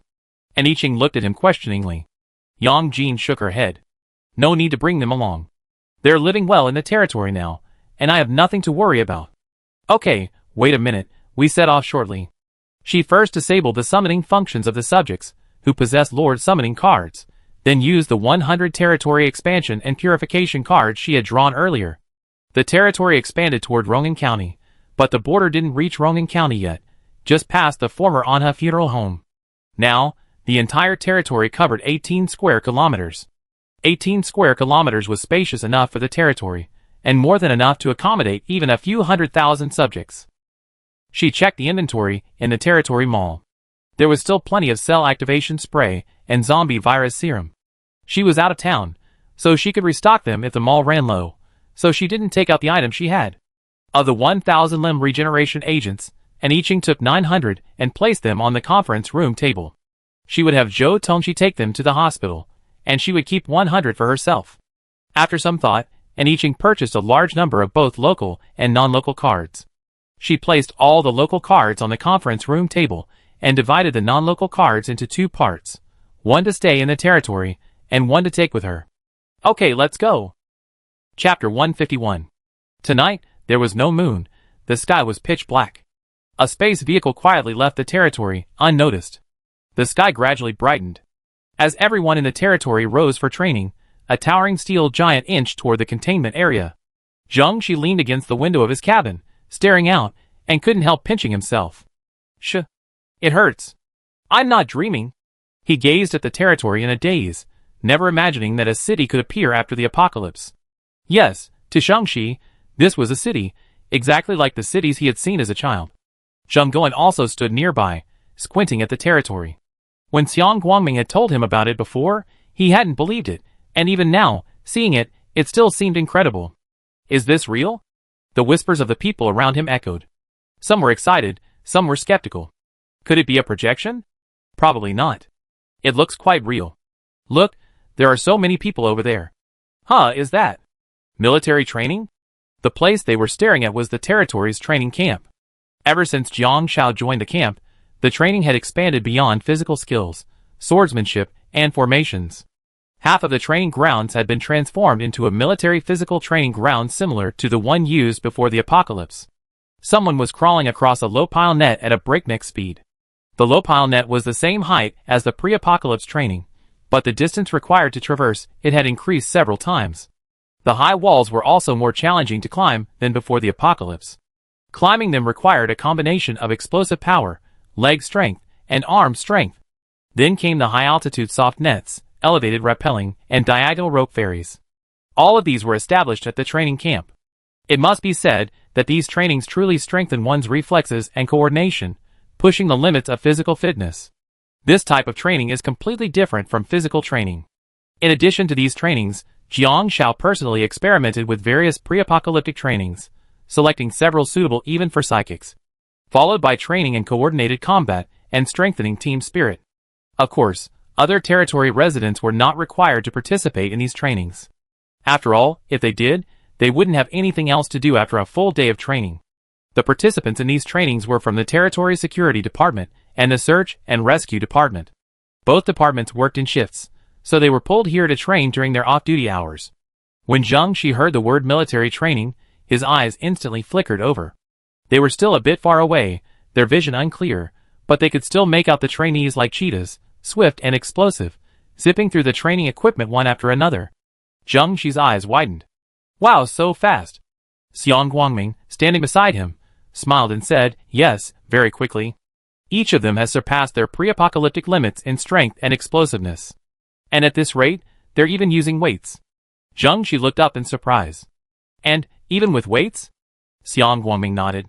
Yes, I heard they each have to carry 100 kilograms. His. Everyone gasped. 100 kilograms. What does that even mean? Isn't that equivalent to 200 pounds? Zheng Shi couldn't help but ask, Uncle Xiang, didn't you say the maximum was only 20 or 30 kilograms? He had always loved asking Xiang Guangming about military matters, and as long as they didn't involve classified information, Xiang Guangming would always answer his questions. So Zheng Shi knew that the maximum weight for weighted running was 30 kilograms. The physiques of psychics have greatly improved, so they're different from our time. Xiang Guangming watched the training at the training camp, a touch of nostalgia in his eyes. Zheng Shi couldn't help but look over. So many people all psychics? He knew the physical differences between psychics and ordinary people. After all, he could feel how much stronger he was after awakening his powers. But aren't there too many psychics? Xiang Guangming smiled. No, only about half of them are psychics, and the other half are ordinary people.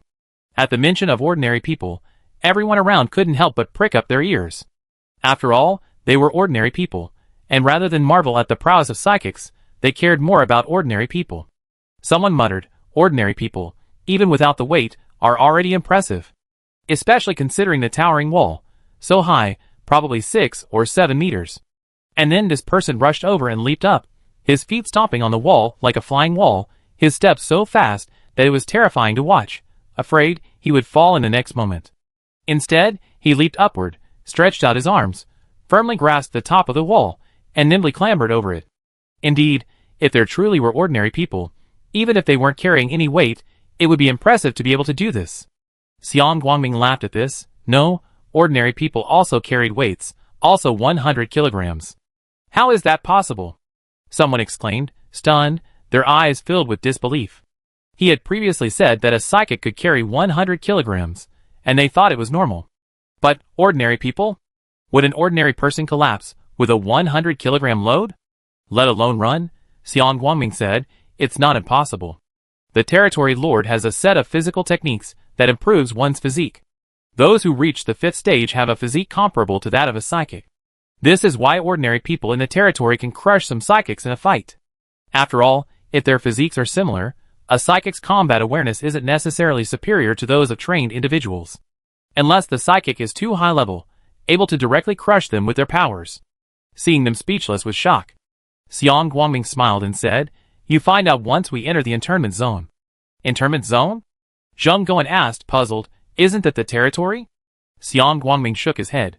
To enter the territory, we need to take an assessment. Only after we're accepted can we become citizens of the territory. Until then, we live there. He pointed toward the tube-shaped building in the internment zone. The tube-shaped building was large and tall, but it was easily overlooked next to the territory because the territory's completely urbanized appearance and surrounding greenery were so eye-catching. At this moment, everyone's eyes fell on the tube-shaped building. The 66-story tube-shaped building stood over 200 meters tall. Even Chernyan, the steel giant, was less than 20 meters tall. After entering the containment area, someone will register you. After registration, you can collect your supplies and move into the tube-shaped building. 2 people share a room, so you can form your own groups. Of course, someone will explain this to you later when you enter. As Xiang Guangming spoke, Chernyan had already reached the edge of the containment area. He reached out and lowered everyone in the cabin, then released his special ability. After walking for so long, Chernyan was starving. He quickly took out some bread and devoured it 2 bites at a time. New survivors arrived, and the person in charge of receiving them quickly arrived. After Xiang Guangming handed Zheng Gowen and the others over to the receptionist, they went to the exchange point to hand in zombie corpses for points. Because the trading area wasn't yet complete, there was also an exchange point dedicated to the containment area. This time, Xiang Guangming and his companions had a fruitful outing. The zombies they killed, including the corpses, earned a total of 7,522 points. Divided equally, they each had 1,074 points, with 4 points remaining. Xiang Guangming decided to give these 4 points to Chernyan, and no one objected. Xiang Guangming had previously stated that he would give half of his earnings to Chernyan and his brother, so after dividing the points, he gave Chernyan an additional 537 points. This time, Ming refused. Brother Xiang, I told you, going in with you is our own choice. Besides, since we're already a team, we're already one, aren't we? Ming said. Xiang Guangming was helpless, but since Ming had already said so, if he insisted on giving them a few more points, it would be like he wasn't treating them as his own brothers. Since you say so, I won't be polite with you. Xiang Guangming took back the card. We don't have many points right now. Do you think it's better to buy some supplies and trade them, or accumulate more? The others found a place to sit and discuss. John Hu scratched his head. We only have 1,000 points each. After deducting our food and drink, there won't be many left. Why not go on a few more zombie hunts to accumulate more points? Ming thought for a moment and said, I think we can spend 700 points on trading supplies, and keep the rest for our own expenses. That way, we have 4,900 points. It's not much, but it's not too little either. This way, we can fight zombies along the way, and trade with people when we get to places with people. What do you think? As soon as he finished speaking, Ma Qianquan clapped his hands. That's great. We can fight zombies and trade. Qi Qingshan frowned and asked, will this make it difficult to calculate the accounts? What if the points I keep for spending get mixed up with the points I keep for trading supplies? After all, non-staff cards can't be transferred to detailed accounting records. Xiang Guangming thought for a moment. That's a bit troublesome. I have a suggestion. See if you're interested. He looked around. Zhang Hu and the others were people he knew well, so he had a certain level of trust. Although Ming and his brother had only just joined the team, he had actually inquired about the 2 men's character beforehand. The fact that they were able to protect and lead an entire town to the territory showed that they were quite good people. In any case, from what those who had come to the territory with them had heard, the 2 brothers were quite good people. After spending these days together, Xiang Guangming also felt that these 2 people were quite good. Let's put all our points into the public account, share our expenses, and put all the points we earn together. We divide the profits when we have the opportunity to become subjects. What do you think? Zhang Hu, of course, had no objection. Sure, I'm fine with that. Ma Qianquan also nodded. I have no objection either. Wu Chong and Qi Qingshan also had no objections. They trusted each other, and naturally didn't think it was a big deal. Everyone's eyes turned to the Ming brothers. Chernyan was eating eggs, one by one. These eggs were hard-boiled, and it was so hard to eat that it would make you choke, but Chernyan didn't feel the choking at all. Ming, I don't have any objections, but Xianyan has a big appetite. If you eat together, you'd be at a disadvantage. Xiang Guangming smiled. Our team is a whole. What's the point of saying we'd be at a disadvantage? Besides, we still have to rely on Chernyan to go out and do business, so it's hard to say who will suffer the loss. Qi Qingshan and the others were silent. They had already discussed this issue before they approached Chernyan. Ming nodded. Okay, in that case, when we divide the points, we divide them among the 6 of us. The team will just take care of my food and drink. When I'm able to fight and kill zombies, you can give me the points later. Qi Qishan glanced at Shi Ming with some surprise. In truth, he didn't have any objections to Shi Nian, but he did to Shi Ming. You know, it was the 6 of them who went out to kill the zombies this time. Shi Ming stayed in the compartment on Shi Nian's chest and didn't participate. In the end, he had to take away over 1,000 points. This would make anyone feel uncomfortable. Ma Qingquan and Wu Chong, both of them, felt somewhat uncomfortable, but they kept quiet because the matter had been discussed long ago. Because if they wanted to bring Shi Nianruo, they had to bring his brother along. He was too childish to leave his brother. Xiang Guangming pondered for a moment and nodded in agreement. Today was a rare sunny day, the orange sunlight streaming down the ground, dispelling some of the winter chill. And Yiqing drove down the road, the vast expanse giving her the illusion that she was the only one left in the world. Oh no, there was Yang Jin too. She glanced at Yang Jin, who sat in the passenger seat. He was so quiet, so invisible. Chapter 152. Before setting off, Yiqing had Yang Jin choose a direction. She wanted to go where the zombies were most numerous. After all, their purpose was to kill them. In fact, when Yang Jin was asked to choose, she felt a complex dilemma. After all, Yang Jin was now a zombie, a 9th-level zombie king, the same kind as the zombies she was to kill. The space car sped along, the cement road turning to dust, the car sending up clouds of dust as it passed. As daylight gradually brightened, Yiqing found a spot to park. This place should have been a small town, but now only piles of ruins remained. Yiqing controlled the wind and cleared the dust from the area. Yang Jin looked around, confirming there were no zombies. He was puzzled as to why Yiqing had parked the car here. Get out of the car. Don't sit in it anymore. After getting out, Yiqing saw Yang Jin still in the car and waved to him. Yang Jin opened the door and got out. Although he was puzzled, he didn't ask. Yiqing pulled out a grill and a table from her space, then placed a pile of ingredients on the table. She pointed at the ingredients. I'm going to grill them. Can you help me skewer them? Yang Jin paused, subconsciously glancing at his hands.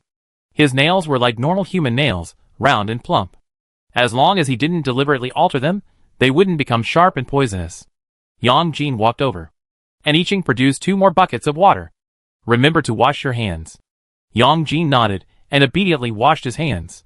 Then he walked over, picked up the duck gizzards from the table, and began to clean, cut, and string them together. Yiqing took a look. Yang Jin was very meticulous in his cutting, and the gizzards on the bamboo skewers were all exactly the same size.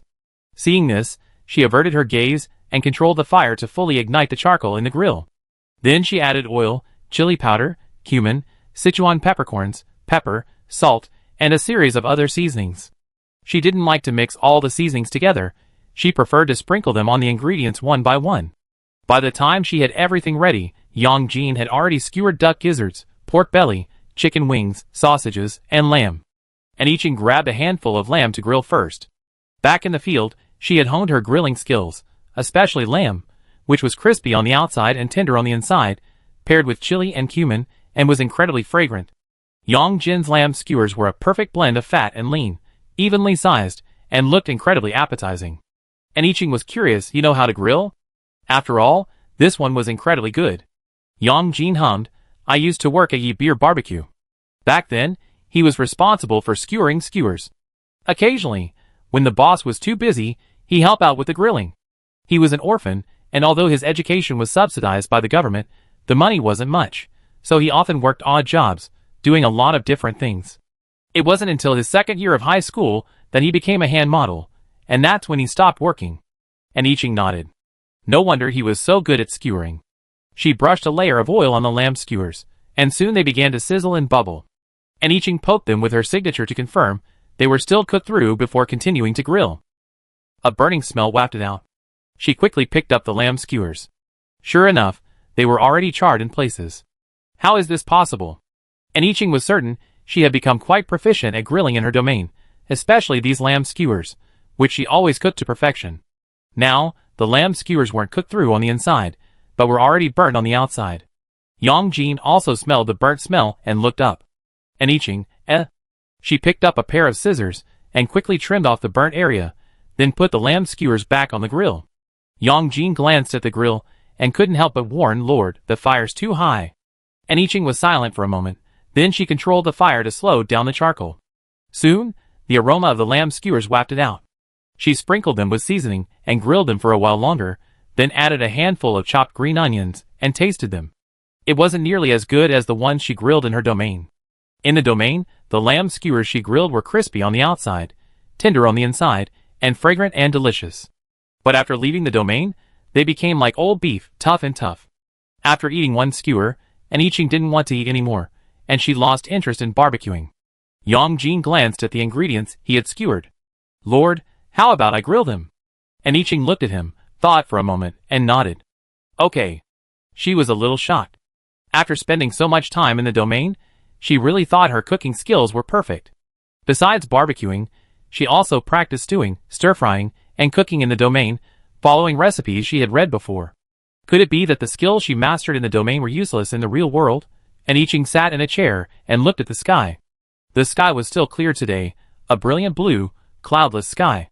The winter sun wasn't blinding, but felt warm against her skin. After a while, the familiar aroma of lamb wafted over. Aniching sat up and looked. Yang Jin was standing on the grill, expertly flipping a handful of lamb skewers. Of course, these weren't the ones she grilled before. Sprinkled with chili powder and cumin, the lamb skewers sizzled with oil, invigorating the aroma of chili and cumin. It was truly a fragrance that could be described as wafting from miles away. Yang Jin sprinkled some chopped green onions and passed them to Aniching. Aniching picked up a skewer and took a bite. The aroma of chili and cumin assaulted her mouth, but it couldn't mask the flavor of the lamb itself. The skewer was crispy on the outside and tender on the inside, just as she grilled it in her domain. Aniching's appetite suddenly whetted, and she even pulled out a bottle of Coke from her space. Barbecue and Coke, it was simply divine. Soon, grilled chicken wings, grilled ribs, and grilled sausages were served. Aniching was enjoying her meal when two heads popped up from behind the ruins not far from them.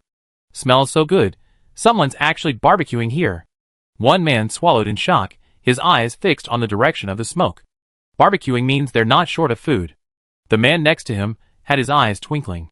One of them was as thin as a bamboo pole, the other as fat as Mithril Buddha. The difference in size was quite significant. Especially, in this apocalypse, it was rare to find someone this fat. The fat man licked his lips. As usual, lure the person over here first, then deal with them. Don't waste the food. The thin man hesitated. Brother, are these two really that powerful? After all, they dared to go out and brazenly set up a barbecue in this empty place. They looked incredibly confident. To be fearless in such a situation must be due to one's own exceptional strength. The thin man gazed eagerly at the barbecue. The aroma was no less fragrant than hot pot, reaching his head from such a distance, making his saliva flow uncontrollably, making it difficult to swallow. The fat man scoffed. No matter how powerful they are, they're no match for you and me. Didn't we take out all those psychics from that S-Province team earlier? The thin man thought of the uneaten food at home, and suddenly felt confident. It was true that the brothers' psychics had a synergistic effect. They hadn't encountered anyone who could escape their clutches even after the apocalypse had begun. The thin man's gaze shifted to Aniching. Brother, there's a woman over there. How about we spare her life? I'm really missing women. Since the apocalypse, he'd been masturbating himself until he was practically bald. The fat man's gaze finally fell on Aniching, who was sitting in a chair eating skewers. From a distance, they couldn't see the woman's face clearly, but since it was the end of the world, her appearance didn't matter. The brothers had indeed been alone for far too long, so even if this woman was ugly, they could still get excited. The fat man nodded. Okay, let's spare her life. Boom! A muffled thunder crackled in the sky, and a layer of dark clouds quickly settled over the previously clear sky. Aniching, enjoying a bite of barbecue and a sip of Coke, looked up at the sky. The moisture in the air was condensing at a rapid rate, and the thunder and lightning in the clouds rumbled as if ready to strike. Furthermore, this dark cloud only covered an area of about 100 meters, the sky beyond that was still as clear as before. Seeing something clearly amiss, any normal person would have immediately left the dark cloud, but Yang Jin and Aniching remained motionless. Yang Jin even offered Aniching a plate of freshly grilled barbecue before returning to the grill to grab a few more skewers of konjac. The fat and thin duo, already prepared, were stunned. They looked up at the sky. Why were those two acting as if they hadn't noticed something was clearly amiss? Even if they hadn't noticed, it was about to rain, so why didn't they quickly pack up and continue grilling? Brother, what do we do now? The thin man asked anxiously, completely oblivious to the thin mist slowly rising around them. The fat man narrowed his eyes and gritted his teeth, saying, forget it, just get started. I just keep an eye on things." The thin man nodded, and then, beneath the dark cloud, a steady stream of raindrops began to fall. Just as the fat man was about to strike, he saw a layer of white mist suddenly surge and coalesce beneath the dark clouds, just before the rain began to fall. The rain didn't penetrate the white mist, but it held it back like a roof. The rain dripped along the edge of the mist, but the area where the two people were barbecuing remained untouched by the rain. The barbecuers continued barbecuing, and the eaters continued to enjoy their meal. The fat man and the thin man swallowed subconsciously. The situation was now clear. These two men were far superior to them, and were no match for them. At this point, both men began to regret their actions, but regretting was useless now. They had to run. Without a word, they both understood each other's intentions, and turned and ran. The thunder ceased, the dark clouds dispersed, and the rain stopped. Only two figures, one fat and one thin, fled with great agility and speed. The mist that had been surrounding them instantly condensed, binding the two tightly like ropes. Ouch! Bound by the white mist, the two men, fleeing at full speed, lost their balance and fell into a heap. Chapter 153. From the meat dishes to the vegetarian ones, the barbecue tasted exceptionally good, and An-Iching was thoroughly satisfied. She couldn't help but sigh. Eating ready-made food is still better. Can you cook anything else? An-Iching looked at Yang Jin expectantly. Yang Jin nodded. Yes, I worked in a Western restaurant before, so I know some Western dishes. If I have the ingredients, I can cook for the Lord. An-Iching couldn't help but laugh. Other people work to earn money, but why do I feel like you're working to learn a skill? Yang Jin thought about it, and realized it was true. Although he was aloof and had few friends, and few people wanted to approach him, many people actually had good intentions towards him. The barbecue restaurant's working hours were generally from afternoon to midnight. The owner's cooking was excellent, so many people came for late-night beer, and business was booming. After Yang Jin started working there, many more people were attracted by his good looks, and business even better. He was practically always busy from the moment it opened until the proofing started. At that time, someone had been drinking too much and had ill intentions teasing Yang Jin. When the boss noticed, he hurried out to smooth things over, bowing and apologizing to the customer, explaining that Yang Jin was still a student and underage, and that he had only come to help because they were relatives. From then on, Yang Jin's job became selling skewers, and the boss even taught him how to grill and control the heat. Yang Jin felt a little dazed, wondering what had become of the former barbecue restaurant owner after the apocalypse. Afterward, Yang Jin worked at a bar, where the owner simply asked him to help clear glasses and plates. At various restaurants, he was generally assigned to back-of-house duties.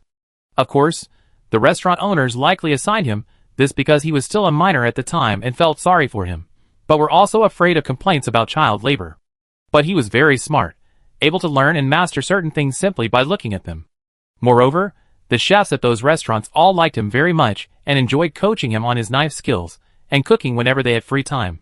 If he hadn't become a hand model, he might have chosen to open a small restaurant temporarily to earn money for his studies. Can you bake cakes? An-Iching asked. Yang Jin nodded. Yes, I can make a few.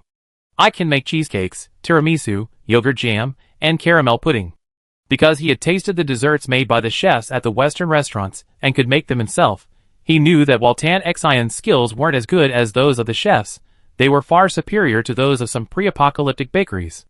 That's why they had let An-Ixion and his team sell desserts. An-Iching nodded. Then we switched to the battlefield vehicle, and you can bake me some cakes. She had smelled the sweet aroma of cakes wafting from the territory, and was craving them. Unfortunately, even if she wanted to try baking a cake, she couldn't. She had no idea what ingredients were used, or what the steps involved were. She only had a vague idea from the original owner's memories, like flour, eggs, and milk, but she had no idea how to combine them, or how to bake them. Yang Jin said, okay. The fat and thin duo, bound and thrown aside by ropes formed from white mist, struggling to move, listened to the conversation with their mouths watering with greed. How unlucky they were to have met these two. Now they regretted it, 1,000 times. If they had known they'd run away the moment they saw them, they would have done it. But there's no medicine for regret, and it's too late now. Both of their mouths were tightly blocked by the solidified white mist, making no sound. As they got closer, they could smell the aroma of various barbecues more clearly. Despite their fear, their stomachs were aroused and their appetites kept grumbling, making a deafening gurgling sound. Hearing the two men talking about baking cakes, they suddenly remembered the sweet little cakes they had eaten before the apocalypse, and their appetite grew even more. But they couldn't make a sound. Now they couldn't even beg for mercy. They could only hope that the two men would pay attention to them quickly and stop ignoring them. And Iching watched Yang Jin busy cleaning up the mess and suddenly asked, "By the way, if you don't eat, you really won't be hungry?" Yang Jin paused, looking at an Iching hesitantly. After a while, Yang Jin answered honestly, "Yes, but I can endure it, and I won't starve to death." And Iching glanced at the fat and thin duo next to them. "Here are 2 ready-made ones. Do you want to eat them?" Feeding human scum to zombies didn't seem like a big deal to her. It was a way of reusing waste. Yang Jin paused, then shook his head. "I don't eat humans." Yang Jin was averse to cannibalism. He couldn't accept being driven by instinct like the Walking Dead, tearing at flesh like a beast. Although he had used the white mist to devour and digest many zombies and some humans, there was a huge difference between devouring with his supernatural powers and eating them himself. And Iching nodded. "Sorry, but is it really okay to stay hungry like this?" Yang Jin shook his head. "It's okay." He thought for a moment, and told an Iching what he had felt since becoming a zombie. Zombies chase humans, and eat their flesh and blood. Ultimately, it is because of the crazy hunger after becoming zombies that can only be alleviated by eating human flesh and blood. But what exactly that hunger is hard to say, because zombies simply can't ever be full. As soon as they lose their flesh and blood, they fall back into a frenzied hunger. But if they had the sense to suppress this hunger, they find they couldn't starve to death. Unfortunately, no zombie is willing to endure this. Even the zombie king is no exception, though they become more discerning, knowing that eating ordinary humans won't mean much to them, as it won't alleviate their hunger or increase their strength. For this reason, high-level zombies and zombie kings covet those with special abilities even more than ordinary people. And Iching, knowing for the first time what it's like to become a zombie, couldn't help but tilt her head. The already trembling fat and thin duo's eyes widened. They stared at Yang Jin in horror, realizing what he had just said. So, this person was actually a zombie, and Iching leaned back in her chair. "So, zombies are actually driven by hunger." Yang Jin nodded, "Yes." And Iching folded her arms in thought. Hunger. She couldn't understand why, after being corrupted and transformed into evil gods, gods would continue to corrupt humanity and destroy the world. But if ordinary people, corrupted by the power of evil gods, were driven by insane hunger after becoming zombies, didn't that prove that evil gods were the same? After being corrupted and transformed into evil gods, they were consumed by endless hunger, never able to eat enough, and therefore craved more. And Iching had experienced periods of hunger where she could never get enough, so she understood very clearly how unbearable hunger was. When hunger reached a certain level, it could truly drive a person mad. After Yang Jin finished cleaning the charcoal, he placed the clean grill into his deck and cleared the table and chairs to the side, leaving only the one an Iching was sitting on. Seeing an Iching lost in thought, he remained silent, waiting quietly. Suddenly, a strong smell of urine wafted over. Yang Jin looked up at the two people engulfed in the mist, frowning in disdain. The next moment, more mist swept over, enveloping them, and the strong smell of urine vanished. And Iching regained consciousness, glanced at Yang Jin, then shifted her gaze to the mist, feeling a bit awkward. You know, in all the previous dangers, big and small, she usually been the one charging forward. This was the first time she felt the power of her subordinates. Well, it was pretty good. And Iching, also disgusted by the two frightened men, didn't bother asking Yang Jin to clear the white mist. She propped up her jaw and asked with interest, "What were you planning to do?" Yang Jin cooperated perfectly, dispersing the mist that blocked their mouths. Realizing he could speak, the thin man hurriedly said, "No, no, no. We weren't planning anything. Seriously, seriously, boss, spare us." And Iching smiled. "Didn't you do anything to gather a thunderstorm overhead?" The two of them were momentarily stunned. After a moment, the fat man hurriedly said, We were just drawn here by the aroma of the barbecue. We were so hungry, we had the ulterior motive to try and steal some food." Although food was as precious as life to Doomsday, the fat man keenly sensed that food was probably nothing to these two men. After hearing what the fat man said, the thin man agreed, Yeah, boss. We're starving too. There's nothing we can do.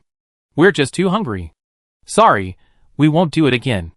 And Iching said nonchalantly, "But I heard you say you spare my life." The two men begging for mercy were instantly stunned. They stared in disbelief. So from such a distance, both of them had heard what they said. The two men glanced at each other. Although shrouded in white mist, they could still see each other clearly. It was deep winter, but beads of sweat streamed down their faces. Then, an Iching smiling voice turned icy. "Tell me, What wicked things have you done since the apocalypse? Through the mist, neither the fat man nor the thin man could see I Ching's expression, but the sudden chill in her voice sent a shiver through them, their entire bodies trembling uncontrollably. Tell the truth, and I give you a quick death. Otherwise. I Ching's voice was profound. Yang Jin didn't say anything, but he understood I Ching's meaning. The white fog around them suddenly began to solidify like cement. The fat man and the thin man both felt as if they were trapped in a swamp. Soon, the swamp gradually dried up, and their bodies were completely fixed in it. Their mouths and noses were completely blocked by the white fog, making it impossible to breathe. Their bodies desperately needed oxygen, but they couldn't breathe in or out a single breath. They tried to struggle, but their bodies were firmly fixed and unable to move. They subconsciously tried to use their supernatural powers to give themselves a chance to breathe, but even these powers became heavy and difficult to use. Each heartbeat became extremely labored, their brains began to fog, and their vision was filled with dense black and white spots like a black and white TV. The agony of being unable to breathe was truly despairing. As consciousness neared fading, they even felt a sense of relief.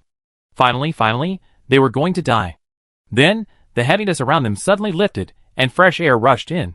They both unconsciously took a deep breath, then choked on the air, and began to cough violently. As their bodies inhaled air, their hearts and lungs also revived. They coughed until their lungs ached, yet they continued to breathe deeply. And I Ching's voice drifted softly. How's it going? Have you made up your mind? Chapter 154. The gentle voice beside them was like the whisper of a demon to the fat man and the thin man. They shuddered violently, looking in the direction of the sound, but the fog obscured their view. The thin man was trembling violently, his face filled with fear. He didn't want to experience what he had just felt again. He was about to speak when the fat man next to him spoke first. I tell you everything, but... He swallowed hard, trying to negotiate terms. After I tell you, will you let us go? The thin man, who was about to speak, fell silent. Who would want to die when they could live? A glimmer of hope crossed his terrified face, a complex web of emotions distorting his thin features. And I Ching said calmly, it seems you haven't thought it through yet. As soon as she finished speaking, the thin man felt the familiar feeling of being confined. His pupils constricted, and he frantically shouted no. But before he could even utter a word, he felt the familiar sensation of suffocation. After struggling out of the agony once again, the thin man frantically shouted before the fat man could speak. I tell you everything. Don't do it again, cough cough cough. The words escaped his lips almost as quickly as he could draw a breath, even the uncontrollable choking cough only escaping after he had finished speaking. He was terrified of the torture. Another one would drive him mad. The pain of suffocation was unbearable. He would rather be killed immediately than experience it again. And I Ching hummed, it's good that you thought it through. Tell me, what immoral things have you two done? The thin man coughed heavily, but he tried to suppress his discomfort. Afraid the fat man would say something else, he spoke hastily, after the apocalypse. The fat man and the thin man were brothers, who ran a farmhouse together. The farmhouse was a bucolic setting, devoid of any defenses, so after the apocalypse, the two men fled together, carrying their supplies. They were both lucky enough to have awakened superpowers, one water-based, the other lightning-based. The thin man was a water-based superpower, but unlike other water-based superpowers, he couldn't directly condense water, he could only condense dark clouds that produced rain. This, however, perfectly complemented the fat man's lightning-based superpower.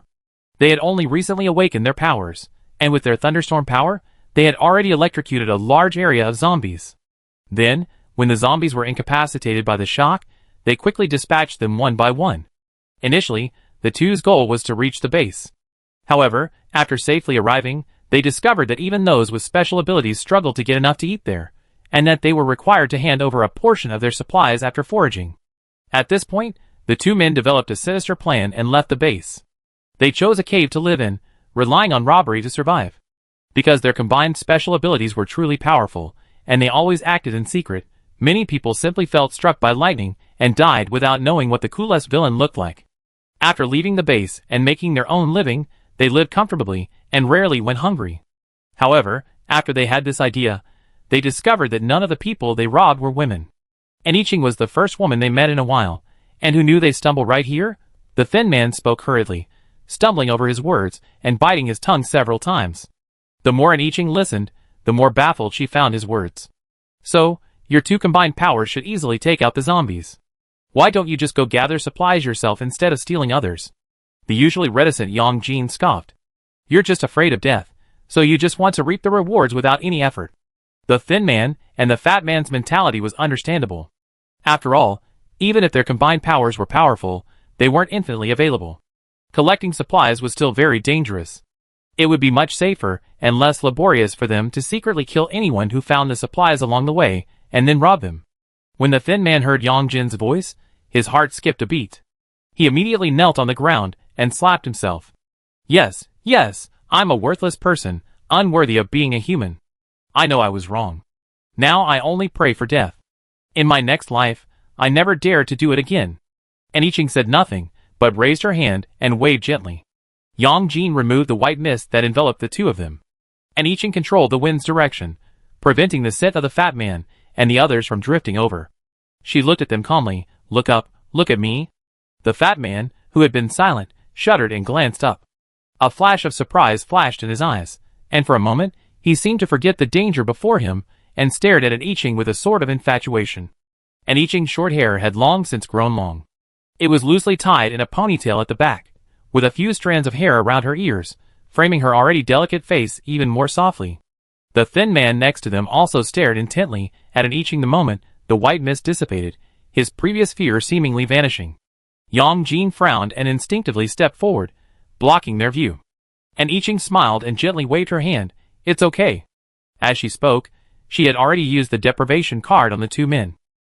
A gray-black mist surged from her body, pounced on the fat man and the thin man. They stared at an Iching, unresponsive, as if they didn't even notice the incoming fog. In an instant, the two were enveloped by the fog. Yang Jin paused, took a step back, and stood beside an Iching. Soon, the fog, carrying two new power cores, landed in an Iching's hands. After receiving the power cores, an Iching ignored the fat man and the thin man and switched to a new battle vehicle. 2 hours after an Iching left, the fat man and the thin man finally broke free. The two men lying on the ground, as if suddenly awakened from a nightmare, hurriedly sat up and looked around in fear. After a while, the thin man spoke in a daze. Is this a dream? The fat man panted heavily, wiped the sweat from his forehead, and struggled to his feet. Then he felt something was wrong, and his face suddenly changed. The thin man also noticed it, his eyes widened, and he slowly lowered his head to look at his pants. In the previous moment of pain and fear, they had both lost control of their bladder control. Now, they could clearly feel the heaviness in the back of their pants, and their crotch was cold and wet. Brother. The thin man looked at the fat man with a stiff expression. The fat man gritted his teeth and said, Let's go back. Their cave was a little far from here, but at their pace, it would only take a few minutes. While they didn't know why the two men had let them go, now that they were gone, it proved they were safe. The fat man and the thin man both breathed a sigh of relief, feeling relieved but also a lingering fear. If they encountered 1, 2, or 3 of these people daring to come out alone, it would be best to avoid them. The two men walked forward in an awkward manner, finding themselves moving very slowly and sweating profusely. The fat man, in particular, was burdened by his obesity. He panted heavily and sat down on the ground, too exhausted to move. The moment he sat down, his face stiffened. Brother, hurry up. This is so uncomfortable. I need to go back and wash up. The thin man urged. The fat man waved his hand. Let's go. I can't walk anymore. The thin man was also tired, but felt better than the fat man. Seeing the fat man like this, he hesitated and said, Brother, do you feel something's wrong? The fat man wiped his sweat again, his heart skipping a beat. Yeah, how could they be so weak? How long had they walked? Roar. A small group of zombies appeared out of nowhere. Seeing the fat man and the thin man, they rushed over, showing no disdain for their filthiness. The fat man and the thin man's faces changed. Although they had lived off robbery for years, they had dealt with zombies before. So after the initial panic, they immediately used their superpowers as usual, intending to electrocute the zombies and then immobilize them. For a long time, there was no movement. Both were still dazed, confused as to why their powers had been disabled. The next moment, zombies were right in front of them, pouncing on them. It was too late to escape now. Several zombies grabbed them and began to bite them. The wind blew, carrying the scent of blood across the ground far away. And Iching brushed off the zombie blood staining the Xiantian sword. Yang Jin reached out, picked up the zombie corpses on the ground, and threw them into the refining furnace. His expression remained unchanged as he looked at the corpses of his own kind. It wasn't that he was too calm to feel sympathy for his own kind, but rather that he simply didn't consider himself a zombie. After throwing all the zombies into the refining furnace, Yang Jin observed them for a moment. "Lord, there are several more waves of zombies nearby. Should we send them over?" And Iching cleaned the Xiantian sword and, upon hearing Yang Jin's words, a subtle expression crossed her face. After all, Yang Jin, the zombie king, was truly controlling those zombies to come and die. Just now, 2 level 7 zombies and 1 level 8 zombie were forced over. Before being killed by an Iching, they were still cursing at Yang Jin, despite their level suppression. After dealing with this batch of zombies, he automatically asked for the next batch. And Iching nodded. "Bring them all over here." 7 or 8 kilometers away from an Iching and the others, a group of people were engaged in a melee. 3 people stood in a tall vehicle resembling an SUV. One wielded a giant sword, hacking at the zombies, while another cursed and hurled fireballs at the zombies. The fireballs exploded the moment they landed on the zombie swarm. Another person scattered thorn seeds around the vehicle, constantly producing thorns to stop the increasing number of zombies. Fuck. Why are there so many zombies?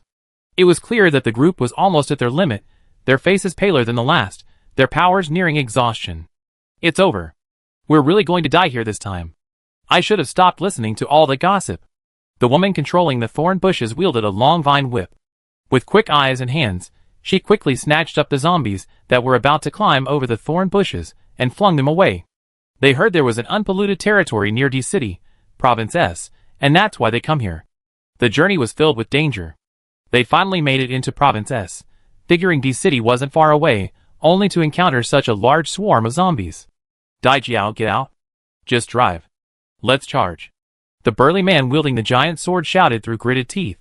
Daijiao, controlling the thorn bushes, exclaimed, "With so many zombies, how can we possibly get out?" The man beside them, constantly throwing fireballs, wiped his sweat. "We have to give it a try. A fight is better than waiting to die." Daijiao gritted her teeth, slid into the driver's seat, started the car, and shifted into gear. The moment she stepped on the accelerator, she manipulated the surrounding thorn bushes to move out of the way. Without the thorn bushes blocking their way, the surrounding zombies roared excitedly and charged. The 2 men standing on the roof of the car were on full alert. Suddenly, the zombies charging towards them all turned around, ignoring the 3 of them, and rushed in one direction. Daijiao slammed on the brakes, staring blankly at the zombie swarm as it retreated in a cloud of dust. What's going on? Chapter 155. Just as suddenly as they appeared, the zombies left. Hu Gang and Qianhua, still on the roof, stared in amazement at the fleeing zombies. Soon, all they could see was the cloud of dust kicked up by the zombies. After a while, Daijiao finally opened the car door and jumped out. She couldn't help but pull a handful of her hair, confused. What's going on? Hu Gang and Qianhua leaped from the roof and stood beside Daijiao, also perplexed. I don't know. In fact, the appearance of this large group of zombies was also very sudden. They had only passed through a forest before, but who knew that a dense swarm of zombies would suddenly burst out from the forest? The zombies were so fast that their car was soon trapped, unable to move. That's why they had to climb onto the roof to kill the zombies. The car Daijiao and her 2 companions drove was a self-assembled car made from parts they had crafted using their supernatural powers. Its wheels were 1.5 meters in diameter. If it weren't for the sheer number of zombies, they would never have been trapped here. Daijiao and her 2 companions grew up together and ran a repair shop together. While it was called a repair shop, they often modified cars for customers. After the apocalypse, Hu Gang awakened his metal powers, allowing him to condense any metal, and Daijiao's plant powers allowed her to extract glue from plants. So, the 3 used their powers to build this car. Before the rain, some people were willing to use supplies to buy the car Daijiao and her 3 companions had built, especially since they could customize it to their own specifications. Thanks to their craftsmanship, they managed to eke out a living in the base. However, after the rain, all the pre-apocalyptic cars in the base were destroyed, leaving only the ones they had crafted using their powers intact. Afterward, the 3 of them were requisitioned by the base. Daijiao and the other 2 were kept under the watchful eye of the base's psychics. They were forced to build new cars every day, and only when they met their daily quotas could they eat. That life was truly oppressive. Daijiao had heard the psychics, who supervised them talk about the D-City territory. The psychics mentioned this matter with a joking and dismissive tone, clearly disbelieving the rumors about D-City. Dai Jiao listened carefully. It seemed like someone was selling food outside their base, offering zombie corpses in exchange for food. The base transported all the undecayed zombie corpses from the surrounding area, and indeed, they exchanged them for a lot of food, which was actually edible. Everyone at the base thought they were mentally ill and dismissed their description of the D-City territory, even suspecting it was a scam. They talked so well, who knew they were just trying to lure them in with offers? That night, Dai Jiao secretly discussed the matter with Hu Gang and Qianhua. In the end, they gritted their teeth and decided that rather than starving here, they might as well take a gamble. Dai Jiao knew that the vehicles they manufactured were transported to other places by the base staff and sold at high prices. They couldn't tell how much food each vehicle brought in, yet they were very stingy with them. Of course, the reason they could be so stingy with Dai Jiao and the other two was because they had opened up new ideas for the people at the base. There were people at the base who could build cars, and besides Dai Jiao and her group, several other groups had joined in. Thus, Dai Jiao and her group seemed less important. After all, compared to Dai Jiao and her group, who could barely get by before the rain, the others were happy just to get a meal a day. After escaping the base, Dai Jiao and her group were still worried someone would come after them. Whether the base hadn't noticed them or what, Dai Jiao and her group ran a long way without anyone pursuing them, which brought them a huge sigh of relief. Throughout the journey, they encountered quite a few zombies, but they were generally able to run over them with their cars. Those they couldn't run over, they could just kill them. After arriving in Province S, they passed through a forest, and zombies immediately emerged from it. At first, they were able to navigate with ease, but then more and more zombies surrounded them, and eventually, the car was completely trapped and unable to move, forcing it to stop. Dai Jiao looked in the direction the zombies had left. What should we do now? Should we go check it out? She was genuinely concerned. How could these zombies suddenly escape? Qianhua hurriedly shook his head. Forget it. Who cares why they ran away? Curiosity kills the cat. Let's just leave.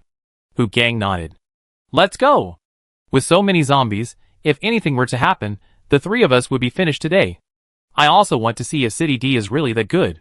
Dai Jiao nodded and took out her phone to check. The buildings were now in ruins, and the terrain had changed significantly from before the apocalypse. Especially since there was a map, there was no location tracking, so the exact location could only be estimated by following the map. After looking for a long moment, Dai Jiao hesitantly said, the direction the zombies just left seems to be the direction we're going. The three of them were silent for a moment. Qianhua scratched his head. Is there no other way? Can we get around this way? Dai Jiao was unsure. Let's give it a try. By the way, how much food do we have left? When they left the base, they sneaked into the cafeteria and carried a bag of beans and a bucket of water. The beans were raw peas, but every time Qianhua grabbed a handful, it would quickly become roasted beans. Hu Gang glanced at the nearly empty bag. There aren't many beans left. They only last a few days at most. Qianhua shook the bucket inside. There's not much water left. Dai Jiao thought for a moment. Let's look for bases along the way. If we come across one, we can build a car and trade it for food. Ideally, we could find a local to guide us. Every time she looked at the map, her eyes hurt, and she wasn't sure she was reading it correctly. What if they took the wrong path? How long would it take them to reach City D? Hu Gang nodded. Okay, let's go. The three of them got in the car, and Dai Jiao drove a different route than the zombies. After driving for a while, they reached a fork in the road.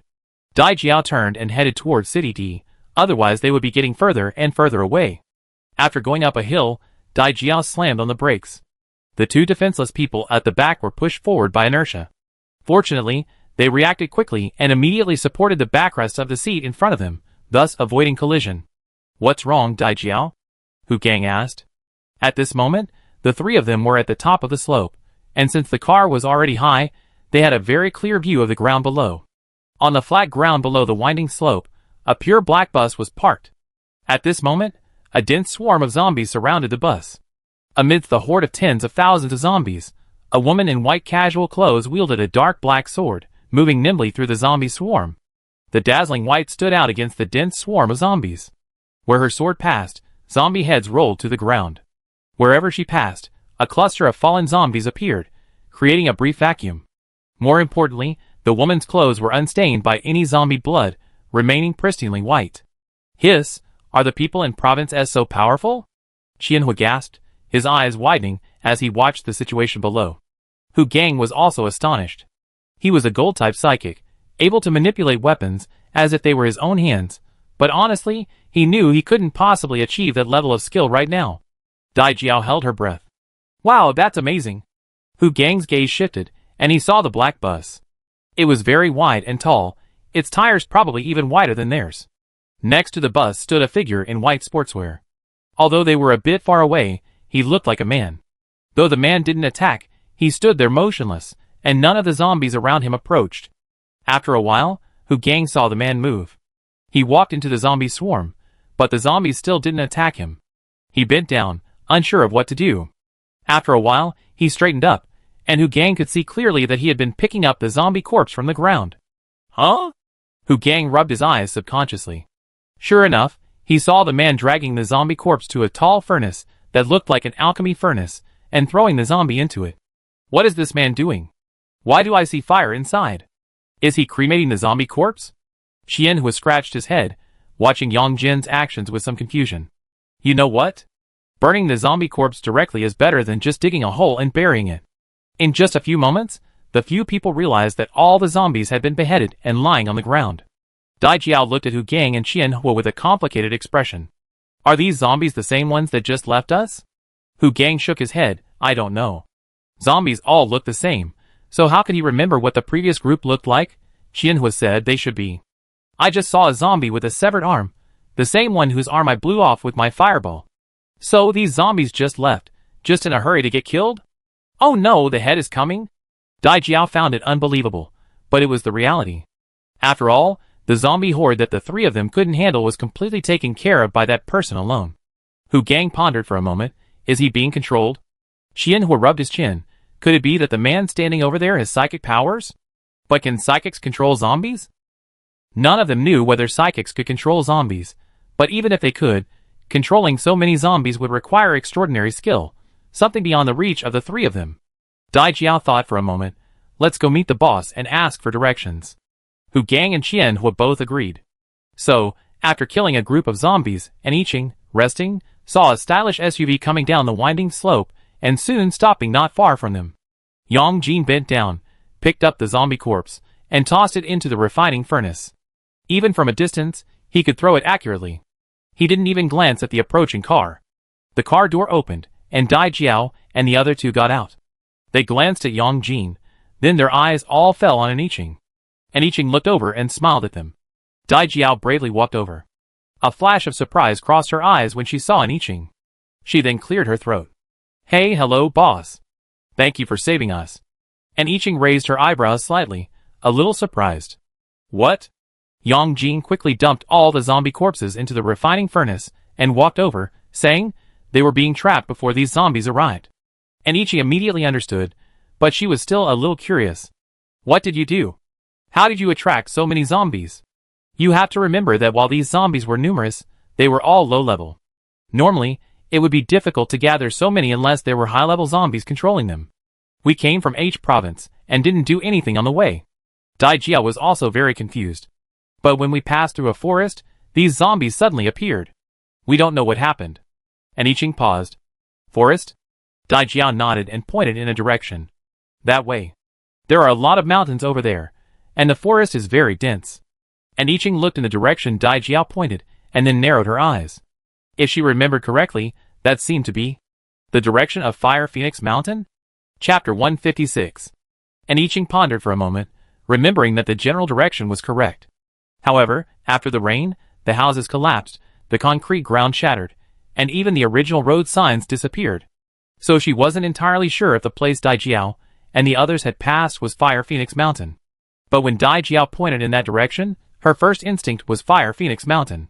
She fixed her eyes on Dai Jiao and the others and asked with a smile, You're from Province H, so why are you here in Province S?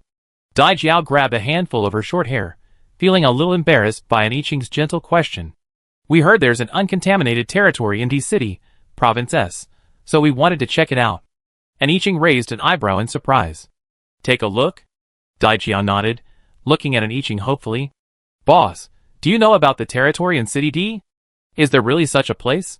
As Dai Jiao asked, the two people behind her pricked up their ears, listening nervously. And Iching hummed and nodded. Yes, if you want to go, just follow this road and you see it. Dai Jiao's eyes suddenly lit up, gleaming like night pearls. Really? That's great. Although the three of them had run out with a sense of courage, their hearts were still torn between belief and hesitation. Hu Gang hurriedly asked, Boss, how long will it take to get to City D's territory? How many days will it take? And Iching thought for a moment. If it's fast, it should only take a day. The three of them thanked him profusely. And Iching looked at the car they drove in, with some curiosity. Where did you get this car? The car looks nice. Actually, and Iching was also thinking about buying a car for the territory. After all, the territory was growing larger, and it was becoming difficult for the people to get around. They needed a means of transportation. Tong Sheng had finally figured out how to generate solar-powered electric motorcycles, but because the details were so numerous and complex, his production was very limited. Currently, there were only a couple of usable electric motorcycles in the territory, which was hardly enough. For an Iching, adding more space vehicles and battlefield vehicles to the territory would be a waste. She couldn't rely solely on her for the development of the territory, could she? Dai Jiao exclaimed, this vehicle was made by the three of us. Well, it's made from psychic condensation materials. And Iching was a little surprised, then smiled. Very good, very impressive. She looked at Yang Jin beside her. Is the cake ready? Yang Jin nodded. It's ready. Lord, would you like some now? The cakes had already been baked. After the base cooled, he spread the buttercream on them, making 4-inch cakes. Considering an Iching's voracious appetite when she found something she liked, he made 10 in total. These 10 cakes were now in the refrigerator on the second floor of the battlefield vehicle. In the kitchen, a pot of taro ball and pearl milk tea, made with black tea and milk, was still warming in the milk pot. And Iching said, well, bring it all out. She then asked Dai Jiao and the other two, would you like some cake? Dai Jiao and the other two were stunned. What? Cake? For these three people, who now struggled to get enough to eat, cake seemed like a dessert they had only seen in a previous life. Even before they seen the food, the mere thought of it made them swallow uncontrollably. Dai Jiao quickly reacted and waved her hands. No thanks. Thank you, boss. We be leaving first. Fearing she'd be embarrassed to drool over the cake when it came out, Dai Jiao hurriedly retreated with her teammates. It's okay. You're hungry too. Let's eat together, and Iching said. Dai Jiao paused as she was about to leave, swallowed hard, and cautiously glanced at an Iching's expression. Confirming she wasn't being polite, but genuinely wanted them to eat together, she glanced at her teammates. So, by the time Yang Jin arrived with the cake and milk tea, Dai Jiao and the others were already sitting with an Iching, chatting. He glanced at the 4 extra people, and smoothly placed the 10 small cakes on the table. Snow-white cream was evenly spread across the cake base. Yang Jin also used a white cream base, adorning it with various designs. It was both beautiful and tempting. And Iching pushed a small cake toward each of them. Eat it. Dai Jiao couldn't help swallowing as she sniffed the sweet aroma of the cake. She looked up and saw an Iching already picking up the spoon beside her and digging into it. Yang Jin's cake-making skills were also excellent. The cake base was delicate and soft, with a rich cake aroma. Combined with the sweet, yet not greasy, creamy flavor of the cream, it was a true culinary delight. Watching an Iching begin to eat, Dai Jiao also used the same spoon to work on the cake in front of her. She gently scooped a piece from the cake with the silver spoon and placed it into her mouth, cake base and cream together. As her tongue touched the tempting cream cake, a wave of pleasure instantly surged from the depths of her heart. Her taste buds were satisfied as never before, and all unpleasantness was forgotten, her mood becoming exceptionally good. They say sweets are a catalyst for happiness, and that's absolutely true right now. Wow! So delicious. Dai Jiao couldn't help but squint her eyes. The happiness and satisfaction she felt from the sweets made her crave the cake in her mouth, reluctant to swallow it. Beside her, Hu Gang and Qianhua, who felt like they hadn't eaten normal food in ages, didn't care. They simply thought it was delicious, and finished their small cakes in just a few bites. And Iching smiled, want more? Hu Gang blushed instantly, feeling embarrassed to refuse. Thank you, no thanks. Though he said that, his gaze betrayed him, instinctively glued to the other small cakes on the table. And Iching sighed, eat it, there's plenty more. Seeing Hu Gang wanting to eat but feeling embarrassed, she pushed the cake in front of him. Just then, Yang Jin brought in taro ball and pearl milk tea from upstairs. Considering that Dai Jiao and the others might be hungry, he thoughtfully filled their cups with toppings. After the 3 of them had eaten and drunk their fill, and Iching watched them leave toward their territory, then turned her gaze toward Fire Phoenix Mountain. Yang Jin followed in Iching's gaze, his dark eyes flickering slightly. And Iching looked away. Can you sense the zombies over there? Yang Jin shook his head. There are no zombies within my current range. And Iching nodded. Then let's go over and take a look.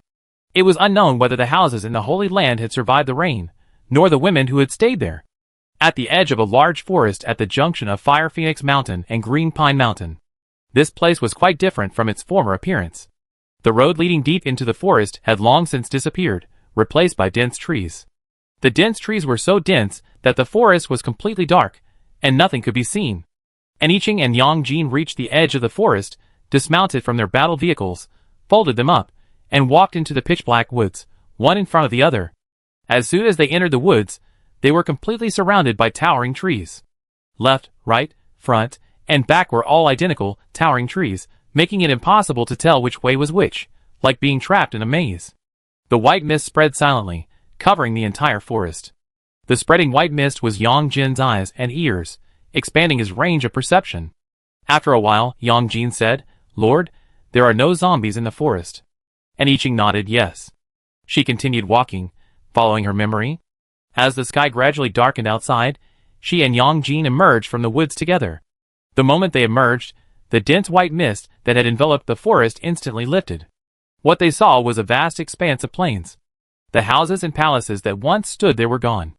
And Iching walked forward for a long time, treading on the infected gray-black grass. She stood where the religious palace had once been and surveyed her surroundings. Suddenly Yang Jin's pupils constricted.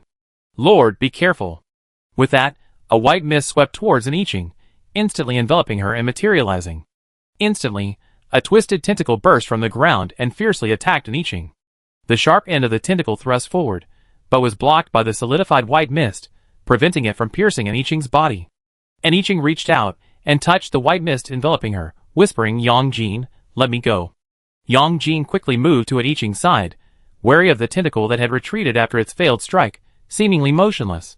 He scanned the surroundings, then carefully dispersed the white mist that was protecting an Iching. An Iching used her divine power to sense her surroundings, and after a moment, she spoke, "6 o'clock, grab it." Yang Jin immediately controlled the white mist to pounce towards the 6 o'clock direction. Sure enough, a tentacle burst forth from the ground, caught squarely in the surging white mist. The tentacle was tightly wrapped in the white mist. As the mist solidified, the powerful tentacle was instantly immobilized, unable to retract. 10 minutes, an Iching warned. 1 o'clock. 9 o'clock. At an Iching's prompting, Yang Jin quickly grasped tentacle after tentacle. The moon was bright tonight, its silvery light illuminating the area, allowing an Iching to clearly see her surroundings. Dozens of tentacles were tightly trapped by the materialized white mist, unable to retract and only twisting and struggling. An Iching stepped back and ordered, "Pull it out." Yang Jin responded and walked over. The white mist gathered all the tentacles together, making it easier for him to grasp. As he grasped the densely packed tentacles, Yang Jin looked down and saw that each one looked more like a series of blood vessels. Just as he pulled the tentacles out with force, a low, murmuring voice echoed. Like a spell, like a song, a strange rhythm rang in his ears, like a 3D surround sound. The tentacles Yang Jin had grasped suddenly exploded. Yang Jin's pupils constricted as the alluring smell of blood surged up. He gritted his teeth, suppressed his surging appetite, and quickly retreated. Under the moonlight, the exploding tentacles formed a large pool of blood that spilled onto the ground, flowing along the gullies. In the sky, the silvery full moon seemed to be reflected in the blood on the ground, becoming a blood-red full moon. Chapter 157. Sacrificial Formation. Yang Jin frowned as he looked at the blood-drawn formation. And Iching recognized the sacrificial formation. After all, she had seen it in the priest's memories, and even after so long, she remembered it vividly. However, it was slightly different from the sacrificial formation. And Iching looked around. She was standing right in the center of the formation. Boom! And Iching felt the ground beneath her feet shake, and then her feet were firmly pinned down, and the ground began to rise. Lord! Yang Jin reached out and grasped an Iching's hand. His body soared into the air at the same speed as an Iching's ascent, landing in front of her. He squatted down and reached out to pull at the chains that bound her. And Iching lowered her head, and Yang Jin gritted his teeth, but he couldn't break the chains. And Iching tried to use her divine power to break free, but found it was useless. Furthermore, on this slowly rising altar, all her supernatural powers vanished, and even the system was no longer usable. Countless white-robed figures appeared around them. They sat cross-legged around the edge of the sacrificial formation, chanting together in an incomprehensible language. Yang Jin's expression was grim. He stood by an I Ching's side, not moving, and whispered to her, "Lord, this is the incantation for the gods." And I Ching nodded. "So they're planning to use me as a sacrifice?" Yang Jin paused, then slowly shook his head. "Probably not." Before an I Ching could inquire further, a man in elaborate priestly attire stepped out of the darkness. She looked over, and saw that his attire was identical to the previous priest's. So after the priest died, a new one appeared? A priesthood isn't something one can simply assume, it must have been granted to this person by the evil god. As the young man approached, an I Ching saw a familiar face. Mingxi. She had seen someone in Yang Mei's memories. No wonder Tang Bai and the others hadn't been able to find the research institute. It turned out Mingxi wasn't even near the Shinrong base, but in the original religious sanctuary. What was the former divine messenger's name? Mingtian. So, perhaps Mingxi should be Mingxi. This person must be the one who escaped the siege by being away during her crackdown on the Holy Land, only to be captured by the evil god. At this moment, Mingxi, clutching a beating heart, walked towards the altar. And I Ching's heart tightened at the sight of the beating heart, as if someone were holding her own heart in their hands. Mingxi didn't go up to the altar. He stood at the foot of the steps, kneeling on the ground, back straight, holding the beating heart in his hands, his eyes blazing as he gazed at an I Ching. And I Ching's breath caught, as if her heartbeat were in sync with the one in his hands. Yang Jin, standing beside an I Ching, had beads of sweat on his forehead. He shook his dizzy head vigorously, reached out, and grasped the hand that had been pressing on him, preventing him from falling off the steps. The altar was rejecting him, a person who had no right to be there.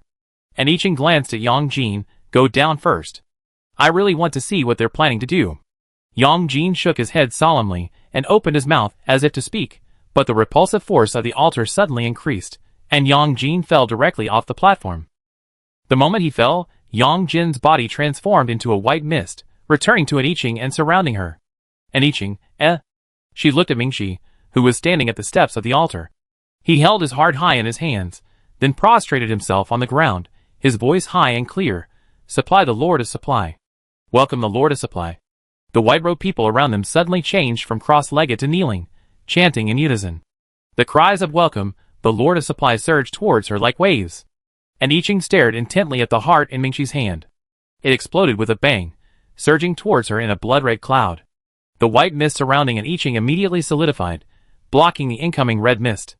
The red and white mist intertwined, fading the originally blood-red mist to a pink hue. Enveloped in the mist, an I Ching felt as if she were in a dream. The ritual chants continued to resonate around her. And I Ching felt something stirring within her. Then, the surrounding mist instantly poured into her. And I Ching felt her vision go dark, and she lost consciousness. The 7th floor of the territory.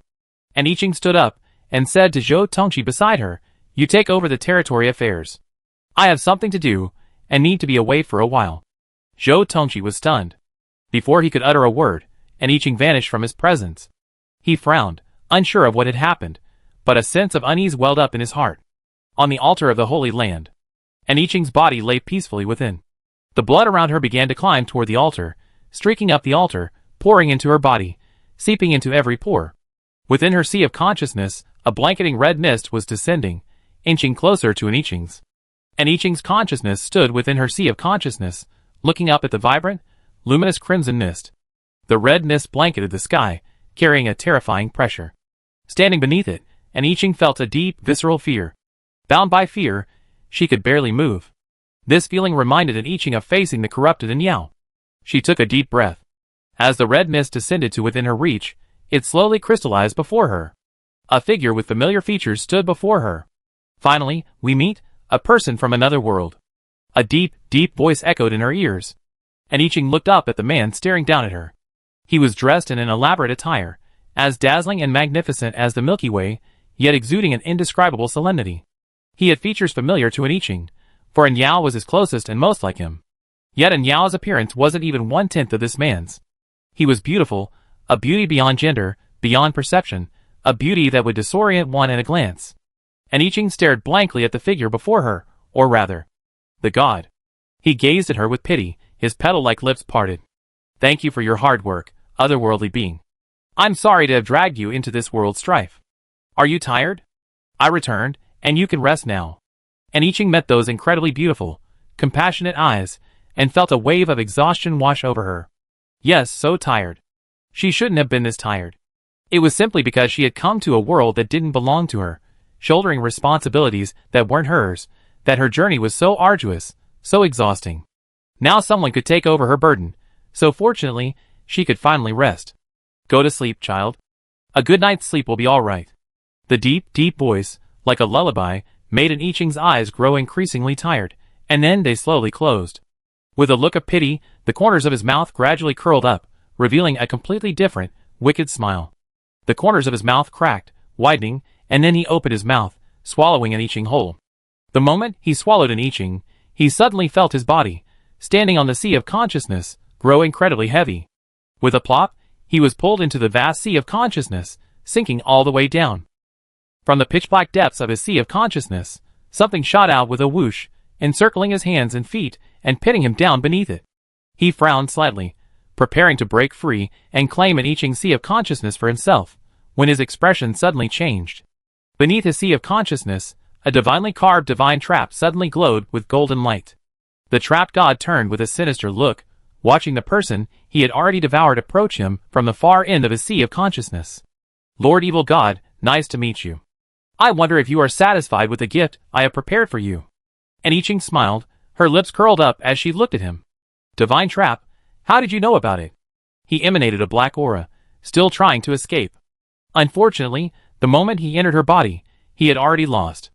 The evil god clearly sensed it, too. His power was gradually being purified. The consciousness of I Ching, which he had devoured, was purifying him from within. And the sea of consciousness that enveloped him was also purifying him. The evil god's expression was extremely grim, and he looked at I Ching with a particularly sinister glare. He couldn't understand where I Ching had learned about the god-trapping formation. After all, it was something she had prepared for herself before he was corrupted. Alas, how could the very thing she had used to trap herself possibly trap him? However, this god-trapping formation had undergone some changes, specifically designed to restrain and suppress him, the evil god. Unless he used divine power to undo it, he would be unable to break free. And I Ching smiled, and glanced to the side. The evil god followed her gaze, and saw a figure, who bore a strong resemblance to him approaching. The man stopped at I Ching's side, and tilted his head to look at her.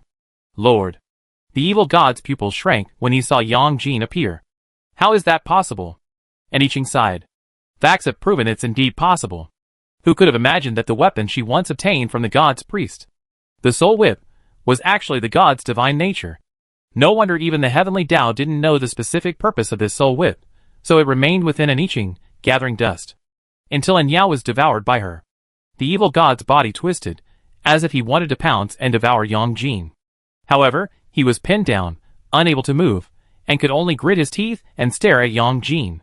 Yang Jin, or rather Anyao, standing beside I Ching, gave the evil god a faint smile. This smile seemed mocking to the evil god, and he struggled frantically, his struggles only making the black energy around him dissipate faster. And I Ching breathed a sigh of relief. The biggest threat had been dealt with so easily. She couldn't help but smile as she looked at Yang Jin beside her. How long will it take to completely purify him? Yang Jin pondered for a moment. At the current rate, it will probably take several hundred years. And I Ching's smile froze. Suspecting she had misheard, she looked at him. How long? Chapter 158. On the way to the Holy Land. And I Ching pulled Yang Jin into the realm of her special powers. She had once been trapped within the realm, where even divine power couldn't penetrate it. Consequently, even the all-knowing gods couldn't know what was happening there. Especially now, this realm belonged to a person like her. She simulated the realm into a reception room, sat on the sofa, and gestured for Yang Jin to sit down. Yang Jin glanced at I Ching, then slowly sat down on the sofa across from her, his dark eyes fixed on her. And I Ching smiled and asked, Is there anything you want to tell me? Yang Jin blinked, speechless for a moment. And I Ching sighed, You've been holding your heart several times before. Is it because you're feeling something? She remembered clearly those times, precisely when she felt something unusual in her heart. The sensation quickly faded, but then Yang Jin would hold his heart. After a few times, she didn't even feel anything anymore, but Yang Jin still experienced hard discomfort from time to time. Although his face was expressionless, and he merely clutched his chest, and I Ching felt it was definitely related to this matter.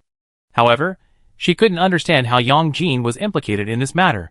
Could he also be contaminated? If he was contaminated, why would he transfer her physical discomfort to him? And I Ching had been waiting for Yang Jin to tell her, but he never did. Now that they were heading to the Holy Land, she had no choice but to come clean. And I Ching's intuition told her that the Holy Land was probably setting another trap for her. This trap was different from the previous ones. The evil god had already begun laying the groundwork. It was clear this time, however, that she was destined for death. Of course, I Ching could choose not to go, but she had an inexplicable intuition that if she didn't go now, she would be in even greater danger later. After much reflection, I Ching finally trusted her instincts. Yang Jin sat upright on the sofa, his hands resting on his knees, and remained silent for a long time. After a moment, Yang Jin spoke, "I'm sorry, I didn't mean to hide this from you." And I Ching nodded. "Then tell me." Yang Jin paused, as if considering his next words. He rubbed his brows before speaking. "I only learned about this after I've been with the Lord." His identity. Yang Jin had thought that becoming a zombie, a sentient zombie at that, was the biggest joke God had played on him. But only after coming into close contact with an I Ching did he realize there was something even bigger. When he first heard a voice calling itself and Yao speaking to him, he almost thought he was mentally ill. But soon his memories began to merge within Yao's.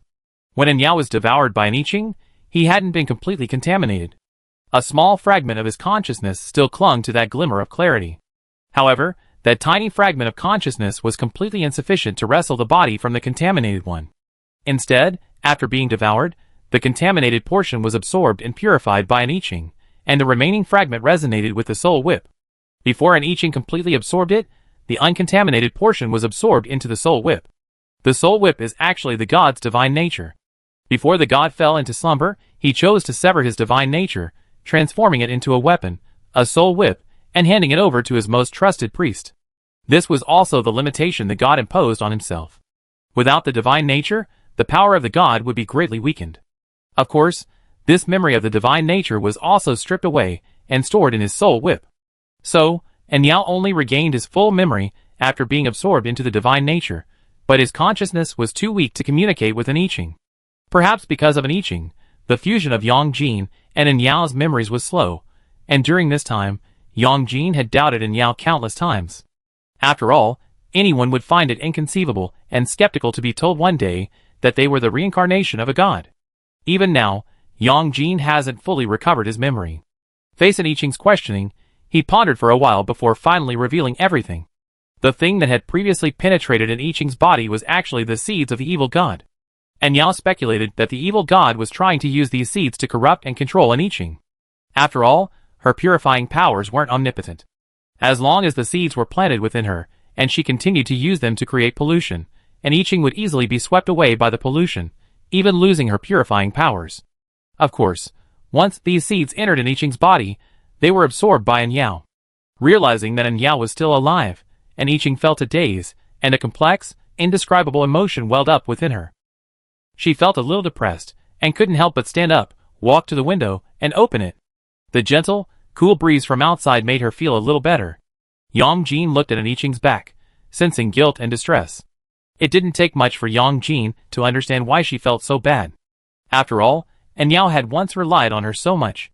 If Yao had been completely contaminated before, perhaps an I Ching wouldn't have felt so guilty or miserable. But now that she knew that Yao hadn't been completely corrupted when she devoured him, she couldn't help but wonder if Yao could have been saved. Yang Jin stood up and walked over to her. "Lord, he never blamed you." After a pause, Yang Jin slowly said, "Actually, we should be the ones feeling guilty and sorry." The word startled Yang Jin. His memories hadn't yet fully merged with Yao's, and many of them were fragmentary and one-sided. But at this moment, while he didn't use I to refer to Yao and him, he used we to prove that he actually believed he and Yao were one and the same. And I Ching leaned against the window and looked at Yang Jin. "I'm fine. How far has your memory recovered?" Her expression had returned to normal, and the slight emotion she had been unable to contain was quickly suppressed. Yang Jin and Yao's memories before the corruption have been merged. His memories of his time as a god are fragmented, scattered, and fragmented. Precisely because he had merged in Yao's memories, he knew very well that Yao truly loved an I Ching. This fondness probably stemmed from the warmth of his companionship when he was alone in the darkness. Unbeknownst to Aniching, Yao had sensed her presence before she arrived at the Holy Land. Whenever he felt the pain of his blood being drained from his heart, a warm feeling enveloped him, a very warm feeling. Aniching nodded. Then do you know of any way to deal with the evil god? Yang Jin was about to shake his head when he heard Yao's voice. He paused, waited a moment, and then said, yes, the god-trapping formation. However, the god hasn't erased his own memories of it, so the evil god knows about it and won't enter it. Furthermore, the god-trapping formation can only trap him, not kill him. In other words, to trap the evil god, he first had to appear before her, and secondly, he had to be allowed to enter the god-trapping formation unsuspectingly. The danger currently afflicting the Holy Land was undoubtedly related to the evil god, but it was unlikely that the evil god would personally arrive. Yang Jin disagreed. Lord, you probably don't understand what godhood means to a god. It is the very essence of God. A god without godhood, even if degraded into an evil god, would have its power greatly limited, and its evil energy would be constantly absorbed and purified by you. The divine power Aniching was currently absorbing was entirely transformed from the evil god. Without godhood, the evil god's power was diminished. In this situation, there was a high probability that he would resort to desperate measures. Aniching finally understood why the evil god had been pursuing her relentlessly, repeatedly attempting to kill her. It turned out that it wasn't just her alien origin that made her immune to his control, but also that she was constantly plundering his evil power. Aniching's mouth twitched. So, it seemed possible that the evil god would arrive in person this time. So, after discussing with Yang Jin, Aniching decided to carve a modified god-trapping formation in her domain. If the evil god appeared, she would first let him down his guard, and then drag him into her domain. Of course, this posed a risk of failure, so she pondered for a long time before carving another one deep within her sea of consciousness. She remembered back in Minghua City, when she faced the evil god's clone, she had only been able to successfully purify it by drawing the vast mass of pollution into her sea of consciousness. Afterwards, with Yang Jin's tacit approval, Aniching carved a divine trapping array onto the divine nature. This improved array also incorporated her purifying power. This way, even if Aniching failed against the evil god, having merged with the divine nature, would still be trapped. But who could have imagined that the evil god's plan wasn't to corrupt and control Aniching, but to devour her and plunder her body? Thus, plans 1 and 3 were rendered useless, and Aniching simply adopted plan 2. At this point, Yang Jin, who had entered Aniching's body with the evil god, had completely merged within Yao and his divine nature, thus fully restoring his memories. However, the divine trapping array Aniching had previously carved also trapped him. Of course, Yang Jin was now only a mortal body, a contaminated zombie. Even without the divine trapping array on his divine nature, he couldn't use his divine power. The divine nature was now merely a decoration for him. Yang Jin sighed softly as he felt the divine power, which had become motionless after the memory transfer, like a dead object, no longer connected to him. Seeing Aniching's smile falter at his response, he raised his voice and asked, how long? Hundreds of years? I won't be able to purify him until I die, right? Yang Jin, not necessarily. Your divine power is still very weak now. Once you absorbed all the pollution in this world and purified it into divine power, it will strengthen your purifying power, and the speed will then decrease. Aniching twitched her lips. Seeing that Yang Jin hadn't said how long, she knew it wouldn't be many years. Yang Jin's lips curled up, and he suppressed his smile with a cough. In fact, the more evil gods you purify, the more divine power you gain. The evil god trapped in Aniching's sea of consciousness was, in a sense, like a power bank for Aniching, constantly replenishing her divine power. Aniching, she truly couldn't be happy. After all, she hadn't forgotten that she still needed to expand her territory and evolve the expanded land. Without the evil god's threat, there couldn't be a vast, polluted area left, could there? What is the area of the entire aquamarine planet?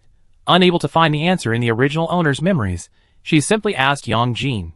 Yang Jin didn't even need to think, he blurted out, 510 million square kilometers, of which 361 million square kilometers are ocean, and 149 million square kilometers are land. After he finished, he met Aniching's almost serene gaze. Yang Jin, He opened his mouth, then after a moment, he took out the merged godhead. Lord, are you willing to become the new god of this world? Aniching had saved this world, and she was worthy of becoming its new god. Aniching glanced at the godhead, as if looking at some garbage. No. Only a fool would want to become a god. Gods aren't omnipotent. So what's the point of becoming a god? Wasn't this unfortunate god in front of her reduced to his current state by his own followers, using the blood of newborn babies as a sacrifice? How desperate is she to want to become a god? Chapter 159. Yang Jin, The hand grasping the godhead trembled slightly. As the god of this world, his lifespan was equal to that of Aquamarine, but in his memories, he spent most of his life in a dormant state. Even when humans emerged and their faith spread throughout the world, he would only awaken briefly during the annual rituals. The only exception was his former priest, who could awaken him from his slumber at any time. He saw that the child had been raised by his own hands, so naturally he felt a little more attentive. But in Yang Jin's current memory, the memories of a god consisted of nothing but dormancy. It seemed as if his world was shrouded in darkness, no different from his former incarnation, and Yao. Gloomy, after countless reincarnations, he still held the upper hand in his human memories. Even so, seeing an I Ching's undisguised disgust, he found it inconceivable. He opened his lips several times, but could not utter a single word. Don't all people aspire to become gods? Yang Jin was lost. Having lived through so many lifetimes, he knew only too well the depth of human obsession with godhood. Didn't those once supreme and powerful emperors also pursue immortality, and the path to immortality? Why did an I Ching still look so disdainful? He couldn't help but glance at the godhead. After a while, Yang Jin finally retracted the godhead, which resembled a miniature version of Aquamarine.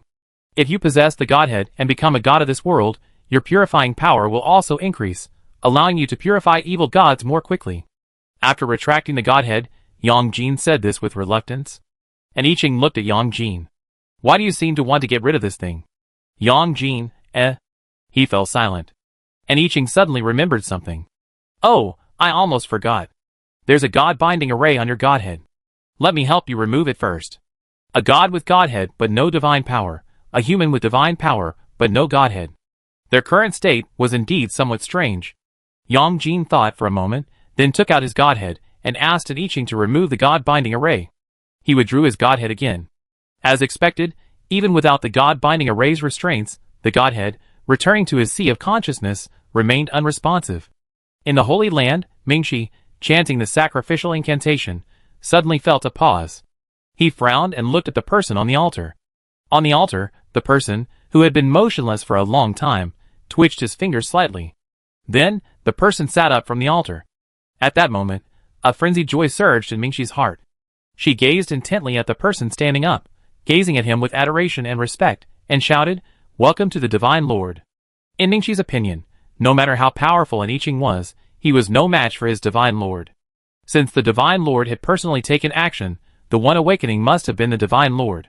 Led by him, everyone around him knelt in unison, their faces radiating madness, their gazes each more blazing than the last. "Welcome to the Divine Lord." The thunderous roar silenced an I Ching for a moment. Then she inquired, "How many of those who were here before are still here?" The white mist silently dissipated from an I Ching's body.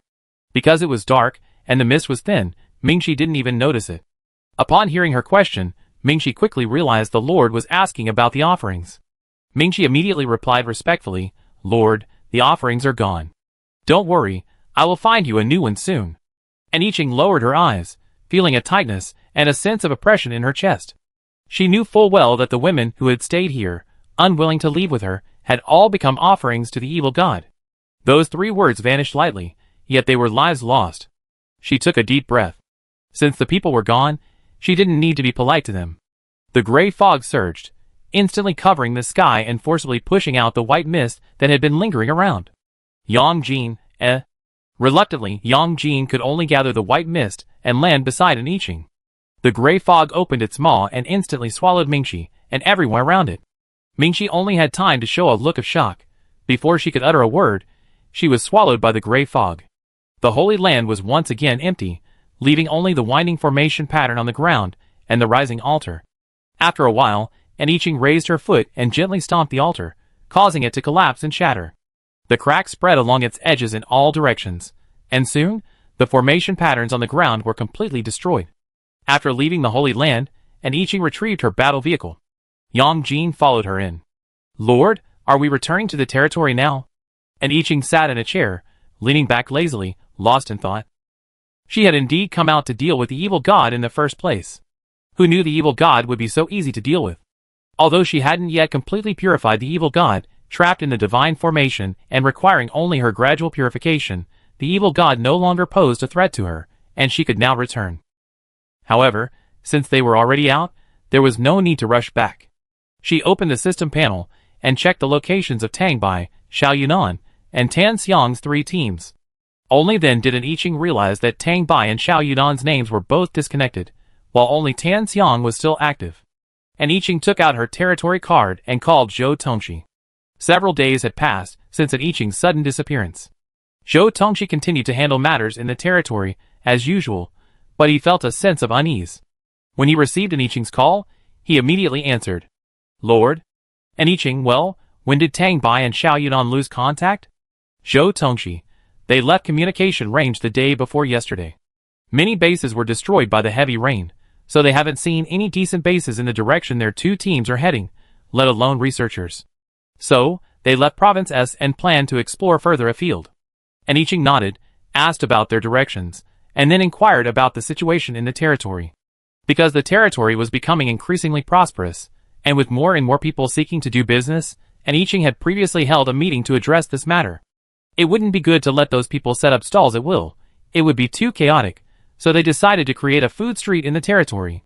To allow them to operate both in the internment zone and within the territory, a row of shops was built midway between the territory and the internment zone. Now, all the shops are complete and rented out, and business seems to be booming.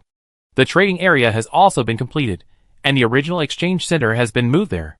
Zhou Tongxi also reported on several new survivors who had joined the territory. They were able to use their supernatural powers to build cars, which were extremely popular within the territory, especially among those in the internment zone. After the heavy rain, the number of people coming to the S province base to exchange supplies was noticeably lower than before. This time, they discovered that the trading center actually had cars for sale, and they placed orders. This directly overshadowed Tong Sheng's solar-powered electric motorcycle.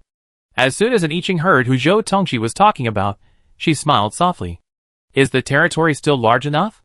We still have building materials. Zhou Tongxi, for now, we have enough building materials. Our territory suddenly expanded significantly, so we have more than enough now. After saying this, Zhou Tongxi paused before asking, Lord, have you resolved your issues?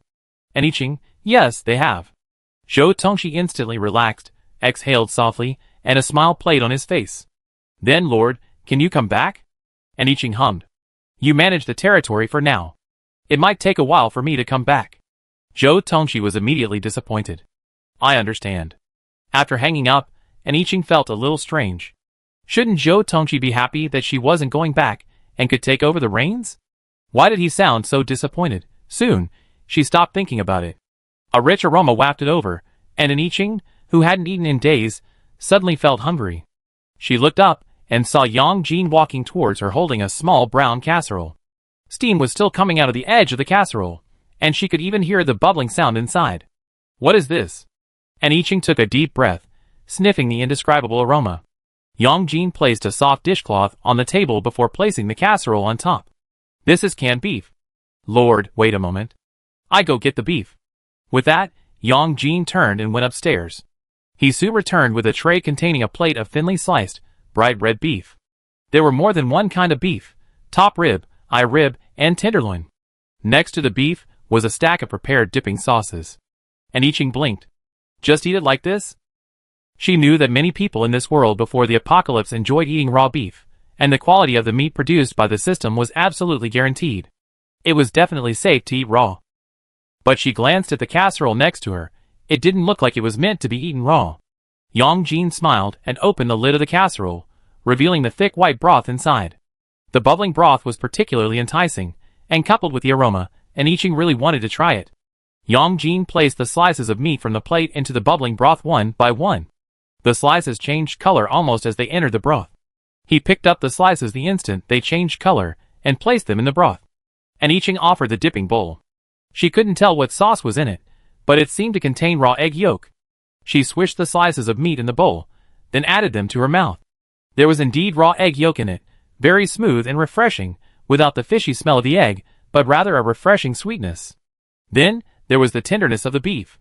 The beef was scooped out just as it was cooked through, smooth and tender with a characteristic beefy chewiness, perfectly suited to an Iching's taste. She finished several plates of beef, and was about to take the last piece when she met Yang Jin's dark eyes. Only then did she realize that the person before her was no longer Yang Jin, but a god who had regained his memory. And Iching blinked, her mind blank for a moment. To be honest, she didn't really feel that Yang Jin was a god. Yang Jin frowned worriedly at an Iching's lack of movement, as if she were frozen. Lord? And Iching regained her composure, glanced at the last piece of beef, and coughed softly, a rare guilty feeling. Do you want to eat? Chapter 160. Chaoyang Base. The towering walls surrounding the base protected everyone within, but they also blocked out the light, making it appear dark and suffocating. At first glance, the entire base was dim and gloomy, even carrying a heavy, dead air. There were few buildings that could be called houses. Most people had haphazardly constructed shacks out of wooden planks, while others had nothing but huddled in isolated corners. These people were emaciated, their eyes dull, like lifeless puppets. The base commander of Province T stood atop the high wall, gazing down at the scene below with a look of sadness in his eyes. After a while, he finally asked his assistant, how much food is left in the base. The assistant flipped through his work notes, paused, and said, excluding what was contaminated from improper storage, we still have 3,000 kilograms of rice, 700 kilograms of flour, 1,000 kilograms of sweet potatoes, 80 kilograms of potatoes, 1,330 kilograms of cornmeal, 200 kilograms of air-dried meat, and 700 kilograms of dried vegetables. People after the apocalypse lack oil and water, so they're naturally more likely to get hungry and eat more than before the apocalypse. Before the apocalypse, a person could eat a full meal with only 1 or 2 kilograms of rice a day, but now they can only eat half full. There are over 8,300 people in Chaoyang Base. In fact, there were more people before, but people died of starvation and freezing every day. Before the rain, they could still search for supplies outside. But when it rained, everything outside was destroyed. They had no place to restock, and could only watch the supplies in the warehouse deplete day by day. All the plant-type, earth-type, and water-type mutants were gathered together. They worked together to ripen the crops as quickly as possible. Although they did achieve a small yield, it was really too low. That little output could only guarantee daily food and clothing for about 100 people, which was simply not enough for so many. And the supplies in the warehouse could only last 2 or 3 days at most, no more. The base commander closed his eyes, then sighed deeply, ordered everyone to cook all the food in the warehouse, so everyone can have a good meal. That little food couldn't really provide a full meal, but Chaoyang Base was truly on its last legs now. Since death was inevitable, why not give everyone a good meal before we die? Base commander. The assistant was stunned, instinctively trying to persuade him.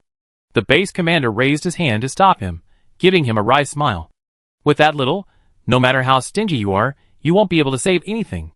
The assistant's eyes darkened, and he looked back at the situation inside the base. Now, aside from the guards and psychics guarding the base, who could only eat half their fill, everyone else received only a few bowls of rice soup each day, so thin they couldn't even see a grain of rice. Therefore, except for meal times, everyone spent most of their time huddled in corners or huts, tightening their belts and lying down, hoping to reduce their energy consumption by reducing activity. The base commander, go ahead. The assistant finally shut up, saluted the base commander, and said, yes, base commander. He turned and went down to convey the base commander's message. The elderly man, with white hair on his temples, clearly over 50 years old, gazed deeply at the situation at the base, his eyes filled with extraordinary sadness. The guards around him suddenly became agitated. The base commander frowned and turned to look. What's the commotion? The guard next to him pointed outside the base. Base commander, there's a car over there.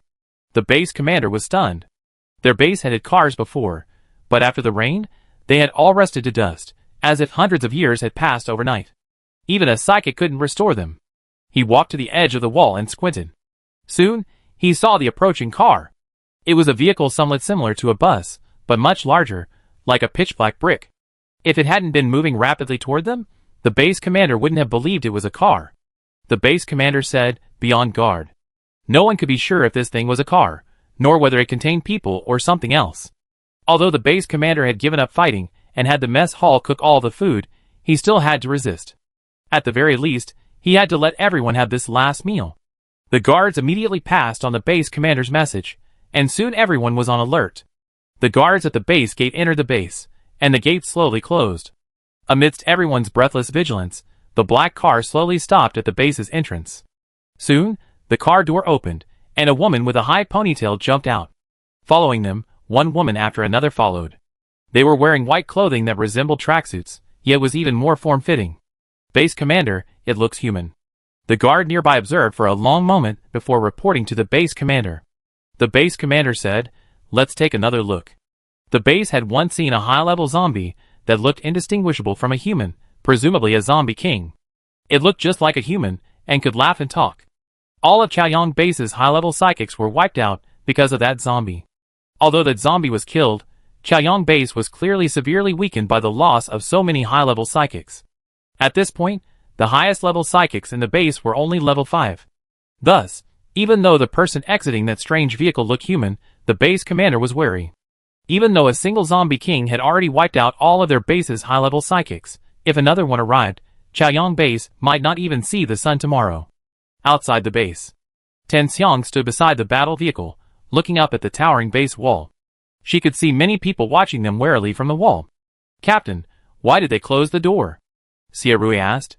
Xiaorui's child was already 5 years old, so she sent him to the base's daycare center and joined Tan Xiang's team. Although she was the youngest member of the team, they were all victims of the Holy Land religion. And while Aniching had saved them, Xiaorui also contributed to the cause. Therefore, everyone in the team looked after Xiaorui. This was the first base they had encountered after traveling this direction for so long, and they almost thought they would have to leave Province S before they could see another one. Tan Xiang shook her head. "I'm not sure, but the people in this base seem very wary of us. Even from a distance, their vigilance and defensiveness were palpable." "Xiaorui, do you want me to go in and check the situation?" Tan Xiang shook her head. "No, I just shout." As she spoke, she pulled out a megaphone and spoke into the base. "Hello, I'm a survivor from D-City, here to trade with you. We have plenty of supplies here, all we need is zombie corpses." The voice pierced the base's walls clearly. The guard was clearly shocked by the words, blinking for a moment before looking at the base commander next to him. Captain, they said they're here to trade."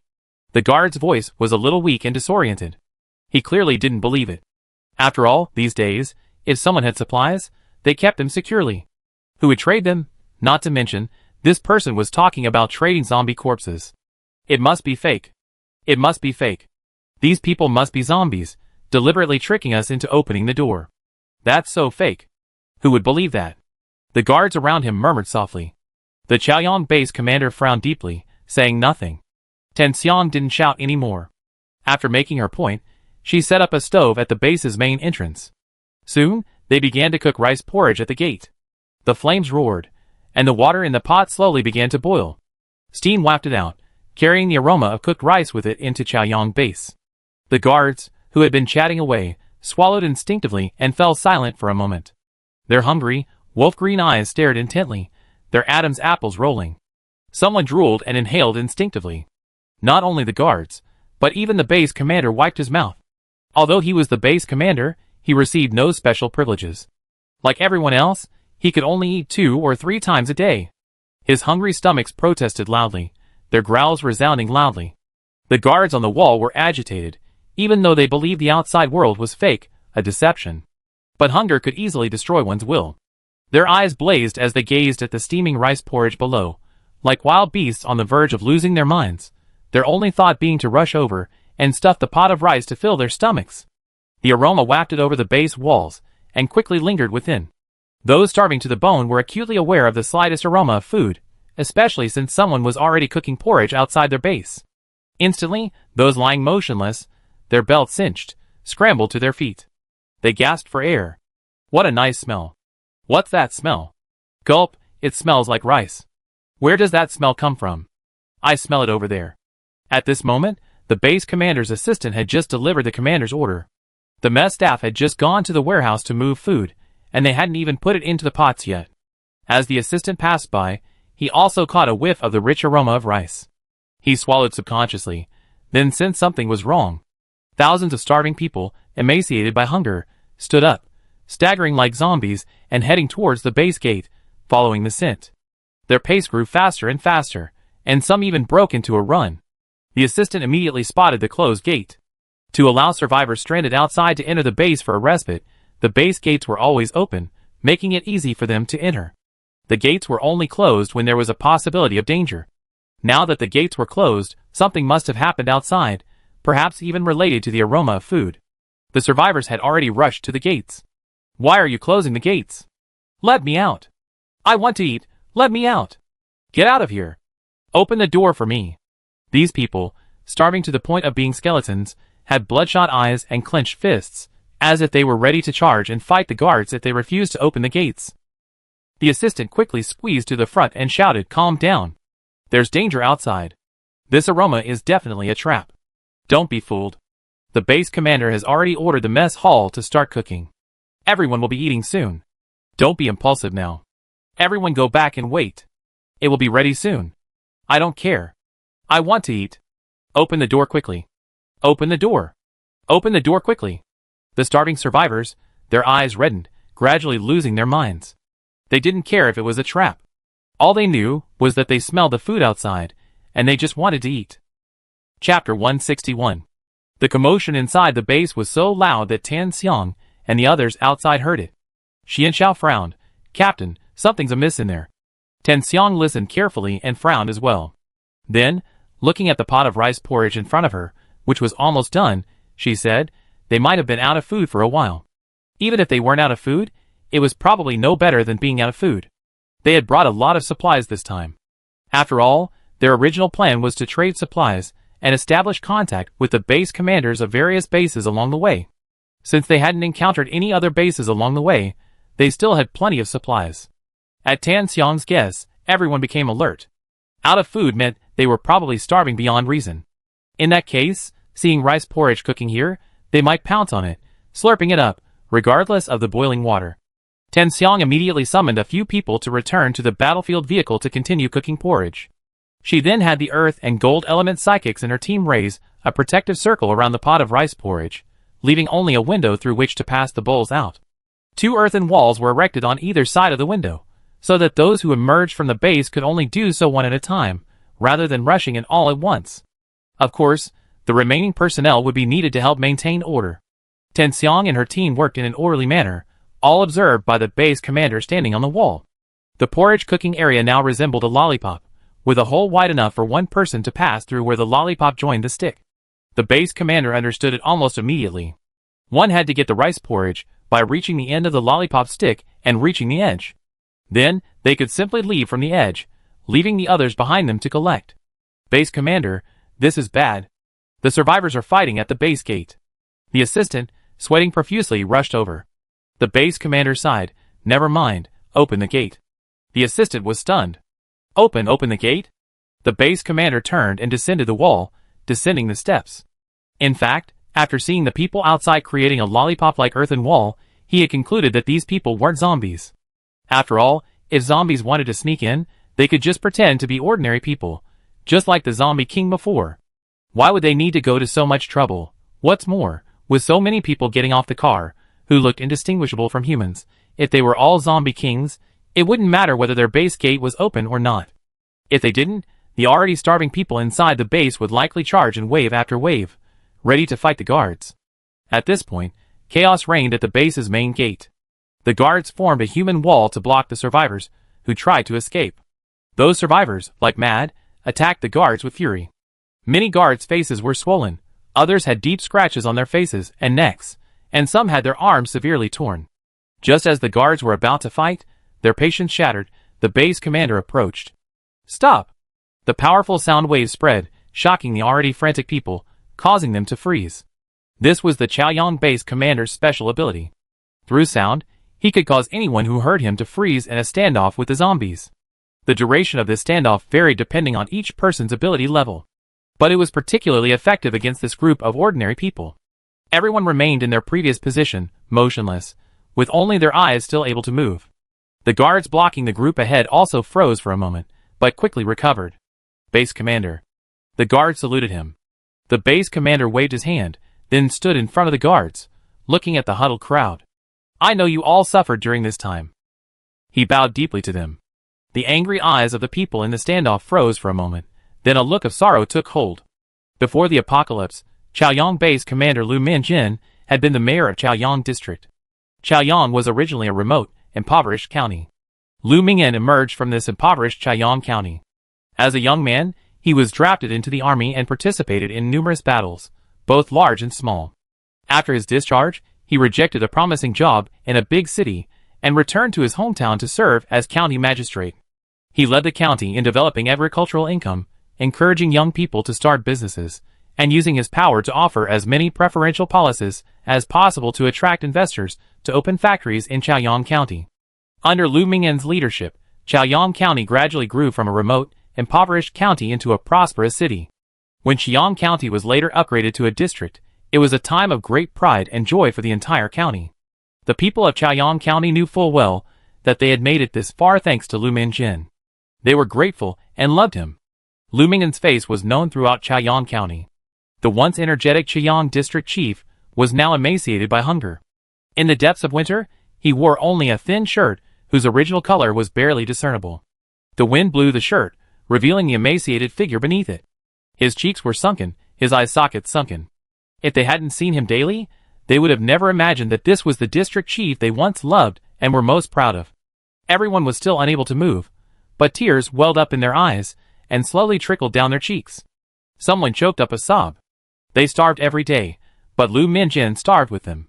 Lu Mingyan stood up, smiling as he looked at the survivors, their eyes red and blurred by tears. There are indeed people outside the base making porridge. They say they're here to exchange supplies, saying they trade them for zombie corpses. Whether this is true or not, I have no way of knowing. Perhaps it's a trap, or perhaps escaping is our only chance of survival. Lu Mingyan's temples were gray, and he looked very old and desolate. He sighed, to be honest, the base is out of food. I had planned to cook up all the remaining food and give everyone a good meal. He paused.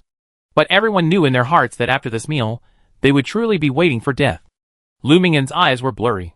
He wiped his face with his hand and took a deep breath. We're all going to die anyway. If you're willing to take a gamble, I go with you. The stalemate ended, but the crowd remained silent.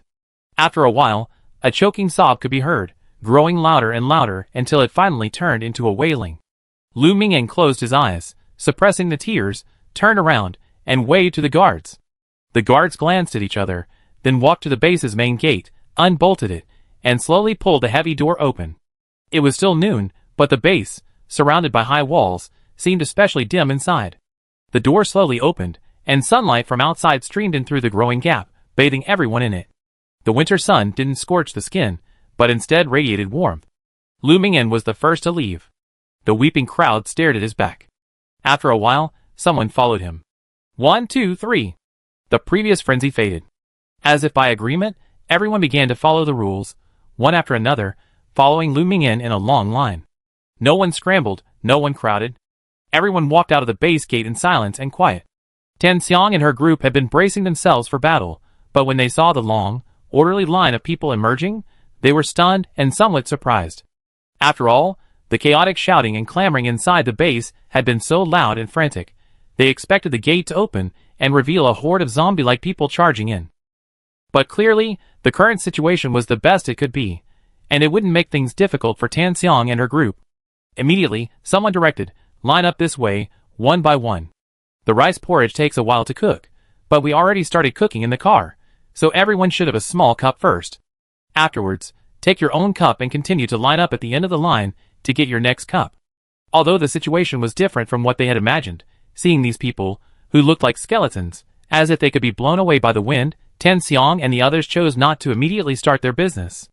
Instead, they continued to distribute the porridge to them as planned. The rice porridge wasn't as thick as expected, it was thinner than usual. When the base gate opened, the ice-type psychic in the team began to condense a thick layer of ice on the outside of the stainless steel vat, quickly cooling the porridge inside. But they didn't dare to lower the temperature too much. Once the porridge was warm enough to drink, the ice-type psychic removed the ice, leaving the stove under the stainless steel vat still burning low to warm it. Lu Mingyan walked along the earthen wall to the porridge distribution area. At that moment, someone produced a small paper cup, half filled with porridge, and handed it to them. Lu Mingyan glanced at it, then stepped aside, motioning for the person behind him to take it. The woman in line behind Lu Mingyan burst into tears. She covered her mouth and shook her head. No, base commander, you first. Tan Xiang stared at the old man in front of her with some surprise. Truthfully, she hadn't expected him to be the base commander. More importantly, he looked no different from the people behind him, looking like a refugee fleeing famine. Tan Xiang felt a mixture of emotions. Although she hadn't met many base commanders, in the chaotic apocalypse, those in power certainly wouldn't end up like the people at the bottom. So, it was truly hard for her to imagine that this old man was actually the base commander. It wasn't just Tan Xiang who couldn't enter, the women in her group couldn't help but stare at him. Lu Mingyan waved his hand. "It's okay, I'm not hungry yet. You guys eat first." But the woman behind him refused to enter. The person behind the woman also spoke. "Base commander, you eat first. Base commander, please bring a cup quickly. You have to eat first so we can eat." "Yes, you eat first. Base commander." The second, third, fourth. The successive calls of base commander clearly showed how highly he held the survivor's heart. Lu Mingyan's lips trembled, but in the end, he said nothing. He thanked Tan Xiang and the others one by one, then took his half cup of porridge. After taking it, he immediately stepped out of the gap nearby. Inhaling the aroma of rice in the cup, he brought it to his lips and drank. Chapter 162. Lu Mingyan had intended to sip the rice porridge, but as his taste buds touched it, his body, as if instinctively, couldn't help but eagerly gulp it down into his empty stomach. With the warm porridge in his stomach, his body seemed to warm up as well. He stared at the cup in his hand, lost in thought. Suddenly, something cold landed on his hand, and he slowly looked up at the sky. "It's snow! It's snowing?" "That's right, it rained before, so it's definitely time for snow this winter." The people waiting in line for porridge looked up at the sky. The large flakes of snow falling were white, clean and beautiful. But the faces of those welcoming this snow were grim. They were all wearing only thin layers of clothing, some even in shorts and short-sleeved shirts.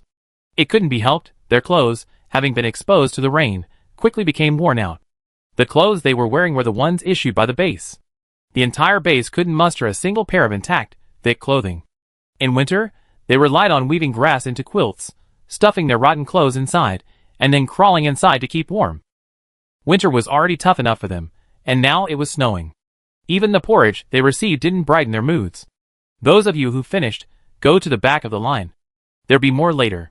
Someone nearby called out to those who had finished their drinks, and were staring blankly at the slowly falling snow. The people who heard the call snapped back to their senses, and hurried to the back of the group.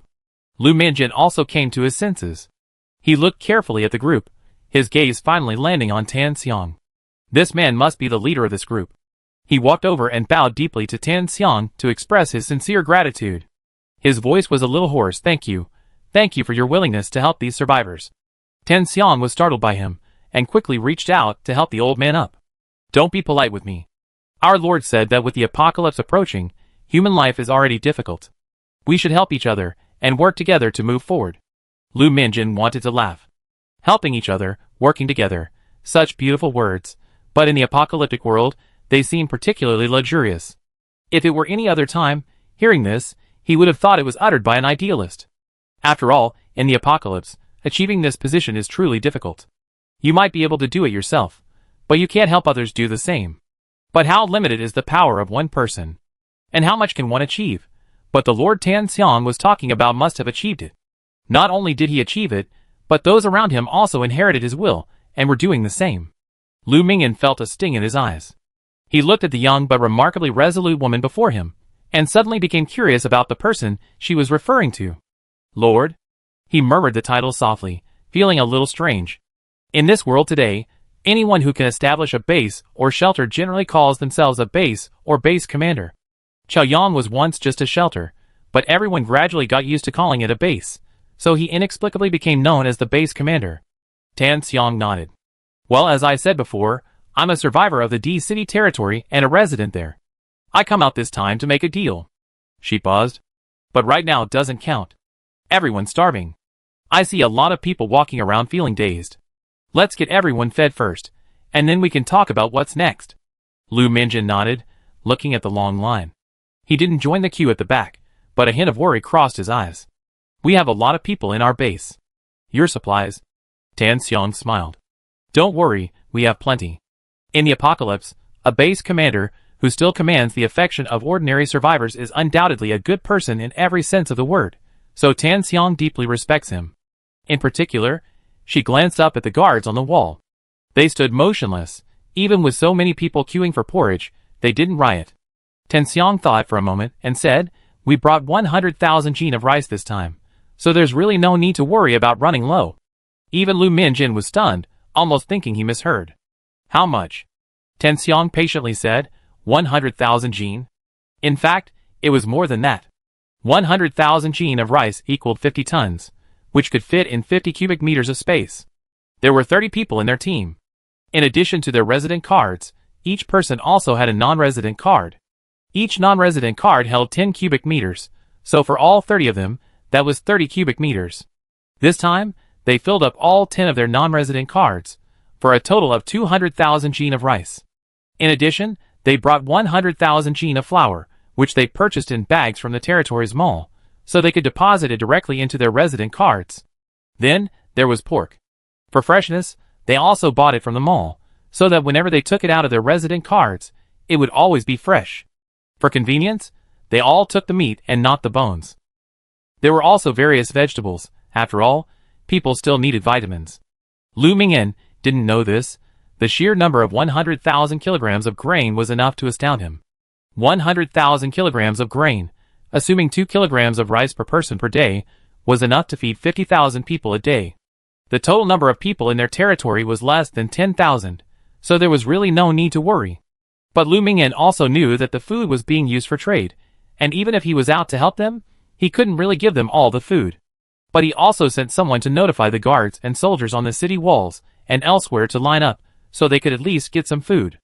After giving the order, Lu Mingyan continued, "You said before that you were trading with zombie corpses?" Tan Xiang smiled. "Don't be so polite, base commander. Don't use honorifics. I'm not used to hearing that." Lu Mingyan nodded. "The zombies we killed earlier are all frozen behind the base. I haven't counted them, but there are quite a lot." As he spoke, he glanced at Tan Xiang's expression. Tan Xiang's excitement brightened upon hearing this. After all, zombie corpses also decay. Those killed long ago had long since corroded to the point of bone. While they could still be exchanged for points, a complete zombie Gu Jia only fetched 0.1 points. And skeletons took up just as much space as corpses, making it a poor value. Now that she heard that all the zombies at Chaoyang base were frozen, she felt a surge of excitement. "Can I go see?" Lu Minjin nodded. "Of course, I take you there." He led Tan Xiang around the base, and soon arrived at a dry riverbed. The riverbed was low, now densely packed with zombie corpses. Because each corpse had been frozen into a rectangular block of ice, they were stacked one on top of the other on the riverbed. The sight was truly astonishing.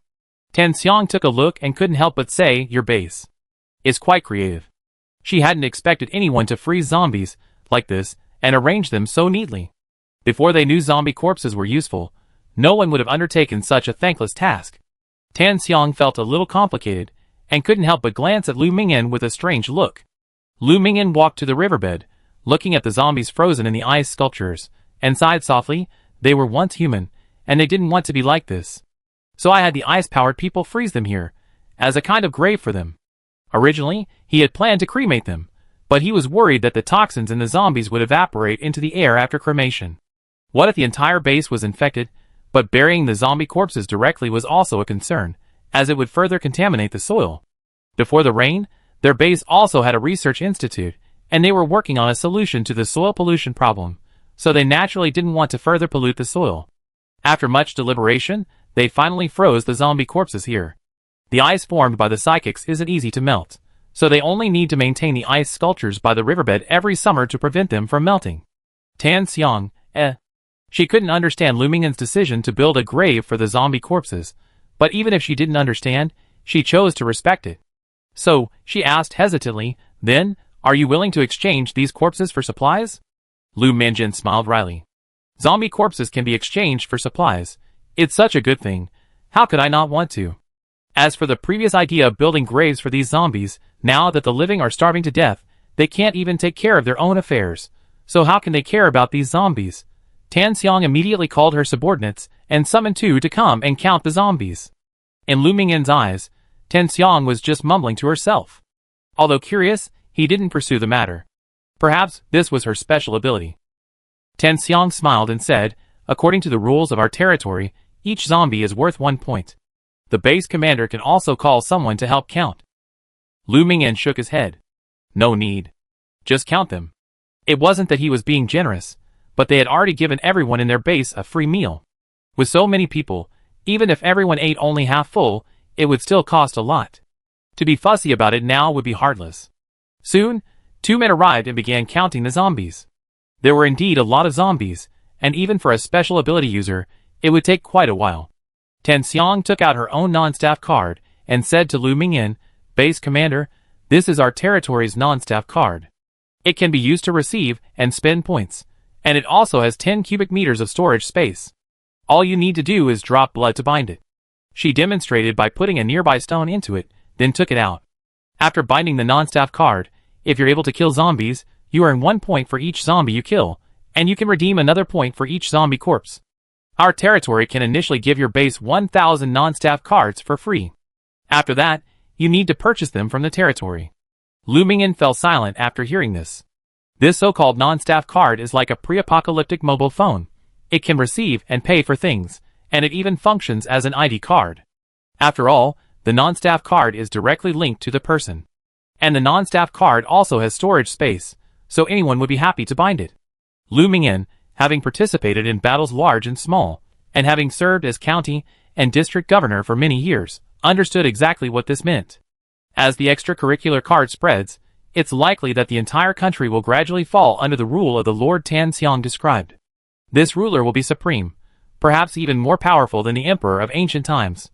Chapter 163. The people of Hailan Nation finally escaped imperial rule and entered a democratic society, but now they are facing a return to imperial rule. Even if this ruler is kind, Lu Mingyan still believes that returning to imperial rule is not a good thing. Perhaps this ruler can indeed govern Hailan Nation well, but what about the next generation? And the next generation after that? No matter how many thoughts and ideas Lu Mingyan may have, he now has only one path before him.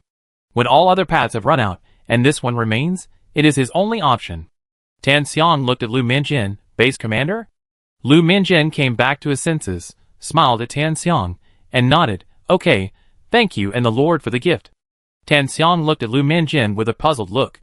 Why was there such sadness in his eyes even though he was smiling? But the sadness was fleeting, so quickly that Tan Xiang wondered if she had seen it wrong. She handed all 1,000 extra staff cards to Lu Mingyan, leaving it up to him to decide which of the 1,000 to give them to.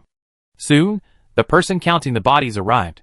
"Captain, there are a total of 123,511 zombies, all intact." The team members who came to report were somewhat shocked, because the frozen zombies' severed arms and heads had been returned to their original positions before being frozen again. The zombies looked so vibrant, as if they would pounce and bite again the moment they thawed. Tan Xiang knew there were a lot of zombies, but she hadn't expected over 100,000.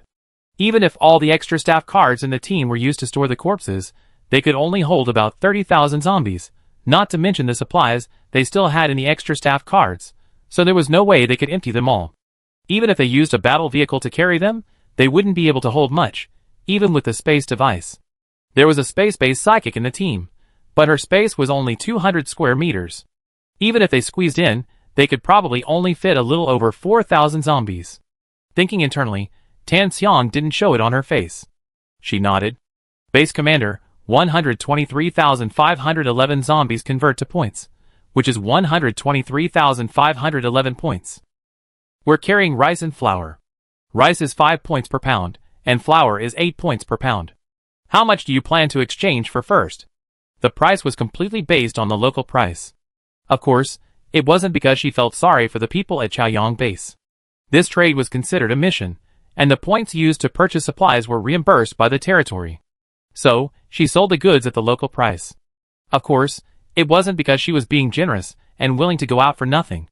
Rather, it was because her team received extra pay during this mission. Moreover, if she truly profited from these people, already on the brink of despair, she would feel guilty. After all, she earned 1 point per kilogram, and selling 10,000 kilograms would earn her 10,000 points. The profit was pure profiteering, but also incredibly lucrative. Lu Mingyan pondered for a moment. Over 100,000 points might seem like a lot, but in reality, when converted into food, it wasn't much. Even if exchanged for the cheapest rice, 120,000 points would only equate to over 24,000 kilograms. Over 20,000 kilograms of food wasn't enough to feed everyone at their base, but for the people at Chaoyang Base, It was a hope that gave everyone a glimpse into the future. Lu Mingyan simply exchanged all his points for rice. Tan Xiang nodded, and they returned to the base gate together. At that moment, fires had been lit at the entrance where everyone lined up for porridge, providing some warmth for those waiting. Not far from the battle vehicle, a group of guards were engaged in a standoff with zombies. With so many people gathered at the base gate, the zombies followed the scent. Xia Rui and her team didn't fight the base's inmates for the zombies, but simply told them that if they could capture one alive, it would be worth two. Thus, the psychics were racking their brains trying to trap the zombies. When Tan Xiang and her team arrived, they saw several zombies tightly bound by vines. Others had fallen into a sunken pit, leaving only their heads exposed, their bodies tightly buried in the mud. There were also zombies whose limbs and bodies were pinned to the ground by inverted triangular metal spikes, screaming and unable to break free. Some were even caught in the tornado created by the wind-powered user. As they spun, the zombies made a constant clanging sound. Lu Mingyan's expression froze as he stared at the scene in bewilderment, his lips opening and closing, unable to utter a single word for a long time. Tan Xiang understood immediately and smiled, saying, "I told you before that killing zombies also earns points, but your people haven't yet linked their non-staff cards, so there are no points for killing zombies. Maybe my team members told your people that capturing a live zombie only earns 2 points, which is why they're acting this way." Lu Mingyan nodded. He glanced at the unaffiliated cards in his hand and bound one to himself. Although he knew that if Tan Xiang and the others truly wanted to harm them, they wouldn't have to go to such lengths, Lu Mingyan was a cautious person. It was because of his caution that the people at Chaoyang base were still alive, otherwise, the heavy rain would have destroyed the entire base. The blood was absorbed by the unaffiliated card, and soon, his life, gender, age, and points appeared on the card he bound to. However, his current points were 0. Lu Mingyan's mind moved, and he immediately sensed the 10 cubic meters of space within the unaffiliated card. He turned and asked a gold-type psychic for a knife. Lu Mingyan's psychic ability only paralyzed the target, not the target, so if he wanted to kill the zombies, he needed a suitable weapon. Carrying the knife, Lu Mingyan walked over to the zombies, whose limbs were nailed to the ground, unable to move. With a flick of his hand, the knife slashed, instantly separating the zombies' heads from their bodies. He looked at his non-staff card and saw, as expected, that the points had gone from 0 to 1. The data was actually being compiled in real time. Just as Lu Mingyan was dispatching the next zombie, a guard, his face flushed with anxiety, "Base commander, we can't kill them." Lu Mingyan's men paused, looked at the anxious guard, and couldn't help but smile. "It's okay, I get points for killing zombies too." The guard was confused. "Huh? What points?" "Lu Mingyan, I explain it to you later." As he spoke, he quickly dispatched the trapped zombies. There weren't many zombies this time, only a few hundred, and the battle was over quickly. The zombie corpses, and points earned from killing zombies totaled nearly 1,000. Lu Mingyan couldn't help but feel regretful. If he had killed those hundreds of thousands of zombies now. Elsewhere, Tan Xiang was about to contact the territory. She simply couldn't transport over 100,000 zombie corpses here, so she could only notify the territory to send someone to collect all the zombie corpses. As soon as she took out her territory card, the communication ring rang in her ears. Tan Xiang was a little surprised. She looked down at the territory card, and then her eyes widened. She immediately answered the call. "Lord?" And I Ching's voice reached her ears. "It's me. How's the situation over there?" Tan Xiang was puzzled. "There's nothing wrong here. I just haven't found the researcher yet, but I established contact with the first base." And I Ching, "Okay, are you at the base now?" Tan Xiang, "Yes, we're at Chaoyang base, Chaoyang district in Province S before the apocalypse." And I Ching, "I'd be right over. Wait here. Don't leave yet." Tan Xiang was even more surprised, but she agreed without saying anything. If the Lord came, then the over 100,000 zombie corpses would be a problem. There would be no need to contact the territory to collect them.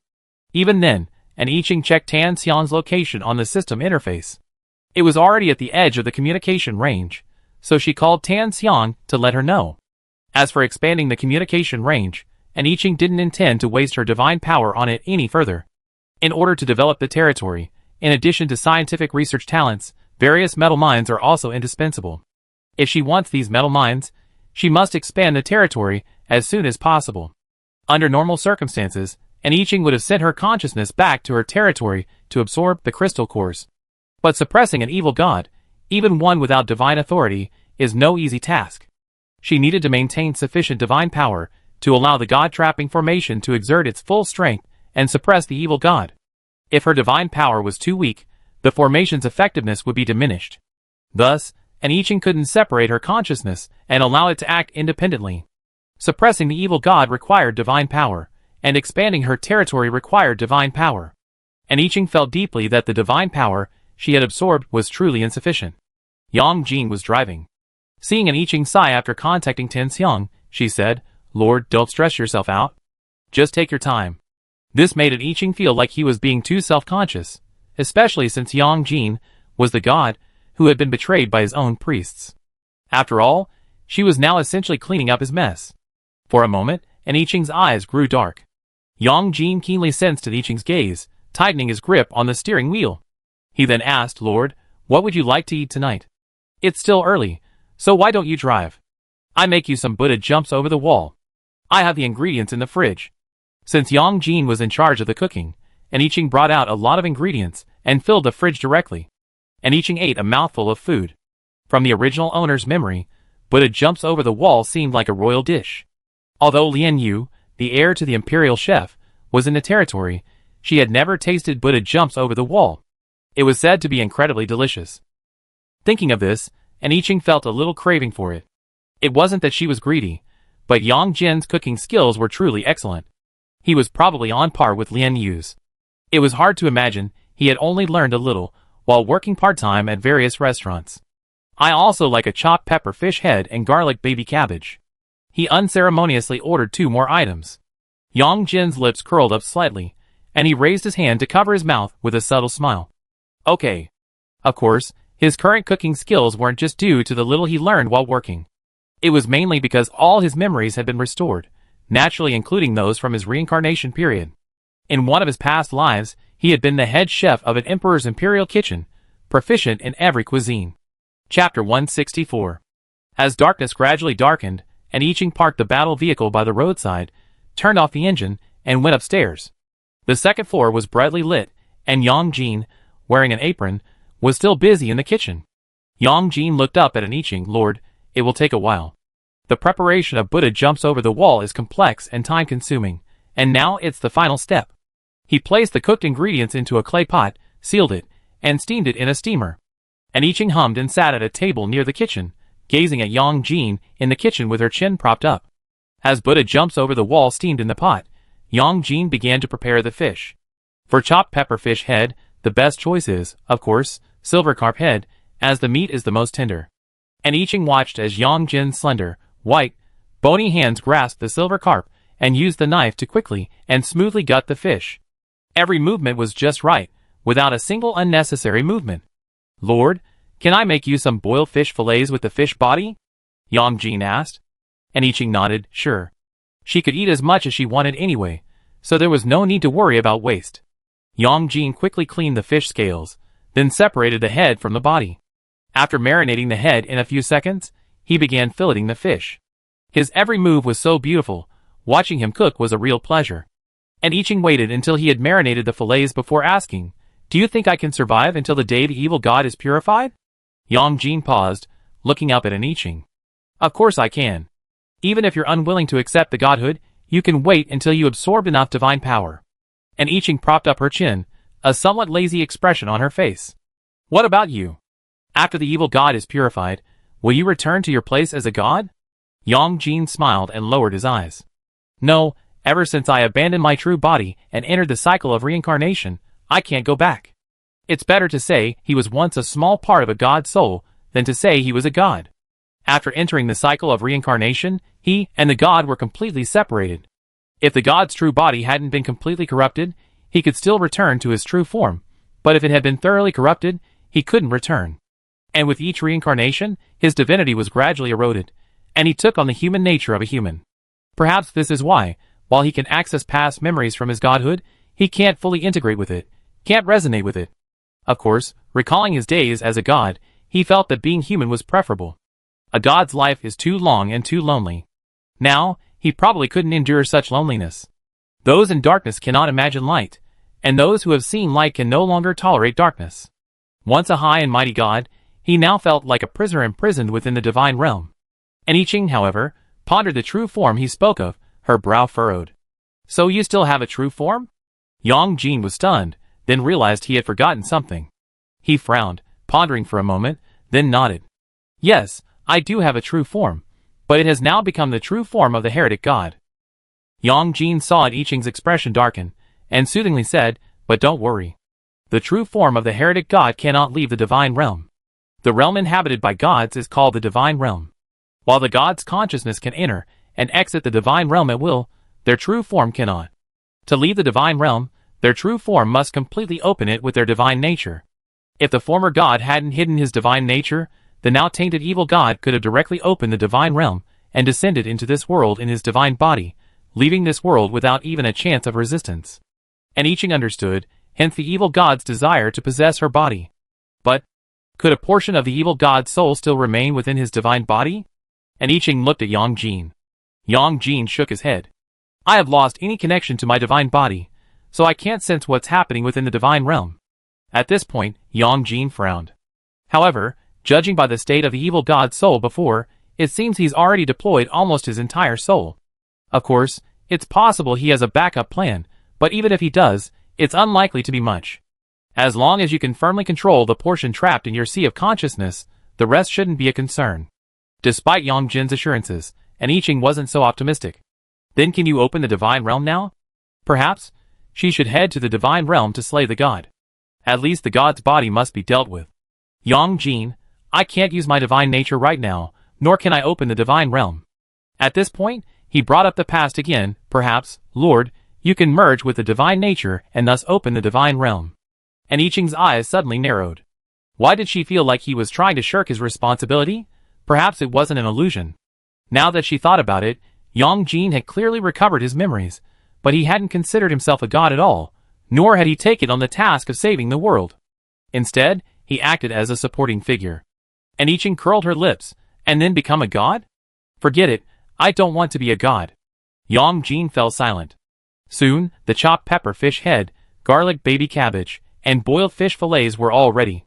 Yang Jin also brought over the freshly cooked Buddha jumps over the wall, and took 2 sets of bowls and chopsticks. He had reclaimed his divine nature.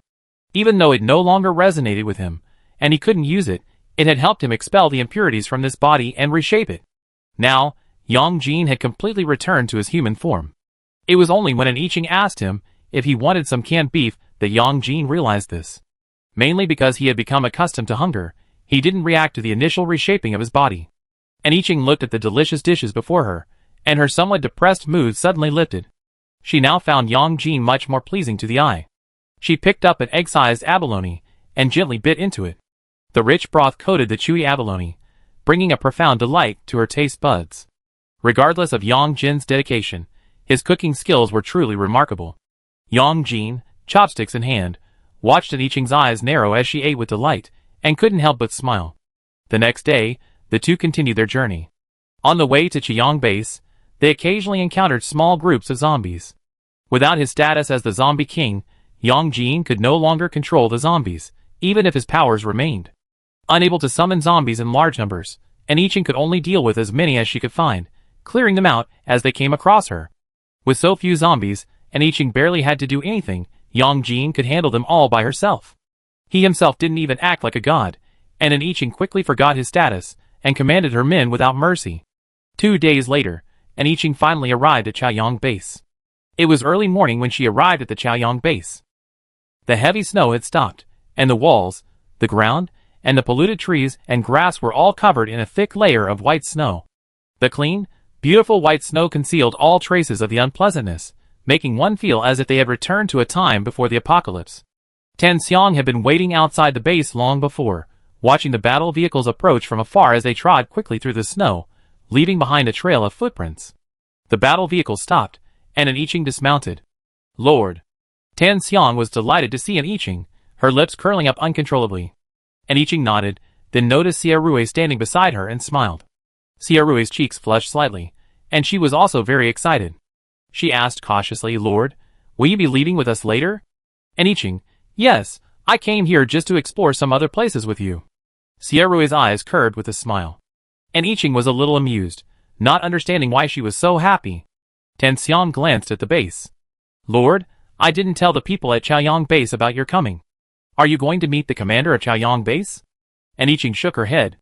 No. Is this base okay? She glanced at the high walls of the base. There were patrols, but it was clear that there were not many people on the walls. Tan Xiang nodded. They previously had over 100,000 zombie corpses, and they exchanged them for over 20,000 kilograms of food from us.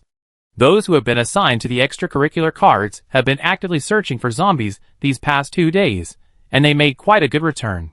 They all been exchanged for food here. At this point, Tan Xiang sighed. The fact is, all the vehicles at their base were destroyed in the recent rain, so exchanging supplies might be a bit of a hassle. This place is several days' journey from the territory. If we walk, it might take a month or 2. And Yiqing asked, what has the commander of Chaoyang Base planned? Tan Xiang glanced in the direction of the base. We can't lend them our battle vehicles, so the commander of Chaoyang Base is planning to send a team of 100 people to the territory to trade, killing zombies and earning points along the way. It was a clumsy idea, but it was a necessary one. And Yiqing smiled. Since they already made the arrangements, what are you still worried about? Tan Xiang was stunned, looking at an Yiqing in surprise. After a moment's hesitation, she said, I just think it would take too long for them to go back and forth. We could actually send them there in a battle vehicle. She hadn't thought of this before. After all, their team only had one battle vehicle. But now that an Yiqing was here, she had this idea. And Yiqing asked, what if we encounter a base like Chaoyang Base or a safe haven like that? Do we need to borrow a battle buggy? Tan Xiang was at a loss for words. If that were the case, even if an Yiqing had more battle buggies, they wouldn't be enough. Furthermore, she had no idea how an Yiqing had acquired them, or how much she would have to pay to get one. I'm sorry, Lord. I was overthinking it. Tan Xiang was a little frustrated. And Yiqing reached out and patted her head. Don't be sorry. You're thinking in the right direction. I'm glad you have a kind heart. The pain Tan Xiang endured was deeper than any other woman in the Holy Land. And Yiqing had been worried about Tan Xiang's performance, so once the psychologist from Province S arrived, she immediately arranged for Tan Xiang and the others to go there for counseling. It seems the results are remarkable. Although her intentions were ill-conceived, her intentions were good. Tan Xiang felt a little embarrassed by an Yiqing's praise, and a blush spread across her cheeks. She quickly changed the subject. By the way, Lord, Chaoyang Base traded us too many zombies. We simply can't hold them all. All the corpses are now in the riverbed behind the base. To prevent anyone from stealing the corpses, Tan Xiang had even arranged for someone to guard the area. And Yiqing followed Tan Xiang to the back of the base, their feet making a crunching sound as they walked on the soft snow. The people at this base are quite impressive. They actually have over 100,000 zombie corpses. Upon hearing this, Tan Xiang couldn't help but tell an Yiqing what the Chaoyang Base commander had told her. And Yiqing couldn't help but laugh. This is good deeds being rewarded, isn't it? Tan Xiang also laughed. Yes, this base commander is indeed a good man. I heard from people at the base that he was the mayor of Chaoyang District before the apocalypse, and he was a well-loved official. The public's eyes are sharp. Before an Yiqing even met the base commander of Chaoyang Base, she already had a favorable impression of him. Chapter 165. The corpses of over 100,000 zombies piled together were quite a sight. And Yiqing pulled out the refining furnace. Go talk to the base commander and hire 100 or so people to help carry the zombie corpses. You get 150 points a day. Xiarue, standing nearby, immediately volunteered. Lord, I go. And Yiqing nodded. Thank you for your hard work. Xiarue happily said, it's not hard work, and hurried towards Chaoyang Base. While waiting for an Yiqing, Tan Xiang's team was invited inside to rest. The base had prepared several of the best rooms for Tan Xiang and her group to stay in, practically taking out every last bit of the base's goodness. The base wasn't large, and the terrain wasn't complex, so Xiarue was already very familiar with the buildings. She quickly arrived at the base commander's office. There was no one guarding the door, so Xiarue knocked. Come in, Lu Mingyan's voice came from inside. Xiarue pushed open the door and walked in, greeting with a smile, Base Commander. Lu Mingyan stood up, somewhat surprised. You? What's going on? He didn't remember every member of Tan Xiang's team, but they were wearing the same uniform, making them easy to identify. Even someone with a poor memory could have identified Xiarue by her attire, especially since Lu Mingyan's memory was not bad. I remember your name is Xiarue? Lu Mingyan picked up the teapot beside him, poured a glass of water, and handed it to Sierra. The smile on her face suggested a good omen. Sierra smiled. "It's me, Base Commander." She took the water from Lu Mingyan and sipped it gently. Then she said, "We need help moving the zombie corpses.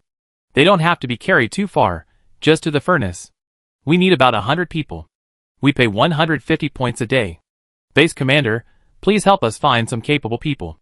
Although Lu Mingyan didn't understand what kind of furnace the zombie corpses were being thrown into, he didn't ask. He shook his head. "How can that be? You already helped us a lot. It's just about moving the zombie corpses. I arranged for someone to help. As for the points, there's no need." Sierra's face turned serious. "Why not?" "Base Commander, most of the psychics in the base are out killing zombies now. The remaining psychics are responsible for protecting the base and can't be transferred at will. The only ones who can be used are ordinary people in the base.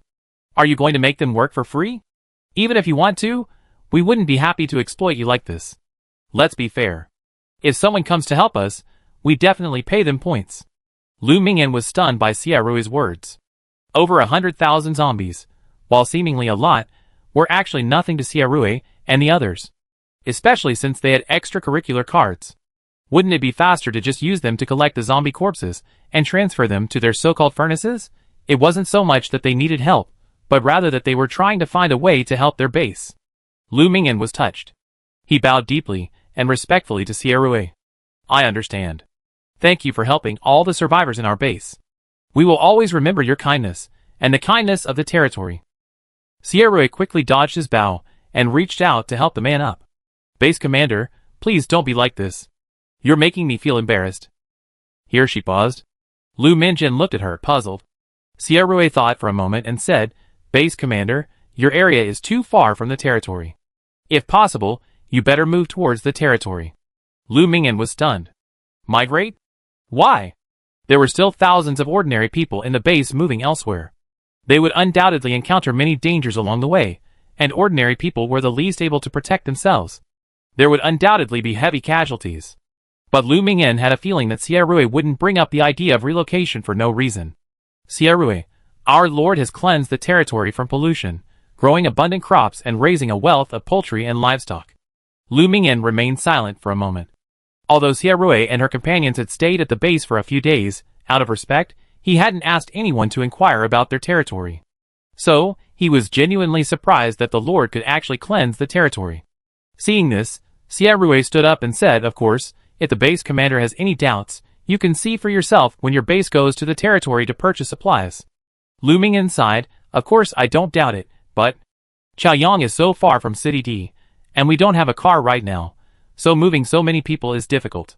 The lords that Tan Xiang and Sierra were talking about could produce something as powerful as the extracurricular cards, so it's no surprise that they could purify the territory. Besides, he had previously wondered where their territory got so much food. If the territory was completely purified, with vast tracts of land for farming, that would explain it." Sierra smiled. "I'm just offering a suggestion. As for whether or not to relocate, Base Commander, please consider it. By the way, please help us arrange the people for the work." Lu Mingyan agreed. After Sierra left, he immediately sent his assistant over to find some strong men to help. After leaving Lu Mingyan's office, Sierra quickly ran out of the base, still feeling a bit uneasy. It had suddenly occurred to her earlier that the development and construction of a territory required people.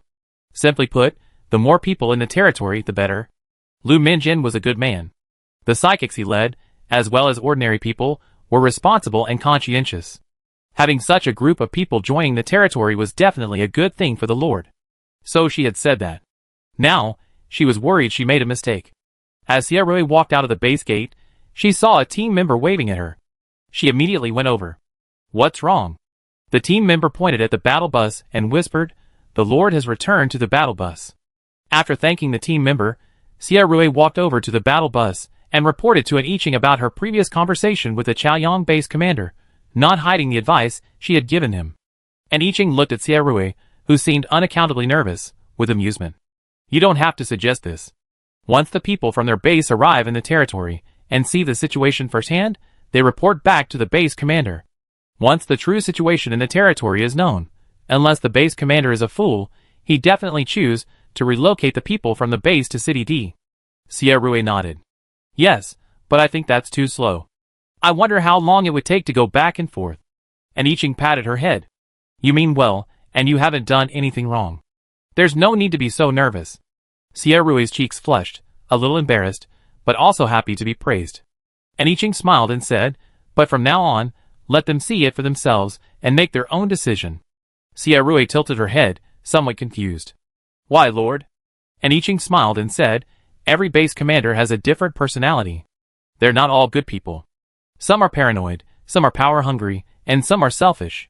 If you say this to someone who's deeply suspicious, they might think everything you've done before is just an attempt to lure them to City D. It's the end of the world. The human heart is the most unpredictable. Besides, there are many things more terrifying than death. Sierrui's face changed, and she immediately thought of her own experience. She felt a surge of guilt. I'm sorry, Lord, I wasn't thoughtful enough. If the Chaoyang base commander were that suspicious, perhaps the original plan to send someone to City D to purchase supplies would have been abandoned.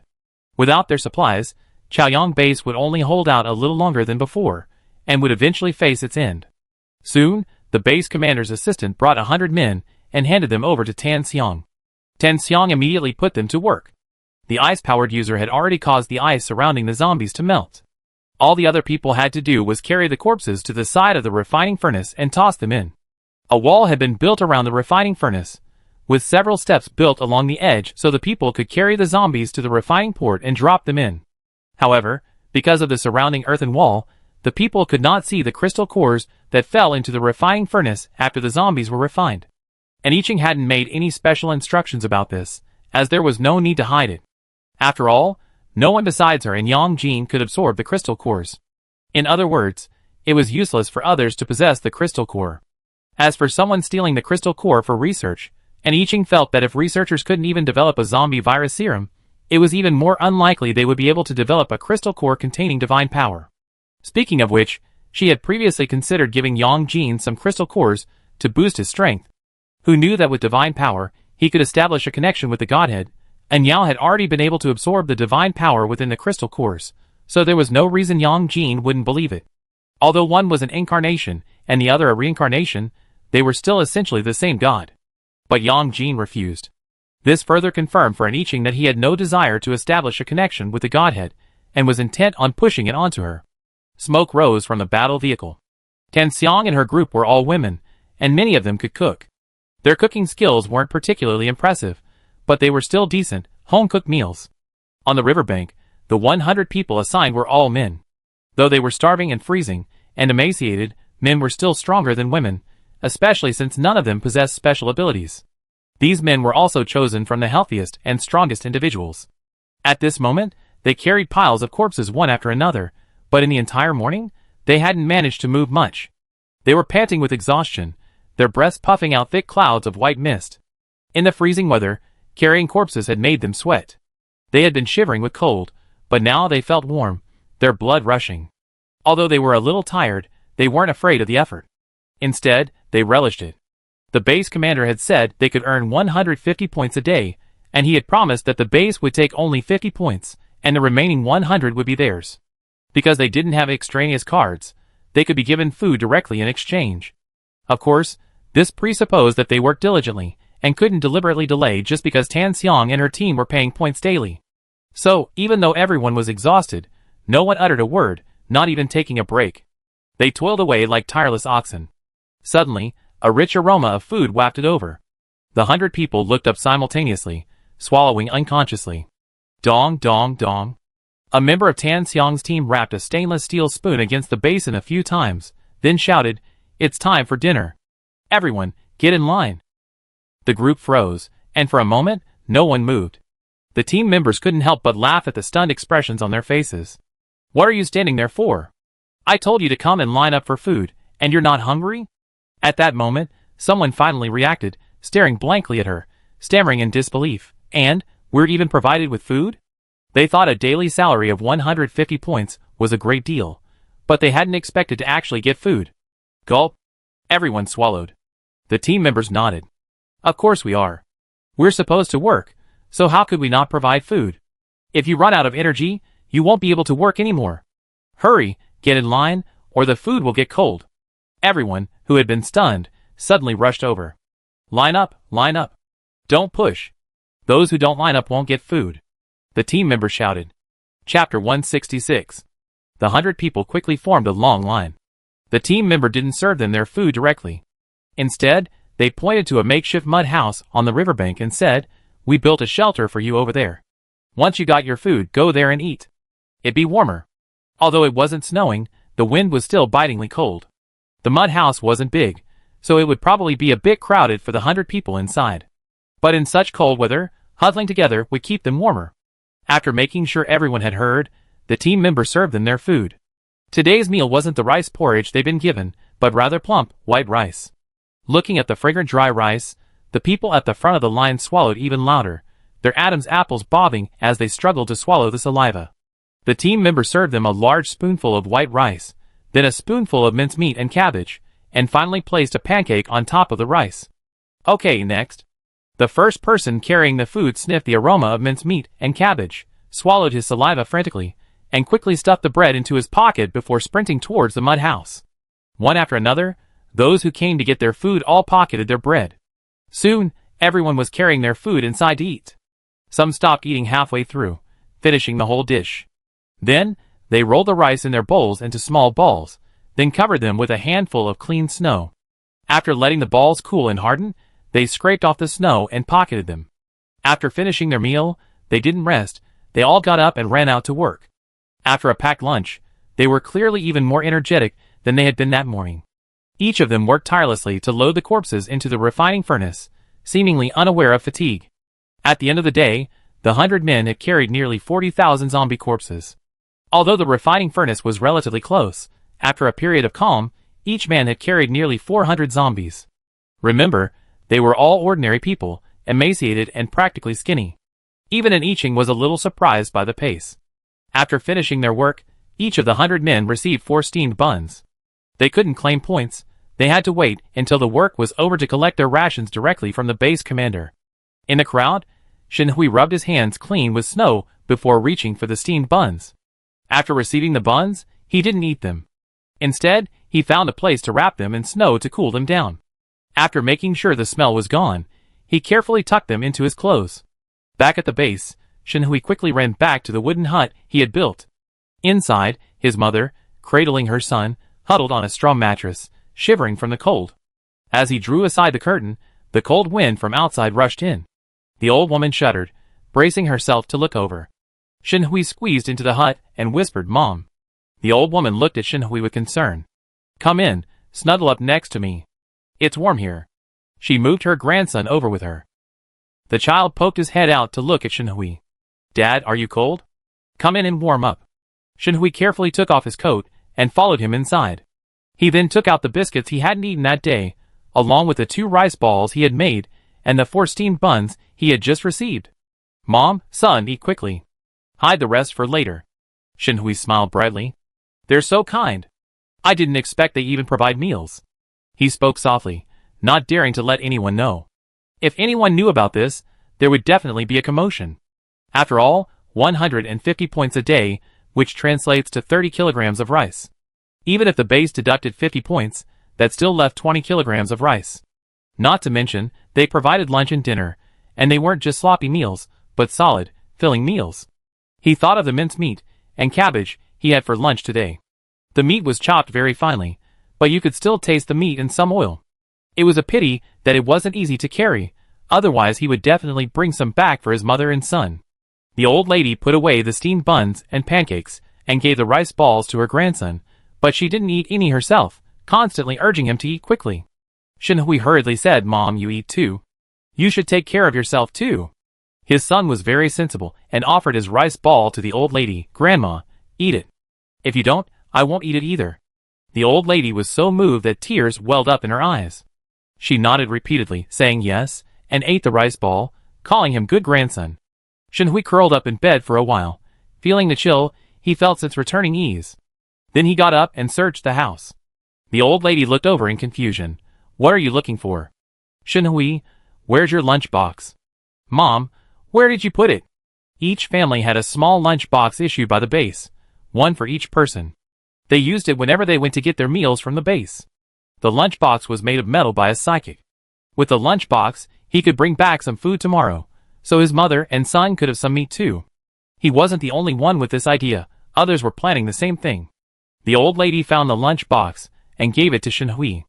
After a moment's thought, she said, "Those girls said they came from some territory.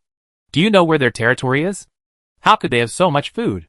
Shenhui found the lunchbox and returned to his nest. "I heard the guards say it was in City D." The old lady fell silent upon hearing this. City D was too far away. Without a car, it would take them forever to reach it on foot, not to mention the dangers along the way. Seeing his mother sigh, Shenhui comforted her. "Mom, don't worry. We have a base commander. I heard that those psychics, who went out to hunt zombies, will go to the territory to take a look. If that's really good, if there's a way to survive, the base commander will definitely find a way." The old lady smiled. Yes, the base commander has always been a very good person. Today, the base distributed porridge. It wasn't the thin, barely their porridge of the past, but a thicker one. Although I wasn't full, my stomach wouldn't be constantly empty. That night, everyone in the base slept soundly. Over 100 kilometers from Cheyong Base. Although the straight line distance from Cheyong Base wasn't far, the area was mountainous, and the route wound around them, so the distance was estimated to be around 200 kilometers. A high wall stood on the flat ground between these mountains. The large gate in the middle of the wall was inscribed with the word Stream Base. The Shijin Base occupied a considerable area, with numerous buildings of varying heights. There were no shacks, earthen mounds, or wooden houses. Clearly, the base had more than enough rooms for the survivors. While the snow had stopped falling at Chaoyang Base, heavy flakes were still falling here, piling up a full half-meter deep. People dressed in thick clothing were clearing the snow from the roads inside the base, carting it out of the base one cart at a time. The faces of the people at the base were rosy, a stark contrast to the starving Chaoyang Base residents. The people at Shijin Base were indeed not starving. They had enough food and water every day. Therefore, every survivor in the base wore a smile, chatting with each other as they cleared the snow. "I heard your neighbor, Wang Suan, was recruited to the planting base yesterday?" Someone asked the person clearing the snow. "Yeah, I heard they're short-handed. He's just lucky he signed up right away." The person speaking looked regretful and lamented, "It's a shame I was delayed this time and couldn't sign up." The person asking the question smiled and consoled, "It's okay, there will be opportunities in the future. Besides, even though we're not in the cultivation base, we still have enough to eat." "That's different. I heard people in the cultivation base can even eat meat." "Yeah, I almost forget what meat tastes like." Sigh. "I talked to those psychics yesterday, and they themselves don't know how they awaken their powers. Now, everyone in the creek base has enough to eat and doesn't go hungry. This is all thanks to their base leader establishing the cultivation base." However, the ones who lived the best life within the base were clearly the psychics and those working there. Not only were they well fed, but they were also said to have meat, vegetables, and even wine. Those working together to clear the snow were filled with envy of Huang Xiyun, who had already arrived at the base. People are like that.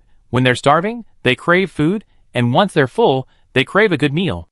And now, the envied Huang Xiyun was already at the base. The base had enclosed a large area within the base, creating a tightly sealed structure, preventing anyone from sneaking in by any means. The light from outside couldn't penetrate the walls to illuminate the interior, but it wasn't dark at all. From the ceiling, clusters of green, glowing lights, like fireflies, illuminated the entire base, but the green glow made the place seem even more eerie and creepy. Huang Xiyun, who had happily reported in after being selected to work at the base, was now hanging from the roof in the center of the base. His body was completely enveloped by the effervescent substance. "Ah!" Huang Xiyun struggled desperately, his pupils bulging from the strain, his eyeballs streaked with bloodshot. A pitiful cry emanated from his throat. The screams echoed throughout the entire plantation, yet just outside, a group of people clearing snow, gazing at the plantation with envy and longing, heard nothing. The effervescent objects were ant-sized insects. These insects crawled towards Huang Xiyun continuously, clinging to his skin. From their mouths emerged a sharp, soft stinger, curled like a butterfly's proboscis, but when it penetrated Huang Xiyun's skin, it resembled a mosquito's proboscis. The insect's proboscises pierced his skin, extending further into his body, until they were completely entrenched.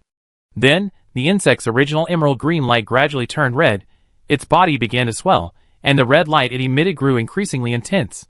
Then, with a sizzling sound, the insect's entire body exploded, showering the earth with rice. Below the roof lay a shallow pool of water, where gently swaying rice grains, laden with fruit, bit with their fullness. As the exploding insects fell, they ripened at a visible rate. At this rate, perhaps in a day, perhaps two, this vast expanse of rice could be harvested. Chapter 167. Territory. Due to the expansion, Zhou Tongqi reported to an I Ching and conducted 2 assessments in the internment area.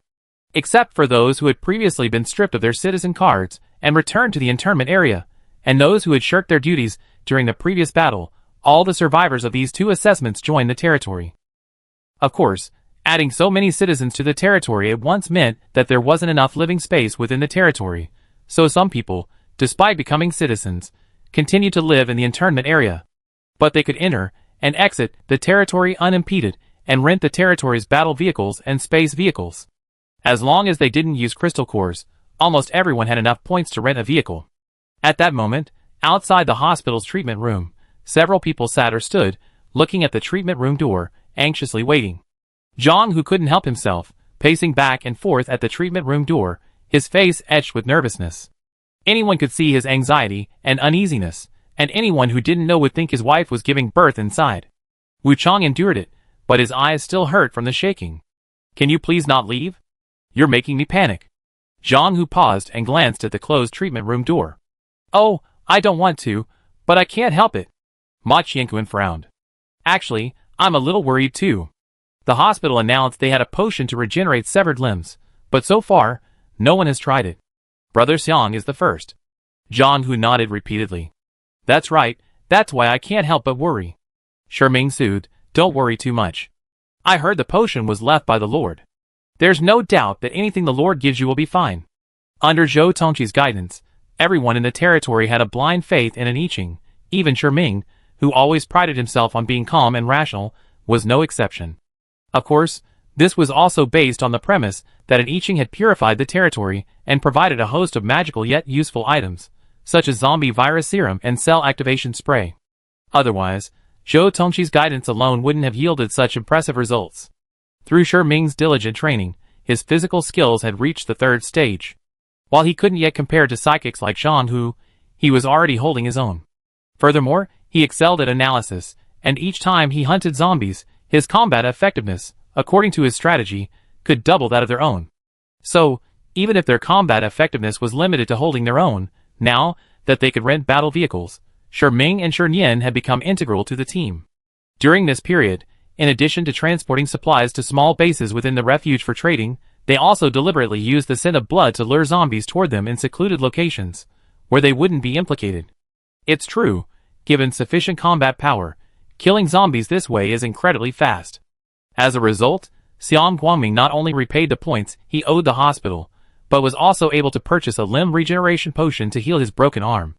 Sherming's words gradually reassured the previously apprehensive group. Zhang Hu and the others, in particular, knew that it was the Lord who saved Brother Xiang's life. Suddenly, the door to the treatment room opened. Xiang Guangming emerged, frowning, moving his left arm, which felt unfamiliar. Zhang Hu jumped up and rushed over. "Hiss, it's really healed." He couldn't help but touch it, and the feel of it made him smack his lips in amazement. "Amazing? It really just grew like that." Xiang Guangming pulled back his hand, which had been pinched repeatedly, and said helplessly, "Stop pinching. This is my hand, not plasticine." Ma Qianquan also came over and poked him. "It seems those 20,000 points are really worth it. It's a great deal. But Brother Xiang, your new arm seems a little tender." It wasn't tender really. While the newly grown hand wasn't as soft and white as a newborn's, it did appear somewhat slender, and the flesh was soft. It was completely different from Xiang Guangming's right arm, which had been toned and muscular through long training. Xiang Guangming nodded and clenched his left fist. He had been without his left arm for so many years that it felt strangely unfamiliar now that he had it back. The new arm still needs to be trained and adjusted. It also needs to be adjusted to avoid forgetting that he had already grown it. Shernian also came over, curiously examining Xiang Guangming's left arm, then his right, his head swiveling from side to side. Xiang Guangming patted his head amusedly. "All right, let's not crowd the hospital any longer. Let's get out." As the group headed out, Sherming felt that those who saw Xiang Guangming's restored left arm would be even more astonished. Those who previously thought limb regeneration was too expensive would probably come to the hospital to buy the potion. I just wondered if the hospital had enough limb regeneration potions. To be honest, there were quite a few people with disabilities in the territory. Some were disabled before the apocalypse, while others became disabled afterward. Leaving the hospital, they walked around it, and headed out of the internment area. Although they were now residents, they didn't have many points left, having paid back points to Guangming for the medical cabin, and the points needed for his arm treatment. The main reason was that they planned to purchase more supplies, and trade further afield, as this would yield greater returns, especially now that the surrounding zombies had been largely eliminated. Thus, over the territory, which required a fee, or the internment area, which offered free accommodation, they all tacitly chose to remain in the internment area. However, their eyes drifted towards a certain area. Construction was underway in the heart of the territory.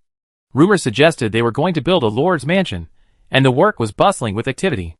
The workers responsible for its construction were each more excited and motivated than the other. To be honest, Sherming felt that this didn't seem like building a lord's mansion, but rather a royal palace. Perhaps the actual size of the territory limited their capabilities, otherwise, the mansion would have been even larger. Of course, the current lord's mansion was quite large, estimated to be at least 5,000 square meters. Sherming truly struggled to imagine how this 5,000 square meter mansion would be constructed. Would it be a traditional or modern structure, Chinese or Western in style? Mainly, he hadn't even seen the blueprints. Just as they were about to return to the tube-shaped building, a piercing, shrill alarm blared. Everyone, inside and outside the territory, changed their expressions. Immediately, everyone dropped their work and rushed to the assembly point. Xiang Guangming and his group hurried downstairs, and saw a swarm of zombies surging towards them. This scene mirrored the zombie attack on the rainy day. With so many people gathered together, the smell was very strong to the zombies, so the territory would occasionally suffer zombie attacks. But these were usually small-scale swarms that didn't alert all the residents, and were quickly dealt with by the security department. But this time, the zombies were simply too numerous, so densely packed that it felt like an army of hundreds of thousands was crushing them. Zhou Tongxi quickly issued orders and directed the battle. All the residents returned to the territory, spreading out and fighting at the edge of the territory. Meanwhile, the security department and the search and rescue team left the territory and formed a human wall around the containment area to prevent the zombies from damaging it. After all, the tube-shaped buildings and trading area in the containment area were crucial. If they were damaged by zombies, the losses would be too great, so they had to be protected. The dozen or so people remaining in the internment zone, who hadn't been able to enter the territory, also received a notice from Zhou Tongxi. Zhou Tongxi would temporarily grant them citizen cards, allowing them to enter the territory, but they would have to work with the security department and the search and rescue team to protect the internment zone. If they performed well this time, he would intercede with the Lord on their behalf. Of course, if they behaved as they had this time, he would report the truth upon their return, and they would likely be completely expelled from the territory. These people were terrified, their faces pale. Because they had been completely expelled before, they didn't think it was just a threat from Zhou Tongxi. So, despite their fear, they dared not slack off any longer, and trembling with fear, they bravely braved the enemy alongside the security department. Elsewhere, Zhou Tongxi summoned two psychics with the ability to fly. One had grown wings, and the other had become one with the wind, allowing them to fly. Zhou Tongxi handed each of them a protective shield necklace. "Well, I leave this to you. Be careful." The two put on the necklaces and nodded earnestly. "Secretary Zhou, don't worry. We investigate thoroughly." This sudden influx of zombies was completely different from the previous small-scale zombie attacks. The gathering of so many zombies must have been led by high-level zombies. Therefore, they had to first identify the high-level zombies and determine their rank. Afterward, one person spread his wings, grasping the Qifeng sword, and soared into the air. The other also rose into the air and, like a gust of wind, rushed out of the territory. The dense swarm of zombies had already reached the edge of the territory. The residents inside were eager to try, excitedly awaiting these zombies that had arrived. The moment the zombies arrived, the person in the front swung their swords. 1, 2, 3. Watching the chopped-off zombie heads, the man was filled with excitement. Every zombie he chopped off earned him a point. As they saw 10 zombies dead, the people behind them immediately pushed forward. All right, 10 is enough, it's my turn." The people who were pushed aside, still unsatisfied, immediately ran to the back of the line. Looking at the long line of people waiting to kill zombies ahead, they immediately looked elsewhere. The territory now covers a total of 18 square kilometers, or 27,000 acres. However, because the residents are primarily concentrated near the internment area, the zombies tend to flock there, leaving a large area at the edge of the territory completely devoid of zombies. There were no zombies over there, so naturally no humans either. After all, at the edge of the territory, they could kill zombies, but they couldn't hurt them at all, and using the Qifeng sword to kill zombies was easy. At this moment, the people of the territory gathered here, waiting to kill the zombies, and those behind them waited anxiously. In the distance, a 7th-level zombie stood on a treetop, surveying the territory. Its brow furrowed. TSK, what's going on with this base? There's clearly no high walls, so why can't all these zombies get in? They've been slaughtered by the people inside, wave after wave, yet not a single one has been bitten. It couldn't help but sniff.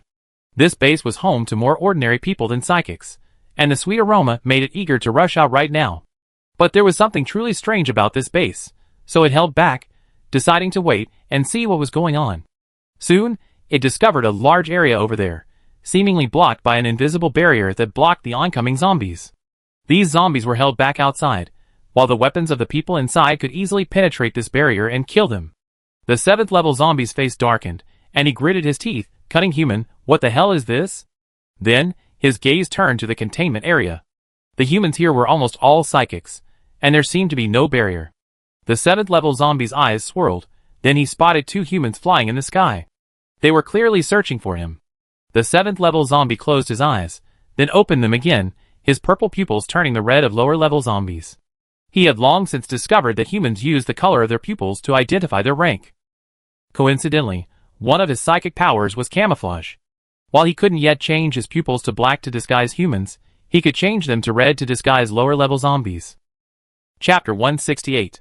This 7th-level zombie, having just reached the 5th level of awakening superpowers, used its superpowers to disguise itself as a lower-level zombie and successfully launched sneak attacks on numerous superpower users. It is now at the peak of the 7th level, just one step away from becoming the 8th-level zombie king. After blending into the zombie swarm, the 7th-level zombie stared intently at the superpower users ahead, licking his lips uncontrollably, his eyes gleaming with determination. With these superpower users, perhaps it could not only break through to the 7th level, but even the 8th level. Sure enough, blending in with the zombie swarm, the 2 superpower users, carefully searching the sky, never noticed it at all. Several times, the 2 superpower users glanced at it, passing it off as an ordinary zombie. Smug, the 7th-level zombie continued to move forward, pushing aside the zombies blocking its path. Soon, the superpower user on the other side became clearer and clearer. It licked its lips, sticky saliva dripping from the corners of its mouth. Such a large circle of psychics. The 7th-level zombie quickly identified its target and moved swiftly in that direction. It was closing in on the psychic, extending its claws in a feint of attack, but in reality, it was using its second ability. The psychic it had targeted hurled a wind blade straight at the 7th-level zombie's face. The 7th-level zombie leaned back, dodging the wind blade, and in a flash, appeared beside the psychic, raising its claws to grab the psychic. Then, the psychic reached out and clamped its claws down, flashing a brilliant smile at it. You're done. The 7th-level zombie was somewhat baffled, but it also sensed something strange was amiss. It immediately attempted to take the psychic away with it. A rumbling sound erupted around it and the psychic. In an instant, walls of earth rose, trapping both it and the psychic. The 7th-level zombie's expression changed drastically. It possessed both camouflage and teleportation, but because it possessed both, its abilities seemed much weaker than those of zombies of the same tier. However, because it could disguise itself as a low-level zombie, it was often able to successfully and unexpectedly attack psychics. Therefore, it never considered its abilities inadequate. Instead, it felt a sense of pride. After all, who could capture psychics so easily as it did? However, its teleportation was only horizontal, not spatially. This meant it could only teleport in open, unobstructed areas. If its surroundings were tightly sealed, it would be impossible for it to escape. The 7th-level zombie was instantly captured, realizing it had fallen into a trap. Its eyes flashed with a murderous look as it glared at the psychic it had captured. The wind-type psychic reacted quickly, instantly pulling out a blue-bladed sword from its lured card and slashing at the zombie. The Qifeng sword flashed with a shimmering aura, bearing a chilling chill. The 7th-level zombie felt a strange sense of apprehension, quickly retracting its claws from the wind-type psychic's shoulder and dodging the psychic's movements. It was so fast that the psychic couldn't even see its form as it moved. He tooted, narrowing his eyes and saying, "Smaller. You're moving too far." The 7th level zombie paused, staring at the psychic in astonishment. As he spoke, the surrounding earthen walls began to shift inward, shrinking the space between the zombie and the man. This zombie's teleportation ability only worked when there was ample space. Once it ran out of space, its ability to move was gone. Soon, a 7th level zombie lunged directly at the wind-type psychic. It was so fast that the wind-type psychic couldn't react before it closed in. The wind-type psychic spun around, but it was too late. Puff! The zombie's entire body froze. Then, a thin black line appeared on its neck, and foul-smelling blood slowly flowed out. Its neck slid sideways, revealing a neat cross-section. As the psychic smiled, its head fell to the ground and rolled several times. The psychic immediately took out the zombie virus serum and injected himself with it. Although he wasn't bitten by the zombie, the claws that had previously grabbed his shoulder had pierced his flesh. Alright, the high-level zombie is dead. Let me out! After injecting himself with the serum, the wind-type psychic jumped and shouted outside. Soon, the surrounding earthen walls were removed, and Zhou Tongxi approached, smiling, "Thank you for your hard work. I give you a great credit for this." The wind-type psychic felt a little embarrassed. "I didn't do anything. I just served as bait. It's all thanks to Secretary Zhou and District Chief Song." Song Yu smiled nearby. "Being bait isn't easy. You deserve the credit. If you hadn't trusted me and followed my instructions perfectly, it wouldn't have been so easy." Song Yu could now actively use her precognitive ability. However, using it each time was quite draining, so she usually didn't use it. But with such a large-scale zombie attack this time, she used it as a precaution. Fortunately, she used her powers, otherwise she would have had to alert Sister Qing again to resolve the situation. The first predicted outcome was that the zombies successfully approached the internment area, quietly abducting one psychic after another, until too many disappeared and they discovered it. The 7th level zombie, having consumed so many psychics, had already upgraded to peak 8th level. Its powers had also greatly increased, allowing it to abduct their psychics with impunity. Finally, everyone in the territory was forced to retreat back inside, and the zombie, to force them out, led the zombies to destroy the tube-shaped buildings and the trading area. Under the control of the Zombie King, the zombies would never approach the edge of the territory, and the residents were unable to use the territory's advantages to kill the zombies. While they could hide in the territory, the people from the S province base, who came to trade supplies, could not, and they became the zombies' food. Finally, Zhou Tongxi had no choice but to contact Sister Qing and then summon the Lord to resolve the matter. But the zombie that had devoured so many psychics in the territory and transformed itself into the Zombie King escaped. It was incredibly agile, using its powers to flee the moment an I Ching appeared, leaving an I Ching unable to capture it. Song Yu, seeing this future, immediately began to deduce it. After reviewing over a dozen options, he finally settled on this one. Because they already knew the psychic the zombie had first targeted, Song Yu and Zhou Tongxi sought him out. Thankfully, the psychic trusted them, and was very cooperative. Throughout the entire process, the two communicated continuously, with Song Yu directing his actions. Once the 7th level Zombie King had died, the zombies under its control reverted to their original form, completely devoid of thought, their sole purpose being to rush and bite wherever people were. Everyone retreated back to the territory, standing at the edge, awaiting the zombies' onslaught. As expected, without their Zombie King, the zombies didn't care about the edge of their territory. They couldn't enter. They swarmed towards the territory, showing no intention of destroying the empty holding area. Everyone stood at the edge of the territory, easily harvesting the zombies that continued to fall. Some, seeing they couldn't squeeze in, simply gave up killing the zombies, and simply reached out to the edge of the territory, placing the fallen zombies into their unregistered cards, and sending them to Su Jingxian to register and claim points. At this moment, a group of people stood on the hillside, some distance from the territory. This group, men and women, dressed in strange clothing, stared in amazement at the direction of the territory. There really is such a place. A woman gazed dreamily at the vast fields and the tall buildings. Ha ha ha ha. Our bet was right, truly right. The man next to her couldn't help but burst into laughter, only to be covered by someone's hand the next moment. Don't you see the zombies over there? Are you trying to attract them? Another man whispered. The man who had just laughed suddenly shut up and looked at the swarm of zombies surrounding the edge of the territory. Hiss. Though why doesn't this territory have a high wall? It's so empty, nothing to block the flow. It's too dangerous. The man muttered softly, his scalp tingling at the sight of the zombies over there. Without the protection of a wall, wouldn't it be entirely up to manpower to stop the zombies? For a moment, the faces of those around him darkened. Their former base had been overrun by a zombie wave, and they knew all too well that a more populated area attracted more zombies, and how terrifying it would be to be faced with an endless stream of zombies. Even a base protected by walls could be overwhelmed by the zombie tide, let alone a place without walls at all. Someone sighed, his words elusive. I wonder what the lord of this territory is thinking. Wait, something seems amiss. As the number of zombies dwindled, they soon gained a clearer view of the territory's edge, and one of them suddenly noticed something odd. What's wrong? What's wrong?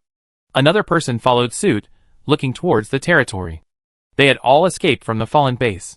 On their way, they encountered a group of merchants claiming to be residents of the territory, from whom they learned news of the territory.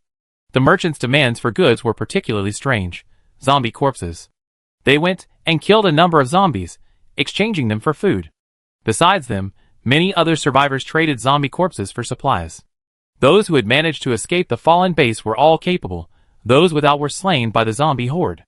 Many people thought these merchants, claiming to be residents of a territory, were mentally ill. Otherwise, why would anyone be willing to trade zombie corpses for food?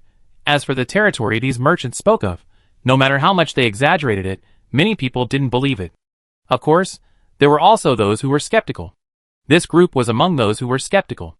They gathered together and discussed for a long time before deciding to take a chance and come and see for themselves. After all, what if there really was a place with plenty of food and drink? After all, food was becoming increasingly scarce. Even before the base fell, these psychics were still living on a tight budget. Just by the rice in the merchants' hands, they felt they could take a chance. Everyone looked toward the territory, their gazes growing increasingly confused. Why do these zombies seem to be blocked by glass? I see them too. The zombies rushed to the edge of the territory, their fangs bared, but they couldn't get close to the people inside. The people inside didn't even offer any defense, and their movements as they killed the zombies were strangely languid, as if they were bored. For a moment, the group fell silent. Am I seeing this correctly? Someone couldn't help but pinch their cheek, then gasped in pain. This. How is this possible? What kind of supernatural power is this? So powerful? The woman next to them suddenly remembered something. Is this the territory barrier those merchants were talking about? The merchants had been exaggerating when they boasted about their territory, claiming it had a barrier that prevented anyone without a citizen card from entering. It also claimed the barrier could keep zombies out, so no matter how powerful the zombies were, they couldn't cross it. At the time, everyone thought the merchants were bragging and didn't take it seriously. But now, everyone stared in the direction of the territory. The zombies felt like harvested leeks. Because the zombie population had dwindled, they could see someone in the territory dragging the decapitated corpses into the territory. Oh no, it seemed they weren't dragged in, but simply disappeared. Perhaps a space-based Esper was collecting the corpses. In this territory, is there a space-based Esper per capita? Chapter 169. Come to think of it, those merchants they encountered earlier also had many space-based psychics, and all their supplies were stored in space, including the zombie corpses they later collected. There are still some zombies. Should we go over and help? Go! Maybe that would make a good impression on them. I think we shouldn't go. First of all, they're completely safe. Dealing with zombies is easy. Secondly, since those merchants are willing to trade supplies for zombie corpses, and the people in the territory just collected the corpses of the killed zombies, they might still find them useful. If we rush over, what if we're mistaken for corpse robbers? It's unlikely they'd be mistaken for corpse robbers. But when we were exchanging supplies, we captured zombies alive, and sent them over to the merchants to kill. One zombie is worth two. Maybe they have some benefits from killing zombies that we don't know about. The group discussed the matter, and ultimately decided it was best not to go. By dusk, all the zombies had been cleared out, leaving the ground outside the territory covered in a thick layer of zombie blood, a stench that filled the air. Everyone grabbed hose and shovels to turn over the blood-stained dirt outside the territory, burying it to prevent the lingering stench. The group that had been waiting in the distance finally arrived. Chu Dong spotted them immediately and became alert. He led a few others cautiously toward them. When the group saw Chu Dong and his men approaching cautiously, they froze in their tracks, raised their hands, and declared, "We are all human, survivors who have come to join the territory." Chu Dong's gaze flickered over the group. With such a large group of people, their eyes were all black. To call them zombies was unrealistic. After all, if they were all zombie kings, their combat power would surely be incredibly high. A simple surprise attack would be enough. But there was no guarantee that a zombie king had already infiltrated the group, and they simply didn't know about it. That wasn't a problem. Once they were brought in front of Song Yu, he'd be able to tell whether they were human or not. Still, Chu Dong couldn't help but glance at the large group, hesitantly asking, "How did you get into this state?" Their hair was a complete bird's nest, the kind a swallow's nest might live in. Hair and dirt had become a tangled mess, making one's scalp tingle. Additionally, the clothing they wore was strange. It looked like armor, or armor covered in dirt, and it reeked strongly of zombie blood. Being stalked by Chu Dong's strange gaze, the group felt awkward, their gazes flickering towards a petite woman. Bu Weiwei felt embarrassed by the stares from everyone around her, especially from Chu Dong and the others. Everyone had looked like this before, and she hadn't thought there was anything wrong with it. But now, Chu Dong and the others were so clean and tidy that they looked like they had just rolled in a cesspool. Bu Weiwei cleared her throat and said with difficulty, "Isn't this a way to avoid the zombies? You have to know that escaping from the fallen base was already difficult. They had consumed a lot of their energy, and their energy recovery was slow due to hunger. Now there was no safe place for them to hide. If they didn't find a way to avoid the zombies, they would have died long ago." While struggling with how to avoid the zombies, Bu Weiwei proposed using contaminated mud and zombie blood to confuse the zombies' sense of smell. While zombies also rely on their eyes, they rely more heavily on their sense of smell to locate and identify humans. So, covering themselves in mud and occasionally smearing fresh zombie blood on it might be a way to fool the zombies. Of course, this method would make the stench of zombie blood so strong that it would be unbearable. But once you get used to the smell, while it's still unbearable, you can gradually get used to it. Of course, direct contact with contaminated mud is forbidden.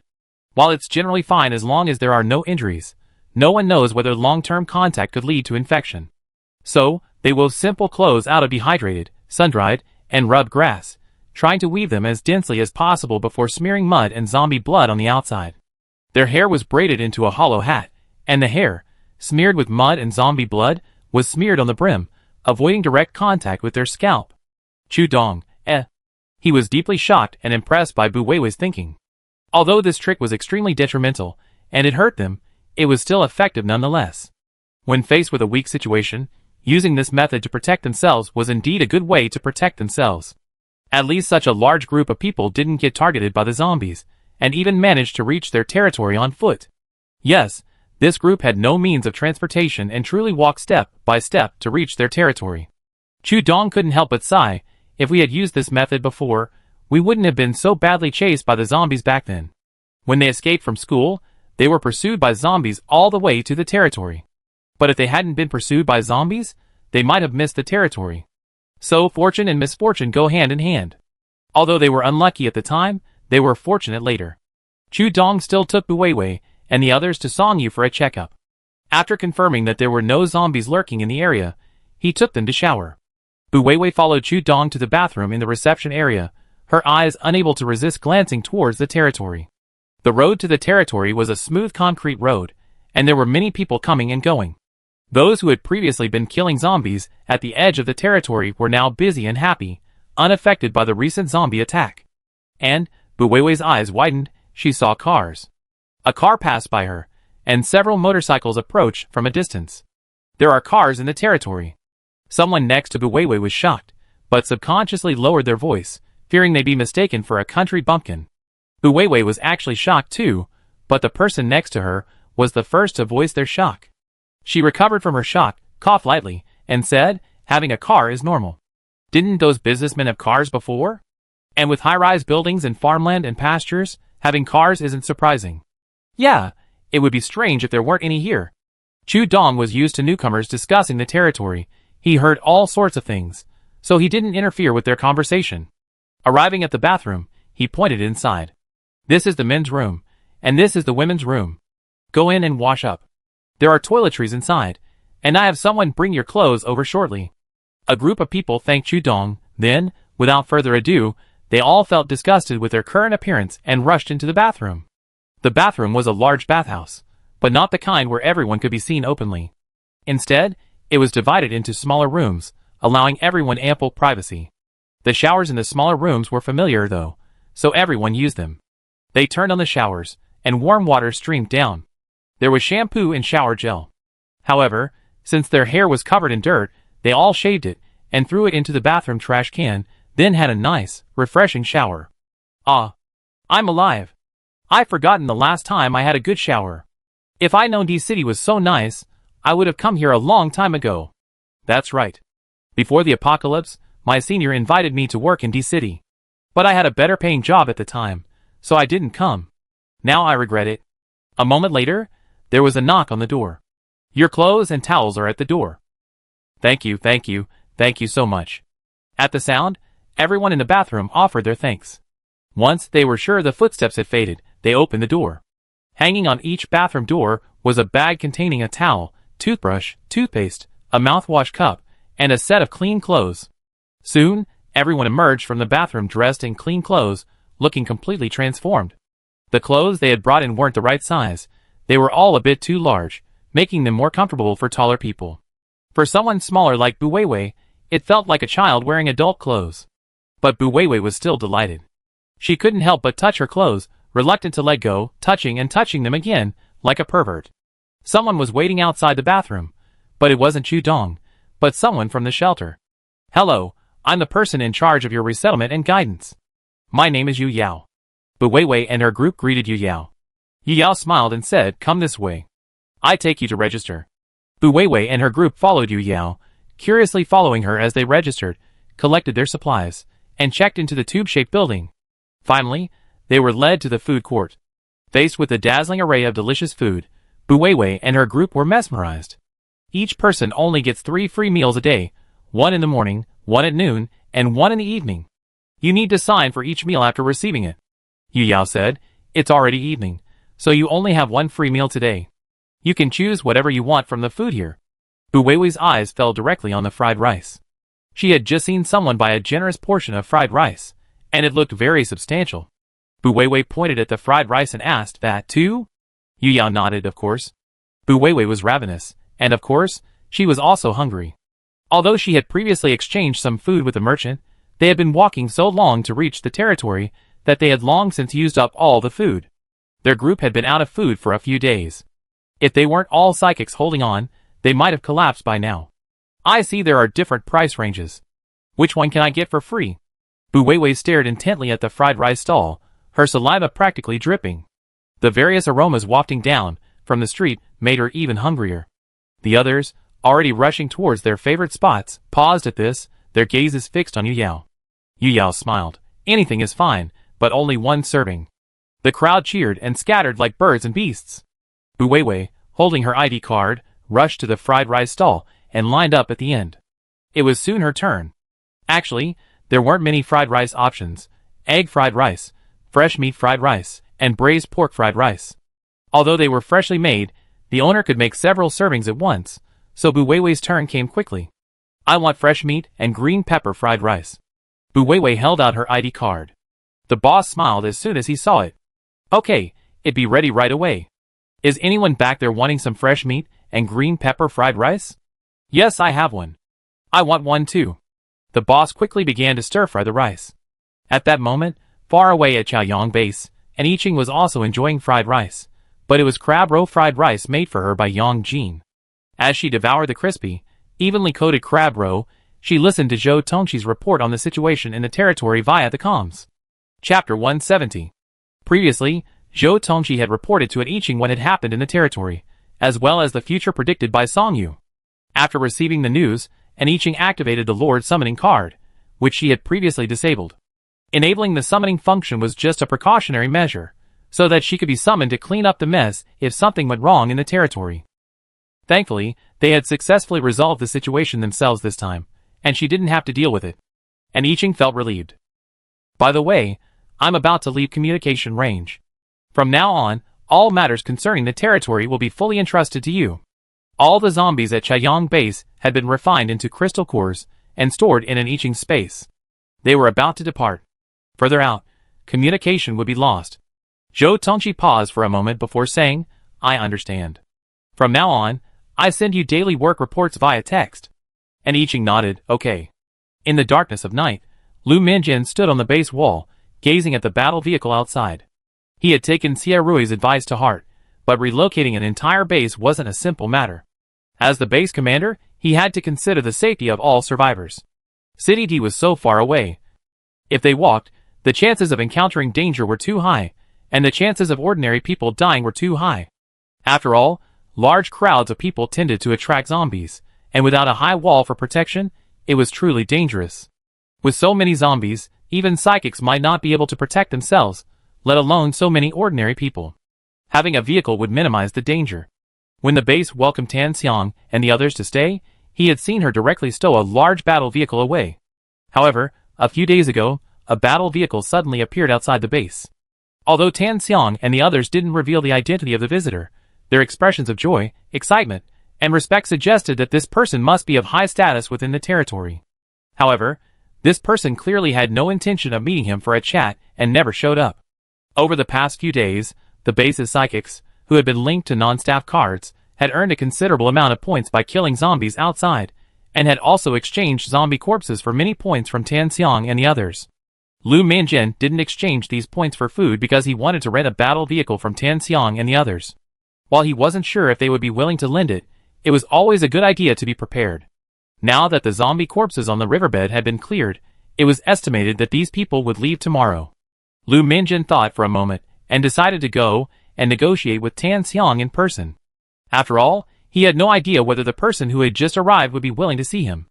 Lu Minjin descended from the city wall, and had the tail guard open the city gate. The assistant hurried after him. "Base commander, it's so late. What are you doing?" The snow on the ground had been cleared, and Lu Mingjin walked quickly on the cold, hard ground toward the battle vehicle. Someone on the battle vehicle quickly noticed Lu Mingjin's approach. After an I Ching arrived, Tan Xiang and the others stopped staying at the base and moved to the battle vehicle. "Lord, the commander of Chaoyang base has arrived." A woman approached and reported to an I Ching. An I Ching had just finished eating crab roe fried rice. Although it was called crab roe fried rice, it also contained crab meat, making it so fresh and fragrant that the entire carriage was filled with a strong aroma of crab roe fried rice. Unfortunately, Yang Jin only cared about cooking for an I Ching and paid no attention to anyone else. So much so that during dinner, everyone couldn't help but glance at an I Ching. An I Ching wasn't uncomfortable at all. After all, she only just arrived, and since her appetite had grown, she'd gotten used to being looked at strangely. She wasn't fazed by their looks at all. Of course, it was also because she couldn't ask Yang Jin to cook for the others, so she played dumb and pretended not to notice their gazes. After hearing the report, an I Ching stood up and headed downstairs. Soon, the door of the battle vehicle opened, and Lu Minjin, braving the cold wind, climbed in with his assistant. The moment they entered the battle vehicle, the shivering assistant was startled. It wasn't cold at all, on the contrary, the temperature was warm and comfortable. An I Ching found a seat. Since there were many other team members sitting around, her gesture went unnoticed. Seeing this, Tan Xiang understood an I Ching's intention. She smiled at Lu Minjin and asked, "Captain, do you want to talk to me about something?" Lu Minjin glanced at an I Ching's direction, then looked away and nodded. "I do have a request." Tan Xiang raised an eyebrow and nodded. "Okay, Captain, please take a seat. We talk." Lu Minjin nodded and sat down across from Tan Xiang. He then glanced around the interior of the vehicle and asked, "This vehicle looks quite spacious. I wonder how many people it can hold." Tan Xiang understood immediately. It seemed Lu Minjin was after the battle vehicle. She smiled and said, "The battle vehicle has 2 decks.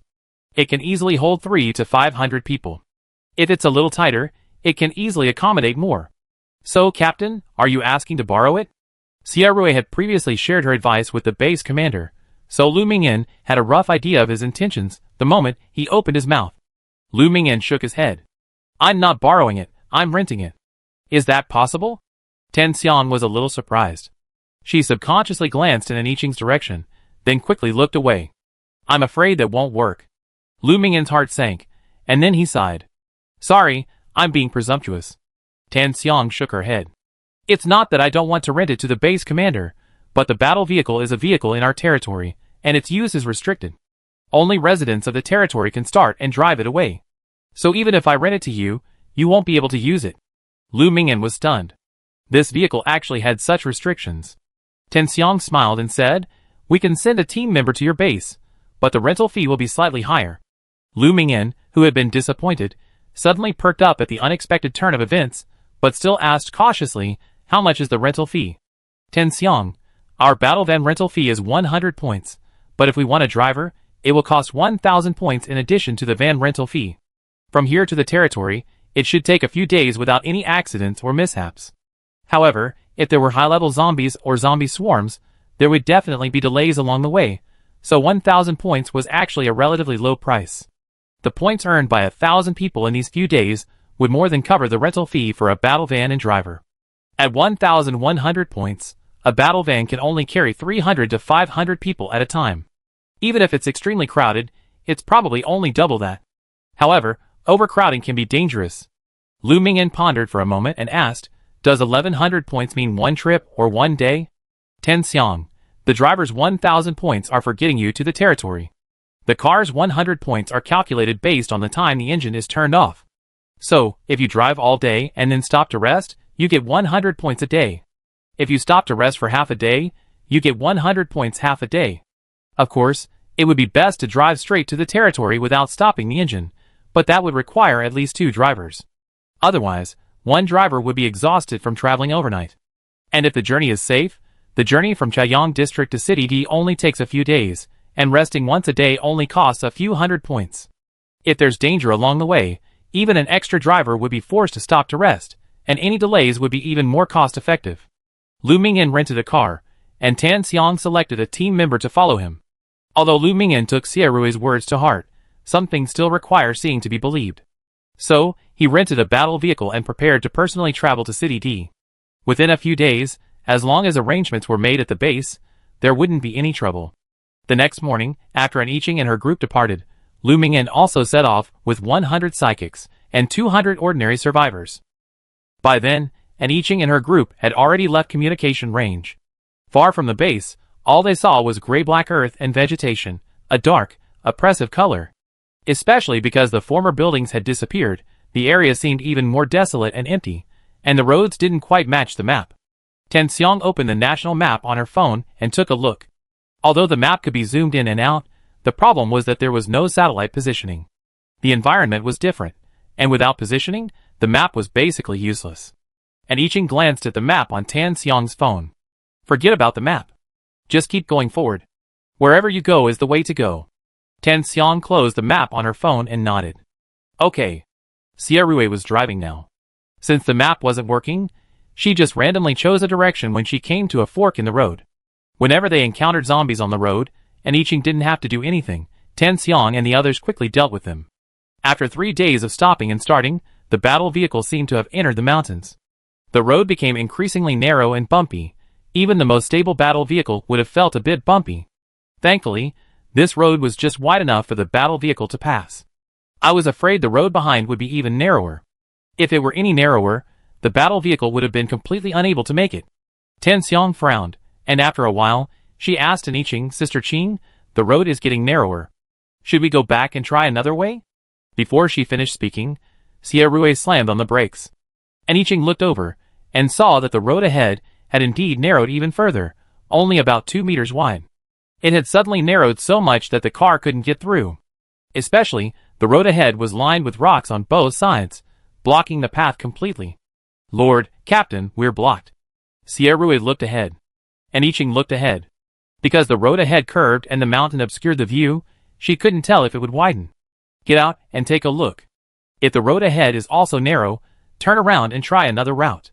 If the road ahead is passable, park the car and go ahead. Tan Xiang nodded, okay. The car door opened, and Tan Xiang led the other 2 people to the front to check the road. They crossed the middle section of the road, about 2 meters wide, and quickly reached the front. As they skirted the mountain, they saw the road narrower, less than 2 meters wide. Just as Tan Xiang was about to turn back, she looked up and saw a towering wall rising abruptly from the flat ground surrounded by mountains. Captain, is that a base over there? The team members also saw it, and couldn't help but glance in that direction. Although it was too far to see clearly, the buildings looked like they must be a base.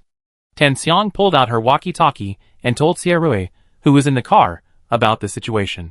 She then decided to take the others over to check it out. In the battle vehicle, Xie Rui heard the news and looked up at An Yiqing beside her. Lord, the captain said the road ahead is too narrow for the battle vehicle to pass, but there seems to be a fairly large base inside. Just as An Yiqing was about to go over to check it out, Yang Jin grabbed her hand. She was startled, and turned to look at Yang Jin. Yang Jin approached an I Ching, leaning down and whispering in her ear, "Lord, there's a very unpleasant aura inside, along with the power of faith." The warm breath sprayed against her ear, and an I Ching felt a slight tingle in her ear, cheek, and neck. She was about to retreat, but after hearing what Yang Jin said, she immediately ignored the discomfort and frowned. "Is it related to the evil god?" Yang Jin nodded. "That must be his backup plan." He paused, then added, "The aura that's making me uncomfortable isn't strong. There are two possibilities. One is that the evil god's remaining power is very weak, so any backup plan he left behind is also very weak, and can be easily eliminated. But there is also a second possibility, that the evil god has more than one backup plan." Chapter 171. The patrols on the walls of the creek base weren't the base's psychics, but rather selected ordinary people. They took pride in their profession, reporting for duty each day with a high spirit and a sense of pride. Even when the surroundings seemed safe, they kept their eyes fixed on every spot outside the walls. Suddenly, one of them looked in one direction and said, "Captain, there seems to be someone over there." The patrol captain immediately looked over, and saw a large group approaching. He squinted his eyes, and leaned over the wall to gaze. It was indeed a group. The captain waved his hand. "Quick, notify the commander." Although the patrols on the walls were all ordinary people, the commander of all patrols was a psychic. The commander, however, was never near the walls. He would only rush over if a patrol team notified him of a situation outside the base. A moment later, the commander hurried over. "Someone." "How many?" The group was now very close to the base, and the captain could see clearly that it was actually a group of women. He swallowed and looked at the commander. "Commander, it seems like a group of women. It's not that there aren't women in the base, but their number is far too few. Aside from the elderly and frail, anyone younger, regardless of their looks, has been gobbled up by the psychics. Ordinary people like them don't even get a sip of the broth." The commander also noticed the group approaching. Indeed, they were all women. He counted them. There seemed to be 32. The commander's eyes lit up. Although he was also a psychic, and the commander of all patrols, his status in the base wasn't particularly high. Therefore, he remained a bachelor, without even a woman to warm his bed. Now that the group of people up there are all surrounded by women, it should be his turn, right? The commander rubbed his hands and swallowed subconsciously. However, he soon spotted one of them. It looked like a man. The commander frowned. 31 women was a good thing, though. This man, alone, could navigate the apocalypse with so many women, must be a formidable figure. However, no matter how powerful a person is, without food and supplies, it's useless.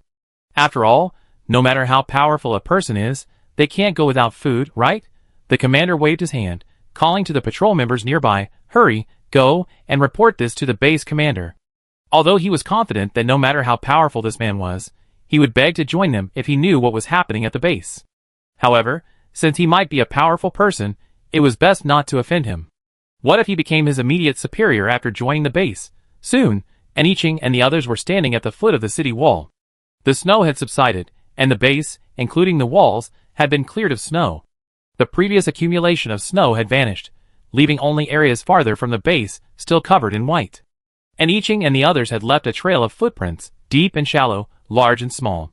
The commander on the wall spoke. "Who are you? Where are you from?" His voice was full of energy and commanding.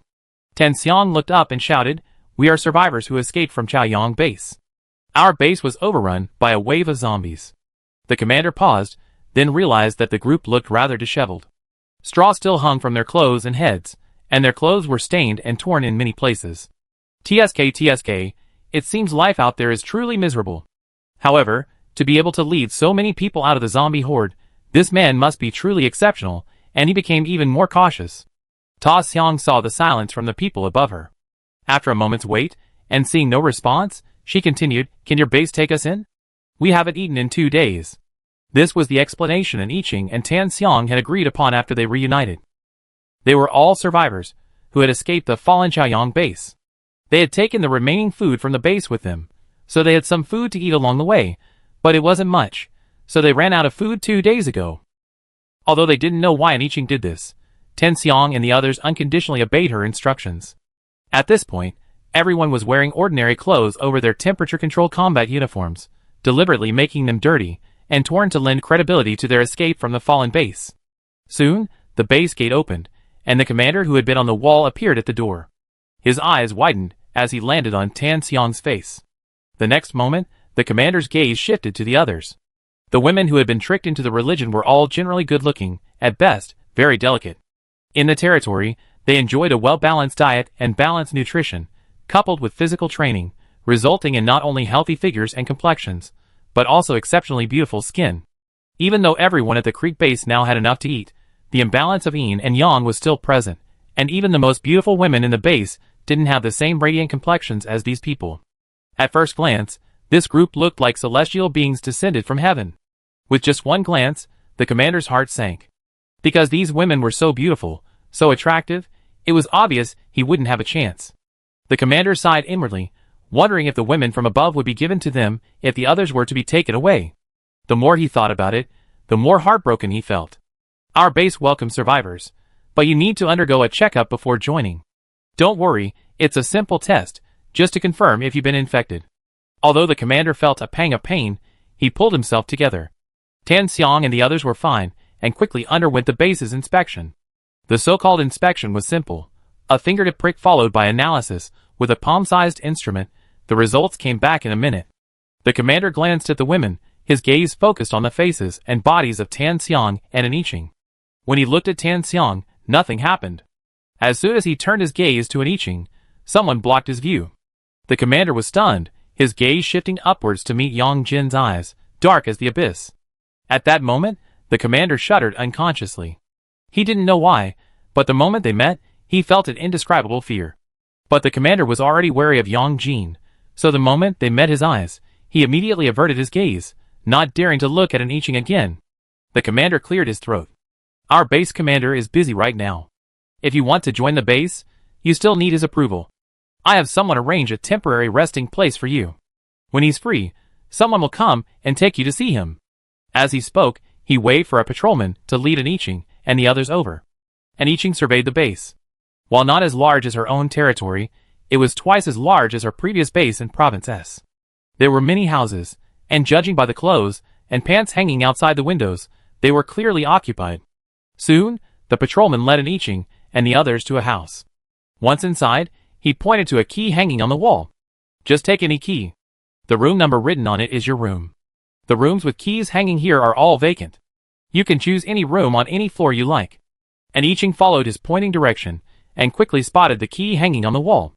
She walked over and randomly picked up a key for room 606. Yang Jin didn't take the key. He simply stood beside Aniching. Tan Xiang and Xie Rui took the keys to room 605 and 607, respectively, while the others also took the keys to the 6th floor. Since there weren't enough rooms, they didn't plan to move to other floors, opting instead to share a room. The patrol member frowned. There are plenty of rooms. Why are you all cramming together? Aren't you tired of it? Xie Rui smiled and said, We're close. We were used to living together before, and now we're not used to being apart. Yes. We're all used to sleeping together. Is there a rule at the base that says you can't share a room with others? The patrol member choked. Of course not. This pause left him speechless for a long time, as he silently escorted them upstairs. Upstairs, he realized that Yang Jin hadn't taken a key either. When Aniching opened the door to room 606, Yang Jin had followed her in. Patrol member, shock. The women at the base were definitely chosen by the base commander first. He had just been wondering whether Tan Xiang, Aniching, or both would become the base commander's wives. So, they were a couple? The patrol member was silent for a moment before reminding, It's almost noon. I take you to the cafeteria for lunch. Aniching went in, and simply looked around the room. It was quite good, comparable to a king-size bed in a small hotel. And this kind of room could easily accommodate a group of newcomers like them. Clearly, the people at the base had better accommodations. She walked out of the room, and followed the patrol member to the cafeteria. Tan Xiang and the others followed. After crossing several streets, they finally arrived at the cafeteria at the creek base. The corpse was so large that it looked like it could easily accommodate 10,000 people, and the cafeteria had 2nd and 3rd floors. The patrol member said, Don't look up there. The 2nd floor is where the psychics eat, and the 3rd floor is where the base commander and his team eat. We can only eat on the 1st floor. At that moment, a bell rang. Hurry! The bell's ringing. Let's hurry. The patrol member rushed into the cafeteria. and Iching and the others followed closely behind. There were dozens of food windows in the cafeteria. The patrol member had already filled his trays with food and called out, "Hurry up! Don't dawdle. The people behind you are coming." As soon as he finished speaking, a group of people rushed in from behind. "Ah, smells good. I smell meat. We have meat today. Wow, it's braised lion's head." A large group of people screamed as they rushed towards the line, quickly pushing an Iching and her group out of the way. The patrol members were speechless. "You." He looked disappointed. "I told you to hurry up. Why are you dawdling? Hurry up, get in line. If you don't blame me if the line gets too long and you can't get any meat." And Iching and the others finally joined the end of the line. But by then, the line was already very long. Their group had already reached the cafeteria entrance. The line edged forward, and soon, tables in the cafeteria began to fill up with people carrying trays. And Iching saw that after these people had received their food and sat down, they didn't start eating immediately. Instead, they solemnly clasped their hands together and closed their eyes in prayer. Despite the clamor around them, and Iching could still hear what they were muttering. They were saying, "Praise the Lord, thank you for the food. I will remember your kindness and gifts. I will devote my whole heart to you and give you my all." Chapter 172. Everyone praying wore a look of piety, the entire cafeteria resembling a large-scale superstitious event. After the prayers, everyone returned to normal, chatting and laughing as they began to eat. The fist-sized braised lion's head was clearly the most popular dish, and everyone unanimously opted for the lion's head first. And Iching glanced at Yang Jin, who was quietly observing the scene. She had heard the term God Lord before. It was the name given to the gods by their followers. Of course, the God Lord these people were referring to couldn't be Yang Jin. Yang Jin noticed her gaze and smiled helplessly. It seems his backup plan is to gather faith.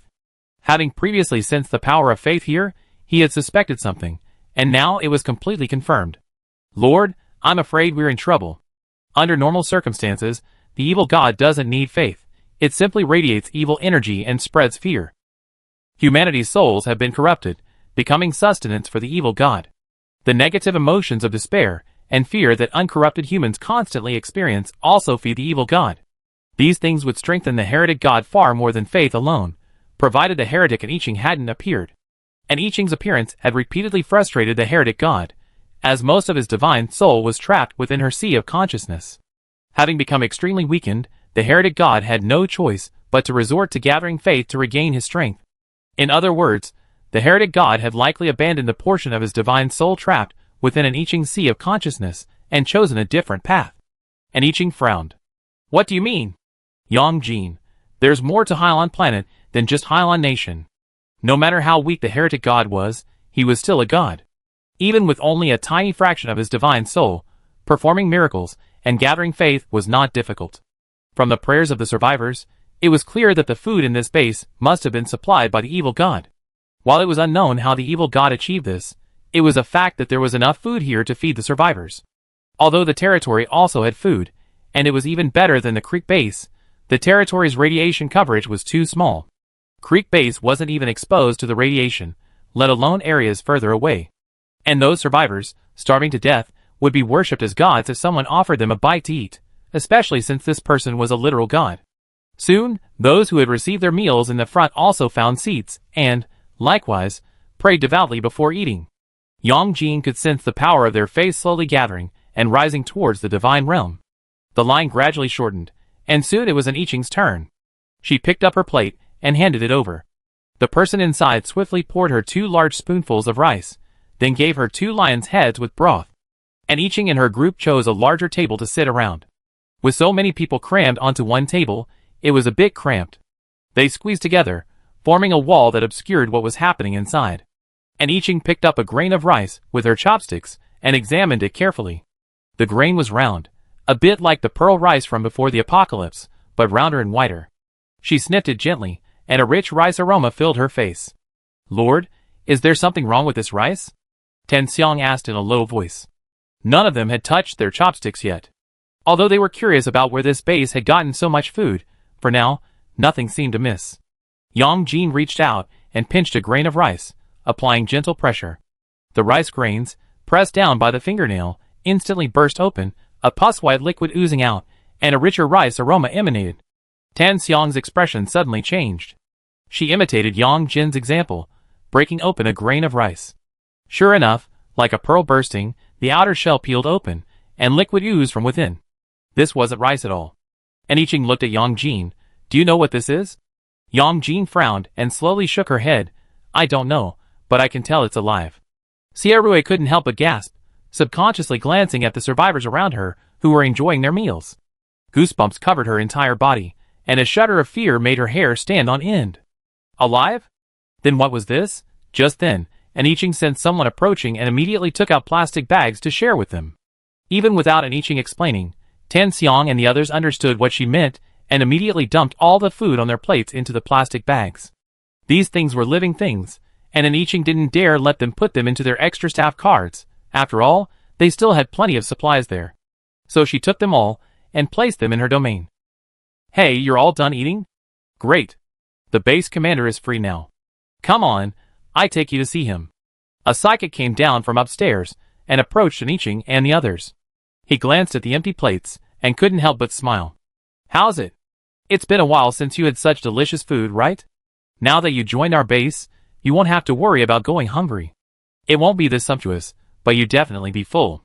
Sierra felt a chill run down her spine at the thought. The thought of those things being alive, and not knowing their specific nature, made her feel nauseous. Even without eating anything, she felt like vomiting. It wasn't just her. Everyone else felt the same way, and their expressions were all a little strange. The psychic interpreted their strange looks as concern and said with a smile, Don't worry. Our base welcomes survivors. As long as you're willing to integrate with us and follow the base commander's instructions, you can join us. Tan Xiang walked up to the psychic and looked him over with a smile. You just said it wasn't this sumptuous, so you don't usually eat like this? What do you eat then? The psychic met Tan Xiang's smile, a little distracted by her beautiful face. He quickly looked away and coughed softly. Of course, although the base has plenty of food, we still have to be frugal. After all, we have to feed tens of thousands of people. The food is so good today because the base had a bumper harvest a few days ago. To celebrate Harvest Day, the cafeteria has such good food. Normally, the first floor is just plain rice. Of course, don't worry. You definitely won't be eating there anymore. As he spoke, the psychic's gaze swept over the group again. When he looked in An Iching's direction, he saw Yang Jin's face. A look of astonishment crossed the psychic's face. Although Yang Jin was a man, he had a truly handsome face. Sierra, sensing An Iching's gaze, hurried over and asked, A cultivation base? You can actually grow crops? Isn't the land polluted now? How do you even grow them? The psychic was startled by Sierra's sudden approach. His heartbeat quickened as he met her fair, beautiful face, and his face flushed uncontrollably. He stammered, yes, the cultivation base was established by the base director himself. But I heard the rice seeds aren't just any ordinary rice seeds, they were given to the base director by the Divine Master. God? Are there really gods in this world? Before they knew it, Tan Xiang and her group had surrounded the psychic. Surrounded by so many beautiful women, the psychic had lost track of time, his steps had stopped, and he'd forgotten what he was doing there. That's right, our base commander has received divine grace, a chosen one favored by God. The psychic couldn't help but raise his chin with pride. Wow! So impressive? Of course. Otherwise, how do you think our base would have so much food? It's a pity we can't raise livestock yet, but I heard from the base commander that the god will grant us livestock soon. By then, the base will have no shortage of meat, and even ordinary people will be able to eat meat. An Iching and Yang Jin quietly left the group. The psychic led them upstairs. Apparently, the base commander was upstairs in the cafeteria, but An Iching and Yang Jin headed outside. The cultivation base was clearly visible throughout the entire complex, so there was no need to ask for directions. An Iching knew it was the so-called cultivation base the moment she saw it. The gates to the cultivation base were tightly closed, and An Iching walked around but couldn't find any other loopholes. Yang Jin said, Lord, wait here while I go in and take a look. Although An Iching could use divine power, she needed to conserve it as much as possible. She avoided using it whenever possible, lest she be forced to use it later in an emergency situation where she would need to use it. If she did, she would be unable to suppress the evil spirit within her sea of consciousness. So she nodded, okay. Yang Jin transformed into a thin mist and silently infiltrated through the closed gate. After entering the cultivation base, the odor that had been making him uncomfortable intensified. He transformed into a humanoid form, stepped on the dry ground, and looked ahead. Although it was completely enclosed, The cultivation base was not particularly dark. Instead, a faint green light illuminated the entire site. The darkness couldn't interfere with Yang Jin's vision, let alone the light. He could clearly see that within this pitch-black cultivation base were divided paddy fields. Of course, these paddy fields were different from those before the apocalypse. These fields contained only liquid, no soil. Young seedlings grew in the water, their roots planted in the water. Despite the lack of any soil to anchor them, they managed to stand firmly on the water. Yang Jin squatted by the paddy field and reached out to pull up a handful of seedlings to examine them. As he did so, he felt something falling from above. He leaned back, dodging the falling object, then looked up at the ceiling. The dome of the planting base was high, and Yang Jin looked up to see it bathed in a faint green light. His excellent eyesight immediately revealed that these green lights weren't intentionally placed there, for they were wiggling. Besides the dense green light, there were also large green lights hanging overhead, like giant light bulbs. The giant green light gradually turned red before exploding, scattering into the paddy fields below, and the empty spaces were immediately filled by a lustrous green object. Yang Jin's white mist transformed into a sword, darting forward. The mist sword quickly solidified into a sharp long sword, instantly piercing the dense, lustrous green objects on the dome. Ah! The lustrous green objects affected by the sword energy let out a small, yet very human-like cry. Accompanying this sound, the lustrous green light bulbs began to wiggle. Help! Help! Kill! I! Please! Chapter 173. The sound emitted by the light bulb was very different from the human-like voices emitted by the greenish-green objects. Along with the cries for help and death, Yang Jin heard faint breathing sounds. Looking at the greenish-green light on the giant bulb, it would occasionally turn red, then explode, and then be replaced by a new greenish-green object. It was clear that the object, densely packed with greenish-green objects, was actually a person. Mist condensed under Yang Jin's feet into an upward staircase. He stepped up, step by step, and soon approached the high dome. The objects emitting greenish light were tiny insects like fireflies. Yang Jin narrowed his eyes, his dark pupils sharp. White mist rose, instantly covering the dense insects on the dome. The insects let out human-like screams, and their bodies fell from the dome one after another. The insects on the people hanging from the dome were also killed by the white mist, revealing the people inside. These people no longer resembled human beings. They swayed on the dome like dried corpses, the mouthparts of the dead insects still piercing their flesh, a terrifying sight. Yang Jin controlled the white mist and peeled the insects off their bodies. Thank you. The man whose hands were untied uttered a trembling word before dying. Yang Jin was silent for a moment. But he still untied and released each of them one by one. There were 8 people here in total. Some had been completely drained, some hadn't, and some, perhaps unable to endure the pain, had bitten their tongues to commit suicide. At this moment, the tender green rice seedlings in the vast paddy fields of the planting base began to blacken and rot from the roots. Within a few breaths, all the rice seedlings had rotted in the water, emitting a foul stench. Yang Jin stood before the bodies of the group, as if in a moment of silent mourning. For a long moment, he squatted beside the man whose blood had not yet been drained. After examining the man's face for a moment, he whispered, "I'm sorry." As he spoke, Yang Jin held a piece of materialized white mist in his hand, and gently cut the flesh of the man's arm. Bright red blood oozed out of the skin. Yang Jin watched for a long time before slowly rising, dissolving into mist and leaving. And Iching waited outside the planting base. Not long after, Yang Jin returned. What's going on inside? Yang Jin held out his hand, revealing a still-living insect. This insect also looked very similar to a firefly, except for its mouth parts, which, judging by the coiled proboscises, were longer than those of a butterfly. The food at the creek base should be the eggs of this creature. Yang Jin's voice was low and slightly hoarse. And Iching paused, looking up at him. What happened in there? Yang Jin took a deep breath, slowly releasing the heavy pressure in his chest. He had been reincarnated for so long, had been a human for so long, that the scene just now had a profound impact on him. His throat rolled, and after a while he spoke, "Inside are paddy fields planted with rice. Several people are hung from the dome.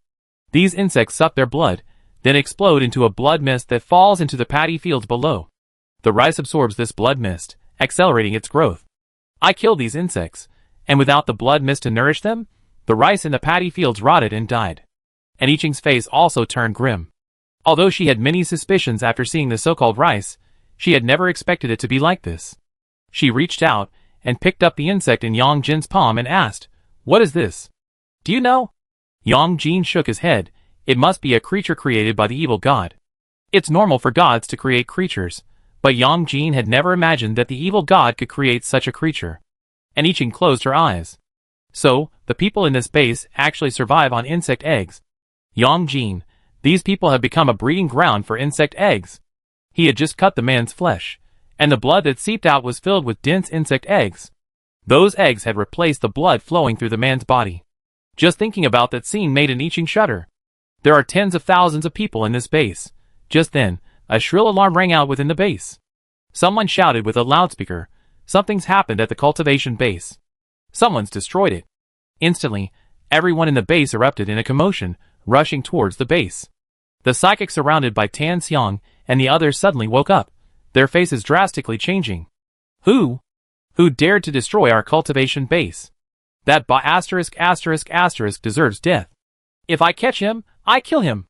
Someone rushed outside, uttering these harsh words. Tan Xiang and Xia Rui exchanged glances, then followed the group out. They soon reached the outside of the cultivation base, and anxiously glanced around, searching for an Iching and Yang Jin. "I'm here." An Iching's voice rang out. Tan Xiang turned and saw an Iching standing beside them, instantly relieved. Tan Xiang approached an Iching.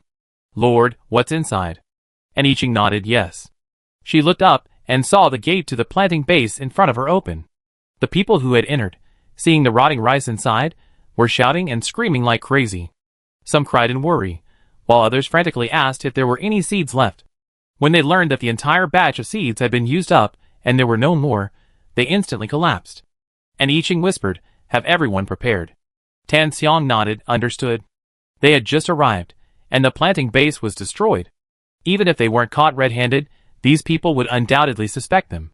With their food destroyed, you can imagine how frantic these people would be. And Iching added, "Kill them if necessary." Tan Xiang was stunned, looking at an Iching in bewilderment. "Lord, this..." And Iching looked at her calmly, without explaining.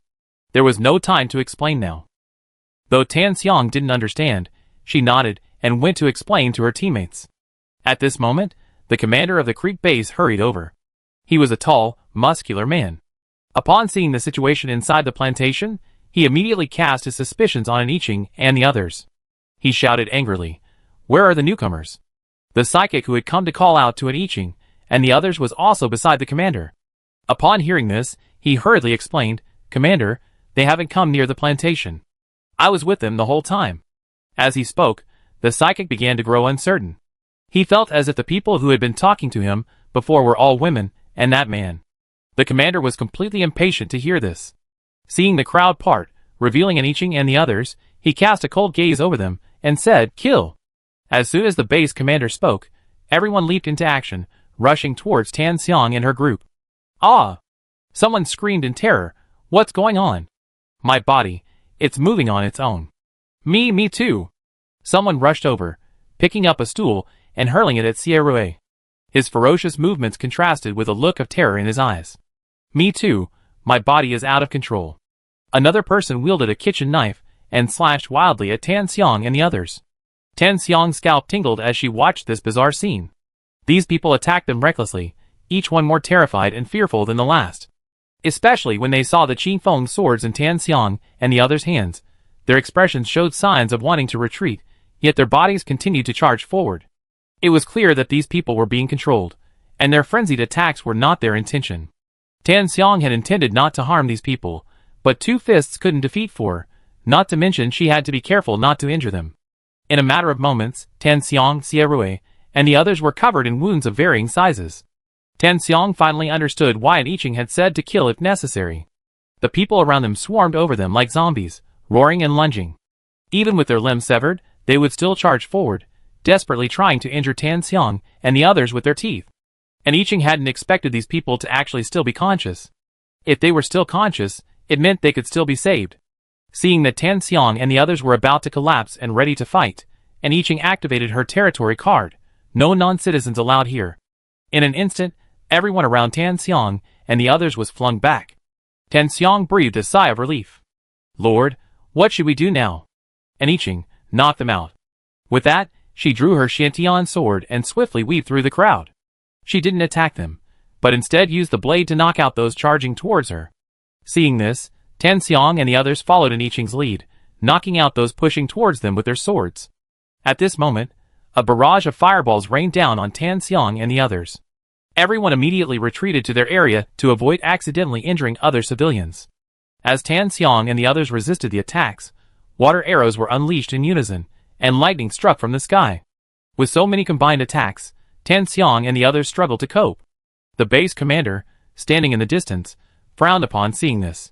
He thought these few people should be able to handle them in a snap, but they were surprisingly formidable, holding their own against such a dense attack. He opened his mouth to speak, but the next moment, his whole body tensed. The base commander instinctively tried to activate his supernatural powers, but found they had vanished into thin air, unable to activate at all. At the same time, the intense attack directed at Tan Xiang and the others ceased in an instant. The base commander turned his head and saw that the group of supernatural users behind him were tightly bound by a white substance, unable to move. No matter how hard they struggled, they could not escape. He looked down and saw that he was also bound by the white substance. What was this thing? It could actually restrict other people's supernatural powers. Furthermore, as someone blessed by the Lord God, he was always vigilant, but this time, he hadn't noticed someone approaching him, and I Ching knocked out the people around her, broke through the thick wall of people, and walked step by step towards the base commander. Yang Ji nodded gently to I Ching. Lord, all the superpowered people have been captured, not a single one has been spared. And I Ching was very satisfied with Yang Jin's abilities. She stood in front of the base commander, looking down at him. The base commander was forced to kneel on the ground, and could only look up at I Ching, but his eyes were remarkably calm, without any of the anxiety or anger of being captured. And I Ching, hold these people. The base commander scoffed. Do you think it's possible? And I Ching weighed the Xiantian sword in her hand, then placed it against the base commander's neck. In that case, there's no need to keep you. The base commander showed no fear at all. Instead, he smiled a strange smile. Do you think you can threaten me? Kill me if you want, no nonsense. He truly had no fear of death, because death was not an end but a beginning. The base commander couldn't help but look up at the sky, his smile growing wider. After I die, the Divine Master will call me to serve him. At this point, he suddenly stared at I Ching, his words a curse. And you dare to kill someone favored by the Divine Master, you are blaspheming him, and will eventually suffer divine punishment. Blasphemy? Divine punishment? The gods used to cook for her, but now the evil gods, trapped in her sea of consciousness with the divine confinement formation, had already been blasphemed. Furthermore, could the evil gods now still have the power to punish her? And I Ching felt a little irritated by the smug smile on the base commander's face. She slowly retracted the Xiantian sword, a smile playing on her lips. Really? But so many of your followers are about to die. Why hasn't your divine master appeared? Why hasn't he punished me now? The base commander's smile faltered. Chapter 174. Seeing the base commander's face so grim, and I Ching felt a little better. A gray mist surged around her, engulfing the base commander before her. However, even with the base commander engulfed, the ordinary people under control showed no sign of stopping. Thankfully, without the psychic's obstruction, Tan Xiang and the others could knock these ordinary people unconscious with ease and speed. At this point, the knocked out people fell to the ground, and at a glance, the ground was densely packed with people. Aside from the bound psychic, there were few people left standing. Stop, stop, stop! Don't do it! We're not being controlled. When only a dozen or so people remained, the old man, nearly knocked unconscious by Tan Xiang, raised his hands in surrender and shouted. Tan Xiang swiftly swung Qi Feng's sword to a sudden stop, and she looked at the old man in front of her with some surprise. Yes, it was a thin, short old man with almost completely white hair. Although he looked very old, he was clearly in good spirits, his voice strong and clear. Tan Xiang hefted the Qi Feng sword in her hand. She swung it deftly in a flower pattern, the cold, gleaming blade slicing through the air. She narrowed her eyes, eyeing the old man suspiciously. The remaining people, evidently with the old man, stood around him, looking at him and his companions with a mixture of nervousness and fear. Tan Xiang asked suspiciously, Are you really not being controlled? The old man's voice was powerful and loud, and I Ching, naturally hearing it, stepped over and asked, What's going on? Tan Xiang hurriedly said, This old man said they weren't controlled. The old man nodded repeatedly, It's true. We were just pretending to be controlled before. We really weren't. And I Ching's inquiring gaze fell on the old man, and the people behind him. They weren't all young. The youngest was probably around 40. The oldest was the skinny old man standing in front. His hair was so white that he looked at least 90 or 100 years old. But he was agile and strong, and his voice was loud and powerful, not like a man of 100. The people in the base feed on insect eggs, and these eggs they ingested were clearly not that simple. And Iching speculated that the reason the people in the base were controlled was entirely because of the insect eggs that had taken up residence in their blood. And these people actually said they weren't controlled? The people being scrutinized by an Iching felt a little uncomfortable and nervous. And Iching's gaze finally landed on the old man in front of her. She asked directly, "Didn't you eat the rice at the base?" The old man looked at an Iching with surprise, as if he hadn't expected her to instantly discover the reason why everyone was controlled. But he nodded nonetheless. "Yes, we never ate that so-called rice from the beginning." At this point, the old man sighed. The old man's surname was Huang, and his given name was Chidua. Before the apocalypse, he was a professor at the Agricultural Research Center, focusing on soil and seeds. After the apocalypse, Professor Huang Chidua also established a research team at the stream base. At that time, the base commander hadn't yet received the favor of the evil god, so he still held Professor Huang in high esteem. He personally led his men out to search for the equipment and materials he needed, hoping that Professor Huang could develop a method for growing crops in this world. Food, clothing, shelter, and transportation. Though clothing comes before food, these two are the most essential things. Without either, nothing can be achieved. So the base commander had high hopes for Professor Huang. Who could have imagined that a rainstorm would flood the research institute he had built for Professor Huang, subsequently destroying the research equipment? While a small portion of the research equipment remained, the majority was gone, and with nowhere to replace them, research simply couldn't proceed. At the time, the base commander's face was extremely grim, and he was completely unimpressed with Professor Huang. Soon after, the base commander commissioned a psychic to build a planting base. Professor Huang was deeply shocked and wanted to observe, but the base commander refused.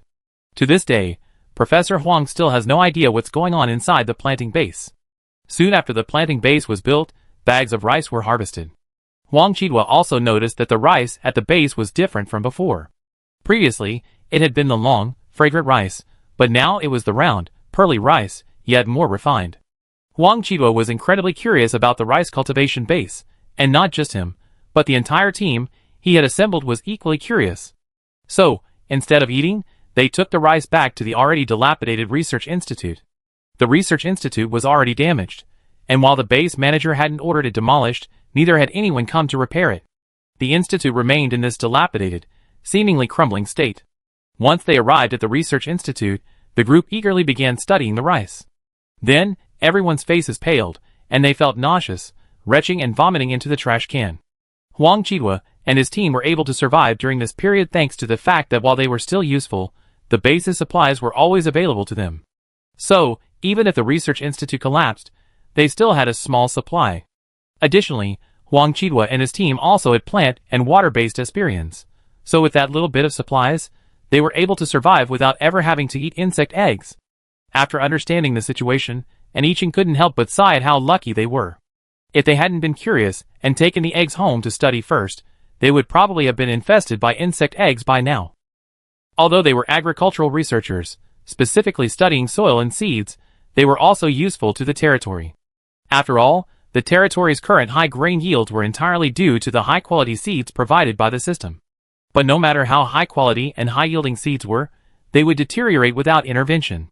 She couldn't always rely on the system to distribute seeds, could she?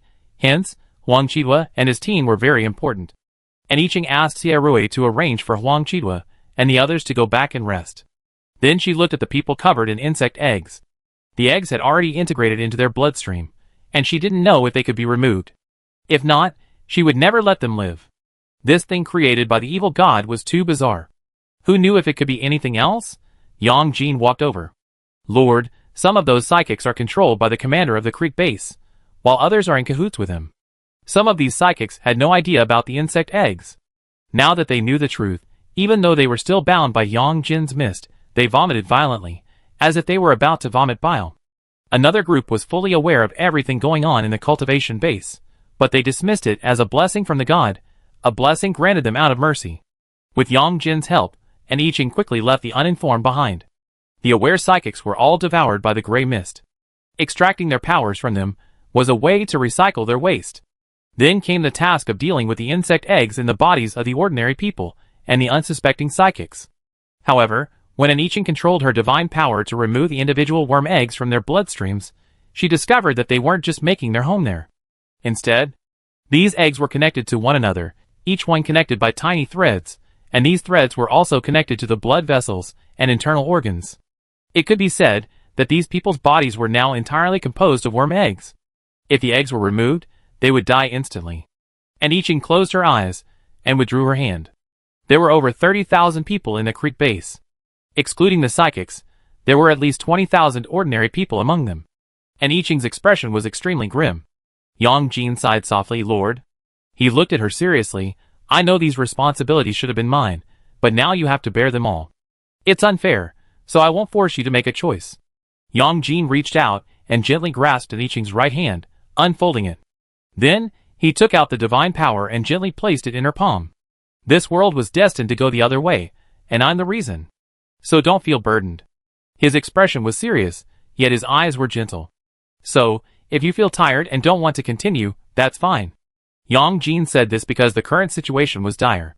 Aniching could either accept the godhood and become this world's new god, enter the divine realm, and slay his former body, or she could only watch as the evil god grew stronger, perhaps even leading to the world's ultimate destruction.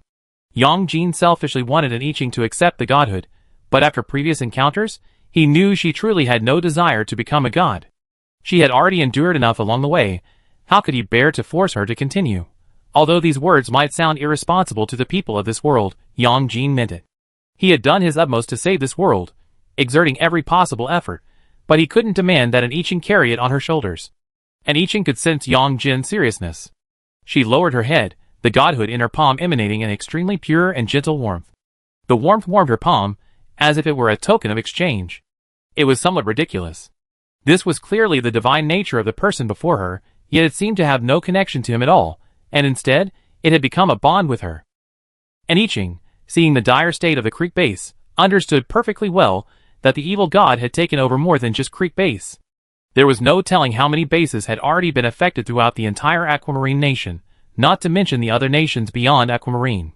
Aquamarine was too vast, it was impossible for her to cleanse it inch by inch, and her current divine power was insufficient to purify the entire planet. Accepting the divine nature, merging it with it, and becoming the new god of this world would greatly enhance her power. She would be able to quickly purify and absorb the evil god's power, and even open the divine realm to capture the evil god's body within, purify it, and kill it. It seemed that, no matter how you looked at it, accepting the divine nature and becoming the new god was the best option. Aniching suddenly spoke. Tiandao, what do you think? She hadn't contacted Tiandao in a long time. She didn't know if it was because Tiandao's former superior was here, so Tiandao hadn't spoken to her recently. At this moment, Yang Jin still stood before her, awaiting her response. After a long moment, Tiandao's voice finally reached her. Chapter 175. The voice of Tiandao, who hadn't spoken in a long time, rang clearly in Aniching's ears. I don't know. After a pause, Tiandao continued. According to your human relationship, I'm considered an assistant to the gods, but I only assist them in maintaining this world. I don't understand much about the gods, so I can't offer any useful advice. However, I can sense this person's affinity. He, or rather, he, is now a completely separate entity from the evil gods. Therefore, he hasn't been contaminated by the evil gods. Aniching glanced at Yang Jin across from her. He continued to look at her quietly, not pressing her to make a decision. So, he's been trying to push the godhood onto her. Isn't that a trap? Aniching closed her palms and chose to store the godhood in her space first. I think it over carefully. Yang Jin smiled at this. Okay. Although she was saying she was considering it, Aniching wasn't in a good mood, as she simply didn't have the time to do so. Just like the tens of thousands of people at the creek base, because the eggs have spread throughout their bodies, the filaments they produce have connected to their tendons, veins, and bones, becoming completely fused with them. Even if their thoughts are still their own, if this continues, they will eventually invade their brains. What will become of these people then? Will they become a second type of mindless zombie? Or puppets whose minds are controlled by the evil spirit? Just think about it, there could be a second, a third, or even dozens or even hundreds of bases in the same predicament as the creek base. Aniching took a deep breath, pulled out her battle vehicle, and rested for a moment.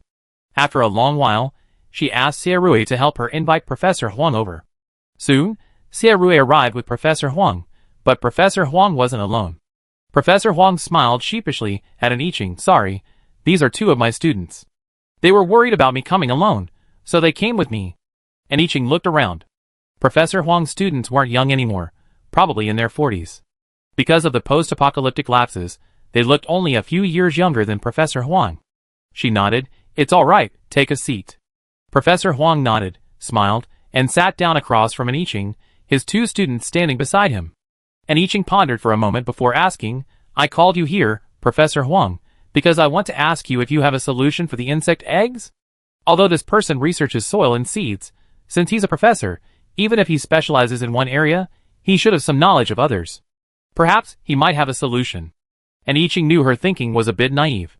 She had the absurd idea of relying on human researchers to solve something that even divine power couldn't easily resolve. But what if, clinging to this elusive hope, and I Ching looked at Professor Huang seriously. Professor Huang's smile slowly faded, and after a moment, he sighed. After discovering the insect eggs, we tried to stop others from eating them, but it was no use. At the time, the base's food supply was dwindling at an alarming rate, leaving the survivors starving for a long time. Now that the base finally had food, let alone the insect eggs that looked like rice, even if they actually looked like insects, starving people would eat them without hesitation. Therefore, Professor Huang and his team's persuasion was completely futile, and they nearly exposed themselves. Afterward, they dared not act rashly, but they privately tried their best to investigate whether this thing would have any adverse effects on the human body. They dissected the eggs for analysis, but they remained motionless, showing no reaction even after being dissected. However, upon magnifying the eggs, they discovered that they were actually breathing, albeit very faintly, imperceptible to the naked eye. Later, Professor Huang and his team found an excuse to draw blood from people who had consumed the eggs, and what they saw was something truly horrifying. After being chewed and swallowed, the eggs became smaller, seemingly separated into smaller versions of the complete eggs. In the human body, these eggs gradually replaced blood cells. So I'm sorry, we haven't found a solution yet. Professor Huang sighed, his heart aching at the thought of the tens of thousands of people across the base now infested with insect eggs, so thoroughly infested. And I Ching listened calmly. Having long known that her hopes might be dashed, Professor Huang's words felt predictable. A divine creation, perhaps only a divine being could solve it. And I Ching pursed her lips and smiled at Professor Huang. I see. Thank you for telling me. Professor Huang shook his head, then looked at an I Ching with some concern. May I ask what your plans are for these people going forward? He already knew that an I Ching was the leader of this group, so he was a little nervous when he asked. It's no exaggeration to say that everyone in the base who had eaten the eggs is now a ticking time bomb, poised to explode at any moment. The danger is self-evident. If these people were completely infested with the eggs, like zombies, they wouldn't even consider them human. But these people, whose bodies are completely infested with eggs, yet whose minds remain clear, present a daunting challenge. It seems that no matter what choice they make, they can't get over it. Unable to save them, unwilling to let them go, what should they do? And I Ching smiled, a gentle, soothing smile, as if she didn't find the situation difficult. Don't worry, I won't give up on them. Professor Huang was stunned, eager to ask I Ching about her specific plans. If they didn't give up, what next? But before he could ask, Xie at an I Ching signal, approached. Professor Huang, let's go. I take you back. Hearing this, Huang Qita could only stand and say goodbye. After leaving the battle vehicle, the three masters and apprentices declined Xie offer of farewell, and walked silently down the street. The once bustling streets were now deserted and silent. Those who had been knocked unconscious were all sent back to their rooms. Of course, it wasn't possible to send everyone back to their rooms, they were simply sent directly inside. Only Professor Huang and his group returned to their own quarters. After clearing the battle vehicle, Professor Huang's two students breathed a sigh of relief. A chill ran down their backs, a layer of cold sweat from the nervousness of being on the battle vehicle. Professor Huang couldn't help but laugh at their expressions. That girl looked like a good person. Why are you so scared? We haven't seen whether it's good or not yet, but it's truly ferocious, the middle-aged man next to them complained. This ferocity wasn't in an I Ching's outward appearance, but rather when she released the gray mist to devour the base commander and the group of psychics working in cahoots with him. They had all witnessed her devour so many psychics. They were psychics, weak as ants before her. A simple crush reduced even their bodies to ashes. How could they not be terrified? When they learned that an I Ching wanted to see their teacher, They were terrified. If their concern for the teacher hadn't prevailed, they wouldn't have dared appear before an Iching, even if she had acted gently and kindly. Still, she was willing to try to save so many people in the base, rather than giving up. Whether she succeeded or not, she deserves admiration. Another middle-aged man spoke up. The man who had just described an Iching as a vicious person nodded. Yeah, I thought she'd just do the same as she did with the base commander. As they spoke, Professor Huang and the others were almost at their residence. As they passed a room, they heard the sound of someone banging on a windowpane. Professor Huang paused and turned to look. Old Huang, what's going on? Are we going to be killed? This was Professor Huang's neighbor, Lao Wen. Because they lived so close, the two of them were a bit sentimental. Professor Huang had previously advised him not to eat the rice at the base, but he hadn't listened. At that moment, Lao Wen's face and eyes were filled with fear and terror. As he spoke, his teeth began to chatter, making a clanging sound. At the sound of Lao Wen's voice, several nearby families opened their windows and glanced nervously, their eyes filled with sadness and despair. Professor Huang was at a loss for words. When Lao Wen saw that he remained silent, he broke down, tears streaming down his cheeks. I should have listened to you. I should have listened to you. He slapped himself hard. How could I have been so obsessed? There was something wrong with that rice, and I was blind, and all I could do was eat. Lao Wen slapped himself repeatedly, weeping miserably. Professor Huang curled his hands, wanting to offer some words of comfort, but words seemed feeble and powerless at that moment, and he couldn't utter a word. Behind him, to his left, to his right, and from all sides, desperate cries echoed. Because they were now well fed, these people regretted eating the insect eggs and ending up in their current situation. But if they're extremely hungry, even if they know they're harmful insect eggs, they still eat them when starvation is unbearable. Professor Huang was well aware of this, so he could only sigh and open the door with his two students. It wasn't that he didn't want to give them hope. But although an Iching said she wouldn't give up on them, since she came to ask him if there was a solution, it was clear that she didn't have one right now. She might try, but if her efforts proved unsuccessful, the fate of these tens of thousands of people would remain the same. So why should he give them hope, and then only let them despair? It would be better not to hold on to unrealistic hopes in the first place. The door opened, and several team members in the room stood up. Professor Huang waved his hand wearily. I'm fine. You all should go back and rest. An Iching sat cross-legged on the roof of the battle vehicle, looking up at the sky. It was already dark, and the surroundings were plunged into a pitch black. The sky was dotted with stars, and a silvery crescent moon was surrounded by them. It was beautiful. Suddenly, a person lightly leaped up. A moment later, he walked over to an Iching and sat down, gazing up at the stars as she did. An Iching knew it was Yang Jin without even looking. She smiled and said, "It's beautiful, isn't it?" Yang Jin nodded. An Iching sighed. What kind of being is a god? After becoming a god, will I still be myself? To an Iching, gods were extremely unfamiliar. She was so unfamiliar with the species they represented that even her memories of the original owner were hazy and vague. Furthermore, knowing what the gods of this world had endured, she truly didn't see the point of becoming a god. Yang Jin thought for a moment before saying, gods and humans aren't really much different. They have their own likes, dislikes, and emotions. And Iching fell silent. That's terrifying, she murmured. Yang Jin tilted his head, his gaze fixed on an Iching's profile. It was truly terrifying. Gods and humans were different after all. His power was terrifying, destroying the world was a mere thought. And when a god developed emotions and biases, it was a disaster for the world. Just like he had been before. Chapter 176. An Iching took out her godhead, and just as she absorbed the divine power from the crystal core, it transformed into tiny specks of golden light, which she absorbed. It was smooth, incredibly smooth. She could feel her body gradually transforming, even her soul seemed to be changing. When she opened her eyes again, they could see far, far away, the entire world within her reach. She could see that in another country, far across the ocean, several bases, like the Creek base, had been gifted with so-called rice seeds by the evil god. Those people, well-fed and rejoicing, were completely unaware that their bodies were completely infested with insect eggs. She could also see the current state of the territory. Shou Tongbin and his team had designed a lord's mansion for her, in the heart of the territory. It was already taking shape. It wasn't a skyscraper, nor a villa, but rather a replica of an ancient building.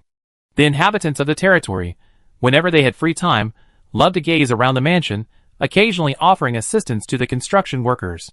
The off-road vehicles Dai Jiao and her team are now the hottest sellers in the territory, with even the S province base attracting buyers.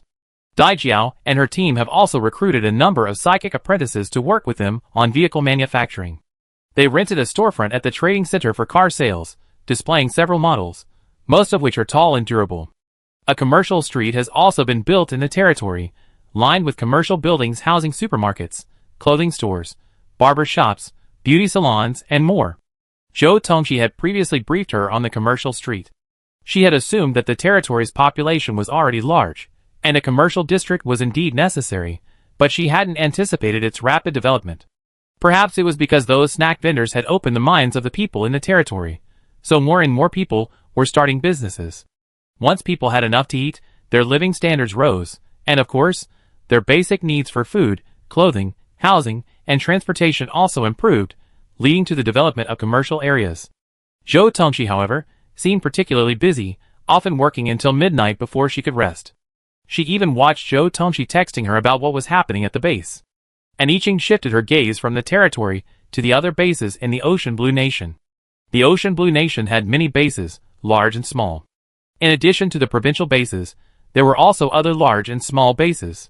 What relieved Yiqing was that, while these provincial bases were experiencing some hardship, they were not infested with insect eggs. The commander of the F province base had also witnessed a miracle before, having been gifted with a so-called seed by an evil god. However, he immediately handed the seed over to researchers for analysis, and they discovered that it was actually alive. Although they couldn't figure out its true nature, it was still classified as a dangerous item and sealed away. However, several major bases besides the provincial base were infested with insect eggs. Under the guidance of the evil god, they had already loaded trucks with the eggs, intending to trade them at other bases. Their purpose was self-evident. Once these eggs were delivered to the provincial bases, even if the base commanders discovered they were insect eggs, it would be impossible to stop the starving people from consuming them. And Yiqing felt that the evil god trapped in her sea of consciousness had been completely purified by her, and the divine power she absorbed from him had made her even more powerful. As expected, the difference between possessing a godhead and not possessing one was truly enormous. And Yiqing felt something new between her eyebrows, the divine nature.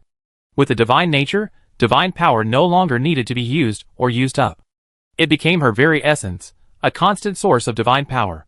All creatures in this world bowed before her, submitting.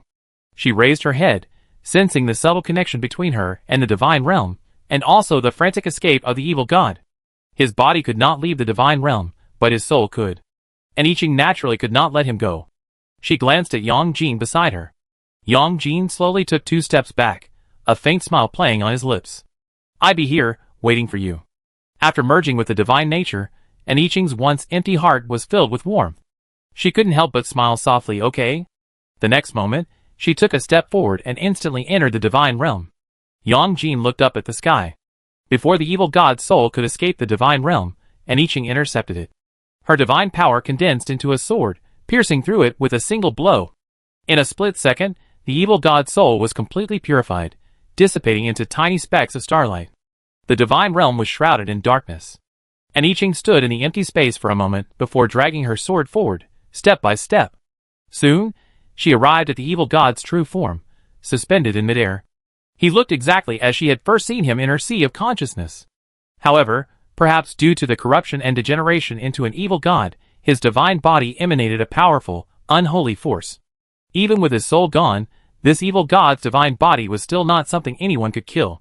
If the supernatural beings of this world were to deal with this divine body, even the combined strength of their numbers would be incapable of harming it in the slightest. And Yiqing lowered her eyes for a moment, then without hesitation, she raised her sword and pierced the divine body's forehead. A blinding golden light suddenly appeared, and as the long sword tore through the divine body, inch by inch, it exploded like fireworks, spreading across the entire divine realm, illuminating the pitch-black divine realm as bright as day. After the divine body completely vanished, and Yiqing gazed around the pitch-black divine realm for a moment. With a thought, the divine realm began to brighten. In the blink of an eye, the area transformed into a place of mountains, rivers, birdsong, and fragrant flowers. She sat back, and a soft sofa appeared behind her. Leaning back, and Yiqing let out a long breath. After entering the divine realm, she understood one thing. The power of the gods was too great. Unless she wished to destroy this world, she could not leave the divine realm and return to the human world. Of course, she could take other measures, such as splitting her consciousness away. What was it like to remain in the divine realm with only a wisp of consciousness emanating? Perhaps it was the same feeling she once had when she sealed herself off within the realm. Back then, her body had only been in the realm for a short time before she felt bored and tired. Now, was she forced to stay in this divine realm endlessly? And I Ching leaned back on the sofa, her expression gloomy. She took a deep breath, steeling herself, and decided to resolve the dangers of this world first. Over 1,000 kilometers away from the Shijin base, in the Qinglu Stone area, the Qinglu Stone base was currently loading trucks. Originally, there were only a little over 10,000 survivors at the Qinglu Stone base. After the heavy rain, many of them fled here, causing the number of people at the base to skyrocket. By this time, the base already had over 70,000 people. Due to its large population, the Qingliushi base continued to expand, now a massive base no smaller than a provincial base. With a growing base, there were also more people from all walks of life, so people at Qingliushi had already been busy preparing vehicles. At this moment, dozens of large trucks, their cargo bays filled with sacks of food, were ready to depart in various directions to trade with other bases. Of course, it wasn't so much a trade as it was a mission to provide aid to other bases under the orders of the Divine Lord. After completing this mission, their base would receive poultry and livestock bestowed by the Divine Lord, ensuring a seamless supply of meat for the future. Just thinking about that day was a truly wonderful prospect, and everyone was excited, eager to quickly deliver these supplies. At this moment, the base commander of Qingliushi base was holding a mobilization meeting for the group about to depart. The Lord is merciful and compassionate, so he has asked us to deliver life-saving supplies to the other survivors. As followers of the Lord, wherever his sword points, our hearts follow. Therefore, we must resolutely complete the mission the Lord has given us. Where the sword points, our hearts follow. Resolutely complete the mission. A chorus of voices echoed like a tidal wave. The base commander was delighted by the powerful voices. He smiled and nodded, then pointed with his finger, "Let's go." The people who had already prepared themselves turned, opened their car doors, jumped in, and started the car. The car slowly drove towards the base's main gate, which slowly opened. Beside the dozens of large trucks, countless people crowded together to see them off, eagerly hoping that they would complete their mission quickly so that the base could receive the Lord's reward. Just as the first truck reached the base's main gate, a sudden, rumbling sound rang out. What's going on? What happened? The sound was so loud that the people at Qingliushi base panicked. It felt like someone was demolishing something nearby with a wheelbarrow, but there was no demolition going on at that moment. Earthquake. The moment the sound appeared, everyone felt the ground shaking, especially those upstairs. The people on the trucks, escorting supplies, also felt it very clearly, their faces dropping. Before they could react, the shaking intensified. Ah! Screams erupted, and everyone fled in panic. Drawing on their pre-apocalyptic earthquake training, they all ran for the most spacious and furthest away areas of the base. But the base was swarming with buildings, leaving little room to avoid the collapse. So, some people immediately began to run outside. However, they stopped before reaching the main gate. What is this? Everyone stared in amazement at the outside of the base, as a tall wall slowly rose from the ground. In just a few breaths, the earthen wall grew taller and taller, already exceeding 5 or 6 meters in height, and it continued to rise. The ground shaking ceased imperceptibly, but the entire Qingliushi base was now blocked by the earthen wall. It was taller than the base's own walls, blocking their path out of the base, and also obstructing the light streaming down from the sky. For a moment, the entire base was shrouded in darkness. The base commander stared at the earthen wall with a grim expression and waved his hand, commanding the psychics to tear it down. The psychics in the base immediately gathered and headed for the base gate. What's going on? I'm out of my powers? I'm out of mine too. I can't use my powers. For a moment, the psychics, who had been so aggressive, became panicked, their eyes filled with deep fear. Compared to ordinary people, those who once possessed extraordinary powers would find it difficult to accept the sudden loss of their powers. Some desperately mobilized their powers, while others, suspecting the wall was to blame, frantically tried to break it down. For a moment, the entire base was in chaos. The base commander's powers were gone, too. He immediately hurried back, seeking help from the gods. The Qinglu Stone base had built a temple dedicated to the evil god. Whenever he prayed sincerely to the gods, he always received a response. But this time, he prayed for a long time, but received no response. Chapter 177. Outside the White Province base, a swarm of zombies stretched endlessly. Among them were many zombie kings. Generally speaking, zombie kings of the same rank would be like two tigers in one mountain, like kings meeting kings. It was impossible for so many zombie kings of the same rank to attack a single base. Now, these zombies were like crazy. Dozens of zombie kings had actually joined forces to attack the White Province base.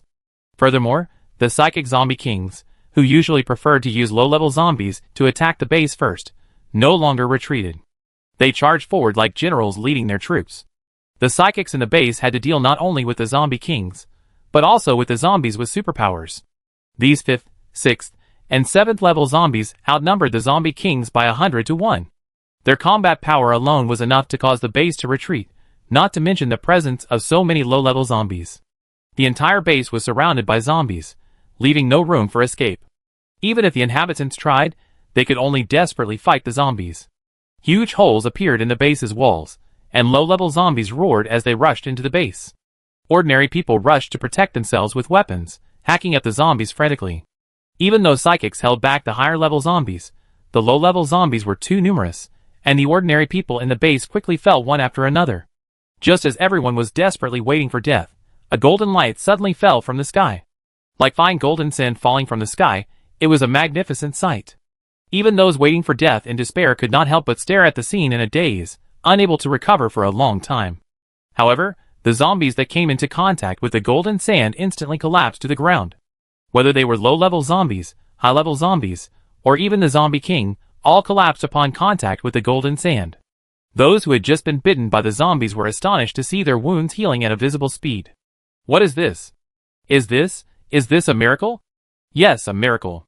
This kind of miracle happened not only at the White Province base, but also in many other places. On a wild riverbank. It was dark, and Tang Ming and his companions had set up camp by the roadside to rest, when a dense swarm of zombies suddenly rushed towards them from nowhere. The entire group was startled by the sheer number of zombies. Everyone immediately got in their cars and fled. There were too many zombies, and they simply couldn't handle them all. Moreover, they had no safe place to hide. A head-on confrontation would only lead to death. However, before the car had driven far, it was intercepted by a swarm of zombies. Zombies were everywhere, densely packed as far as the eye could see. Zhang Kai was stunned, unable to help but curse, "Fuck. Are we digging up their ancestors' graves?" Qin Tao took a deep breath. "I don't know if we did, but they're clearly planning to dig up ours." Tang Ming drove the car, doing a drift, trying to knock away the surrounding zombies. However, there were so many zombies that they soon blocked the car, making it impossible to move. Zombies swarmed everywhere, and even the roof was covered in a dense swarm of zombies. Roar. Bang, bang, bang. The sound of zombies banging against the car's body and roaring echoed from all directions. Crack, crack. The car windows cracked, unable to withstand the weight. Tang Ming immediately used his ice power to freeze the entire car, even freezing the nearly cracked windows.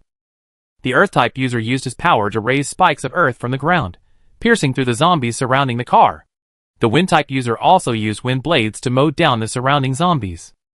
The zombies around him were somewhat cleared, and when the car could move again, the Earth-type user took out a chocolate bean and ate one to restore his power. He then used his power to erect 2 tall earth walls to keep the zombies out, leaving a passage for the car to escape. Watching the zombies scrambling around him, the Earth-type user gritted his teeth and sealed the top of the passage, creating a tunnel. Tang Ming stepped on the accelerator, and the car shot out. The Earth-type user breathed a sigh of relief. "It's a good thing I bought chocolate beans." As he spoke, feeling his power failing, he ate another. The chocolate beans were more expensive than the zombie virus serum and cell activation spray, but because they restored mental strength and superpowers, and Tang Ming's team had earned a considerable amount of points, they eventually each received a box of chocolate beans. They'd been buying the chocolate beans for so long, but they never used them. And now, the last time, they needed them was in such a dangerous moment. Just as the Earth-type psychic continued to extend the tunnel, a loud rumbling sound erupted from the tunnel. The Earth-type psychic's expression changed. Puff. He spat out a large mouthful of blood. The entire tunnel transformed into solid blocks of stone, clanging down. The Gold-type psychic inside the car quickly solidified the metal to protect the car, thus preventing it from being crushed by the massive chunks of earth and rock. "There are high-level zombies." Qin Tao's face was grim. The tunnel they had been aiming for was now the culprit, trapping them completely. The car was completely immobilized. Captain Tang, what should we do now? Captain Tang, let's fight these bastards.